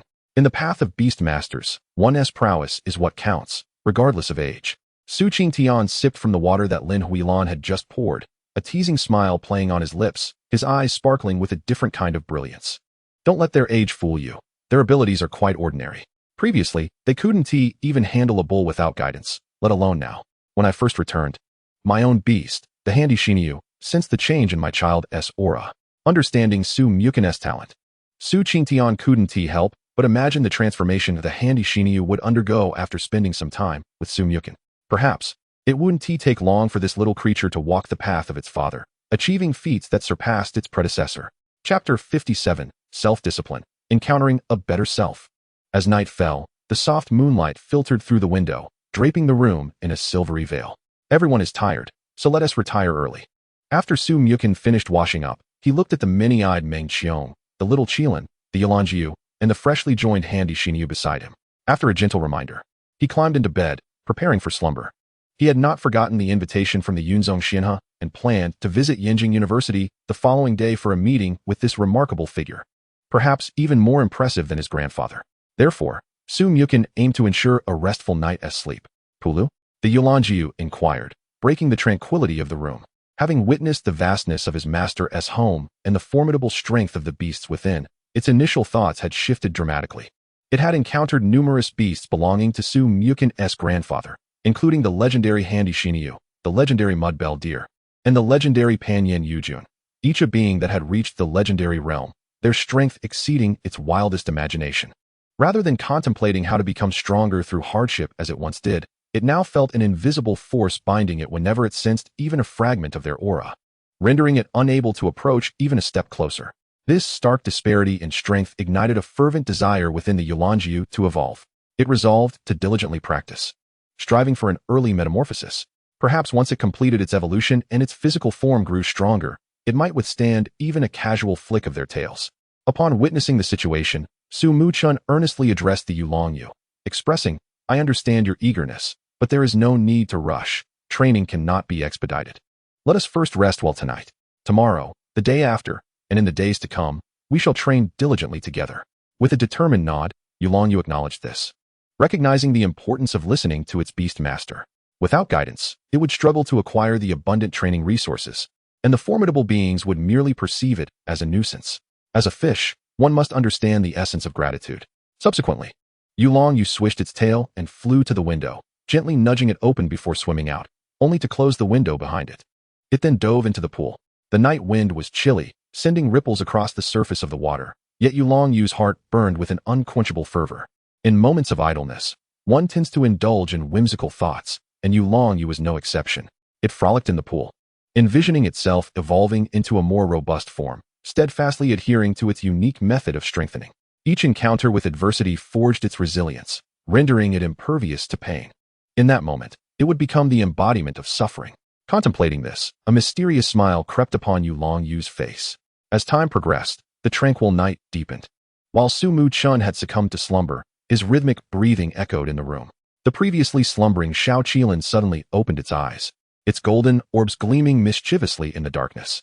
Glancing at the sleeping Muchen, it wore a look of sly delight, yet acted without hesitation. It stealthily opened the window, slipping out like a nimble thief, carefully closing the window behind it before leaping down. It skillfully located the precious resources, such as Ling Sui Yu Yi and Xing Chen Tai, discreetly bestowed upon it by Muchen's grandfather during their evening chat. The beast master advised moderation in consumption, but as a mischievous child, Qilin resolved to indulge. It thought, why should I adhere to that? With eager anticipation, it began to gnaw on the Xing Chen Tai, the crisp sound resonating distinctly in the stillness of the night. The Yulongyu, initially on the verge of sleep, abruptly turned its head, acutely aware of the unusual noise. Simultaneously, it spotted Qilin. Is Qilin sneaking a snack while the beastmaster sleeps? Yet, based on Yulongyu's understanding, this little creature's feasting contributed to its growth. Thus, it was training in secret. Yulongyu clearly recognized Qilin's prowess, although its rank was lower. Its exhibited strength surpassed its own. The realization that this seemingly stronger Qilin was working so diligently deeply moved Yulongyu. It pondered, what right do I have to be complacent? Fueled with determination, Yulongyu hastened to the room of the Han Di Shinyo, wishing to rouse it for training. Mu. The Han Di Shinyo awoke, slightly bewildered by the sudden urgency. It was not angry, merely curious. Why disturb me in the middle of the night? PL. Time to rise and train. Yulongyu implored anxiously. Mu? Training? No, the Beastmaster said to rest tonight and begin training tomorrow. The Han Di Shinyo firmly recalled Muchen's words, rejecting the proposal without a second thought, its demeanor serious as if upholding a sacred duty. PL. Yulongyu persisted in its efforts, attempting to persuade. Mu. No. PL. Yulongyu made another attempt. Mu. PL. Yet, Yulongyu refused to concede, continuing to plead. Mu. No. Regardless of Yulongyu's entreaties, the Han Di Shinyo remained resolute, embodying unwavering obedience. Muchen explicitly stated that training would commence tomorrow after a night of rest. Consequently, the Han Di Shinyo remained steadfast in its decision not to train that night. In the end, even as Yulongyu expressed fatigue, its voice grew faint, unsure of how to convince the other. Just as it prepared to depart in search of another to awaken its training fervor, Qilin, having finished its snack, arrived at the sound. Utilizing its mirroring ability, it vividly displayed the clock's hands within the room for both beasts to see. WW. It is now 12:01. Thus it is already the next day. Qilin exclaimed triumphantly, as if it had found the perfect justification to persuade the Han Di Shinyo. As anticipated, the sight invigorated the Han Di Shinyo. Its previously drowsy eyes sparkled with newfound clarity. It leaned closer to the mirrored image, scrutinizing the clock's hands, confirming that indeed it had struck midnight. The Beastmaster stated rest was necessary tonight, with training commencing tomorrow. Since it is past midnight, that implies we have entered the next day. Mu. The Han Di Shinyo exclaimed excitedly. Let us train together. Observing the Han Di Shinyo's transformation, Yulongyu erupted with joy, swimming around in ecstatic circles. Qilin chirped in celebration, flailing its limbs as if commemorating this small victory. It cast a proud glance at Yulongyu, as if to say, see, my method was effective. Thus, on this serene night, the intensive training of Yulongyu and Han Di Shinyo commenced. With Qilin's assistance, a continuous storm of electric energy enveloped them, as Yulongyu and Han Di Shinyo braved the onslaught of lightning. Meanwhile, the former occasionally launched attacks against the latter, who retaliated with forceful strikes against the boulders of the mountainside. shattering them into fragments.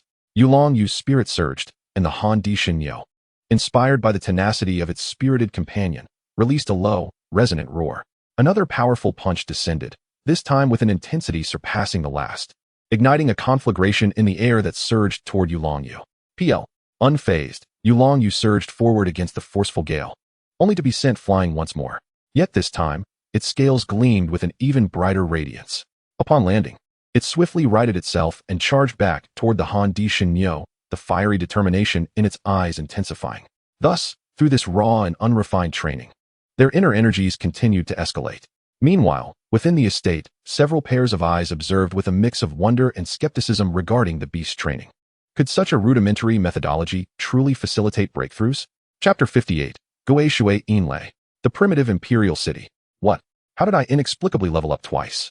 The following morning, as Muchen awoke, still somewhat groggy, he sensed an unusual surge of spiritual energy within himself. Rushing to assess his status, he discovered that he had inexplicably ascended from the 5th rank of bronze to the 7th rank of bronze. This unexpected advancement jolted him into full awareness. Turning his head, he realized that the 3 little creatures were absent from the room. Perplexed, Muchen quickly attempted to sense the states of his beasts. This exploration left him utterly astonished. The Han Di Shinyo, on the verge of a breakthrough, had successfully ascended to the Platinum Realm. Qilin and Yulong Yu had respectively reached the 2nd rank of silver and the 9th rank of silver, demonstrating remarkable enhancements in strength. This was not supposed to happen. Muchen could not help but murmur to himself, his face a canvas of confusion. He was not overly surprised by the peculiar behavior of the Yulong Yu and Qilin. He distinctly recalled the exhilaration radiating from Yulong Yu upon their arrival home yesterday. It was entirely normal for it to have trouble sleeping. Given its nature, it was likely out in the courtyard seeking a creature to engage with. Qilin, brimming with energy and an insatiable appetite, was probably sneaking off to scavenge for food. However, where had the duo Yin Mengqing gone? And what of the Han Di Shinyo? How could it possibly be training at night? It had always been obedient, having clearly stated its need for rest in the evenings, with training to commence the following day. Could it be that the phrase heaven rewards diligence had altered its very disposition? The more Muchen pondered, the more incredulous he became. Nevertheless, this was ultimately a positive development, and it was not imperative to understand every detail. Muchen, ever adept at seizing opportunities, decided to set aside his queries for the time being. His primary concern was to discover the 2 new phrases he had acquired.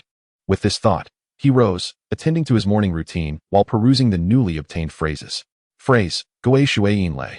Gui Shui Yinlei possesses feminine attributes, allowing for stealth, infiltration, and corrosive attack effects, silently inflicting damage upon targets.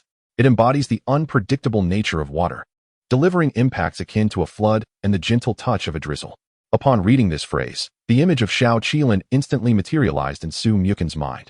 There was no need for excessive contemplation. Akin to the Gongjin Jiale, it could be bestowed upon Qilin without hesitation.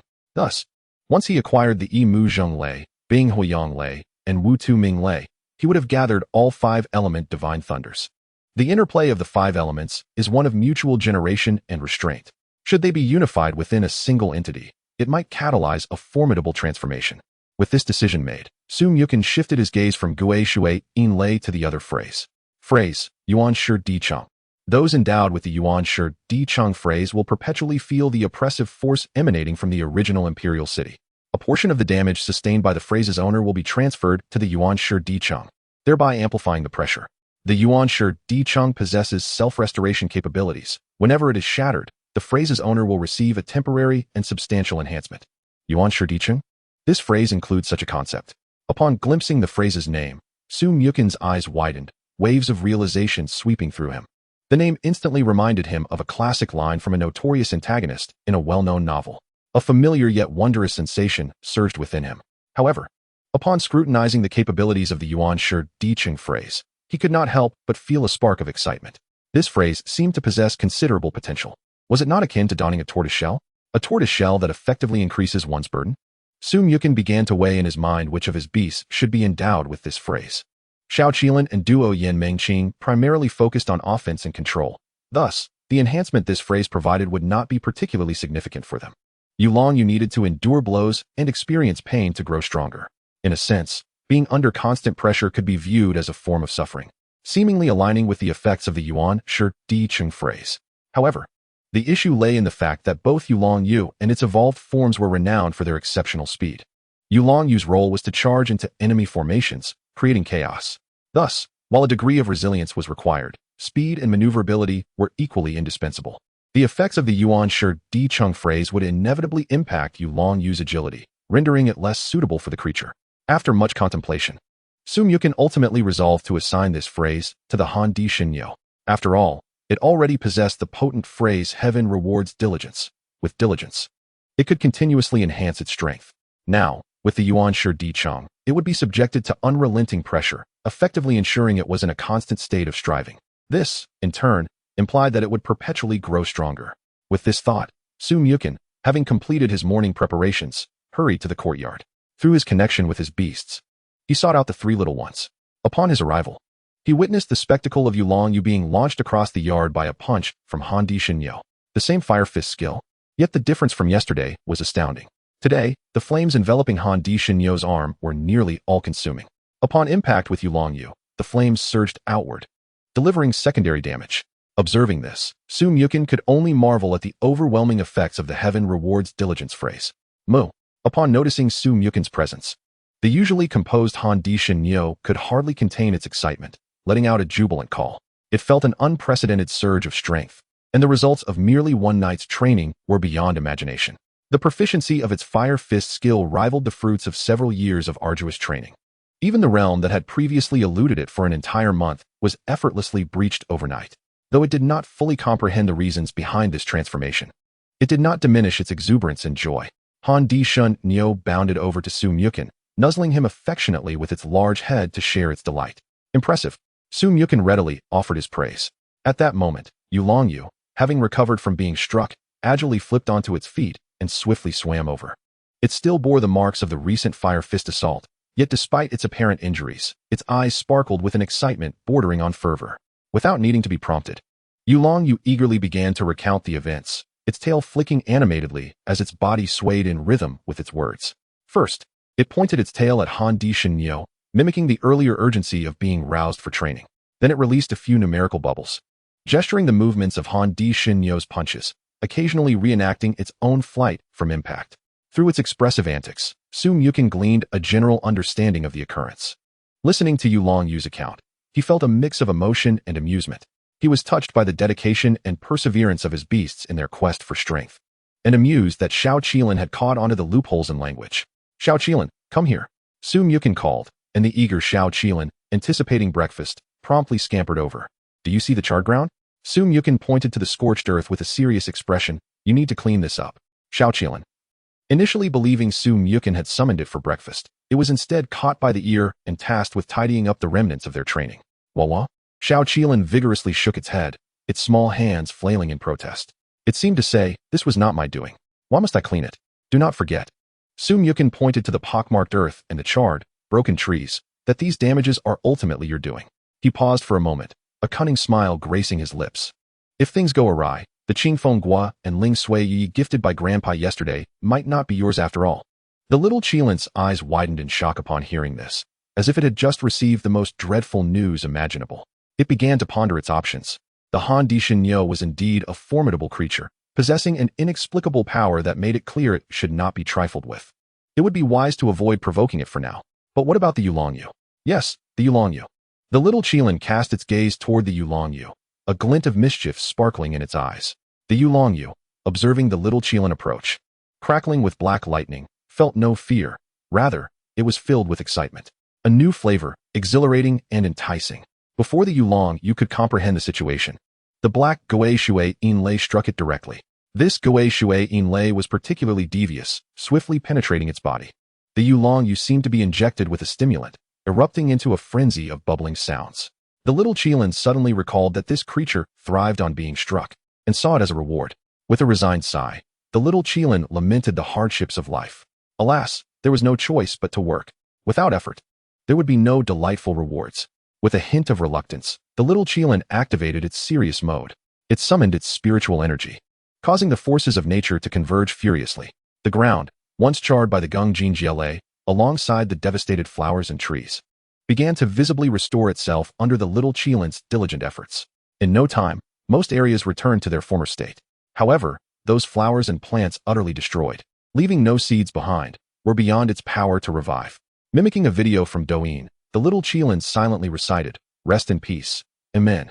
At that moment, the Han Dishin, previously with its eyes closed, fully absorbed the power of the original Imperial city. A faint shadow of an ancient Imperial city began to materialize behind it. This city, grand and archaic, emanated the weight of time through its weathered walls, with banners fluttering in the wind atop its towers. The size of the Imperial city was comparable to that of the Han Dishin, implying that the pressures it now bore were quintupled compared to usual. The sudden transformation caused the Han Dishin to tremble slightly. It could distinctly sense an inexplicable, immense power coursing within, reshaping its very body. Every muscle and bone was being strengthened under the baptism of this force. Its gaze hardened, and its aura grew increasingly stable and powerful. The Yu and the little Qilin watched this spectacle with curiosity, devoid of any negative emotions. Only excitement for their companion's evolution. Especially the Yu, bubbling with enthusiasm, swirled around the Han Dishin. Is it about to grow stronger again? Fantastic. Simply marvelous. The stronger you become, the stronger I shall be. Meanwhile, aside from Muchen's beasts, the infusion of this power was also sensed by the legendary beasts in the courtyard. Each observed the unfolding events in their own way. Some closed their eyes to feel through the earth, while others slipped into the void for a clandestine gaze. Regardless of their methods, confusion painted their expressions. They could not fathom the nature of the astonishing power acquired by the young Han Dishin or the peculiar phenomena it elicited. This power transcended their previous understanding. In their eyes, curiosity mingled with a slight concern, anxious about the potential impact on this intriguing little creature. Yet, soon enough, this concern transformed into relief and anticipation. As the shadow of the Imperial city concealed itself within the Han Dishin, it raised its head to emit a resounding moo, filled with newfound strength and confidence. Attempting to harness this new power, it sent out invisible waves radiating from its center. Under the influence of these waves, the surrounding air seemed to grow dense. Muchen appeared to have made a new discovery regarding the capabilities bestowed by the original Imperial city.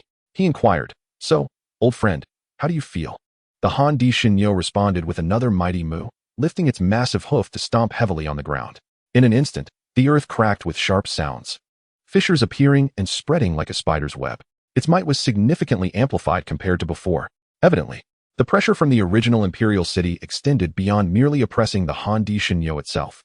This pressure transmitted through its movements, affecting the surrounding environment and even impacting foes.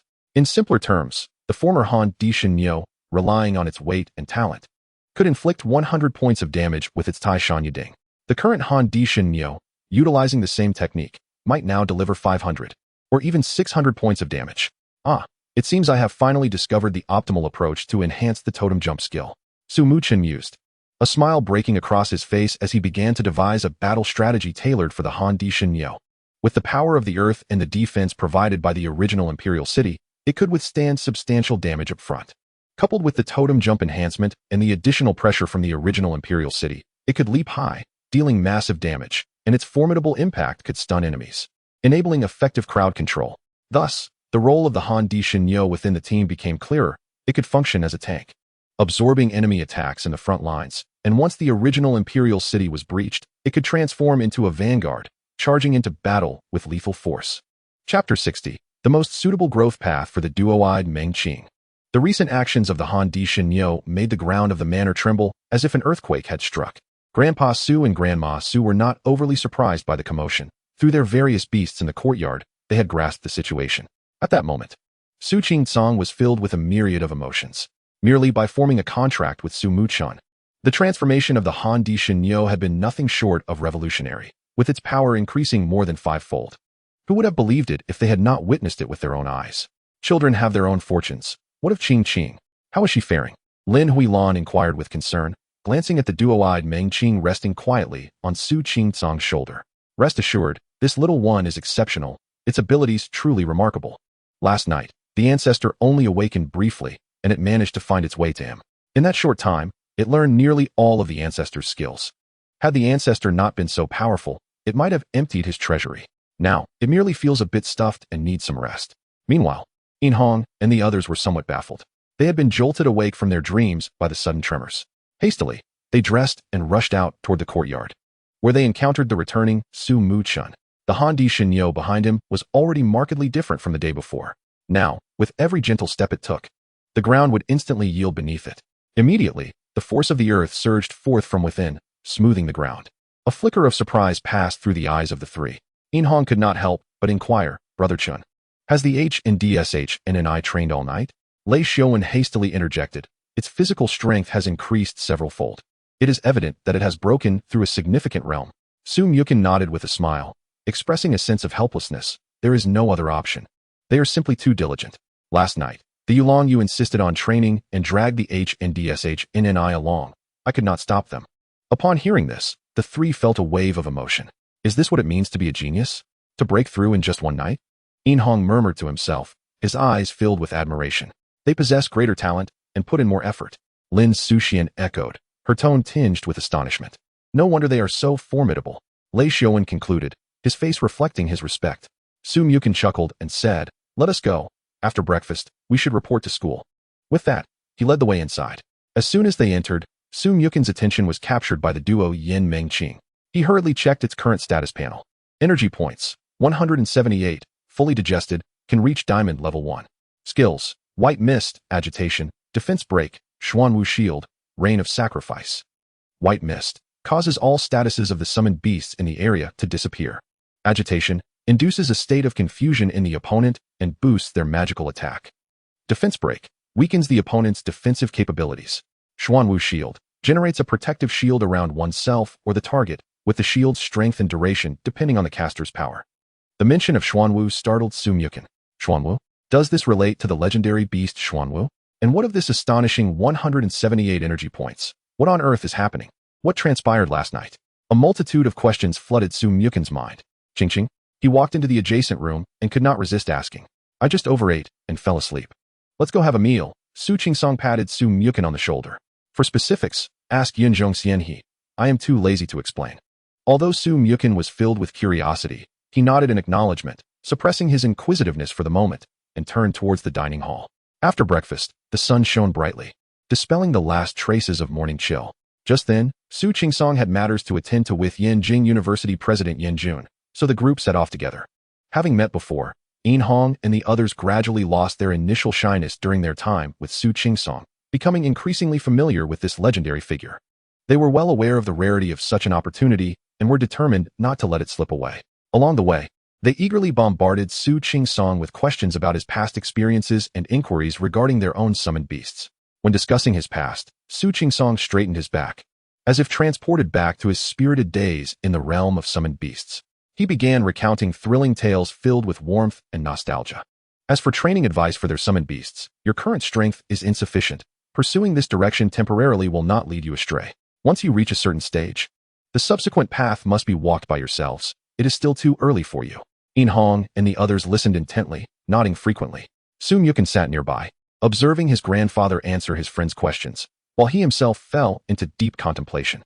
His thoughts revolved around the development paths of his few small companions. Upon reflection, he realized there was little to ponder. The development trajectories of his small companions were already quite clear. The Xiao Qilin, who grows stronger through sustenance, serves as the team's artillery, delivering sustained bursts of power.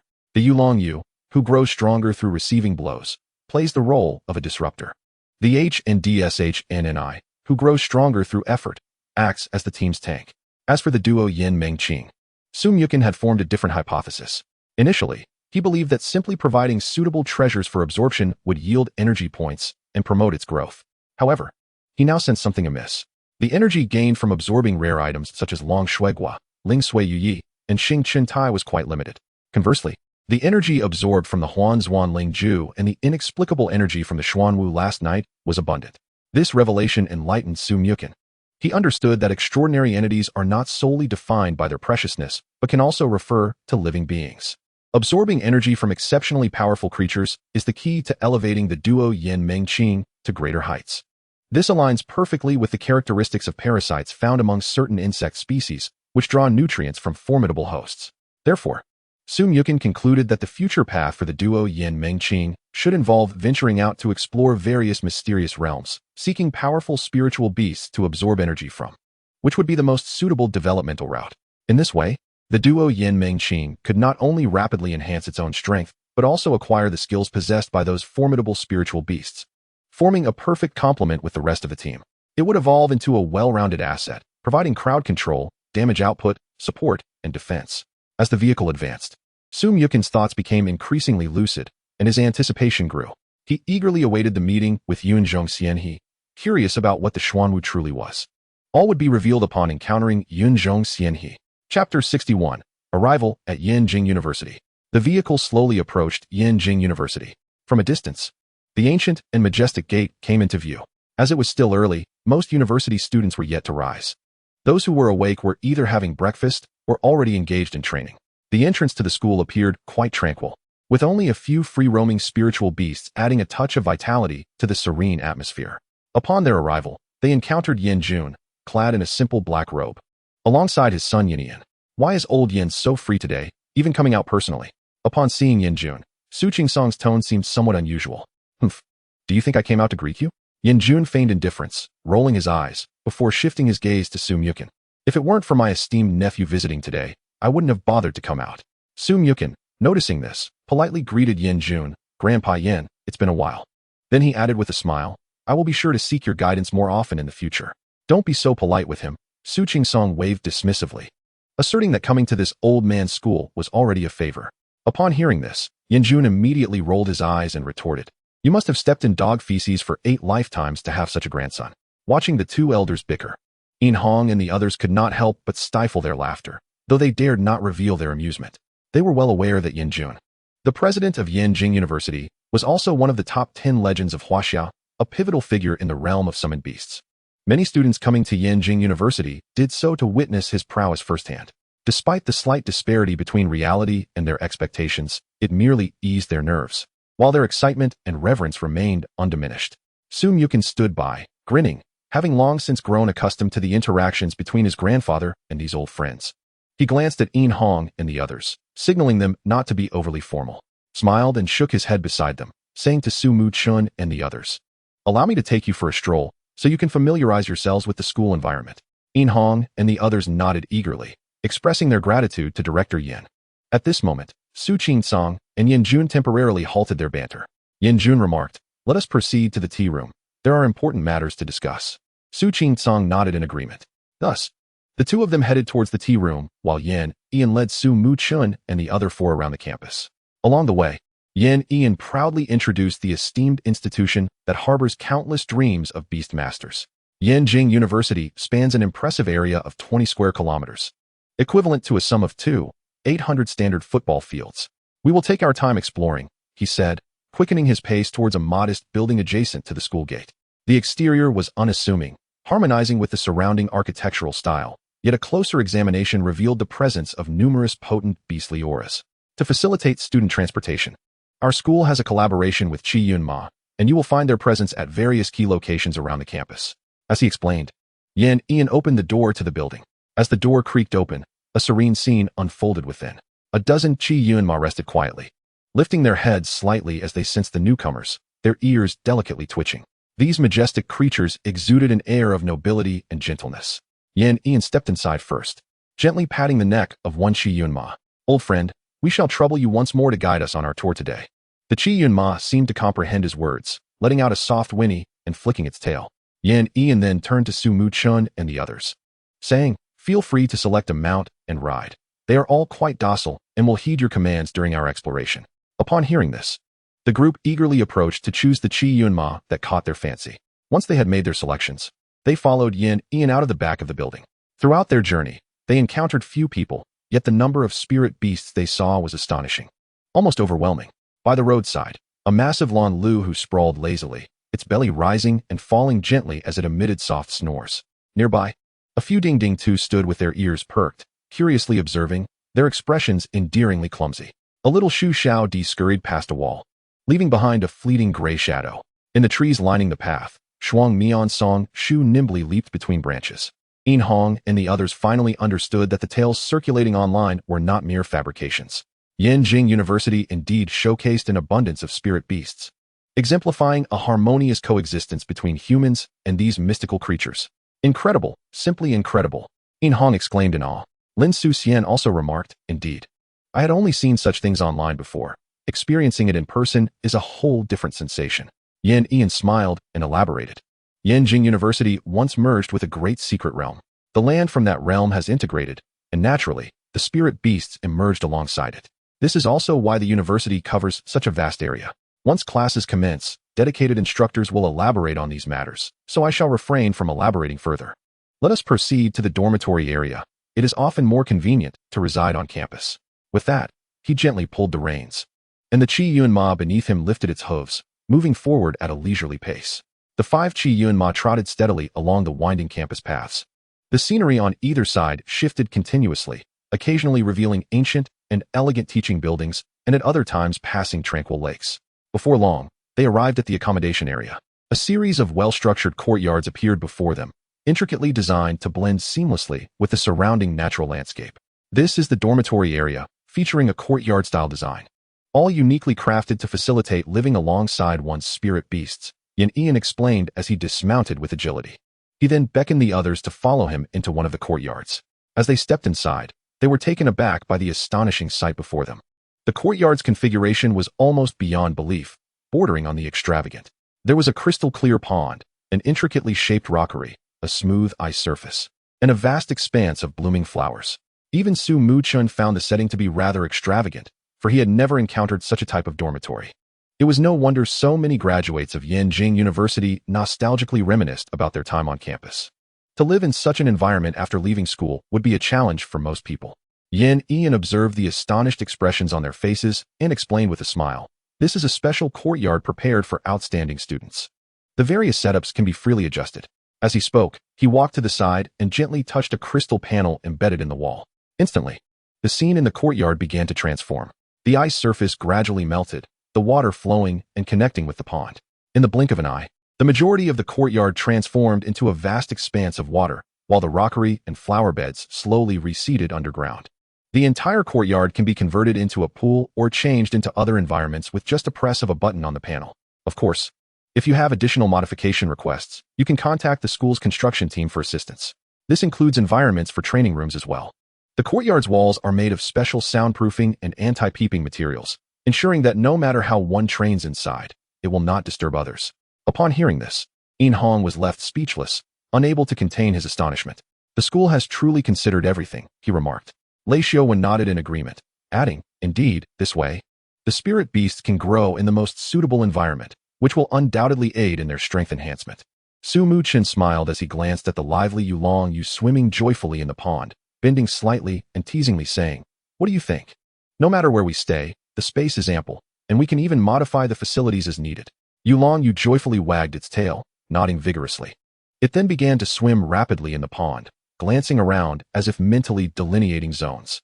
"This is mine, this is Lin Ji's, this is Niu Ji's. This is Qing Mei's, and the remaining space is for our other brothers and sisters." While Yu was busy planning its territory, Hong and the others considered their own arrangements. However, Lin Suxian remained remarkably composed. Turning to Yan, she inquired, "Director Yan, are there any requirements for such courtyards? Also, it seems we have yet to complete the necessary paperwork." Yan, upon hearing her question, replied with a smile, "Your outstanding performance in the special recruitment assessment qualifies each of you to have such a courtyard. The school hopes that you can fully unleash your potential and grow alongside your spirit beasts here. As for the paperwork, each courtyard has a mailbox at its entrance, where dedicated personnel will collect it. You can sign the necessary documents at your convenience." After hearing Yan's explanation, Lin Suxian nodded slightly, her confusion dissipating. One must admit that Yanjing University's various arrangements are indeed meticulous. However, this is only natural. The Beast Masters admitted to Yanjing University are the elite of their respective cities, and the school naturally wishes to provide them with the best training, ensuring they do not waste time on trivial matters. Standing in the spacious area of the courtyard, Ian pointed towards the surroundings. "This courtyard, along with the adjacent one and the two across from it, will be your accommodations. Procedures can be signed at a later time." Subsequently, the group entered the room and settled onto the sofa. Ian's expression grew solemn. "Now, allow me to share some important points regarding our esteemed institution." Upon hearing this, everyone turned their heads, listening intently. There are only 3 critical aspects to note about Yanjing University. Ian raised his first finger, stating, "First, entering Yanjing University is not significantly influenced by one's family background. This is because at any place requiring expenditure within the school, credits are mandatory. This includes dining, drinking, singing, purchasing resources for spirit beasts, acquiring spirit beast equipment, and spirit beast eggs, all necessitate credits. He then raised a second finger. Second, the coercive capture of wild spirit beasts within the college is strictly prohibited. For instance, if you have set your sights on a certain unclaimed spirit beast in the academy, you may only establish a bond through gentle means and negotiate a contract with it. Of course, if a mutual recognition is achieved, one may, under the supervision of impartial school officials, spend a certain amount of credits to engage in a battle to subdue it. Ian crossed his arms before his chest, emphasizing earnestly. Thus, credits hold immense importance at Yenjing University. At this juncture, he paused briefly to allow the information to sink in. After a moment, he continued, there are generally 3 methods to acquire credits: fixed distribution, task assignments, and various rewards. Under Ian's clear and structured explanation, the expressions of the listeners gradually transformed from confusion to understanding. In simpler terms, credits equate to currency. The school allocates different credits based on each individual's spirit beast prowess. Bronze represents one tier, silver another, and gold yet another. Naturally, the entities being rated must be spirit beasts that possess a reciprocal link with their masters. It is unrealistic to exchange one's parent spirit beasts or a multitude of contracted spirit beasts for credits. Simultaneously, the school arranges various tasks. For instance, if there is a disturbance caused by spirit beasts in a certain area that requires investigation, and if you happen to be training nearby, you can conveniently accept the task. Upon completion, credits will be earned based on the task's difficulty. As for the final rewards, they pertain to various rankings within the school. This includes any honors attained, for which credits will also be awarded. This aspect is, in fact, the most significant source of credit acquisition. At this point, Ian cast an appreciative glance at Su Muchen, stating, for instance, classmate Su Muchen boasts a historic achievement of creating a special recruitment examination. The credits awarded for such an honor could easily sustain the resources required for hundreds of spirit beasts over decades. It would not be an exaggeration to say it is virtually limitless. The eyes of Yin Hong and the others shimmered with envy and admiration. However, they had long understood an essential truth. One cannot compare individuals. After Yin Hong and the others reviewed their credits, Ian began to discuss the final and perhaps the most crucial point. Yenjing University has no mandatory courses. His words fell like a pebble into a tranquil lake, creating ripples of surprise among the group. No classes? What then is the purpose of attending school? Ian remained unfazed, continuing, all courses are elective and exploratory. What subjects to attend and what education to receive depends on the arrangements made by each student's dedicated mentor. In other words, does Yenjing University operate on a one-on-one mentorship model? Lei Xiaowen could not help but inquire.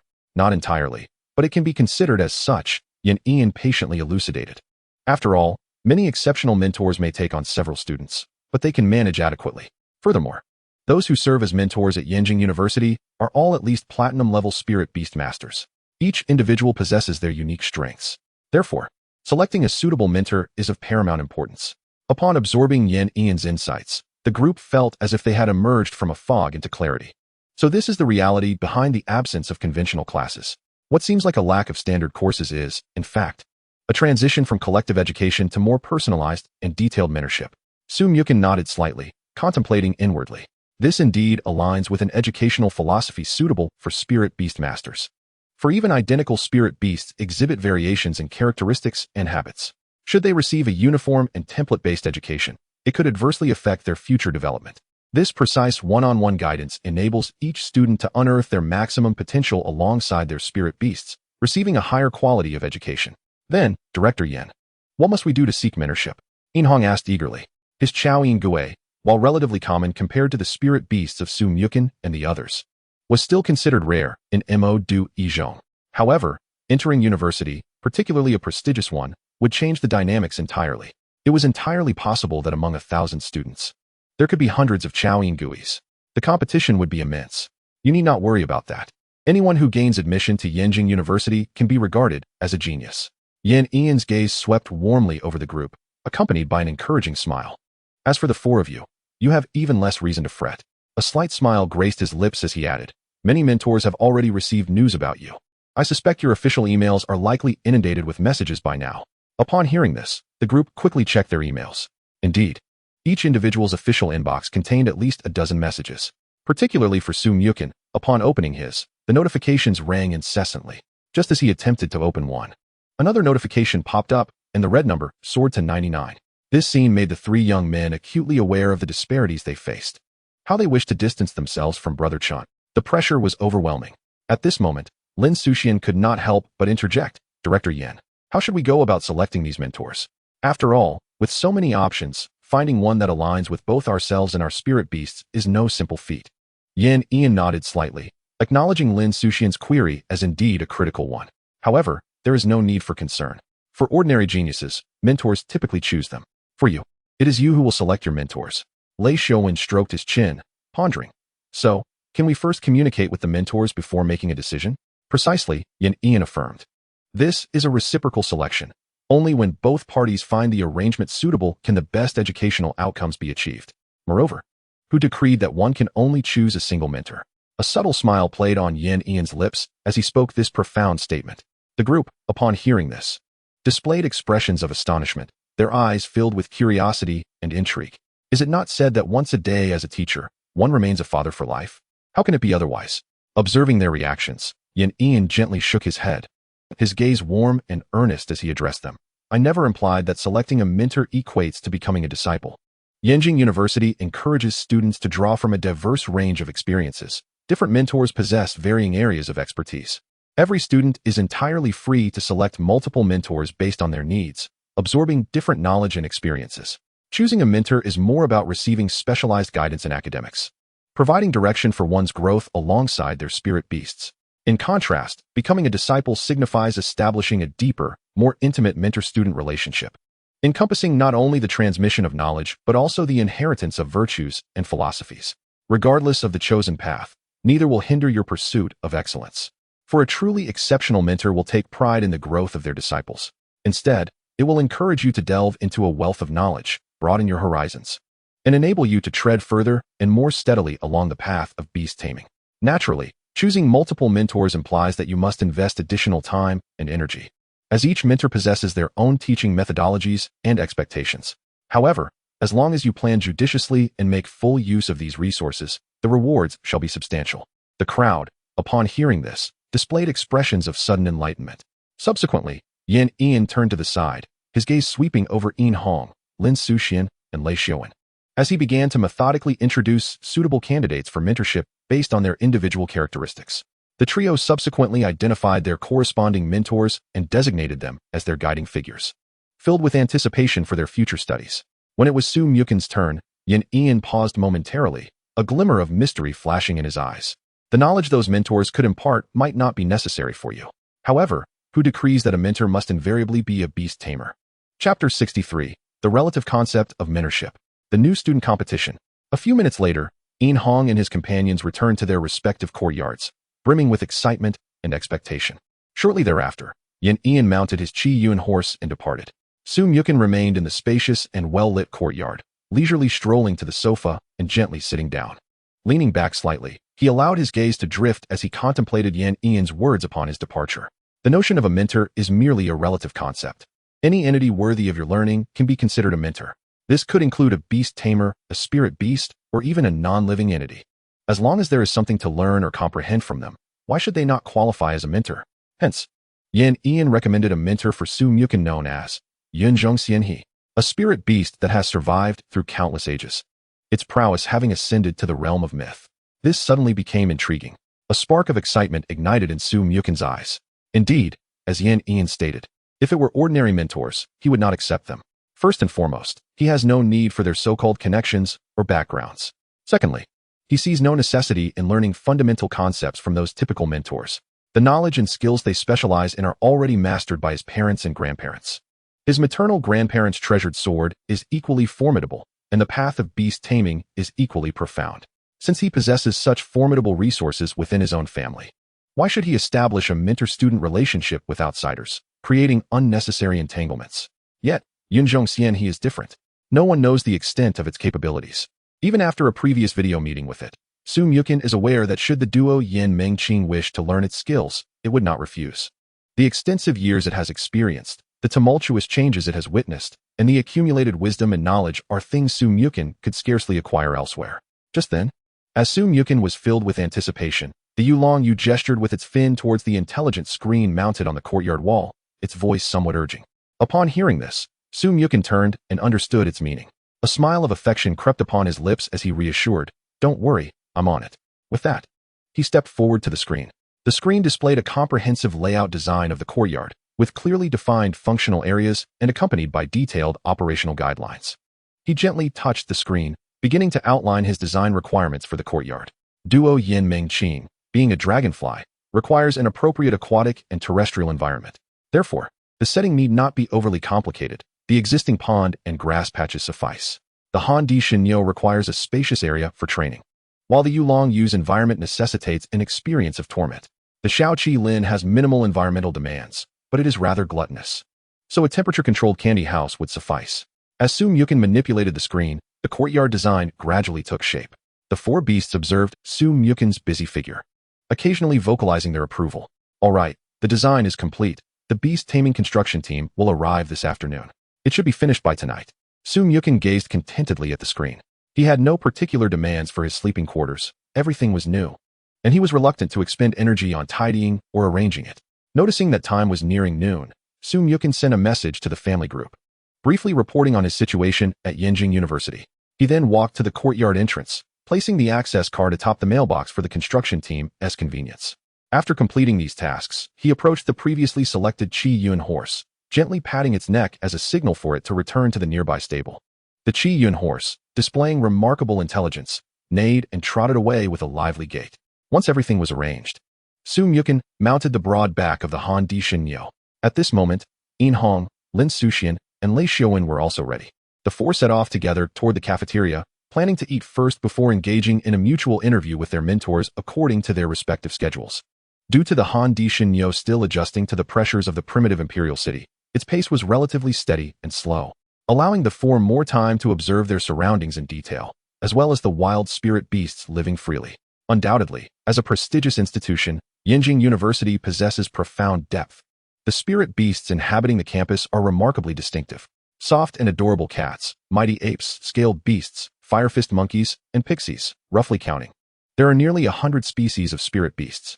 Furthermore, each one pulled from this pool possesses at least golden quality. Any single one placed on the market could represent a lifetime's income for an ordinary family. As lunchtime approached, the campus bustled with activity, no longer desolate. Numerous beast tamers riding various spirit beasts were en route to the cafeteria. Some rode Qi Yun horses, others unicorns, while yet others rode wind-chasing leopards and Batian Hu. The students here seem unperturbed by the presence of these rare spirit beasts, merely casting a casual glance without displaying overt astonishment. However, upon noticing Muchen and his companions, the situation changed dramatically. The duo Yin Meng Qing perched on his shoulder, the Yulong Yu soaring above, the Han Di Shinyo he rode, and the Xiao Qilin proudly held its head high upon the bull's brow. All of these drew curious glances like magnets, prompting whispers and discussions to swell in waves. Especially as they reached the cafeteria, the students' chatter crescendoed like a rising tide. Shenglin beast, Yulong Yu, he is Muchen. Look at that Han Di Shinyo. His surname is Su, could it be? Excessive, simply excessive. Amidst the crowd, Muchen was quickly recognized, eliciting a flurry of speculation and admiration. Soon after, a voice floated through the air. Interesting, it seems there will be quite a spectacle in a few days. Are you referring to the new student competition? Another student inquired with curiosity. Indeed, the voice affirmed. I've watched videos of Sheng Lin beast battles. It appears that second-year students may struggle against him. Someone raised a doubt, scratching their head in confusion. Indeed, it is true that the ability to effortlessly defeat golden-tier spirit beasts indicates the extraordinary prowess of Sheng Lin beast. Adding to the mix is the formidable Han Di Shinyo, a creature that is evidently not to be underestimated, and an opponent that ordinary individuals stand no chance against. A seemingly composed classmate adjusted his glasses, his eyes behind the lenses gleaming with sagacity, and he spoke slowly, but let us not forget, those who gain admission to Yenjing University are all prodigies. Yet, prodigies come in varying ranks. Muchen undoubtedly belongs to the very pinnacle of this elite category. However, there are also many prodigies who may not be as exceptional, but still possess a wealth of experience as beast tamers. Those who have an additional year of expertise could certainly pose a challenge to him. His articulate reasoning and incisive analysis elicited nods of agreement from the surrounding students. It was indeed a valid point. The top contenders in the freshman competition would eventually face the scrutiny of the second-year students, who would not idly watch as he basked in the limelight. The murmurs among the students grew increasingly fervent, as if they were about to lift the cafeteria's roof. Their gazes remained steadfastly fixed on Muchen and his companions, eyes sparkling with anticipation for the thrilling confrontations that would soon unfold in the freshman competition. Each individual harbored a silent yearning for this clash of titans. Meanwhile, the group remained unfazed by the discussions, maintaining their composure. The freshman competition? Second-year students challenging Brother Qin? In Hong muttered quietly, a smirk curling at the corners of his mouth, revealing a hint of disdain. They might just get knocked out by Niu Ge with a single punch. Lin Suxian and Lei Xiaowen exchanged smiles, clearly brimming with confidence in Muchen. They knew all too well how terrifying the Han Di Shin Niu had become. They had witnessed a glimpse of its power that very morning. Just that brief encounter left them feeling utterly powerless. How could those second-year students possibly contend with it? Muchen, on the other hand, felt a surge of excitement. He recalled several of his older siblings who were currently at Yinda, many of whom were in their second year. Their strength was undoubtedly among the finest of the younger generation. If he were to face them, it would be an excellent opportunity for practical training for both himself and his beast. With this thought, a glimmer of anticipation sparkled in Muchen's eyes. Chapter 64, Long Han 1. An encounter with the celestial crane. After a little over 10 minutes, the group swiftly satisfied their hunger and, according to their plan, dispersed to their respective mentors located in different areas of the school. The mentor recommended to Muchen by Ian was truly extraordinary, for it was not human at all. Consequently, its living environment was uniquely distinctive. Much like the Huanzhuan Lingju, it resided within a secret realm. This particular secret realm was rather peculiar. It lay within the forbidden zone of Yanjing University, accessible only to a select few. Otherwise, those who trespassed without permission would be subject to an inexplicable force that would cause them to lose their way and subsequently return to their dormitories for no apparent reason. Naturally, Muchen was not among those affected. After leaving the cafeteria, he confidently rode the Han Di Shin Niu, progressing leisurely. Approximately 20 minutes later, he successfully arrived at the entrance of the secret realm. The entrance before him, in stark contrast to the one where the Huanzhuan Lingju resided, bore the shape reminiscent of a red-crowned crane's head, exhibiting an unusual crimson hue. What was peculiar was that it did not evoke an overwhelming sense of pressure. Instead, Muchen felt an inexplicable warmth emanating from it, prompting him to pause in his tracks. A myriad of thoughts flashed through his mind, yet he struggled to organize them. Just as he began to gather his thoughts and intended to enter for clarification, a sudden sound emerged. The soaring Yulong seemed to sense something, abruptly turning its head. Muchen instinctively followed its gaze and noticed a somewhat familiar figure not far behind him. The individual was mounted on a peculiar beast, the Qiding Jiao Long, which bore a bright red crest reminiscent of a triceratops and sported wings. Upon seeing this beast, a spark of recognition ignited in Muchen's mind, instantly recalling the name Long Jia, Long Han 1. He observed that Long Han 1's gaze was fixated intently on the Yulong Yu, his eyes betraying a complex mix of jealousy and unwillingness. This reminded Muchen of the previous encounter on Chaoshi Island, where beast tamers had mentioned that the young master of the Long family had also attempted to capture the Yulong Yu, but had returned empty-handed. As if sensing Muchen's scrutiny, Long Han took a deep breath, striving to calm his emotions. He then spoke slowly, his tone tinged with an unmistakable bitterness.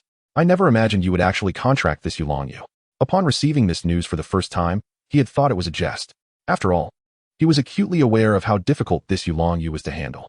He had expended considerable effort and even employed family heirlooms, yet he had still returned dejected. How could someone manage to establish a contract with it in less than a day, even after hearing it a second or third time through various channels? All confirming that Muchen truly had contracted the Yulong Yu, Long Han still found it hard to believe. To put it differently, he was unwilling to accept it, unwilling to acknowledge his failure, unwilling to recognize another's brilliance. Yet, upon witnessing Muchen and the Yulong Yu before him, Long Han found himself at a loss for how to feel.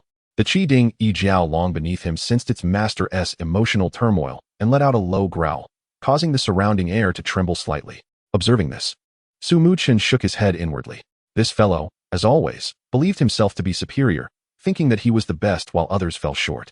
Uncle Long should really let him experience a few more setbacks. The fathers and grandfathers of both parties were old acquaintances, and Muchen and Long Han had known each other since childhood, well aware of each other's character. For this reason, he found it hardly worth his time to engage with Long Han 1. He merely patted the Han Di Shin Niu lightly, signaling it to proceed, and made his way into the secret realm. Long Han 1, feeling utterly disregarded by Muchen's indifference, felt his face flush crimson, akin to a ripe tomato.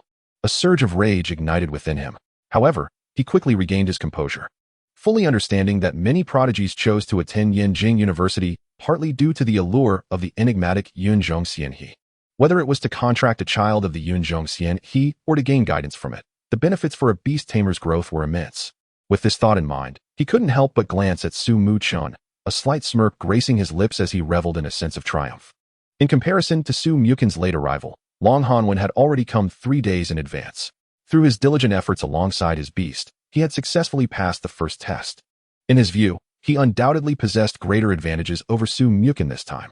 I refuse to believe that I can lose to you again, Long Hanwen muttered, his voice low and filled with defiance and resentment, as if declaring war on Su Muchen while simultaneously rallying himself. After uttering these words, he cast a fierce glare at Su Muchen's retreating figure. Following closely behind, he mounted his crimson-topped winged dragon and resolutely entered the secret realm, resembling a child engaged in a competition. Upon entering the secret realm, Su Muchen was momentarily taken aback by the sight before him. The sky was enveloped in a crimson glow, as if draped in a layer of scorching red gauze.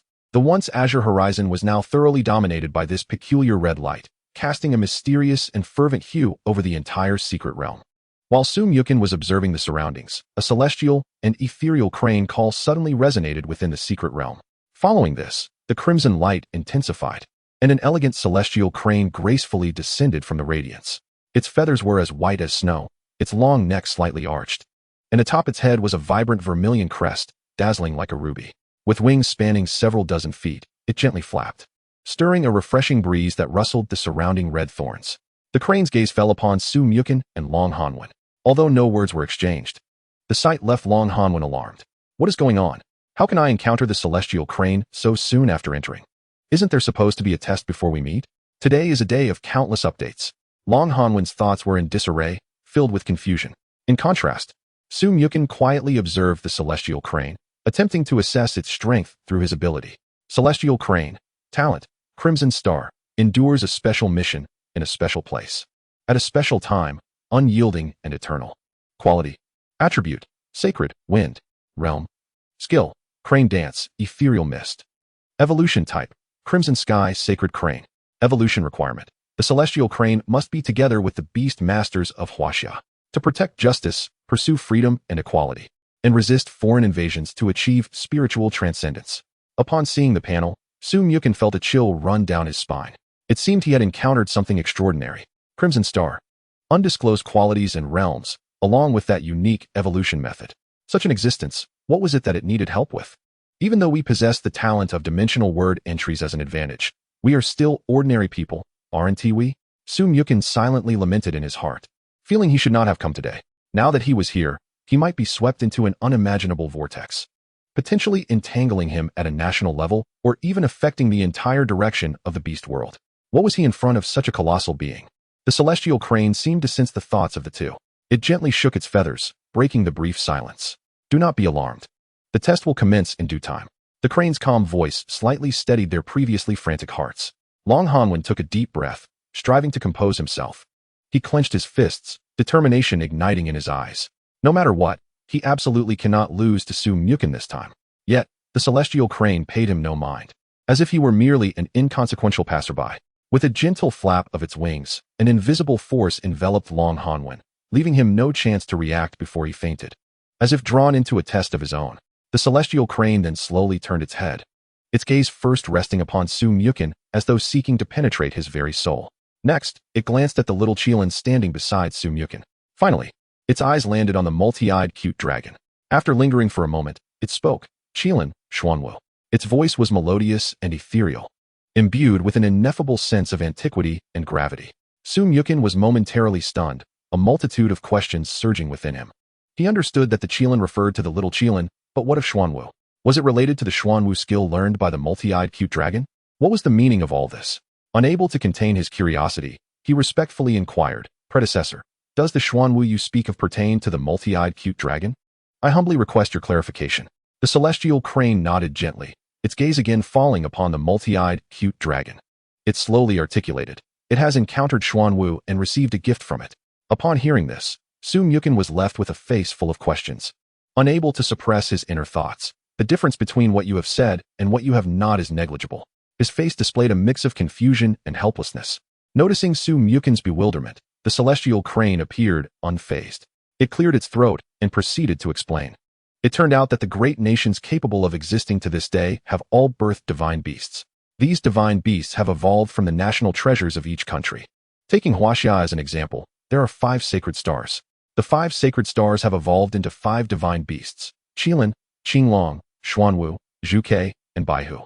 Moreover, this evolutionary system is vast. Even the provincial emblems have similarly given rise to divine beasts. The celestial crane has also evolved following this principle. When it reached this point, the celestial crane's eyes grew notably profound.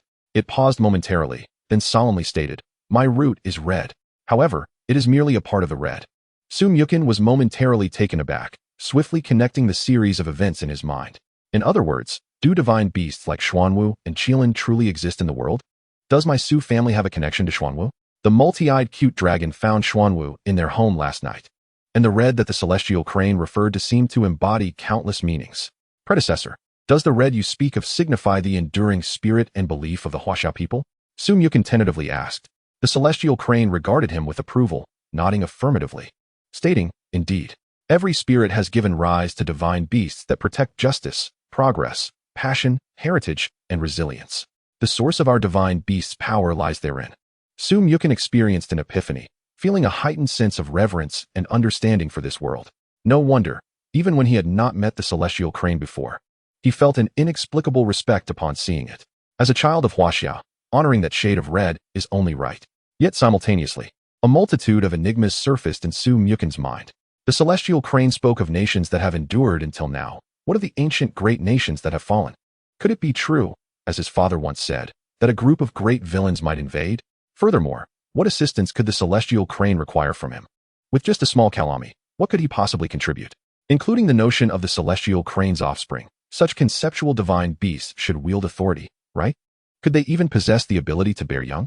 Would the divine beasts representing courage give birth to others embodying wisdom, protection, victory, and resilience? However, shouldn't each of these realms possess its own divine beasts? Were they not originally of the same caliber? An array of questions flooded Muchen's mind. He furrowed his brow and inquired, "So, esteemed elder, what are the reasons for the demise of those kingdoms that did not survive or have fallen into decline? Is it possible that some great evil or malevolent force invaded?" The Yunzhongxian he gently shook its head, a flicker of complex emotion passing through its eyes. A blend of regret and helplessness. It was not an invasion. Rather, righteousness and evil inherently coexist in opposition. The downfall was not due to external forces, but rather a consequence of their own actions. Internal strife, scarcity of resources, and misguided choices regarding power gave rise to malevolence and despair. Muchen nodded thoughtfully. This information deepened his understanding of the world's dynamics. In essence, the so-called evil had never truly vanished. It merely existed in the shadows, unnoticed by all under the influence of righteousness. Simultaneously, he couldn't help but consider that the present-day Huaxia seemed to bear a heavy atmosphere of hostility. Numerous reports of spirit beast uprisings appeared without warning in various locales. Was the root of all this unrest the malice harbored within those individuals? If that were the case, who could possibly contend with such evil? With this thought in mind, Muchen hastily asked, "Esteemed elder, you previously mentioned needing my assistance. What precisely do you require?" Chapter 66. The Temptation of Yunzhongxian. The helplessness of Muchen. Upon hearing Muchen's query, Yunzhongxian fell silent for a moment, seemingly weighing how to respond. It is not about the present, but rather the future. Its voice echoed within the secret realm, imbued with a sense of gravity and antiquity. The essence of bravery, kindness, and benevolence, the very qualities that coalesce into power, are waning. The divine beasts have reluctantly entered slumber to mitigate the loss of their strength. The auspicious Qilin and the phoenix of rebirth, having expended excessive energy centuries ago, struggle to awaken. The azure dragon, a symbol of imperial authority, willingly divided its power, desiring that every person in Huaxia might embody the spirit of a dragon, yet it remains unattainable. Only the Xianwu, symbol of protection and health, and the Baihu, representing military prowess and valor, remain in their prime. The combined might of these two divine beasts could safeguard Huaxia for a century, perhaps even a millennium. However, the future remains uncertain. The balance may be disrupted, and shadows of darkness are gradually encroaching. Upon hearing this, Muchen let out a sigh of relief. The future? A millennium? That is reassuring. By then, he would either possess a longevity trait allowing him to endure, or perhaps have cultivated numerous formidable spirit beasts. He estimated he would possess sufficient ability to confront any challenges. If not, then it would be too late. Once life has departed, there is little one can do. Thus, Muchen no longer dwelled on these distant uncertainties, redirecting his focus to the present. Meanwhile, the small Qilin and other spirit beasts sensed the shift in Muchen's emotions. Their previously tense demeanor began to dissolve, returning to a state of joy. Observing the four spirit beasts in such spirits, His eyes reflected a complex array of emotions, satisfaction, nostalgia, and hope for the future. The Qilin, inherently a symbol of auspiciousness, needed no further elaboration. The Yu, embodying courage and resilience in the face of adversity, alongside the diligent and steadfast Han Di Shenyo and the seemingly insignificant duo Yin Meng Qing, who harbored dreams of greatness and represented boundless hope. Although their current powers may not be formidable, he sensed their divine potential. One day, they would become the key to breaking the stalemate. Therefore, he gazed at Muchen, eyes brimming with anticipation, and finally articulated its request. Form a contract with me, take me away, and seek the opportunity for evolution. This succinct statement detonated like a bomb within Muchen's heart, stirring a tumult of emotions. He stood momentarily stunned. Disbelief etched across his features. Had fortune smiled upon him? A divine beast, potentially one endowed with rules and authority, was proposing a contract. Such extraordinary fortune was almost beyond belief. After a brief period of astonishment, Muchen swiftly regained his composure. With intense focus, he looked at He and asked directly, "Why me?" He regarded Muchen with a deep and discerning gaze, as if able to penetrate the very depths of his thoughts. After a moment, it spoke slowly. Talent, character, intuition. Muchen furrowed his brow slightly, awaiting further clarification from He. I have encountered countless prodigies, it continued, its tone calm, yet powerful. Those beast masters possess extraordinary talents. Some enable their spirit beasts to ignore realms and evolve directly, while others allow for massive growth, exponentially increasing their strength. There are even those who can harness the forces of heaven and earth to unleash terrifying techniques. Yet, your talent eludes my understanding. This is truly rare. Imbued with boundless potential, Muchen felt a stirring within. He had always known his dimensional talent was exceptional, but had not realized it was so extraordinary that even he could not fathom it. He paused before continuing. Moreover, this is a matter of destiny's choice. Muchen, upon hearing this, glanced at the small Qilin nearby. Flooded with emotions, he suddenly comprehended that this referred to the small Qilin. Yet, a question lingered in his mind. What about your offspring? Muchen inquired. I heard that your child was just born, esteemed elder. He gently shook its head, its graceful neck swaying elegantly, a hint of a smile gracing its features. It replied, what one refers to as a child is merely a manifestation of my divided power. A manifestation of divided power? Goodness. Ultimately, those beast masters who undergo trials merely receive a virtual avatar as their reward? With this thought, Muchen instinctively glanced at the unconscious Longhan One, who was undergoing trials. His expression grew somewhat odd, a mix of relief at not being ensnared in such limitations and sympathy for Longhan One, who might be exhausting himself for a mere illusion of inheritance. Fortunately, I am not bound in such a manner. I can form a direct contract with the true essence. Following this, Muchen continued, esteemed elder, may I request a favor before we proceed with the contract? He emitted a soft inquiry, its gaze curious as it looked at Muchen. Muchen pointed to the duo Yin Meng Qing resting on his shoulder, explaining, allow the Qing to absorb some of your power. I fear that after the contract, it may not be able to do so. He understood that the growth of duo Yin Meng Qing hinged on absorbing the power within these remarkable beings, rather than risk its ability to absorb after the contract. It would be wiser to do so in advance. Although he felt some confusion, it nodded in consent. Go ahead. How much can a little fellow of Bronze Tier 3, now upgraded to Bronze Tier 4, absorb? With His approval, Muchen lightly shook his shoulders. The duo Yin Meng Qing immediately understood and, with lively eyes gleaming with excitement, flitted its wings and soared toward He, eventually perching atop its head. As the absorption commenced, he transitioned from curiosity to astonishment. It had initially assumed that duo Yin Meng Qing was merely the recipient of Xian Wu's benevolence. However, the unfolding scene revealed that its assumptions were misguided. The method by which duo Yin Meng Qing absorbed power was remarkably unique. It is not merely absorption, rather, it is a faithful replication of power. Following this replication, one gradually assimilates the essence to enhance oneself. In essence, The Xuanwu power she possesses is derived from this process of replication, wherein she has comprehended and mastered it. Unbelievable. The Yunzhong Xinggu could not help but utter a soft murmur. After absorbing the power, the Duoyan Mengqing returned to Su Muken's side, alighting upon his shoulder and chirping joyfully. Observing the plethora of newly acquired skills, and after completely digesting the energy points, the Duoyan Mengqing was poised to ascend to the 6th rank of diamonds. Su Muken gently stroked its head, softly expressing his approval. Splendid. He then turned to Yunzhong Xinggu, his eyes filled with respect and gratitude, saying, "Thank you, esteemed elder." Yunzhong Xinggu nodded slightly, the look of sentimentality having faded. With a glimmer of anticipation, it remarked, "Next, we must proceed to the covenant." Su Muken inhaled deeply, feeling both nervous and exhilarated. At that moment, the light within the secret realm seemed to be drawn by a mysterious force, beginning to converge around them. Streams of peculiar light intertwined, forming a vast energy field. Yunzhong Xinggu spread its wings, which shimmered with brilliant radiance, resembling stars in the night sky. Around its body, mysterious runes began to manifest. A faint halo began to emanate from Su Muken as well.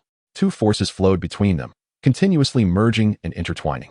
Time slipped away, and as the light gradually dissipated, Su Muken slowly opened his eyes, a flicker of understanding crossing his gaze. It was possible that the entity was a divine beast, or perhaps the intimacy between them was inadequate. Even if a covenant were formed, their relationship resembled that of equal guardians, bodyguard, and employer.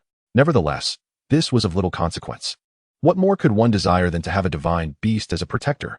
Chapter 67. The Crane-Style Fist? The Great Disappointment of Long Hanwen. Life is invariably filled with unexpected twists. Su Muken could hardly have anticipated that, as a proud beast master, his role would not simply entail directing and nurturing. Akin to a trainer, he was required to undergo training as well. At the moment the covenant with Yunzhong Xinggu was completed, a remarkable transformation occurred. The once slightly aged Yunzhong Xinggu glowed, its feathers becoming increasingly vibrant, and its posture gradually straightened. In the blink of an eye, it appeared significantly rejuvenated. Faced with Su Muken's astonished gaze, Yunzhong Xinggu elucidated, "Divine beasts are not bound by age. Even gender is dictated by personal preference. I maintain my previous appearance merely to honor my former master. Now that I have a new caretaker, a beast master, it is imperative that we establish better communication." Su Muken scratched his head, contemplating that becoming younger was not a bad thing after all. Yet, who could have predicted that this creature's memory would also improve dramatically? Yunzhong Xinggu, as if suddenly recalling something, spoke slowly. Centuries ago, the Xieji, a symbol of justice, also formed a covenant with a human beast master. After decades, that individual passed away. Lacking the power of resurrection, neither I nor Xieji can reverse such fate. Hence, to prevent you from aging prematurely, dear Beastmaster, come learn from me. This is the Crane-Style Fist, uniquely crafted by me for the human physique. While it may not empower you to vanquish a divine beast with a single blow, promoting longevity, health, and an extension of several decades is quite feasible. Upon hearing this, Su Muken's eyes widened in disbelief. What? Crane-Style Fist? Am I not a Beastmaster? Is not my focus on beasts? Why must I also practice martial arts? Nevertheless, health and longevity? Is that truly possible? Coach, I am ready. Thus, under the guidance of Yunzhong Xinggu, Su Muken embarked on his training. Yunzhong Xinggu first demonstrated the movements, while Su Muken intently observed and attempted to imitate. However, performing these motions in a human form felt rather peculiar. Was this the Crane-Style Fist, or simply a clumsy imitation? Or was it merely a whimsical dance? Sister Crane, I must inquire whether this movement is genuinely effective? Su Muken gasped for breath as he struggled through the motions. How could it possibly lack efficacy? Yunzhong Xinggu replied impatiently, its elegant form swirling gracefully in the air. Eyes never leaving Su Muken, meticulously monitoring his posture. Su Muken hastily adjusted his stance, striving for greater precision. Yes, maintain that rhythm. Yunzhong Xinggu's voice resonated, akin to a much-needed boost of encouragement for Su Muken. Yet, before long, Su Muken found himself on the verge of exhaustion. Coach, can we perhaps change the exercise? It has been half an hour, and I am utterly fatigued. He cast a pitiable glance at Yunzhong Xinggu, hoping for a modicum of sympathy. As a beastmaster, we must empathize. When training your beasts, they do not whine about fatigue after merely half an hour, Yunzhong Xinggu stated sternly, its gaze infused with reproach. After speaking, it gestured towards the side where the Yulongyu and the Handy Shinyu were engaged in their training. Su Muken followed Yunzhong Xinggu's indication and beheld the two beasts already entrenched in their regimen, sweat and effort evident, yet they showed no sign of ceasing. As a beastmaster, do you not wish to? Su Muken, Why does that sound somewhat like a personal reproach? Sister Crane, what is the meaning of this? Should I not let my beasts down? They are exerting themselves so diligently. What reason do I have to retreat? Thankfully, Yunzhong Xingu merely panted heavily, its admonition resonating. Time passed unnoticed, and the light within the secret realm gradually shifted. Su Muken's mental state throughout this training was a tumultuous journey, filled with aspirations for longevity and health. Initially, he harbored eagerness, expressing, "Coach, I wish to learn." However, as the training progressed, the intensity of the movements and the accumulating fatigue swiftly dampened his enthusiasm. Soon, the desire to flee arose, yet escape was impossible. Strangely, as time elapsed, Su Muken inadvertently found himself engrossed in the training. At this moment, he was immersed in a different state. Oh, how splendid! He could clearly sense his physical condition quietly improving. It felt akin to a once rusty machine gradually regaining its vigor through constant adjustment and operation. With such positive results in sight, what reason remained to refrain from training? Su Muken mused, if I can witness progress, then I shall persist. Thus, this training session extended for 2.5 hours. Time slipped away quietly amidst focused practice, with Su Muken wholly absorbed in his journey of self-improvement. At that moment, Long Hanwen, who had previously been unconscious nearby, stirred awake. He gradually rose, and the arrogance that once adorned his visage had vanished, replaced by a profound bitterness. It was evident without speculation that he had not succeeded. Observing this, Yunzhong Xingu gently waved its hand. Its tone calm, yet firm. Return if you have not passed the trial. Your character requires further refinement. Wait, how did Su Muken fare? Did he succeed? Long Hanwen suddenly spotted Su Muken, who was engaged in peculiar movements, and inquired with alarm. Can you not discern? He has not succeeded. What reason would he have to remain here? He truly succeeded? Long Hanwen's eyes widened in disbelief, his expression a mixture of astonishment. Yunzhong Xingu, wishing to prevent Long Hanwen from further hindering Su Muken's training, waved its wings lightly. A gentle yet powerful radiance enveloped Long Hanwen in an instant, whisking him away from the secret realm. Upon returning to Yanjing University, his expression remained frozen in a blend of shock and bitterness. He had succeeded. Astonishingly, he had triumphed. Furthermore, he was selected by the Yunzhong Xinha for training. He mumbled to himself incessantly, his heart heavy with despondency and reluctance. He had failed the assessment for 3 consecutive days, while Su Muken, on her very first attempt, had passed flawlessly and was also invited for training. This stark contrast was difficult for him to accept, leaving him standing in place, lost in thought. Chapter 68. The Yunzhong Xinha astounded to the core. Meanwhile, Su Muken was wholeheartedly immersed in her rigorous training, which continued at an accelerated pace. As the training deepened, a peculiar yet unwavering feeling surged within her. It was as if, should she persist in her practice for several more years, even without the aid of special phrases that could extend one's lifespan, she would indeed be able to add decades to her life. This sensation was not a mere figment of her imagination, but a palpable experience. She distinctly felt her spiritual energy gradually permeating every organ and cell within her body, as if imbuing them with vibrant vitality, ensuring they remained ever vigorous. With a heart brimming with excitement and anticipation, Su Muken inquired, Sister Crane, is it possible to pass this knowledge on to my family and friends? The Yunzhong Xinha nodded gently, indicating affirmation. An elated feeling surged within Su Muken. This was indeed splendid news. Enabling her family to enjoy health and longevity was a universal aspiration. However, a new question soon arose in her mind. If it were possible, why then did so many exceptional beast tamers in Huaxia still? Before she could finish her thought, the Yunzhong Xinha interjected, What? Does the world cease to function without someone? With a hint of reproach, the Yunzhong Xinha spoke, her gaze imbued with profound significance. Su Muken was momentarily taken aback by this unexpected retort, unsure of how to respond. Observing his somewhat bewildered expression, the Yunzhong Xinha slowly continued, Young man, you are still too inexperienced and unaware of many truths. You must understand that sometimes individuals are willing to sacrifice themselves to ensure the continuation of a legacy. In an instant, Su Muken comprehended the deeper meaning behind the Yunzhong Xinha's words, momentarily stunned. Enough of this pondering. The Yunzhong Xinha broke the silence, noticing Su Muken lost in thought. I am quite informed about the current human society. Focus on your responsibilities. The rest is not for you to worry about. Concentrating on the present is paramount. She then turned her attention to the leisurely little Qilin nearby and raised her voice, asking, Has that Qilin had enough to eat? If so, it's time to train. You are truly the laziest Qilin I have ever encountered. Upon hearing this, the little Qilin, caught mid-bite, nearly dropped its food. It glanced nervously at the Yunzhong Xinha and then at Su Muken, seemingly seeking its master's protection. Yet, what could Su Muchen do? All he could offer was an expression of helplessness. Subsequently, the Yunzong Xianhe directed her gaze toward the multi-eyed Meng Qing, speaking earnestly, "And you, little dragonfly, must not be lazy either. Exercise more. Only then can your internal energy be absorbed more swiftly. Do not squander your talent." Hearing the Yunzong Xianhe's words, the multi-eyed Meng Qing flitted its wings, responding with a cheerful sound. The little Qilin, witnessing this, raised its head to inform Coach Crane that it was prepared. Su Muchen could not help but chuckle at the scene before him.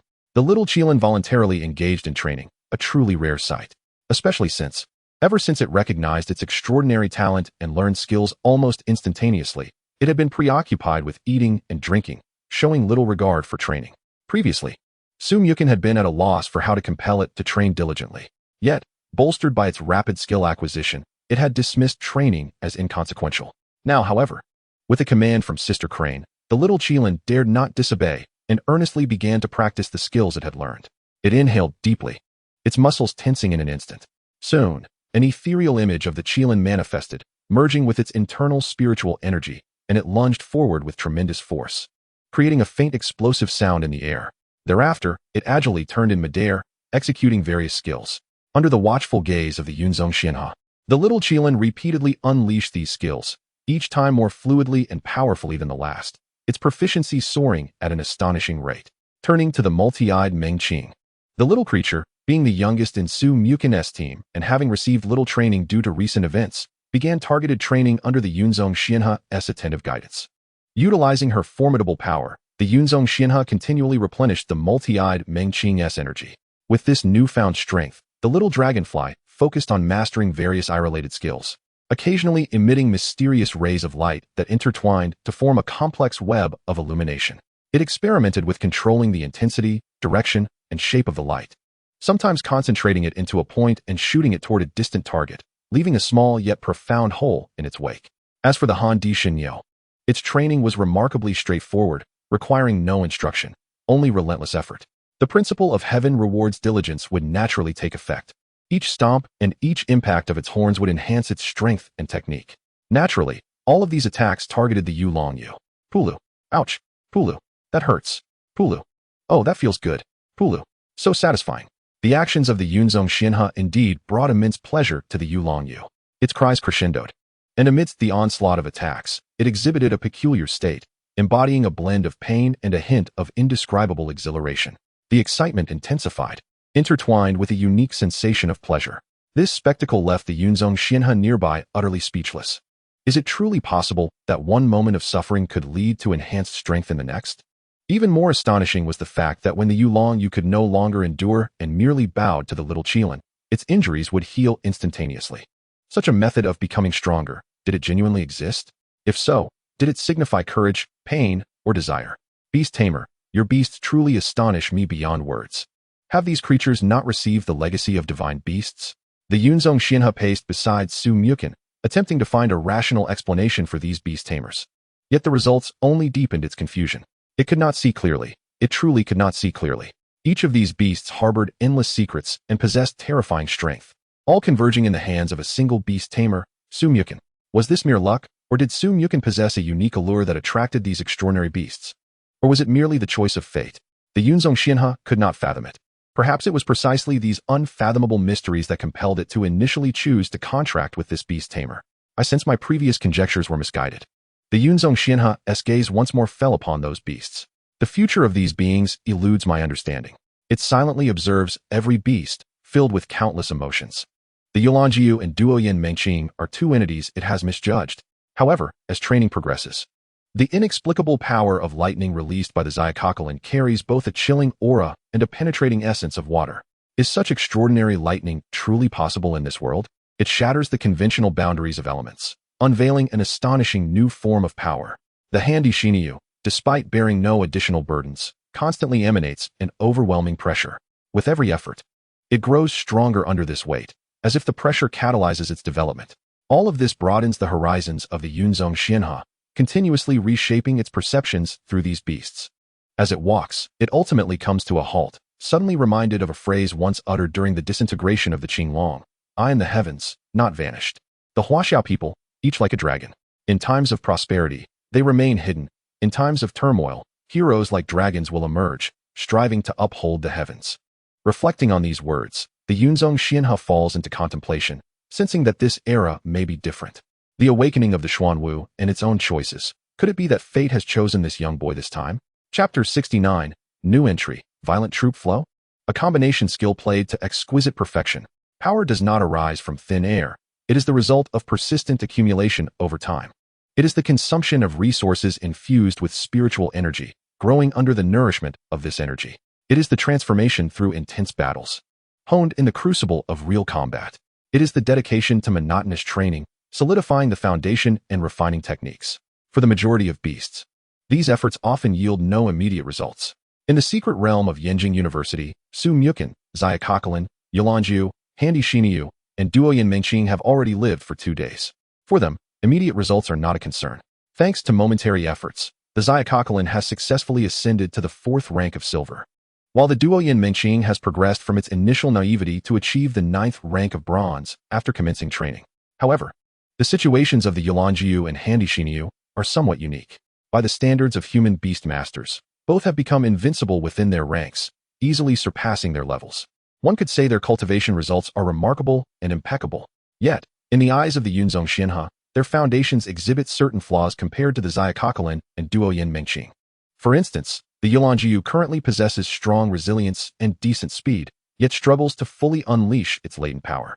Its methods of exertion lack finesse.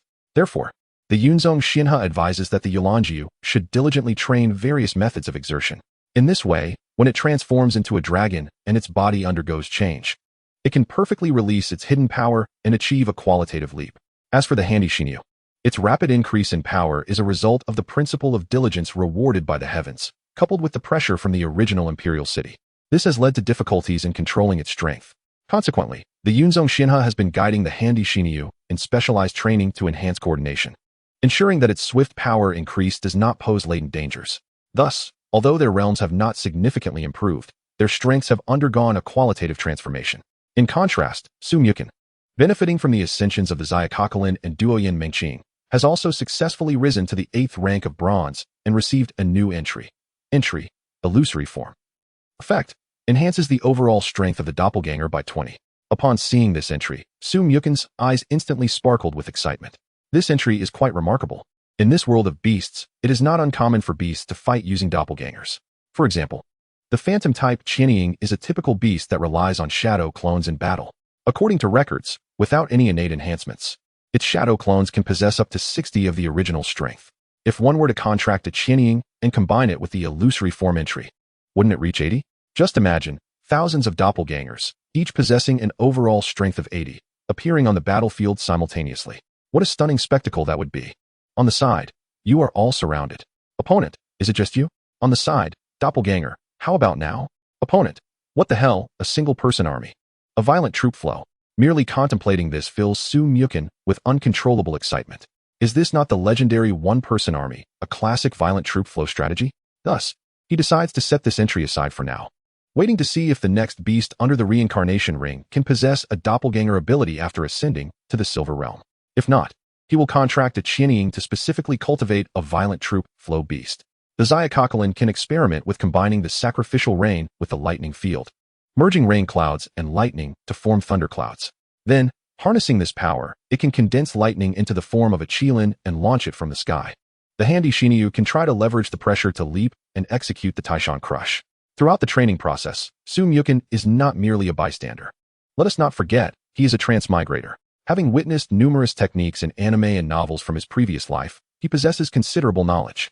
When he observes the Xia Qilin unleashing the sacrificial rain, rapidly gathering vast dark clouds, a bold and dazzling idea suddenly bursts forth in his mind. Earthshaking, lightning escape Qilin.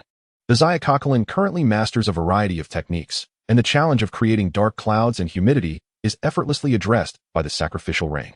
As for lightning, it can be self-generated by condensing it within the lightning field. Next, by gathering electrical energy, it can skillfully shape the lightning into the form of a Qilin, allowing it to descend from above and strike the opponent with precision. Is this not the real-life embodiment of the lightning escape Qilin? If successfully executed, how magnificent it would be. The Xia Qilin, hearing Su Muchen's suggestion, extends its fluffy little paw and scratches its head, wearing an expression of confusion. Consolidating lightning into the form of a Qilin? Isn't that a bit superfluous? Why not just directly summon the Qilin? However, this seemingly complex request unexpectedly triggers the Xiaocacolin's whimsical thoughts. A sudden flash of inspiration strikes. Perhaps it could also take the form of cookies or lollipops, letting them experience the sensation of candy striking their heads. Hee. Upon this thought, the Xiaocacolin cannot help but chuckle, its eyes sparkling with mischief. The Yunzong Xinha, witnessing Su Muchen's unique approach to training beast skills and his bold alterations to a series of techniques, is left in utter astonishment. The Huaxia crane does not deceive the Huaxia people. As a divine beast seasoned by time, it has seen much. Yet, this novel application of skills is truly a first. Initially, the combination of the sacrificial rain and the lightning field had already surprised it. But who would have thought that this was merely the beginning? With the addition of gathering electrical energy, the Yunzong Xinha cannot help but admire Su Muchen's brilliant creativity, recognizing that his mind is indeed extraordinary. The little Qilin, filled with a plethora of novel ideas, wore a serious expression and began to execute the skills as described by Su Muchen. Upon this demonstration, the Yunzong Xinha was momentarily taken aback. It was one thing for the duo Yin Mengqing to learn skills effortlessly, attributing it to her extraordinary talent. But now, the little Qilin too? If all went as expected, this method of skill release must have been freshly imparted by Su Muchen, merely having recounted it briefly. And yet it truly succeeded? Surrounding the little Qilin, radiant light surged forth, as the water attribute spiritual energy and thunder attribute spiritual energy converged like two galloping dragons. Boom. A tremendous force surged skyward, directly ascending towards the heavens. In an instant, the sky appeared shrouded by an immense black curtain. Dark clouds gathered, with thunder flashing wildly within, producing a cacophony of roars. Simultaneously, the stray lightning forces in the air seemed to be summoned by some mysterious power, all gravitating towards the thunderclouds. Subsequently, under the powerful control of the little Qilin, the tumultuous lightning gradually began to take shape. Instead of conforming to Su Muchen's instruction to coalesce into a Qilin form, it relied on its own imaginative prowess to concoct various forms. Momentarily, the lightning transformed into the shape of a cola bottle. As the cap twisted open, the lightning cascaded downward like a torrential flood, roaring with vigor. Then, it morphed into the guise of a biscuit. With a sharp crack, it landed, triggering widespread devastation. What a formidable move! The Yunzong Xinha was taken aback. It had been aware that such ingeniously combined skills would surely possess greater power than singular skills. Yet, it never anticipated that the little Qilin would integrate both the Gongjin Jiale and the Gui Shui Yinlei. The Cola lightning, akin to a raging torrent, not only bore immense impact, but also contained the penetrating properties of the Gui Shui Yinlei.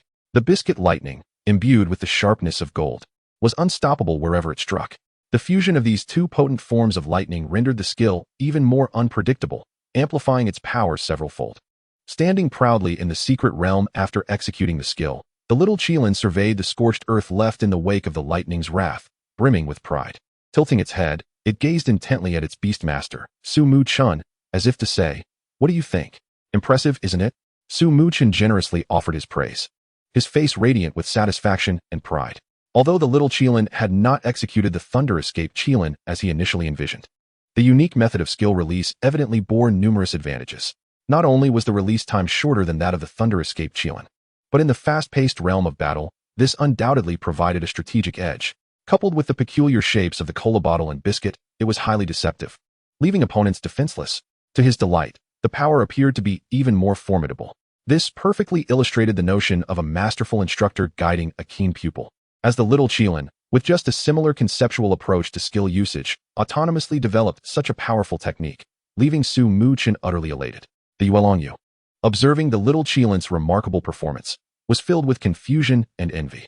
It simply could not fathom why the Qing Mei and the little Qilin could effortlessly master such impressive skills while it remained unable to learn new tricks, resorting only to enhancing its physical strength through repeated beatings. Was it truly a matter of differing physiques among beasts? Its gaze inadvertently drifted towards the nearby Han Di Shenyo, who appeared equally dazed, bringing a modicum of balance to its thoughts. Oh, so the Nyo is also bewildered? Then all is well. With the Han Di Shenyo as a companion, the Yuelongyu instantly felt better. Just then, the Han Di Shenyo suddenly exerted its strength, leaping high into the air. The ground beneath its feet seemed to be stirred by an invisible force, violently churning. A deep ravine emerged, centered around it, inexplicably spreading outward, then rapidly converging back towards the center. Boom! The Han Di Shenyo fell from the sky like a heavy bomb, striking precisely at the center of the ravine. The immense impact instantly sent clouds of dust soaring, shaking the surrounding air. The Yuelongyu, once immersed in a sense of shared plight with the Han Di Shenyo, was suddenly rendered speechless by this unexpected scene. Were they not supposed to be struggling together? How could it be working diligently behind its back? What on earth is happening with the Han Di Shenyo? The Yuelongyu was both astonished and anxious. It mustered all its strength to shout at the Han Di Shenyo, "Brother Nyo, quickly! That move looks incredibly impressive. Let me experience its power."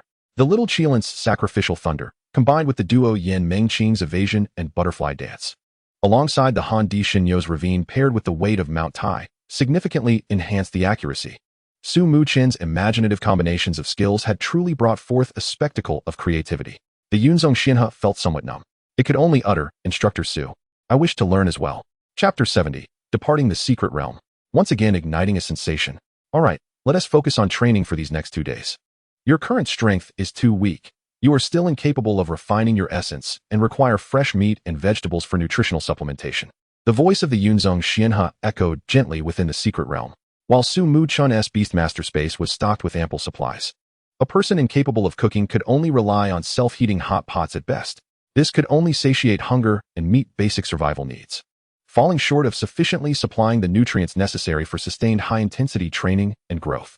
In a bid to prolong the life of its Beastmaster, the Yunzong Xinhe resolved to temporarily halt this training session. After speaking, it transformed, in the blink of an eye, into a small crane roughly the size of an ordinary adult eagle. Gracefully flapping its wings, it elegantly perched upon Su Muchen's left shoulder. Upon hearing this, Su Muchen nodded slightly, recalled his companions, and followed the guidance of the Yunzong Xinhe to exit the secret realm. 47% battery remaining. Does this device truly last that long on standby without engaging? Outside the secret realm, Su Muchen gazed at the battery indicator on his phone, muttering to himself. He had been immersed in training for the past few days, and since the secret realm lacked connectivity, he had scarcely touched his phone. Although his family and friends knew he had entered the secret realm, they could likely guess he was training alongside the Yunzong Xinhe. Nevertheless, a plethora of messages awaited him. "Nyo, do you still remember the way to the cafeteria? Let us head there first." As Su Muchen spoke, he deftly climbed onto the broad back of the Han Di Shenyo. Once settled, he began responding to messages one by one. The results of his training over the past few days had been nothing short of remarkable. He felt a surge of eagerness, yearning to find a place to test the prowess of his beasts immediately. However, the growling of his stomach reminded him that filling his belly was of utmost priority. With the addition of a small crane perched on his shoulder, those beastmasters familiar with the reputation of the Yunzong Xinhe were utterly astonished upon witnessing this scene, their jaws nearly dropping to the ground, rendered speechless. Subsequently, as if on instinct, they hurriedly pulled out their phones, snapping photos of Su Muchen and the small crane, the flashlights popping in rapid succession. As Su Muchen entered the cafeteria, the ripple effect of this commotion intensified. The chatter in the cafeteria came to an abrupt halt, with every gaze fixated upon him, except for the newly admitted special recruits who had just arrived in the past 2 days. Amidst the confusion, a group of less informed students appeared utterly bewildered, unable to comprehend the reactions of those around them. Wasn't that merely a red-capped little crane? Why such a fuss? One new student, furrowing his brow, inquired with a face full of doubt. A classmate shot him a sidelong glance and retorted, "Haven't you seen the Academy's Points Mall?" The new student, clearly in the dark, remained perplexed. The classmate raised his chin and explained, "The most illustrious spirit beast of Yenjing University, the Yunzong Xinhe, along with its offspring's contract qualification, is priced at 990. As the new student began to grasp the implications, his eyes widened in realization. Indeed, for a special recruit like Su Muchen, Yenjing University would not let him in without some cost. I suspect that this beast, resembling a red-capped little crane, is the offspring of the Yunzong Xinhe." The classmate analyzed earnestly. A collective gasp resonated through the crowd upon hearing this revelation. Just then, another voice chimed in. "I happened to see him head towards the secret realm a couple of days ago. If all goes well, it should be his first entry. Many of our senior students and even teachers have attempted this for 3 years or even a decade without passing the Yunzong Xinhe's trial." This question reignited fervent discussions among the onlookers. What did it signify? One word: submission. Su Muchen had long since grown accustomed to being the center of attention. Preoccupied with savoring a normal meal, he paid little mind to the chatter. Meanwhile, the Yunzong Xinhe sensed some form of power emanating from these youths and cooperatively struck a few poses. Brother Chong, Lei Xiuwen, having completed his training, entered the dining hall.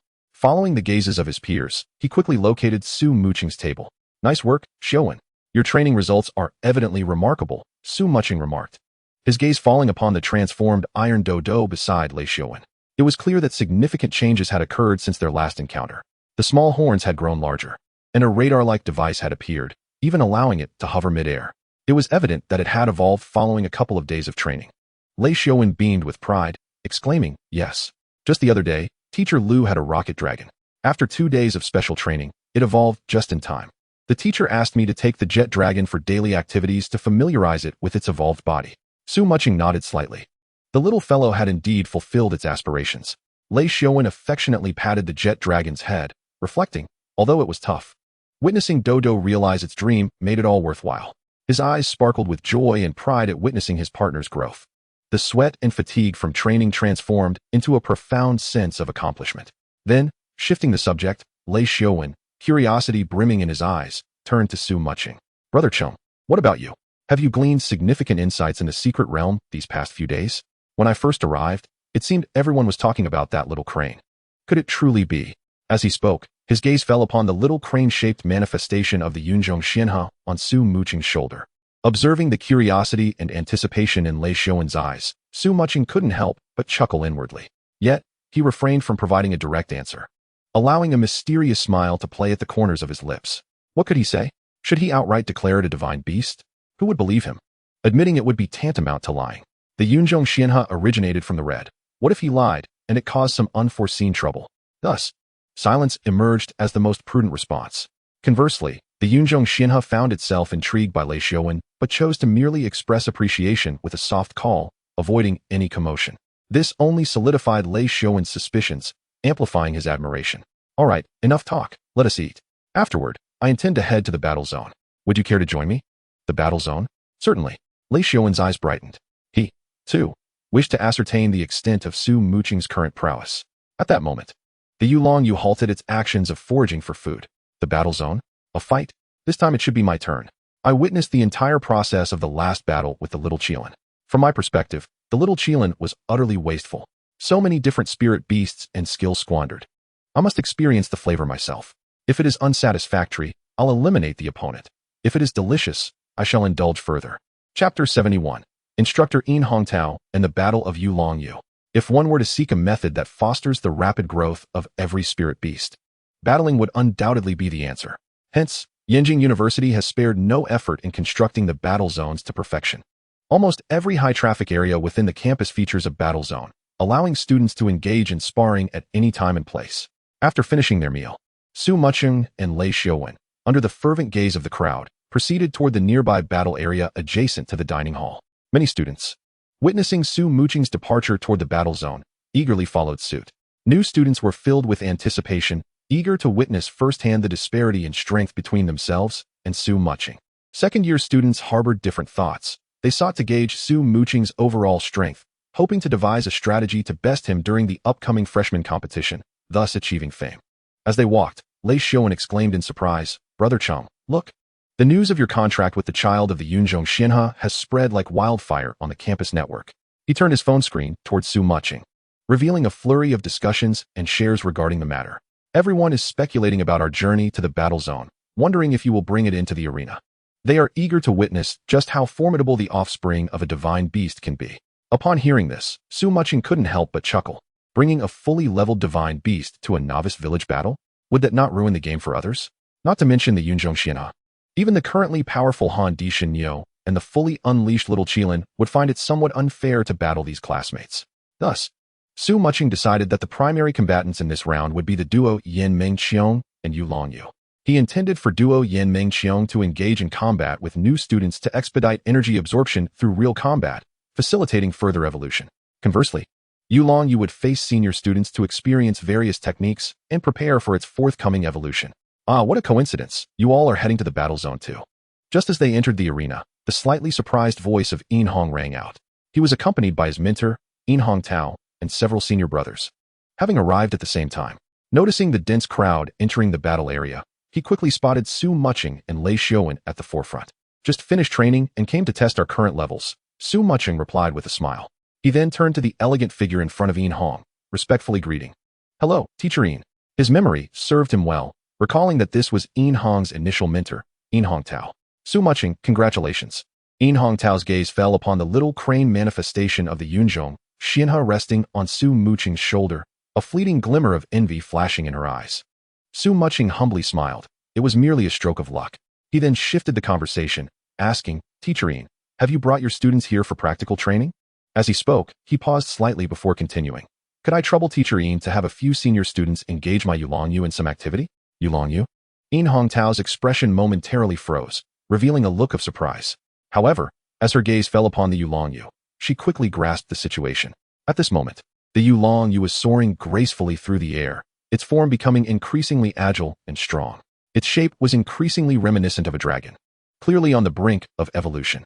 Thus, it seemed that the intention was to find formidable opponents to stimulate the Yulongyu, enhancing its desire for evolution in order to elevate its ascent during the crossing of the Dragon Gate. After a moment of contemplation, In Hongtao swiftly made a decision. Nodding in agreement, very well. She also hoped to forge a good relationship with Su Muchen, as this student was remarkably talented and had recently contracted the offspring of the Yunzhong Xianhe, promising a bright future. Thank you, Teacher Yin. Su Muchen beamed with a radiant smile. Witnessing Su Muchen's expression, In Hongtao felt even more assured in her thoughts, not perceiving any flaw in her assumptions. To her, a non-evolved Yulongyu was merely one that had yet to reach the golden tier. The students accompanying her included two who possessed golden tier beasts, making it a straightforward task to achieve Su Muchen's goal against a single Yulongyu. At that moment, observing the eager expressions of several students behind In Hongtao, In Hong and Lei Shouan exchanged glances. Seniors, please remember your current thoughts. Hu Latong, you will face off against classmate Su Muchen. After the registration process was completed, everyone proceeded to the arena designated as Area 8. In Hongtao's gaze shifted between Su Muchen and a mushroom-headed youth behind him before ultimately issuing the combat instructions. Upon hearing this, both sides exchanged glances and confidently stepped into the arena. Each battle arena at Yenjing University employed special technology, encompassing an area equivalent to a football field. The two stood at opposite ends of the arena, poised for battle. The atmosphere instantly turned tense. Red Team, Su Muchen, Yulongyu, Silver 9, nearing evolution. Blue Team, Hu Latong, Zhan In Gui, Golden 3. Referee, Instructor In Hongtao. As the countdown began, 321. The battle commenced. Zhan In Gui, use Water Tornado. Hu Latong confidently commanded his Zhan In Gui. Having watched videos of the Shao Qilin's battles, he believed he could not prevail. However, he held a different perspective regarding the Yulongyu. Isn't it just a bit tougher to hit? Compared to its resilience, Teacher Yin's teaching prowess is renowned nationwide. My Zhan In Gui has learned at least 3 or 4 levels of skills. Hence, I possess the advantage in this battle. Pulu, water? Just in time for a bath. The Yulongyu, upon seeing the water tornado approaching, excitedly called out. Without needing Su Muchen's command, it eagerly charged towards the water tornado, simply wishing to enjoy a relaxing bath. Yet it severely underestimated its current strength. With a casual collision, it unleashed terrifying power. The seemingly formidable water tornado appeared as fragile as paper before the Yulongyu, unable to impose any restrictions.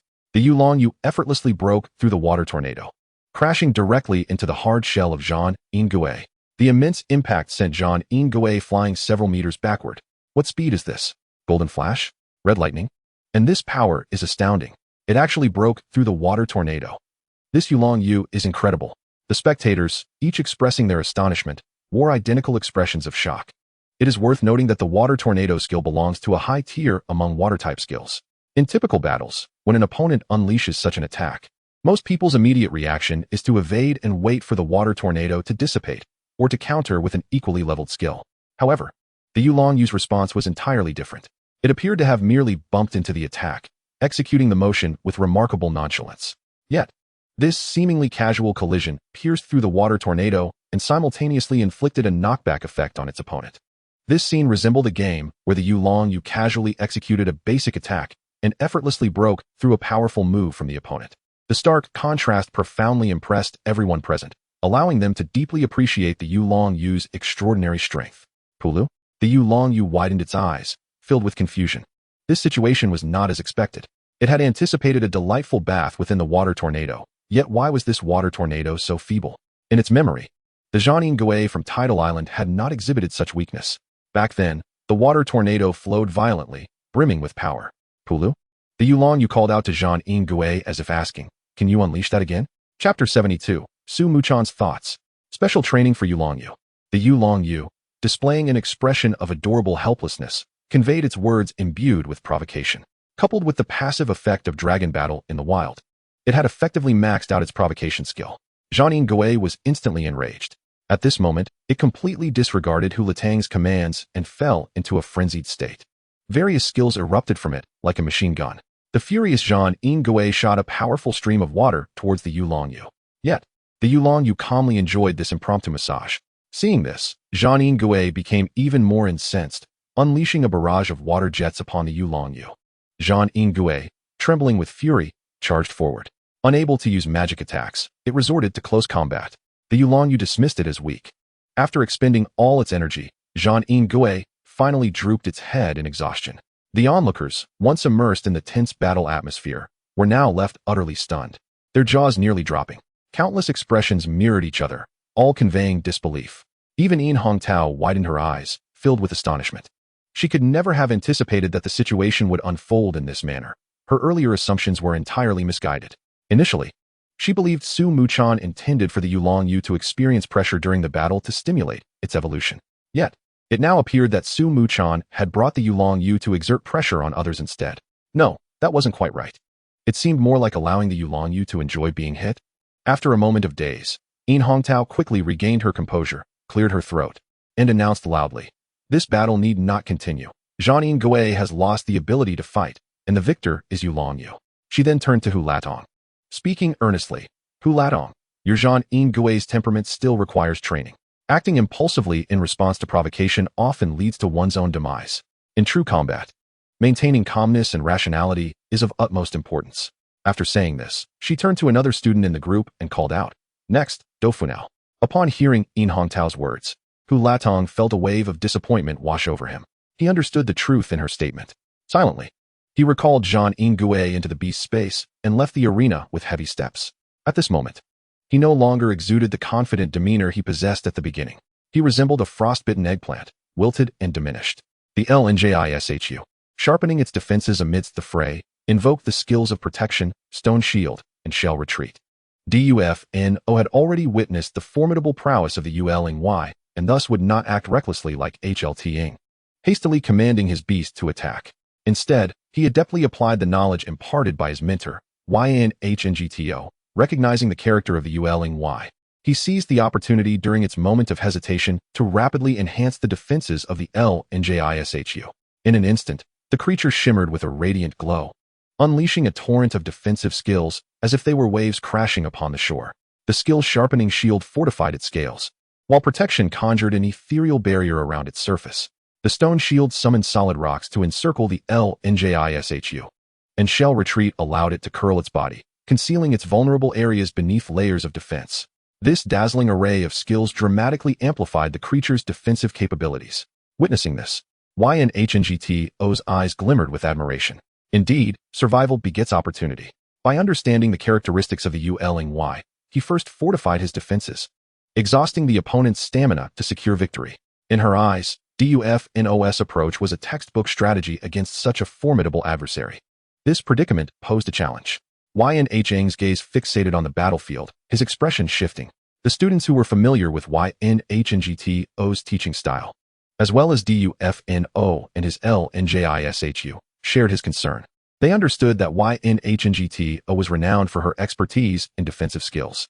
Under her meticulous guidance, DUFNO's LNJISHU had achieved remarkable proficiency in such techniques. Now, the creature had seamlessly integrated various defensive skills, constructing an impregnable fortress of protection. With shields amassed, could the ULNY breach this defense? Perhaps Xian and SMCHN had underestimated the situation. Ideally, he should have acted swiftly to eliminate his opponent. Yet, did the ULNY possess any high-damage skills capable of dispatching a LNJISHU of golden caliber? The onlookers engaged in animated discussions, their gazes fixed on the battlefield, eager to witness the ingenious tactics SMCHN would employ to dismantle this seemingly insurmountable defense. Resolve? Why should I resolve anything? This scene was precisely what I wished to behold. SMCHN's lips curved into a confident smile, unreservedly revealing his thoughts. He declared, ULNY. The force of action is reciprocal. The LNJISHU is quite resilient. PL. The ULNY paused, its eyes brimming with curiosity upon hearing SMCHN's command. The concept of reciprocal force and resilience echoed in its mind. Suddenly, as if struck by a bolt of lightning, it experienced a moment of clarity. I understand. I comprehend everything. The Qilin excitedly flicked its tail. If I strike it, the reaction force will cause me pain as well. I can generate sustenance for myself. Marvelous. This is simply splendid. The Qilin, now enlightened, swiftly maneuvered through the air like a black lightning bolt, darting to the side of the Njishu. It then unleashed a flurry of frenzied strikes with its fins and tail, each lash cutting through the air with a swift whoosh. Its tail descended like a heavy hammer, repeatedly pounding against the seemingly impervious defenses of the Njishu. In an instant, the battlefield erupted in a cacophony of impacts, dust swirling in the air. The spectators were left astounded by the unexpected actions of SMCHN and the Qilin. No one anticipated that the Qilin would confront the Njishu's overwhelming defense in such a unique manner. All eyes were glued to the battlefield, breaths held in suspense, tracking the movements of both the Qilin and the Njishu. Time seemed to freeze at that moment. The only sounds resonating through the arena were the rush of air from the Qilin strikes and the muted thuds of its collisions with the Njishu's defenses. After a brief pause, the initial confusion on the spectators' faces began to transform into astonishment. The Qilin was honing its striking technique. Its method of exertion was evolving. YNHNGT murmured softly. As a diamond-level beastmaster, her keen eye immediately discerned the subtle, yet pivotal changes occurring within the Qilin in such a short span. Each time it swung its fins and flicked its tail, the angles, force, and rhythm of its strikes were continuously refined. With every blow, its attacks became increasingly fluid and efficient, as if it were learning and progressing through its encounters with the Njishu's defenses. This, indeed, was SMCHN's initial intent. Yet, how could this be possible? YNHNGT gasped inwardly. Such talent was undeniably fearsome. Typically, a beastmaster would require extensive training over time to refine their striking techniques, correcting mistakes under the guidance of an experienced mentor to gradually improve. Yet, the Qilin could adjust its striking methods so rapidly in the heat of battle, relying solely on its instinctive comprehension, a feat that surpassed her understanding. YNHNGT slowly shifted her gaze towards SMCHN, her expression a tapestry of complex emotions, surprise, admiration, and an indescribable curiosity. As her attention returned to the Qilin, she swiftly noticed something amiss. The creature's expression bore no trace of battle-induced tension or fatigue. Instead, it radiated enjoyment. Its eyes narrowed slightly, and the corners of its mouth seemed to hint at a subtle smile. With each attack, its enthusiasm became increasingly palpable. The unusual Qilin relished the pain, embracing the effects of reciprocal force. This was the essence of it. YNHNGT's understanding blossomed. She grasped SMCHN's intention. He was harnessing the Qilin unique and potent sensitivity to pain, guiding it to comprehend how to maximize the damage inflicted upon itself through the reaction force. By mastering the optimal exertion methods, he aimed to minimize its own energy expenditure while achieving the greatest impact. The culmination of these elements was to inflict maximum harm with minimal effort, ultimately allowing the Qilin to revel in the pain it cherished. SMCHN had truly grasped the essence of the Qilin. YNHNGT couldn't help but express her admiration, her respect for SMCHN deepening. She recognized that accurately identifying a beast's traits and crafting a unique training strategy based on them was no simple feat. It demanded an intricate understanding of the creature's nature and an extraordinary level of wisdom and creativity. Simultaneously, perched on SMCHN's shoulder, the YNZHNG gently nodded its petite head, evidently comprehending the entire situation. Such a training method was likely unreplicable by any creature other than this Qilin. This approach, which capitalized on a beast's affinity for pain, was exceptionally targeted. For other beasts, not only would they shy away from such torment, but they would likely avoid combat altogether. The training methodology employed by Muchen resembles a bespoke key, precisely unlocking the latent potential of the Qilin. Others attempting to replicate this approach find themselves utterly at a loss. The Beastmaster Muchen possesses great wisdom. Indeed, Inhong Tao's conjecture aligns perfectly with Muchen's thoughts. In truth, when Muchen realized that the subsequent growth trajectory of the Qilin necessitated honing its striking techniques, a bold and unique training regimen began to silently take shape in his mind. Upon the appearance of Inhong Tao, Muchen felt a surge of excitement, perceiving this as an opportune moment. To be fair, The training aptitude of the Yulong-Yu is not particularly remarkable among Su Muchun's collection of beasts. When compared to the extraordinarily talented Xiao Qilin and the multi-eyed Meng Qing, it is as if there is an insurmountable chasm. Even in contrast to the steadfast Han Dishan Niu, which shares the ethos of diligence and continuous improvement, its training talent appears somewhat lacking. Thus, during the past 2 days of training, its progress has been minimal. However, the Yulong-Yu is far from inept. It possesses an extraordinary sensitivity to pain, with its physical form's perception of suffering rivaling that of advanced technological instruments. Therefore, by amalgamating this innate talent with training, the Yulong-Yu transforms into a genius. It is akin to a saying, "There are no useless beasts, only inept beast masters." The subsequent time saw a serendipitous alignment between the Yulong-Yu's unique training methods and the training needs of In Hongtao's students. The Yulong-Yu required sturdy sandbags to refine its striking techniques, enhancing its application of power through the experience of diverse forms of pain. Conversely, In Hongtao's students were in dire need of practical combat to train their ability to precisely transfer various shield energies, achieving pinpoint defenses. Simultaneously, they aimed to identify and remedy the weaknesses in their defensive systems during actual combat. The congruence of these two needs felt as if tailored for one another. Consequently, Su Muchen and In Hongtao reached an immediate understanding. In Hongtao sincerely invited the Yulong-Yu to remain temporarily, serving as a unique teaching aid. Naturally, Su Muchen was eager to oblige. Standing at the center of the battlefield, In Hongtao's gaze pierced through her students as she solemnly addressed them. "Classmates, I believe you are all aware of the origins of this Yulong-Yu, which has already become a hot topic online."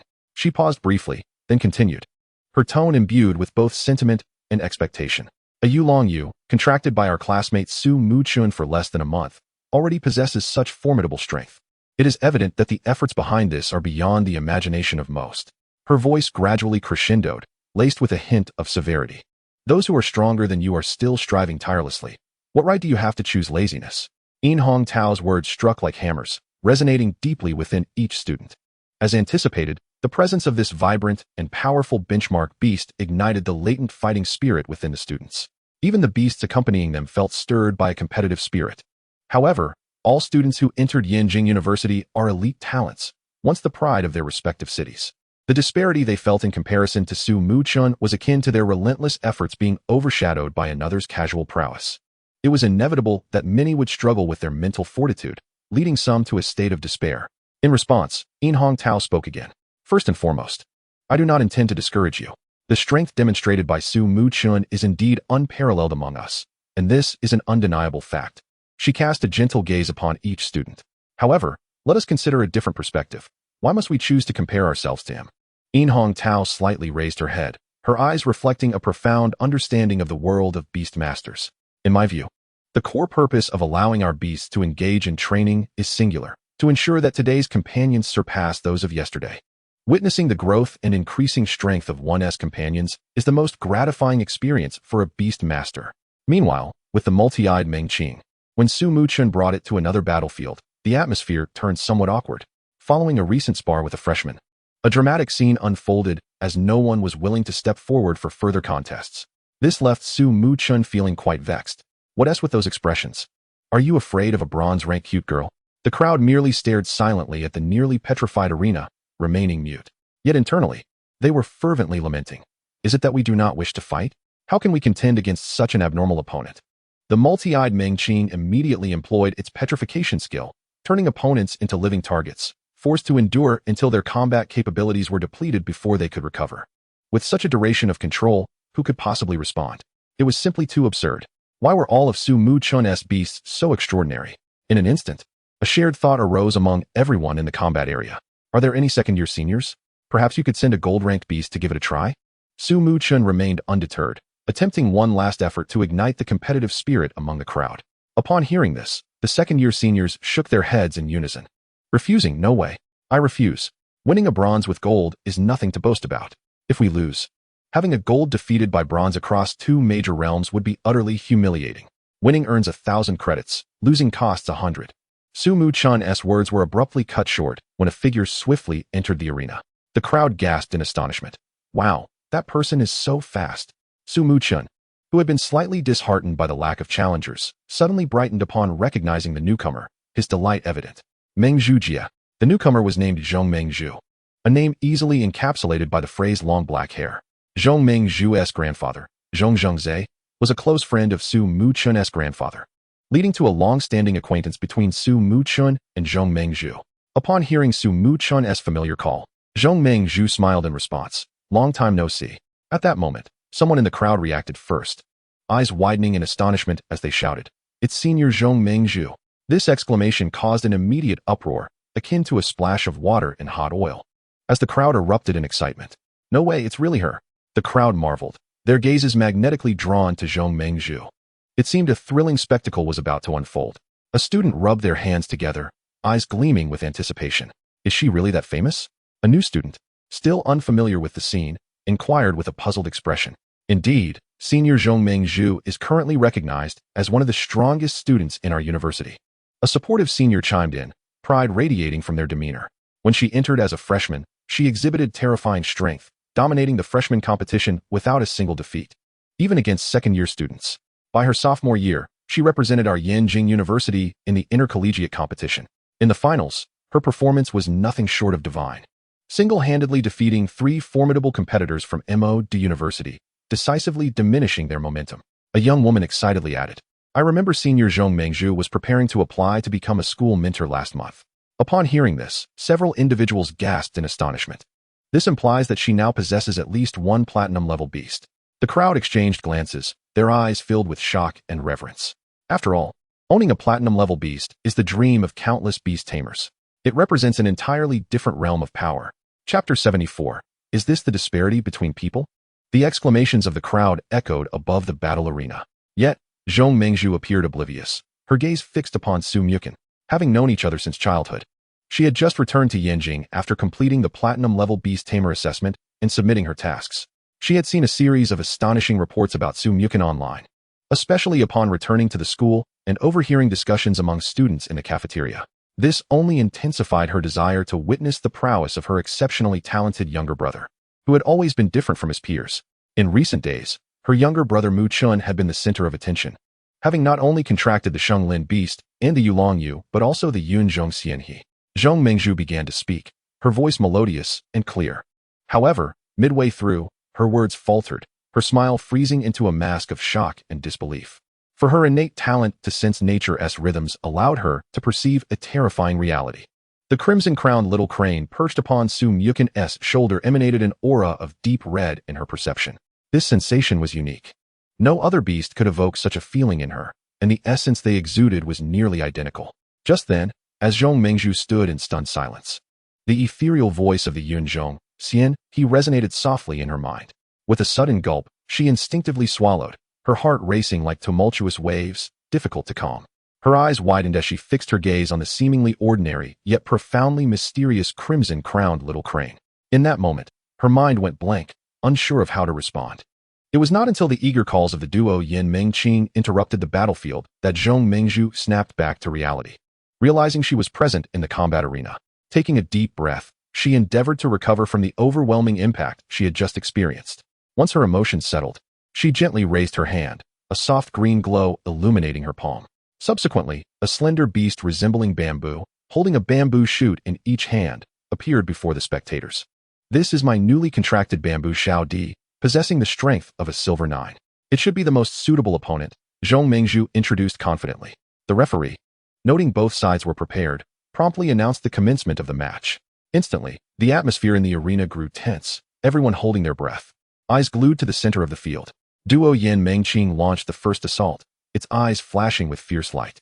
Streams of petrifying rays shot forth like blades toward bamboo Shao Di. In previous battles, these petrifying rays had proven formidable, as even a single hit could leave opponents immobilized. However, as the rays neared bamboo Shao Di, the situation took a dramatic turn. Surrounded by resilient green bamboo, bamboo Shao Di radiated emerald light.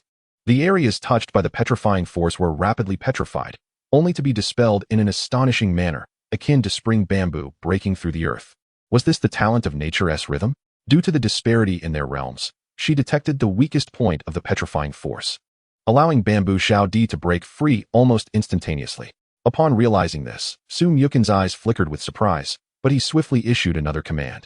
Responding to the directive, Duo Yin Mengqing took action, its wings vibrating wildly, creating ephemeral afterimages in the air. Simultaneously, blades of wind generated from various angles sliced through the air, descending upon Bamboo Xiao Di like a torrential downpour. In the face of this overwhelming assault, Bamboo Xiao Di remained remarkably composed. Rooted in place, its segments twisted, adapting to the relentless onslaught. Just as the wind blades were about to strike, vibrant green leaves suddenly sprouted around it, precisely intercepting the incoming wind blades. Not only did Bamboo Xiao Di defend against the attacks, but it also retaliated. With a vigorous flick of its branch, countless green spikes shot forth like arrows toward Duo Yin Meng Qing, tracing arcs of emerald in the air, reminiscent of agile serpents. Duo Yin Meng Qing's multitude of eyes was no laughing matter. With mere movements, it could deftly evade the onslaught of the green spikes. Furthermore, based on prior training, its movements not only served to evade but simultaneously employed skills such as butterfly dance and wind rhythm to enhance its capabilities and elevate its state. In awe of the breathtaking spectacle, Zhong Mengzhu couldn't help but exclaim. This marked her first utterance since the battle began, her voice brimming with admiration for Duo Yin Meng Qing's remarkable performance. Her praise also left many bewildered beast tamers filled with questions. What is happening? Why can't I comprehend this? Among the crowd, a new student appeared puzzled, his gaze shifting between Duo Yin Meng Qing and Bamboo Xiao Di, attempting to decipher their dazzling maneuvers, but finding himself utterly baffled. His question echoed the confusion of most classmates. This is the true clash of masters. At that moment, a senior squinted slightly, adjusting his glasses. On the surface, it appeared to be a simple exchange between two beasts, but in reality, both were silently commanded, competing in the precise judgment of the beast tamers and tactical arrangements. Indeed, the battle had already determined its victor since the second round. Another person nearby couldn't help but give a thumbs up, exclaiming that Duo Yin Meng Qing was impressive. Indeed, it was initially expected to be a crushing victory for Zhong Mengzhu, but unexpectedly, she found herself on the receiving end of the assault.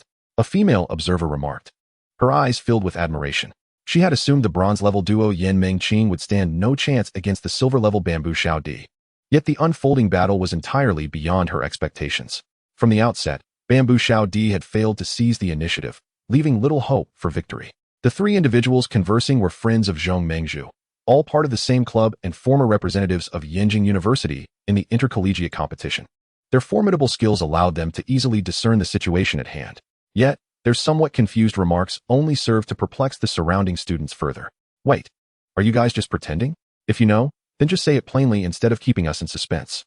One bespectacled male student, sensing the surrounding discontent, felt a wave of helplessness. You think I don't want to explain? I can only see this point clearly. There are many aspects I don't understand. How can I explain? He adjusted his glasses, a hint of an awkward smile flickering across his face, while he chose to disregard the multitude of expectant and puzzled gazes surrounding him. At that moment, a venerable old professor with white hair chuckled softly and rose to his feet. His name was Yu Yanba, one of the esteemed professors at Yenjing University, renowned for his research on the extensibility of beast mastery skills. Many students around recognized him and turned their heads in unison, eager to hear his elucidation. Without reservation, Yu Yanba cleared his throat and patiently explained. Perhaps due to its superior quality and the impending evolution, the Duo Yin Meng Qing, despite being in the bronze rank, possessed strength that transcended its realm. It almost forcefully equalized the combat prowess of both parties. After testing with the petrification skill, the command issued by Su Muchen was to move while casting, simultaneously performing the butterfly dance. Subsequently, when Zhong Mengzhu realized this and attempted to interrupt with an attack, the Duo Yin Meng Qing had already completed the enhancement of the butterfly dance state. It then evaded the assault while once again executing the state skill, Wind's Rhythm. Once both states were fully applied, the disparity in strength between the two beasts of the same stage widened significantly. Now, the petrification skill unleashed by Duo Yin Meng Qing was something Zhu Xiaodi could hardly hope to dispel. Thus, the battle was, in essence, already concluded. Zhong Mengzhu's comment was merely a recognition of this truth. The old professor elaborated on the intricacies of the entire battle, sparking a wave of astonishment among the crowd. Eyes filled with admiration and awe turned towards Su Muchen, as they marveled at the intricate tactical arrangements and precise timing hidden behind what seemed like a straightforward confrontation. Moreover, the fact that such a feat could be achieved by a newcomer who had only recently become a beast master was nothing short of astonishing. Is this the gap between individuals? Chapter 75. Duo Yin Meng Qing evolves. Huantong Qing. I recommend that everyone apply to the administrator for the video of this battle. Setting aside the initial probing, the latter part of the confrontation can be studied frame by frame. Yu Yanba's voice resonated through the crowd, brimming with undeniable awe and reflection. As a seasoned professor who had dedicated countless days and nights to the study of beast mastery skills, he had traversed this academic path for many years. Yet, among the many beasts he had trained and taught, fewer than 30 could seamlessly integrate skills with everyday actions as the duo Yin-Meng-Qing did. The one with the most extraordinary aptitude and fastest training speed took a full 3 months to go from initial mastery to proficient application.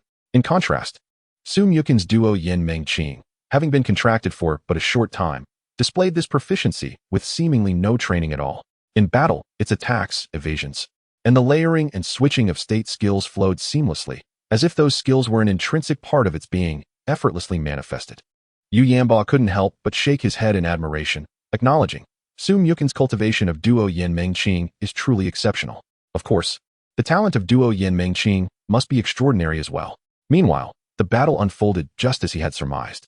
Duo Yin-Meng-Qing unleashed the Eye of Petrification once more.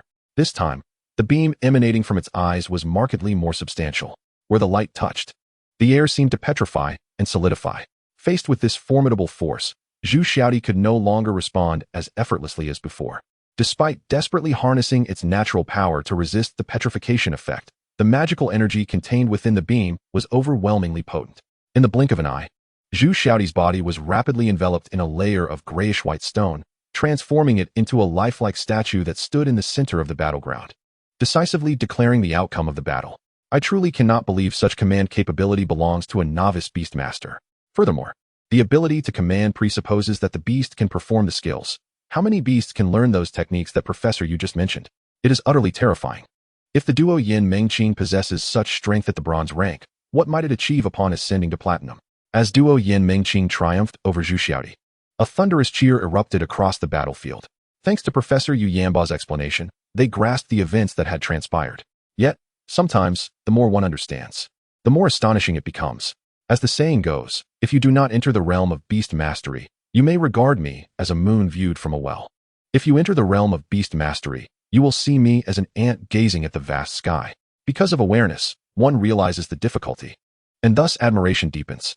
Boldly, someone approached Professor Yu Yanba and inquired, "Professor, can we apply the skill utilization methods of the duo Yin-Meng-Qing to our own beast training?" Yu Yanba nodded slightly in response, "Certainly." Although each beast possesses distinct talents and characteristics, the combat style of duo Yin-Meng-Qing provides us with an excellent reference. By adapting skills to align with the characteristics of one's own beast, we can enable them to utilize skills more flexibly in battle, maximizing their potential. The crowd nodded in agreement, their minds already made up. If Muchen did not continue the fight, they would swiftly seek out the administrator responsible for that area to obtain a copy of the battle video for study. Amidst the discussions, the entire arena suddenly radiated a dreamlike luminescence, prompting everyone to gaze upward in unison. They beheld the duo Yin-Meng-Qing suspended in midair, emanating a gentle, unique glow. The light spread like waves, coloring the entire battleground. Everyone understood. Evolution was imminent. Breaths were held as eyes remained fixated on the duo Yin-Meng-Qing. They were eager to witness the transformation of this newly registered beast. As the dazzling and mysterious light of evolution gradually faded, a rejuvenated beast emerged before them, exuding an unparalleled aura of vitality.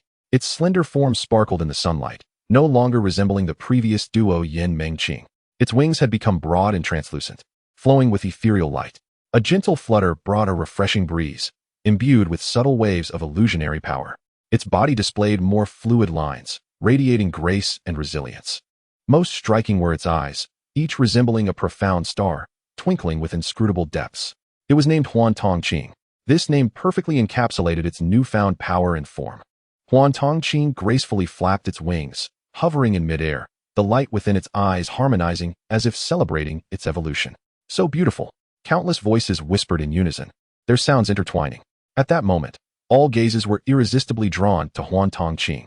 Zhong Mengzhu gazed at Huantongqing, a glimmer of astonishment flickering in her eyes, followed by a smile of gratification.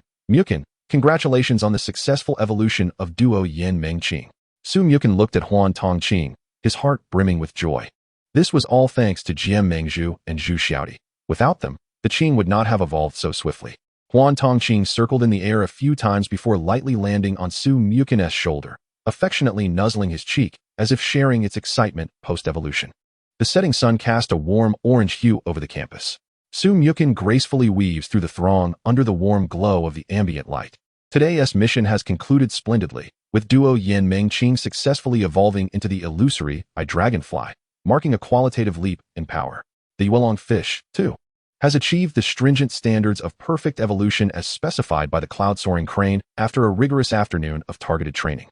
Consequently, after exchanging pleasantries with familiar friends such as Zhong Mengzhu and Yin Hong, Su Muchen departed directly.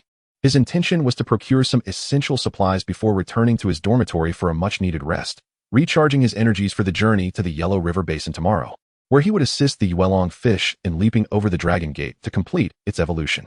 With hurried steps, Su Muchen moved like a gust of wind, his speed having increased due to his training in the crane-style fist. This left many behind him feeling a tinge of regret. For instance, Zhong Mengzhu, having reunited after a long separation, wished to invite Su Muchen for a meal and to inquire if he would be interested in joining her club. However, her primary motive was indeed the latter. Su Muchen's remarkable talent is undeniable. In the future, he will surely represent the school team in various competitions and achieve commendable results, thus injecting a powerful new vitality into her club, preventing it from dwindling to a mere collection of misfits by the time they graduate. Perhaps another opportunity will arise. Meanwhile, Professor Yu Yanba wore a similarly helpless expression. As a scholar dedicated to the study of beast mastery skills, he was utterly captivated by the stunning performance of duo Unimaginable in battle. He had numerous inquiries he wished to discuss with Su Muchen, questions that could potentially lead to significant breakthroughs in his research. Alas, such discussions would have to wait for another encounter. He could not fathom how Su Boppy managed to have such a remarkable grandson. In contrast, Su Muchen was nearly buoyant with excitement at this moment, his joy stemming from the enormous surprise brought by his beast's evolution. In the world of beast mastery, evolution is inherently shrouded in mystery. It not only allows beasts to undergo astonishing transformations in form, but also resembles a lavish feast of energy. During the evolution process, beasts absorb vast amounts of energy stored within them, akin to a sponge soaking up water. Therefore, whenever a beast successfully evolves, its strength inevitably experiences a qualitative leap. The energy stored within duo Unimaginable was immense. Even after its successful evolution, it had not fully absorbed all the energy, yet its realm surged dramatically, ascending from the original bronze 9th tier to the silver 6th tier. Such a remarkable leap positioned it above the current little Qilin in prowess. The elevation in realm brought about by evolution triggered a chain reaction akin to a row of dominoes, with the reciprocal effects astonishing Su Muchen. He had unexpectedly broken through from bronze 8th tier to silver 1st tier. The breakthrough was profoundly significant. The changes it ushered in transcended the mere elevation of 2 tiers, unlocking 2 new entries. More importantly, with Su Muchen's ascension, the mysterious and powerful cycle ring would unlock the eligibility for his next destined beast's contract. At this moment, Su Muchen could distinctly sense the cycle ring within his beast space resonating with the previously left entry of the illusory body, conveying an inexplicable feeling. His heart raced, pounding fiercely in his chest. Beside him, the cloud-soaring crane tilted its head, observing the flushed and elated Su Muchen with a bemused expression. The Beastmaster seemed to have lost his wits. Perhaps it was true. As the saying goes, the line between genius and madness is thin. In the realm of humans, Beastmasters are indeed regarded as geniuses, and a touch of eccentricity seems permissible. Unaware of the crane's thoughts, Su Muchen returned to the courtyard, struggling to contain his excitement as he began to examine the new entries one by one. Entry: Torturous Mark. Effect: when the entry holder sustains damage, corresponding marks will appear on their body, which can be activated at will. Different marks possess varied effects, categorized as Magic Attack Mark, Strength Mark, Speed Mark, Defense Mark, Spirit Mark, Life Mark, etc. Entry: 1000 Forms. Effect: the entry holder gains the ability to alter into multiple forms. Su Muchen meticulously studied the capabilities of these 2 entries, pondering deeply. For the Torturous Mark, the first entity that came to his mind was the Yuelong fish, as it inherently requires taking hits. This Torturous Mark seems tailor-made for it. The 1000 Forms entry, with its succinct description, however, held infinite possibilities. Its broad applicability sparked Su Muchen's imagination. If bestowed upon the little Qilin, it might indeed give rise to forms like the Fire Qilin, Thunder Qilin, Water Qilin, and others, each embodying different elemental attributes, allowing for seamless transitions between forms. Thus, the little Qilin could instantly switch to the most advantageous form when confronted with various foes and scenarios. Conversely, granting the 1000 Forms to the Yuelong fish would also be extraordinary. The evolutionary forms of the Yuelong fish are numerous, including the Crimson Gold War Dragon, the Verdant Spirit Dragon, the Flame Abyss Fiery Flood Dragon, and the Illusory Thought Spirit Dragon, each corresponding to different attributes. It could similarly exhibit the most suitable combat capabilities in varying circumstances. Weighing these options, Muchen found himself increasingly conflicted, feeling that no matter who received this entry, it would result in a monumental transformation of their strength. The question of allocation plunged him into profound contemplation. After much deliberation, he decided to set this dilemma aside for the moment and venture into the beast space. After all, having reached the Silver Realm, the cycle ring was on the verge of unlocking the third destined beast. Perhaps this forthcoming beast would be the ideal recipient for the Thousand Forms entry. With this anticipation, Muchen closed his eyes, concentrated, and gradually submerged his consciousness into the beast space. Upon entering the beast space, Muchen focused intently on the cycle ring's human path, his curiosity surging like a tidal wave. The remaining 4 paths of the cycle ring, Azura Path, Hell Path, and Hungry Ghost Path, remained silent. However, the human path exuded a mysterious allure, the source of that inexplicable feeling. This made him ponder what marvelous existence might emerge from the resonance between the illusory body entry and the human path. Would it perhaps conjure a figure akin to Nuwa? Nuwa crafting miniature figures and various animals to engage in battle, or, following the human lineage from ancient apes, could it give rise to an entity similar to Sun Wukong with the ability to create clones? With such expectations, Muchen took a deep breath and gradually infused the illusory body entry into the human path. In an instant, a slight tremor resonated. The stone enveloping the human path began to crumble. As the debris fell away, an incomprehensible steel construct emerged before him. This entity bore a resemblance to an aircraft carrier and also shared some similarities with the mythical bird battleship from the Nantaman project he had seen in a video prior to his transmigration, radiating a strong sci-fi aura. Astonished, Muchen marveled at the ingenuity of human creation, mechanical wonders. He could hardly believe that a mere passing thought had manifested into reality. Gazing at this peculiar mechanical creation, he was engulfed in confusion. What is the reason this object is suitable for the transformation of the body? Could it be that the fighter jets aboard an aircraft carrier can also be considered as avatars? With this entry, could the strength of those fighter jets be enhanced? Muchen's thoughts raced, and the more he pondered, the more he felt this line of reasoning was indeed correct. He then conceived another point. The combination of the Qianji entry with this mechanical beast likely holds even greater potential. For instance, the fierce Tiger King in animations can transform from beast form to human form, cannot it? Broadening the scope, R&T aircraft carriers, submarines, tanks, planes, mechas, washing machines, and air conditioners, all variations of machinery? With this thought, Muchen felt a surge of excitement. The Yulong Yu followed a combat route reliant on its formidable physique. Forms like the Qi Jin Zhan Long fit it perfectly, and there was no necessity for the Qianji entry to embellish it. As for the Shao Qilin, there are numerous powerful entries that could be added in the future, such as the 3 types of 5 elements Divine Thunder, the Sanmei True Fire, and Weak Water, among others. Even without the Qianji entry to facilitate transformation, mastering corresponding abilities with the Shao Qilin's innate talent would not be an arduous task. Since this is the case, why not give it a try? The human realm's mechanical beast, when paired with the transformation of the body and the Qianji entry, could turn one beast into an entire fleet. A magnificent tide of steel could ensue. The more Muchen contemplated, the more exhilarated he became. Unable to contain the impulse within, he immediately integrated the Qianji entry, akin to the transformation of the body, into the human realm. After the infusion, the stone on the circular ring of the human realm began to shed increasingly. The previously stagnant mechanical creation was also undergoing a transformation. Although only half of it was visible, it left Muchen in tremendous excitement. Initially, it was an incredibly sci-fi aircraft carrier, its streamlined hull perfectly conforming to the water flow, shimmering with a ghostly blue light. It was a colossal beast of the ocean, effortlessly cleaving through the sea, leaving behind a profound trace. In an instant, it morphed into a gigantic mechanical crocodile. The sci-fi body combined with the form of a crocodile was awe-inspiring. Shortly thereafter, it transformed into a massive mecha. The steel-forged body radiated power at every joint, especially the weapon it wielded, which sent chills down the spine. Muchen's eyes were fixated on this wondrous transformation, his heart brimming with shock and delight. Indeed, the Qianji entry and it were a match made in heaven. After infusing the Qianji entry into the human realm, Muchen's consciousness withdrew from the beast space. At that moment, a unique power surged within the Yulong Yu. The voice of the Yun Zhong Xian He, tinged with curiosity and surprise, floated in. Muchen paused momentarily, then quickened his pace, striding out of the room. What greeted his eyes was the completed training ground, filled with flames, sharp blades, stones, and various bizarre creations. The Yulong-Yu emitted a delighted gurgling sound. As the flames in the area blazed, a vibrant red mark quietly emerged on the Yulong-Yu's body. This mark was the imprint of power from the Hen Lao Yin entry. When this red mark suddenly glowed, a strange transformation followed.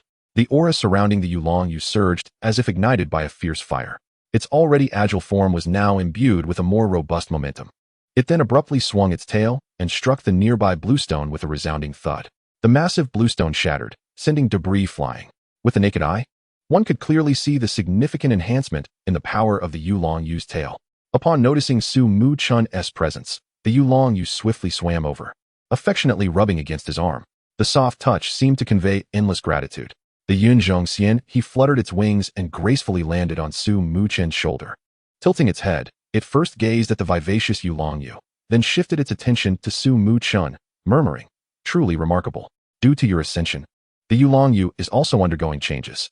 After a pause, the Yunzhongxian, he continued, "This talent bears some resemblance to a certain extraordinary beast master in human history. However, his ability allowed his beasts to resonate with his emotions. When he was happy, his beasts would be in a state of excitement. When he was sad, his beasts would reflect sorrow. When he was angry, his beasts would exhibit fury. As one's realm ascends, such changes would also intensify. Your talent may share a similar essence." Su Muchen, upon hearing this, displayed a hint of astonishment and could not help but inquire, "Who was that person? This talent sounds quite impressive." The Yunzhongxian, he merely shook its head and replied, "A deceased individual. Why dwell on the past? A beast master must not linger on bygone days. Living in the present and nurturing the future is the crux. Since your talent requires the realm of a beast master, do not be idle. Focus on your meals. And after eating, continue your training, substituting sleep with practice." Su Muchen's eyes widened, his face painted with confusion. "Wasn't there supposed to be a balance between work and rest, allowing me to sleep?" The Yunzhongxian, he gently stated, "With diligent training, your body's adaptability to various elemental energies will also enhance." Su Muchen's eyes instantly widened. "Really?"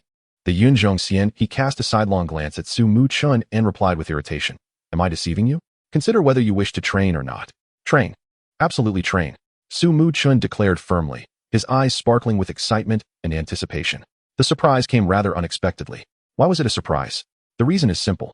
As the realm of a beast master gradually ascends, the power required for each breakthrough also increases exponentially. This is a truth understood by every beast master. Moreover, as beasts grow stronger, much of the spirit energy within them transforms into energy that aligns with their attributes to achieve a more perfect breakthrough. This transformation process, while seemingly mundane, raises a tricky issue. As the realm of beasts continuously climbs, the subsequent upgrading power naturally divides into two parts. One part consists of non-attribute spirit energy, which can be absorbed seamlessly by beast masters, serving as a crucial aid in enhancing their realms. The other part is attribute spirit energy, which, due to its unique characteristics, is often challenging for beast masters to assimilate. Consequently, many in the beast master community choose to specialize in a single attribute, specifically that of their primary contracted beast, thereby enabling their bodies to accommodate the corresponding attribute energy. This approach naturally accelerates the speed of realm enhancement for beast masters. Su Muchen initially refrained from contracting the Bing Paiji Ling due to such considerations. Once he chose the ice attribute, the range of beasts he could select in the future would be significantly constrained. However, having contracted the Luan Hui Jihuan later, he managed to unravel part of this shackle, as the Shao Qilin's attributes were exceedingly comprehensive. Through the Shao Qilin's reciprocity, Su Muchen's body absorbed nearly half of the various attribute energies. This was one of the key reasons for his rapid elevation as a beast master. Yet now, the Yunzhongxian, he had delivered such a remarkable piece of news. Practicing the Hixing Quan could also enhance the types of attribute energies his body could absorb. This was undoubtedly another golden key to expedite his realm enhancement. How could he not be moved? With this thought, Su Muchen joyfully ordered takeout on the campus network. Prepared to replenish his energy, he wholeheartedly immersed himself in the practice of Hixing Quan. Subsequently, as if struck by inspiration, he hastened to inform his parents and grandparents about his discoveries regarding Hixing Quan. He sent them videos of his previous practice sessions, hoping they would join him in this endeavor. Setting aside other considerations, at the very least, it promised longevity and health. However, reality delivered a slight blow. The responses from his family were unexpectedly bland, merely inquiring if this was related to Yunzhongxian he, and then there was silence. Su Muchen stared at his phone screen, his smile frozen, filled with confusion. Why was there no reaction at all? Could it be that the Su family truly had an intricate connection with Xianwu? Had his grandparents been quietly practicing the mysterious techniques bestowed by Xianwu? Hence their indifference towards He Xingquan? The more he pondered, the more plausible it seemed, igniting a curiosity within him like a flame. He promptly called his grandfather to inquire about this matter. On the other end, Su Qingcang's tone seemed somewhat peculiar. What do you think the second set of national radio calisthenics is? We, the Huaxia people, are all practicing it. This simple statement struck Su Muchen like a heavy blow to his heart. He inadvertently exclaimed, "So, this thing is actually quite common?" On the other end, Su Qingcang seemed to have anticipated his grandson's reaction, patiently explaining, "Yunzhong Xian, he must have told you. Among our Huaxia's 5 guardian beasts, the second set of calisthenics is related to Qinglong. However, this is not akin to the martial arts from novels. It merely enhances physical fitness through human training. Only by contracting with a divine beast or receiving active assistance from one can you achieve the effects you mentioned. Since Yunzhong Xian he conveyed this to you, it signifies your unique opportunity." Suddenly, Su Muchen understood. The mysteries within him dissipated instantaneously. It was no wonder his family reacted so indifferently to He Xingquan. No wonder Yunzhong Xian he had responded so succinctly. It turned out that for others, practicing He Xingquan held little significance. Even if it were to be widely known, would Yunzhong Xian he truly care? The next morning, Su Muchen rose early, having not slept at all. Remarkably, after a night of practice, he felt invigorated. After ensuring the well-being of his contracted beasts and meticulously checking his supplies, he prepared to set out with Xiao Qilin, Yulong Yu, Huan Tong Qing, Han Di Shinyo, and He Jia, with the goal of assisting Yulong Yu in its evolution. The call of Yunzhong Xian he resonated powerfully. Were it not for the specially designed soundproof walls of the courtyard, its call might have echoed throughout Yinjing University without restraint. Caught off guard, Su Muchen stood frozen, his ears ringing as if thousands of bees buzzed around him. After a while, the ringing subsided, and he regained his composure. At that moment, Yunzhong Xian he tilted its head innocently, looking at Su Muchen and said earnestly, "I noticed they were quite loud. Shouldn't we match their enthusiasm?" Its expression seemed to convey, "I controlled it well, didn't I?" Su Muchen felt helpless. A slight twitch at the corner of his mouth. It seemed that this was retaliation for his previous skepticism about the commonality of He Xingquan. But what could he do? While enthusiasm was good, perhaps next time it should be moderated. He rubbed his still slightly aching ears and hurriedly left the courtyard with his beasts, officially embarking on another lesson for a beast master, traveling. On either side of Longmen, towering mountains loomed, the valley narrow. The torrential waters of the Yellow River surged through the gorge. This was a sacred place in the hearts of countless Yulong Yu beast masters. The evolution of Yulong Yu required it to swim upstream through Longmen, transcending waterfalls, thereby unlocking its full potential. By noon that day, Su Muchen, accompanied by Xiao Qilin and Huan Tong Qing, arrived at the nearest point to Longmen. To avoid disrupting the daily lives of wild spiritual beasts, even the infrastructure-mad Huaxia had strict regulations regarding high-speed rail routes, ensuring the preservation of wild habitats. Thus, to reach Longmen, Su Muchen needed to traverse a forest and follow the river upstream. A journey that would take about 3 to 5 days. They found themselves at the edge of this forest. To his surprise, a beast master clad in a blue robe approached him, a glint of excitement in his eyes. "Little brother, would you be interested in a beast battle?" Su Muchen politely smiled and declined. "Not right now, perhaps another time." In truth, since entering the forest, he had received countless such invitations. Some recognized him as the renowned Su Muchen from the internet, while others were simply captivated by Xiao Qilin's unique appearance. Yet, regardless of who approached, Su Muchen declined them all, for he knew that accepting one battle could lead to another, and he could not afford to waste time on these distractions. His purpose for coming was to assist Yulong Yu in its evolution, and he must not squander precious time. Thus, Su Muchen continued toward Longmen, with Xiao Qilin and Huan Tong Qing, his pace unwavering. Huan Tong Qing chirped excitedly, its small head swiveling in curiosity at the surroundings. This was its first venture into the wild, and everything was vastly different from the familiar city and campus. Towering trees, vibrant wildflowers, and various wild spiritual beasts left it in awe. However, as they remained on the forest's outskirts, the number of passing beast masters was relatively high. Huan Tong Qing, recalling Su Muchen's instructions, refrained from wandering and patiently perched on his shoulder, occasionally glancing around with its lively eyes. Once they finally stepped into the inner regions of the forest, Huan Tong Qing sensed the shift in the environment. Unable to contain its curiosity, it frequently darted to the roadside to greet the wild spiritual beasts. Undoubtedly, Huan Tong Qing's striking appearance possessed a charm that transcended species. Suddenly, Three robust Dali Yuan appeared ahead. They had been leisurely enjoying wild fruits beneath a tree, but upon spotting Huan Tongqing, their eyes widened in astonishment and affection. They emitted a series of excited calls, seemingly engaging in fervent discussion. Then, the three Dali Yuan swiftly stood up, one plucking a bunch of bananas from a nearby tree, kneeling on one knee and presenting the bananas with both hands. They offered it to Huan Tongqing, as if presenting a precious gift to a revered princess. Muchen watched this scene unfold, feeling exceedingly awkward, his smile stiffening. He had never anticipated that Huan Tongqing's allure could inspire such behavior from the three Dali Yuan. Huan Tongqing appeared somewhat bewildered by the unexpected enthusiasm. It gently flapped its wings, producing a soft chirp that politely declined the goodwill of the three powerful monkeys. Upon hearing the rejection from the Qilin, the expressions on the faces of the three monkeys instantly turned to one of profound disappointment. They stood there, dazed, as if unable to believe their ears. After a while, the three monkeys slowly lowered their heads, covering their faces with their hands, tears streaming through their fingers. Then, they turned and trudged away with heavy steps. The little Qilin watched the departing monkeys, a look of confusion etched across its face. It could not fathom why the three powerful monkeys were so heartbroken. Muchen observed the little Qilin's bewildered expression and sighed helplessly.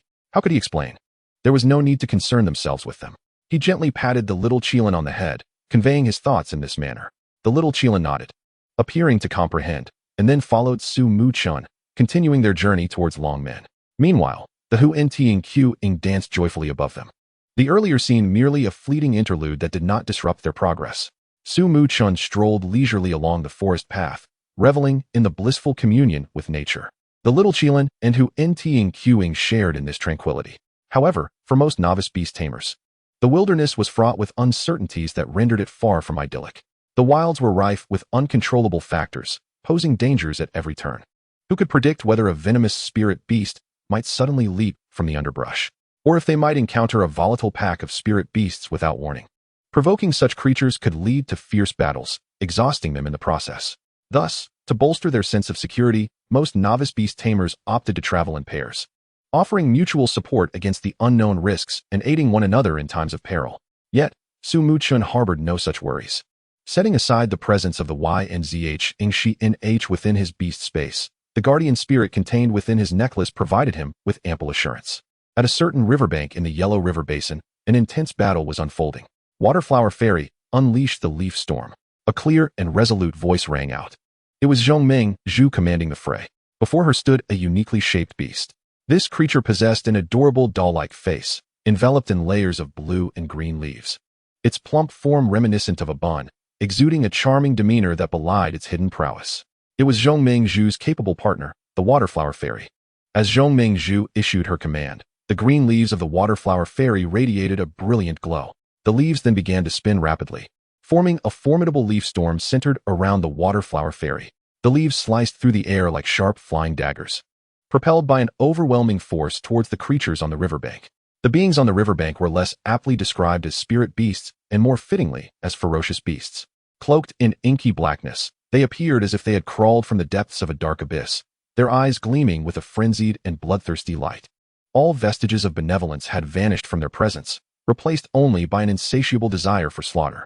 The leaf storm collided with the group of ferocious beasts with the ferocity of an enraged predator. In an instant, the sound of the wind howled as the leaves clashed against the bodies of the beasts, producing a rustling sound. The ferocious beasts emitted deep, guttural roars, attempting to resist the onslaught. Yet, in the face of the Waterflower Fairy's formidable strength, their struggles appeared utterly futile. One by one, the ferocious beasts were struck by the leaf storm, their bodies crumbling like fragile paper, dissipating into dust within the air. In mere moments, the once formidable horde of beasts was thoroughly vanquished. Zhongming Zhu's visit to the Yellow River Basin was no mere coincidence. She had accepted a mission from the Beast Tamer Association to eradicate the ferocious beasts plaguing the area. However, this was only a fraction of her purpose. The more crucial aspect was that after her battle with Muchen the previous day, her beast, Zhu Xiaodi, had been deeply inspired and had, in its fervor, learned the formidable skill of Dragon's Will. Thus, she intended for Zhu Xiaodi to encounter the draconic aura produced during the evolution of the leap dragon fish, aspiring for it to evolve into the Zhu Jialong beast. She hoped to encounter the leap dragon fish's evolution in the coming days. Gazing at the flowing waters of the Yellow River, Zhongming Zhu murmured to herself, her eyes filled with anticipation. On the first day of their journey, they encountered little turbulence, aside from the brief episode with the 3 powerful monkeys. When fatigue set in, they rode the earth-shaking divine ox, continuing onward. As the evening glow painted the sky with dreamlike hues, they arrived at a riverbank within the forest. "Let us rest here tonight." Muchen's voice resonated along the tranquil riverbank, laced with a hint of relief. He immediately turned his expectant gaze towards the little Qilin. The little Qilin instantly understood. A gentle glow of earthy energy enveloped it, infusing the surrounding soil and trees with newfound vitality. They began to shift and reshape. The earth piled itself up, compacting, while the wooden materials arranged themselves in an orderly fashion. In just 3 minutes, a small cabin rose from the ground. Boasting sturdy walls and a neatly fitted roof, everything was just right. Perfect. With such a capability, who needs a tent on an outing? Muchen excitedly gave a thumbs up to the little Qilin. The other beasts chimed in with cheerful sounds, expressing their agreement and admiration. The little Qilin proudly lifted its head, wagging its tail, while the Huentian fluttered around the cabin in a joyous dance. The earth-shaking divine ox let out a deep roar, seemingly cheering for its companion. Yet, amidst this atmosphere of joy and tranquility, the Invincible appeared out of place.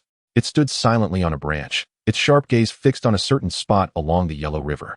Its feathers slightly ruffled, emanating a weighty aura. It sensed that the spatial nodes in that area were emitting strange fluctuations, the surging malevolent energy instilling a sense of alertness within it. "What is it?" Muchen, keenly perceptive, inquired with concern. "Nothing." The Invincible replied softly, shaking its head slightly. It understood that Muchen's primary purpose for this journey was to assist the leap dragon fish in its evolution. At this critical moment, it did not wish to divert Muchen's attention. Besides, the level of danger was not particularly high. Once the leap dragon fish successfully completed its evolution, it would not be too late to investigate further.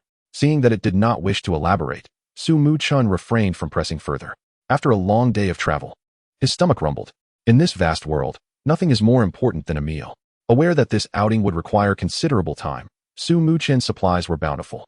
The provisions for the beasts were extensive, and he had even pre-ordered meals for hundreds of people from the cafeteria. Thanks to the beast space, the food remained fresh. Muchen savored his meal with delight.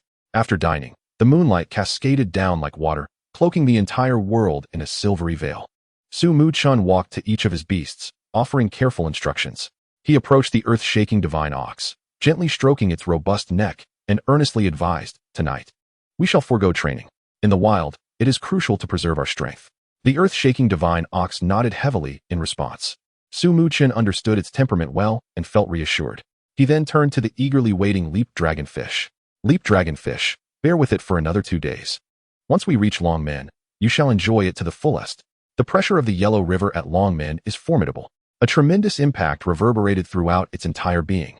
Akin to the sensation of being struck, it is said that the force intensifies the higher one ascends, with each jolt comparable to the might of a powerful fist. The eyes of the Qilin sparkled with light as Muchen elaborated on the experience. Initially, it appeared somewhat disheartened, as it had to wait 2 more days before training, its fins drooping slightly.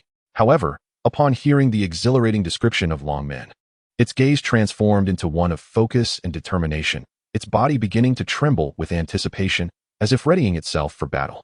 Finally, imagining the formidable impacts it was about to face, excitement ignited in its eyes, and its entire form brimmed with fighting spirit.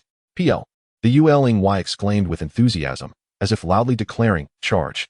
Shortly thereafter, it called out again, "PL! I will reach the highest peak."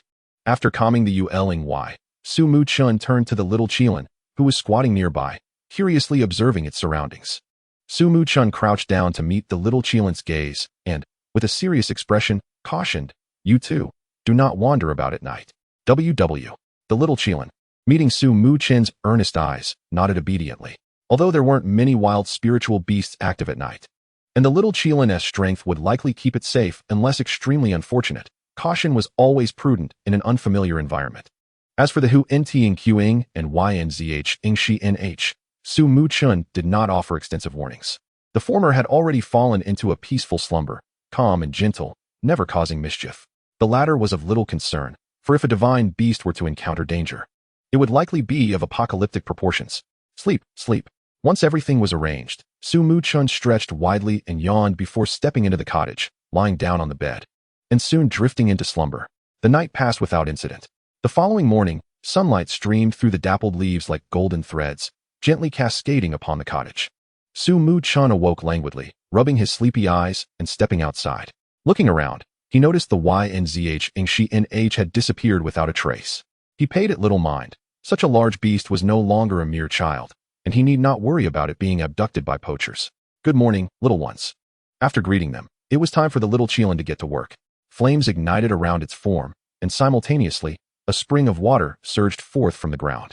Under the heat of the flames, steam quickly rose. In no time, the water reached a boil. Utilizing the hot water, Muchen prepared a large tub of milk powder and boiled some eggs. Thus, breakfast for 1 person and 4 beasts was ready. They gathered together, joyfully enjoying their meal. Afterward, Muchen shared the remaining food with the nearby wild spiritual beasts that approached cautiously. Following this, the group resumed their journey. The path ahead required them to follow the river, which would ultimately merge into the Yellow River. Nevertheless, every step of the journey was essential, as there were currently no flying mounts available.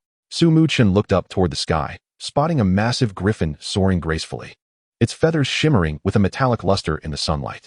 Upon its back sat a beast master, exuding confidence as they gazed down upon the earth. A hint of envy flickered in Muchen's eyes. LLWW. The little Qilin, and who NT&Q imperceptibly sensed Muchen's emotions and called out. Muchen chuckled as he patted the heads of the 2 little companions, saying, "You 2 are still growing. It's not suitable for you to bear weight. We shall wait for the ULNY to evolve. Once it transforms into the CHJNZHNL, it will be an adult, and we can ride upon its head together." PL.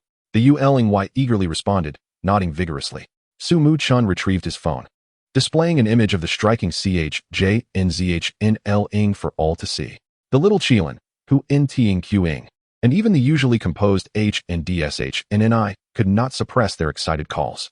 The ULNY gazed at the H and DSHNNI's massive frame with a hint of trepidation. "Brother Nyo, perhaps you should sit this one out. With your size and weight, I fear I might develop cervical issues." "Mu?" The H and DSHNNI replied, puzzled. "Isn't cervical disease also a form of suffering?" PL.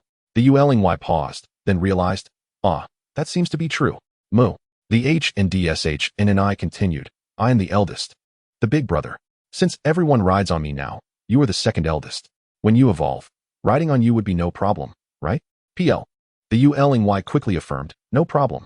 Listening to the conversation between the ULNY and the H and DSHNNI, Muchen and the other beasts wore smiles of delight. As they continued onward, the previously gentle river began to swell with ferocity, its waters rushing like wild horses, crashing through the riverbed with a deafening roar. Suddenly, a sharp PL broke the rhythm of their advance. Muchen froze momentarily, as if immobilized. He quickly turned to look at the ULNY, his eyes filled with confusion. "ULNY, was that you just now?" The ULNY gently tilted its head, swishing its tail. Observing this, Muchen furrowed his brow deeply, an ominous feeling settling within him. The atmosphere around them grew tense. WW. The little Qilin, once joyful, now bore an expression of utmost seriousness, its eyes fixed intently ahead, exuding a soft pressure as if sensing something amiss. In an instant, the words poachers thundered in Muchen's mind. He understood that poachers were likely in the Yellow River region, forcefully capturing the ULNY. Although there were few ULNY inhabiting the Yellow River Basin due to their rarity and being a unique treasure of Hushi, their immense value in foreign markets could easily attract unscrupulous individuals to take risks. Chapter 80. Poachers. PL. As they approached closer, the ULNY sensed danger to its kin and urged Muchen onward. LL. The Hu NT&Q, soaring above, utilized its special vision to see the situation clearly from afar. It spotted a wounded ULNY desperately fleeing, pursued by several humans with malevolent expressions. They wielded various capturing tools, their faces etched with greed. "They are merely amateur poachers. Let us deal with them." Upon receiving this information, Muchen's eyes narrowed, a flicker of determination flashing within. The penalties for poachers in Hushi are exceedingly severe, with charges considered among the most serious when facing poachers and their beasts. As long as one can prove the poaching actions, even an accidental fatality during the conflict is entirely lawful. Of course, Muchen was not a murderer seeking vengeance. He merely wished to convey that if he could ensure the safety of himself and his beasts, witnessing these scoundrels attempt to capture and sell Hushi's precious resources abroad would make it unforgivable for him to remain passive. PL. With the H and DSHNNI galloping at full speed, Muchen and his companions soon arrived near their destination. In the distance, a heart-wrenching and shocking scene unfolded before their eyes. Several Ul-y had gathered together. They formed a tight circle, shielding the injured Yulong-Yu in the center. The wounded Yulong-Yu weakly flicked its tail, its scales marred and blood seeping from its body, trembling slightly under the protection of its companions. The other Yulong-Yu were also somewhat injured. Nevertheless, they remained courageous, emitting furious sounds at the poachers on both banks and in the air. On the riverbanks, several poachers witnessed this scene and erupted into laughter, their eyes gleaming with greed. They had initially hoped to capture one for a lucrative sale abroad, but now they anticipated an even greater fortune. One poacher's eyes sparkled with excitement as he fired a specially designed electric net gun. In the air, another poacher rode a beast resembling a vulture, surveying the situation from above and intermittently directing the creature to launch wind blades, preventing the Yulong-Yu from leaping to safety. Muchen observed this scene with an increasingly frosty gaze. Sensing the strength of the poachers, he unhesitatingly commanded his beasts, "Go all out." In an instant, the Yulong-Yu surged forth like an arrow, transforming into a streak of golden-red lightning. The little Qilin let out a low growl, its radiance intensifying. The Huan Tongqing quickly spiraled in the air, its eyes shimmering with an unusual light. The poacher's electric net gun discharged a net glowing with eerie blue arcs, lunging at the Yulong-Yu like a menacing maw. In that moment, the air filled with the acrid scent of electricity, while the surrounding river water rippled strangely from the current. A slightly larger Yulong-Yu flashed a determined look. It swiftly waved its tail, signaling its companions to retreat immediately. Then, it stepped forward, muscles tensed, attempting to forcefully repel the electric net. However, it had yet to evolve, its strength merely at the silver level. Against such a specially crafted net designed to capture spirit beasts, it was akin to striking a stone with an egg. With a reluctant cry, the Yulong-Yu found itself ensnared by the net, its currents gnawing at its body like venomous snakes. It struggled in vain, watching helplessly as it was dragged toward a nearby cage. The surrounding Yulong-Yu were frantic, encircling nearby and emitting anxious sounds, yet they were powerless to intervene, helplessly witnessing their brother's plight. Just as the situation grew dire, a golden red flash streaked past like a meteor, its speed so swift that there was scarcely time to react. The next moment, a resounding boom echoed. The poacher attempting to capture the Yulong-Yu was sent flying like a pebble, tumbling several dozen meters before crashing to the ground in a cloud of dust, unconscious. Who was that? The faces of the poachers turned pale, panic evident in their expressions. One instinctively looked up at the sky, only to see their comrade, along with his vulture-like beast, had turned to stone, plummeting toward the ground. Not far away, a colossal earth-shattering divine ox charged forth with an imposing presence. Its massive body, akin to a mountain, caused the ground to tremble with each step it took, stirring up clouds of dust. "Big brother, we should flee," a frail poacher stammered, his voice trembling. The one he referred to as Big Brother hesitated, but upon realizing the newcomer was not an enforcer, he raised his hand, signaling everyone to remain calm. Suddenly, the Yulong-Yu, bearing the mark of torment, radiated a brilliant light. Its tail transformed into a gleaming, razor-sharp blade. With a fierce flick of its tail, it swiftly severed the electric net binding its brother. Following that, the Yulong-Yu gently nudged its brother into the water and turned to the others, emitting a series of calls, as if to say, "Take good care of him. Kid, I advise you not to meddle." A poacher glared at the young Muchen, his voice laced with menace. "My friend, how about 5 million? Just pretend you didn't see anything." Almost instantly, another poacher displayed a seemingly sincere, yet calculating expression, attempting to bribe Muchen with money. Upon hearing this, Muchen furrowed his brow tightly. The ability to offer 5 million indicated that these individuals' living standards had surpassed that of 99% of the population. Therefore, it was highly probable they were not first-time offenders, but rather filthy rats in the sewer. Muchen's voice was soft, yet it carried the weight of ice, dripping with disdain and loathing.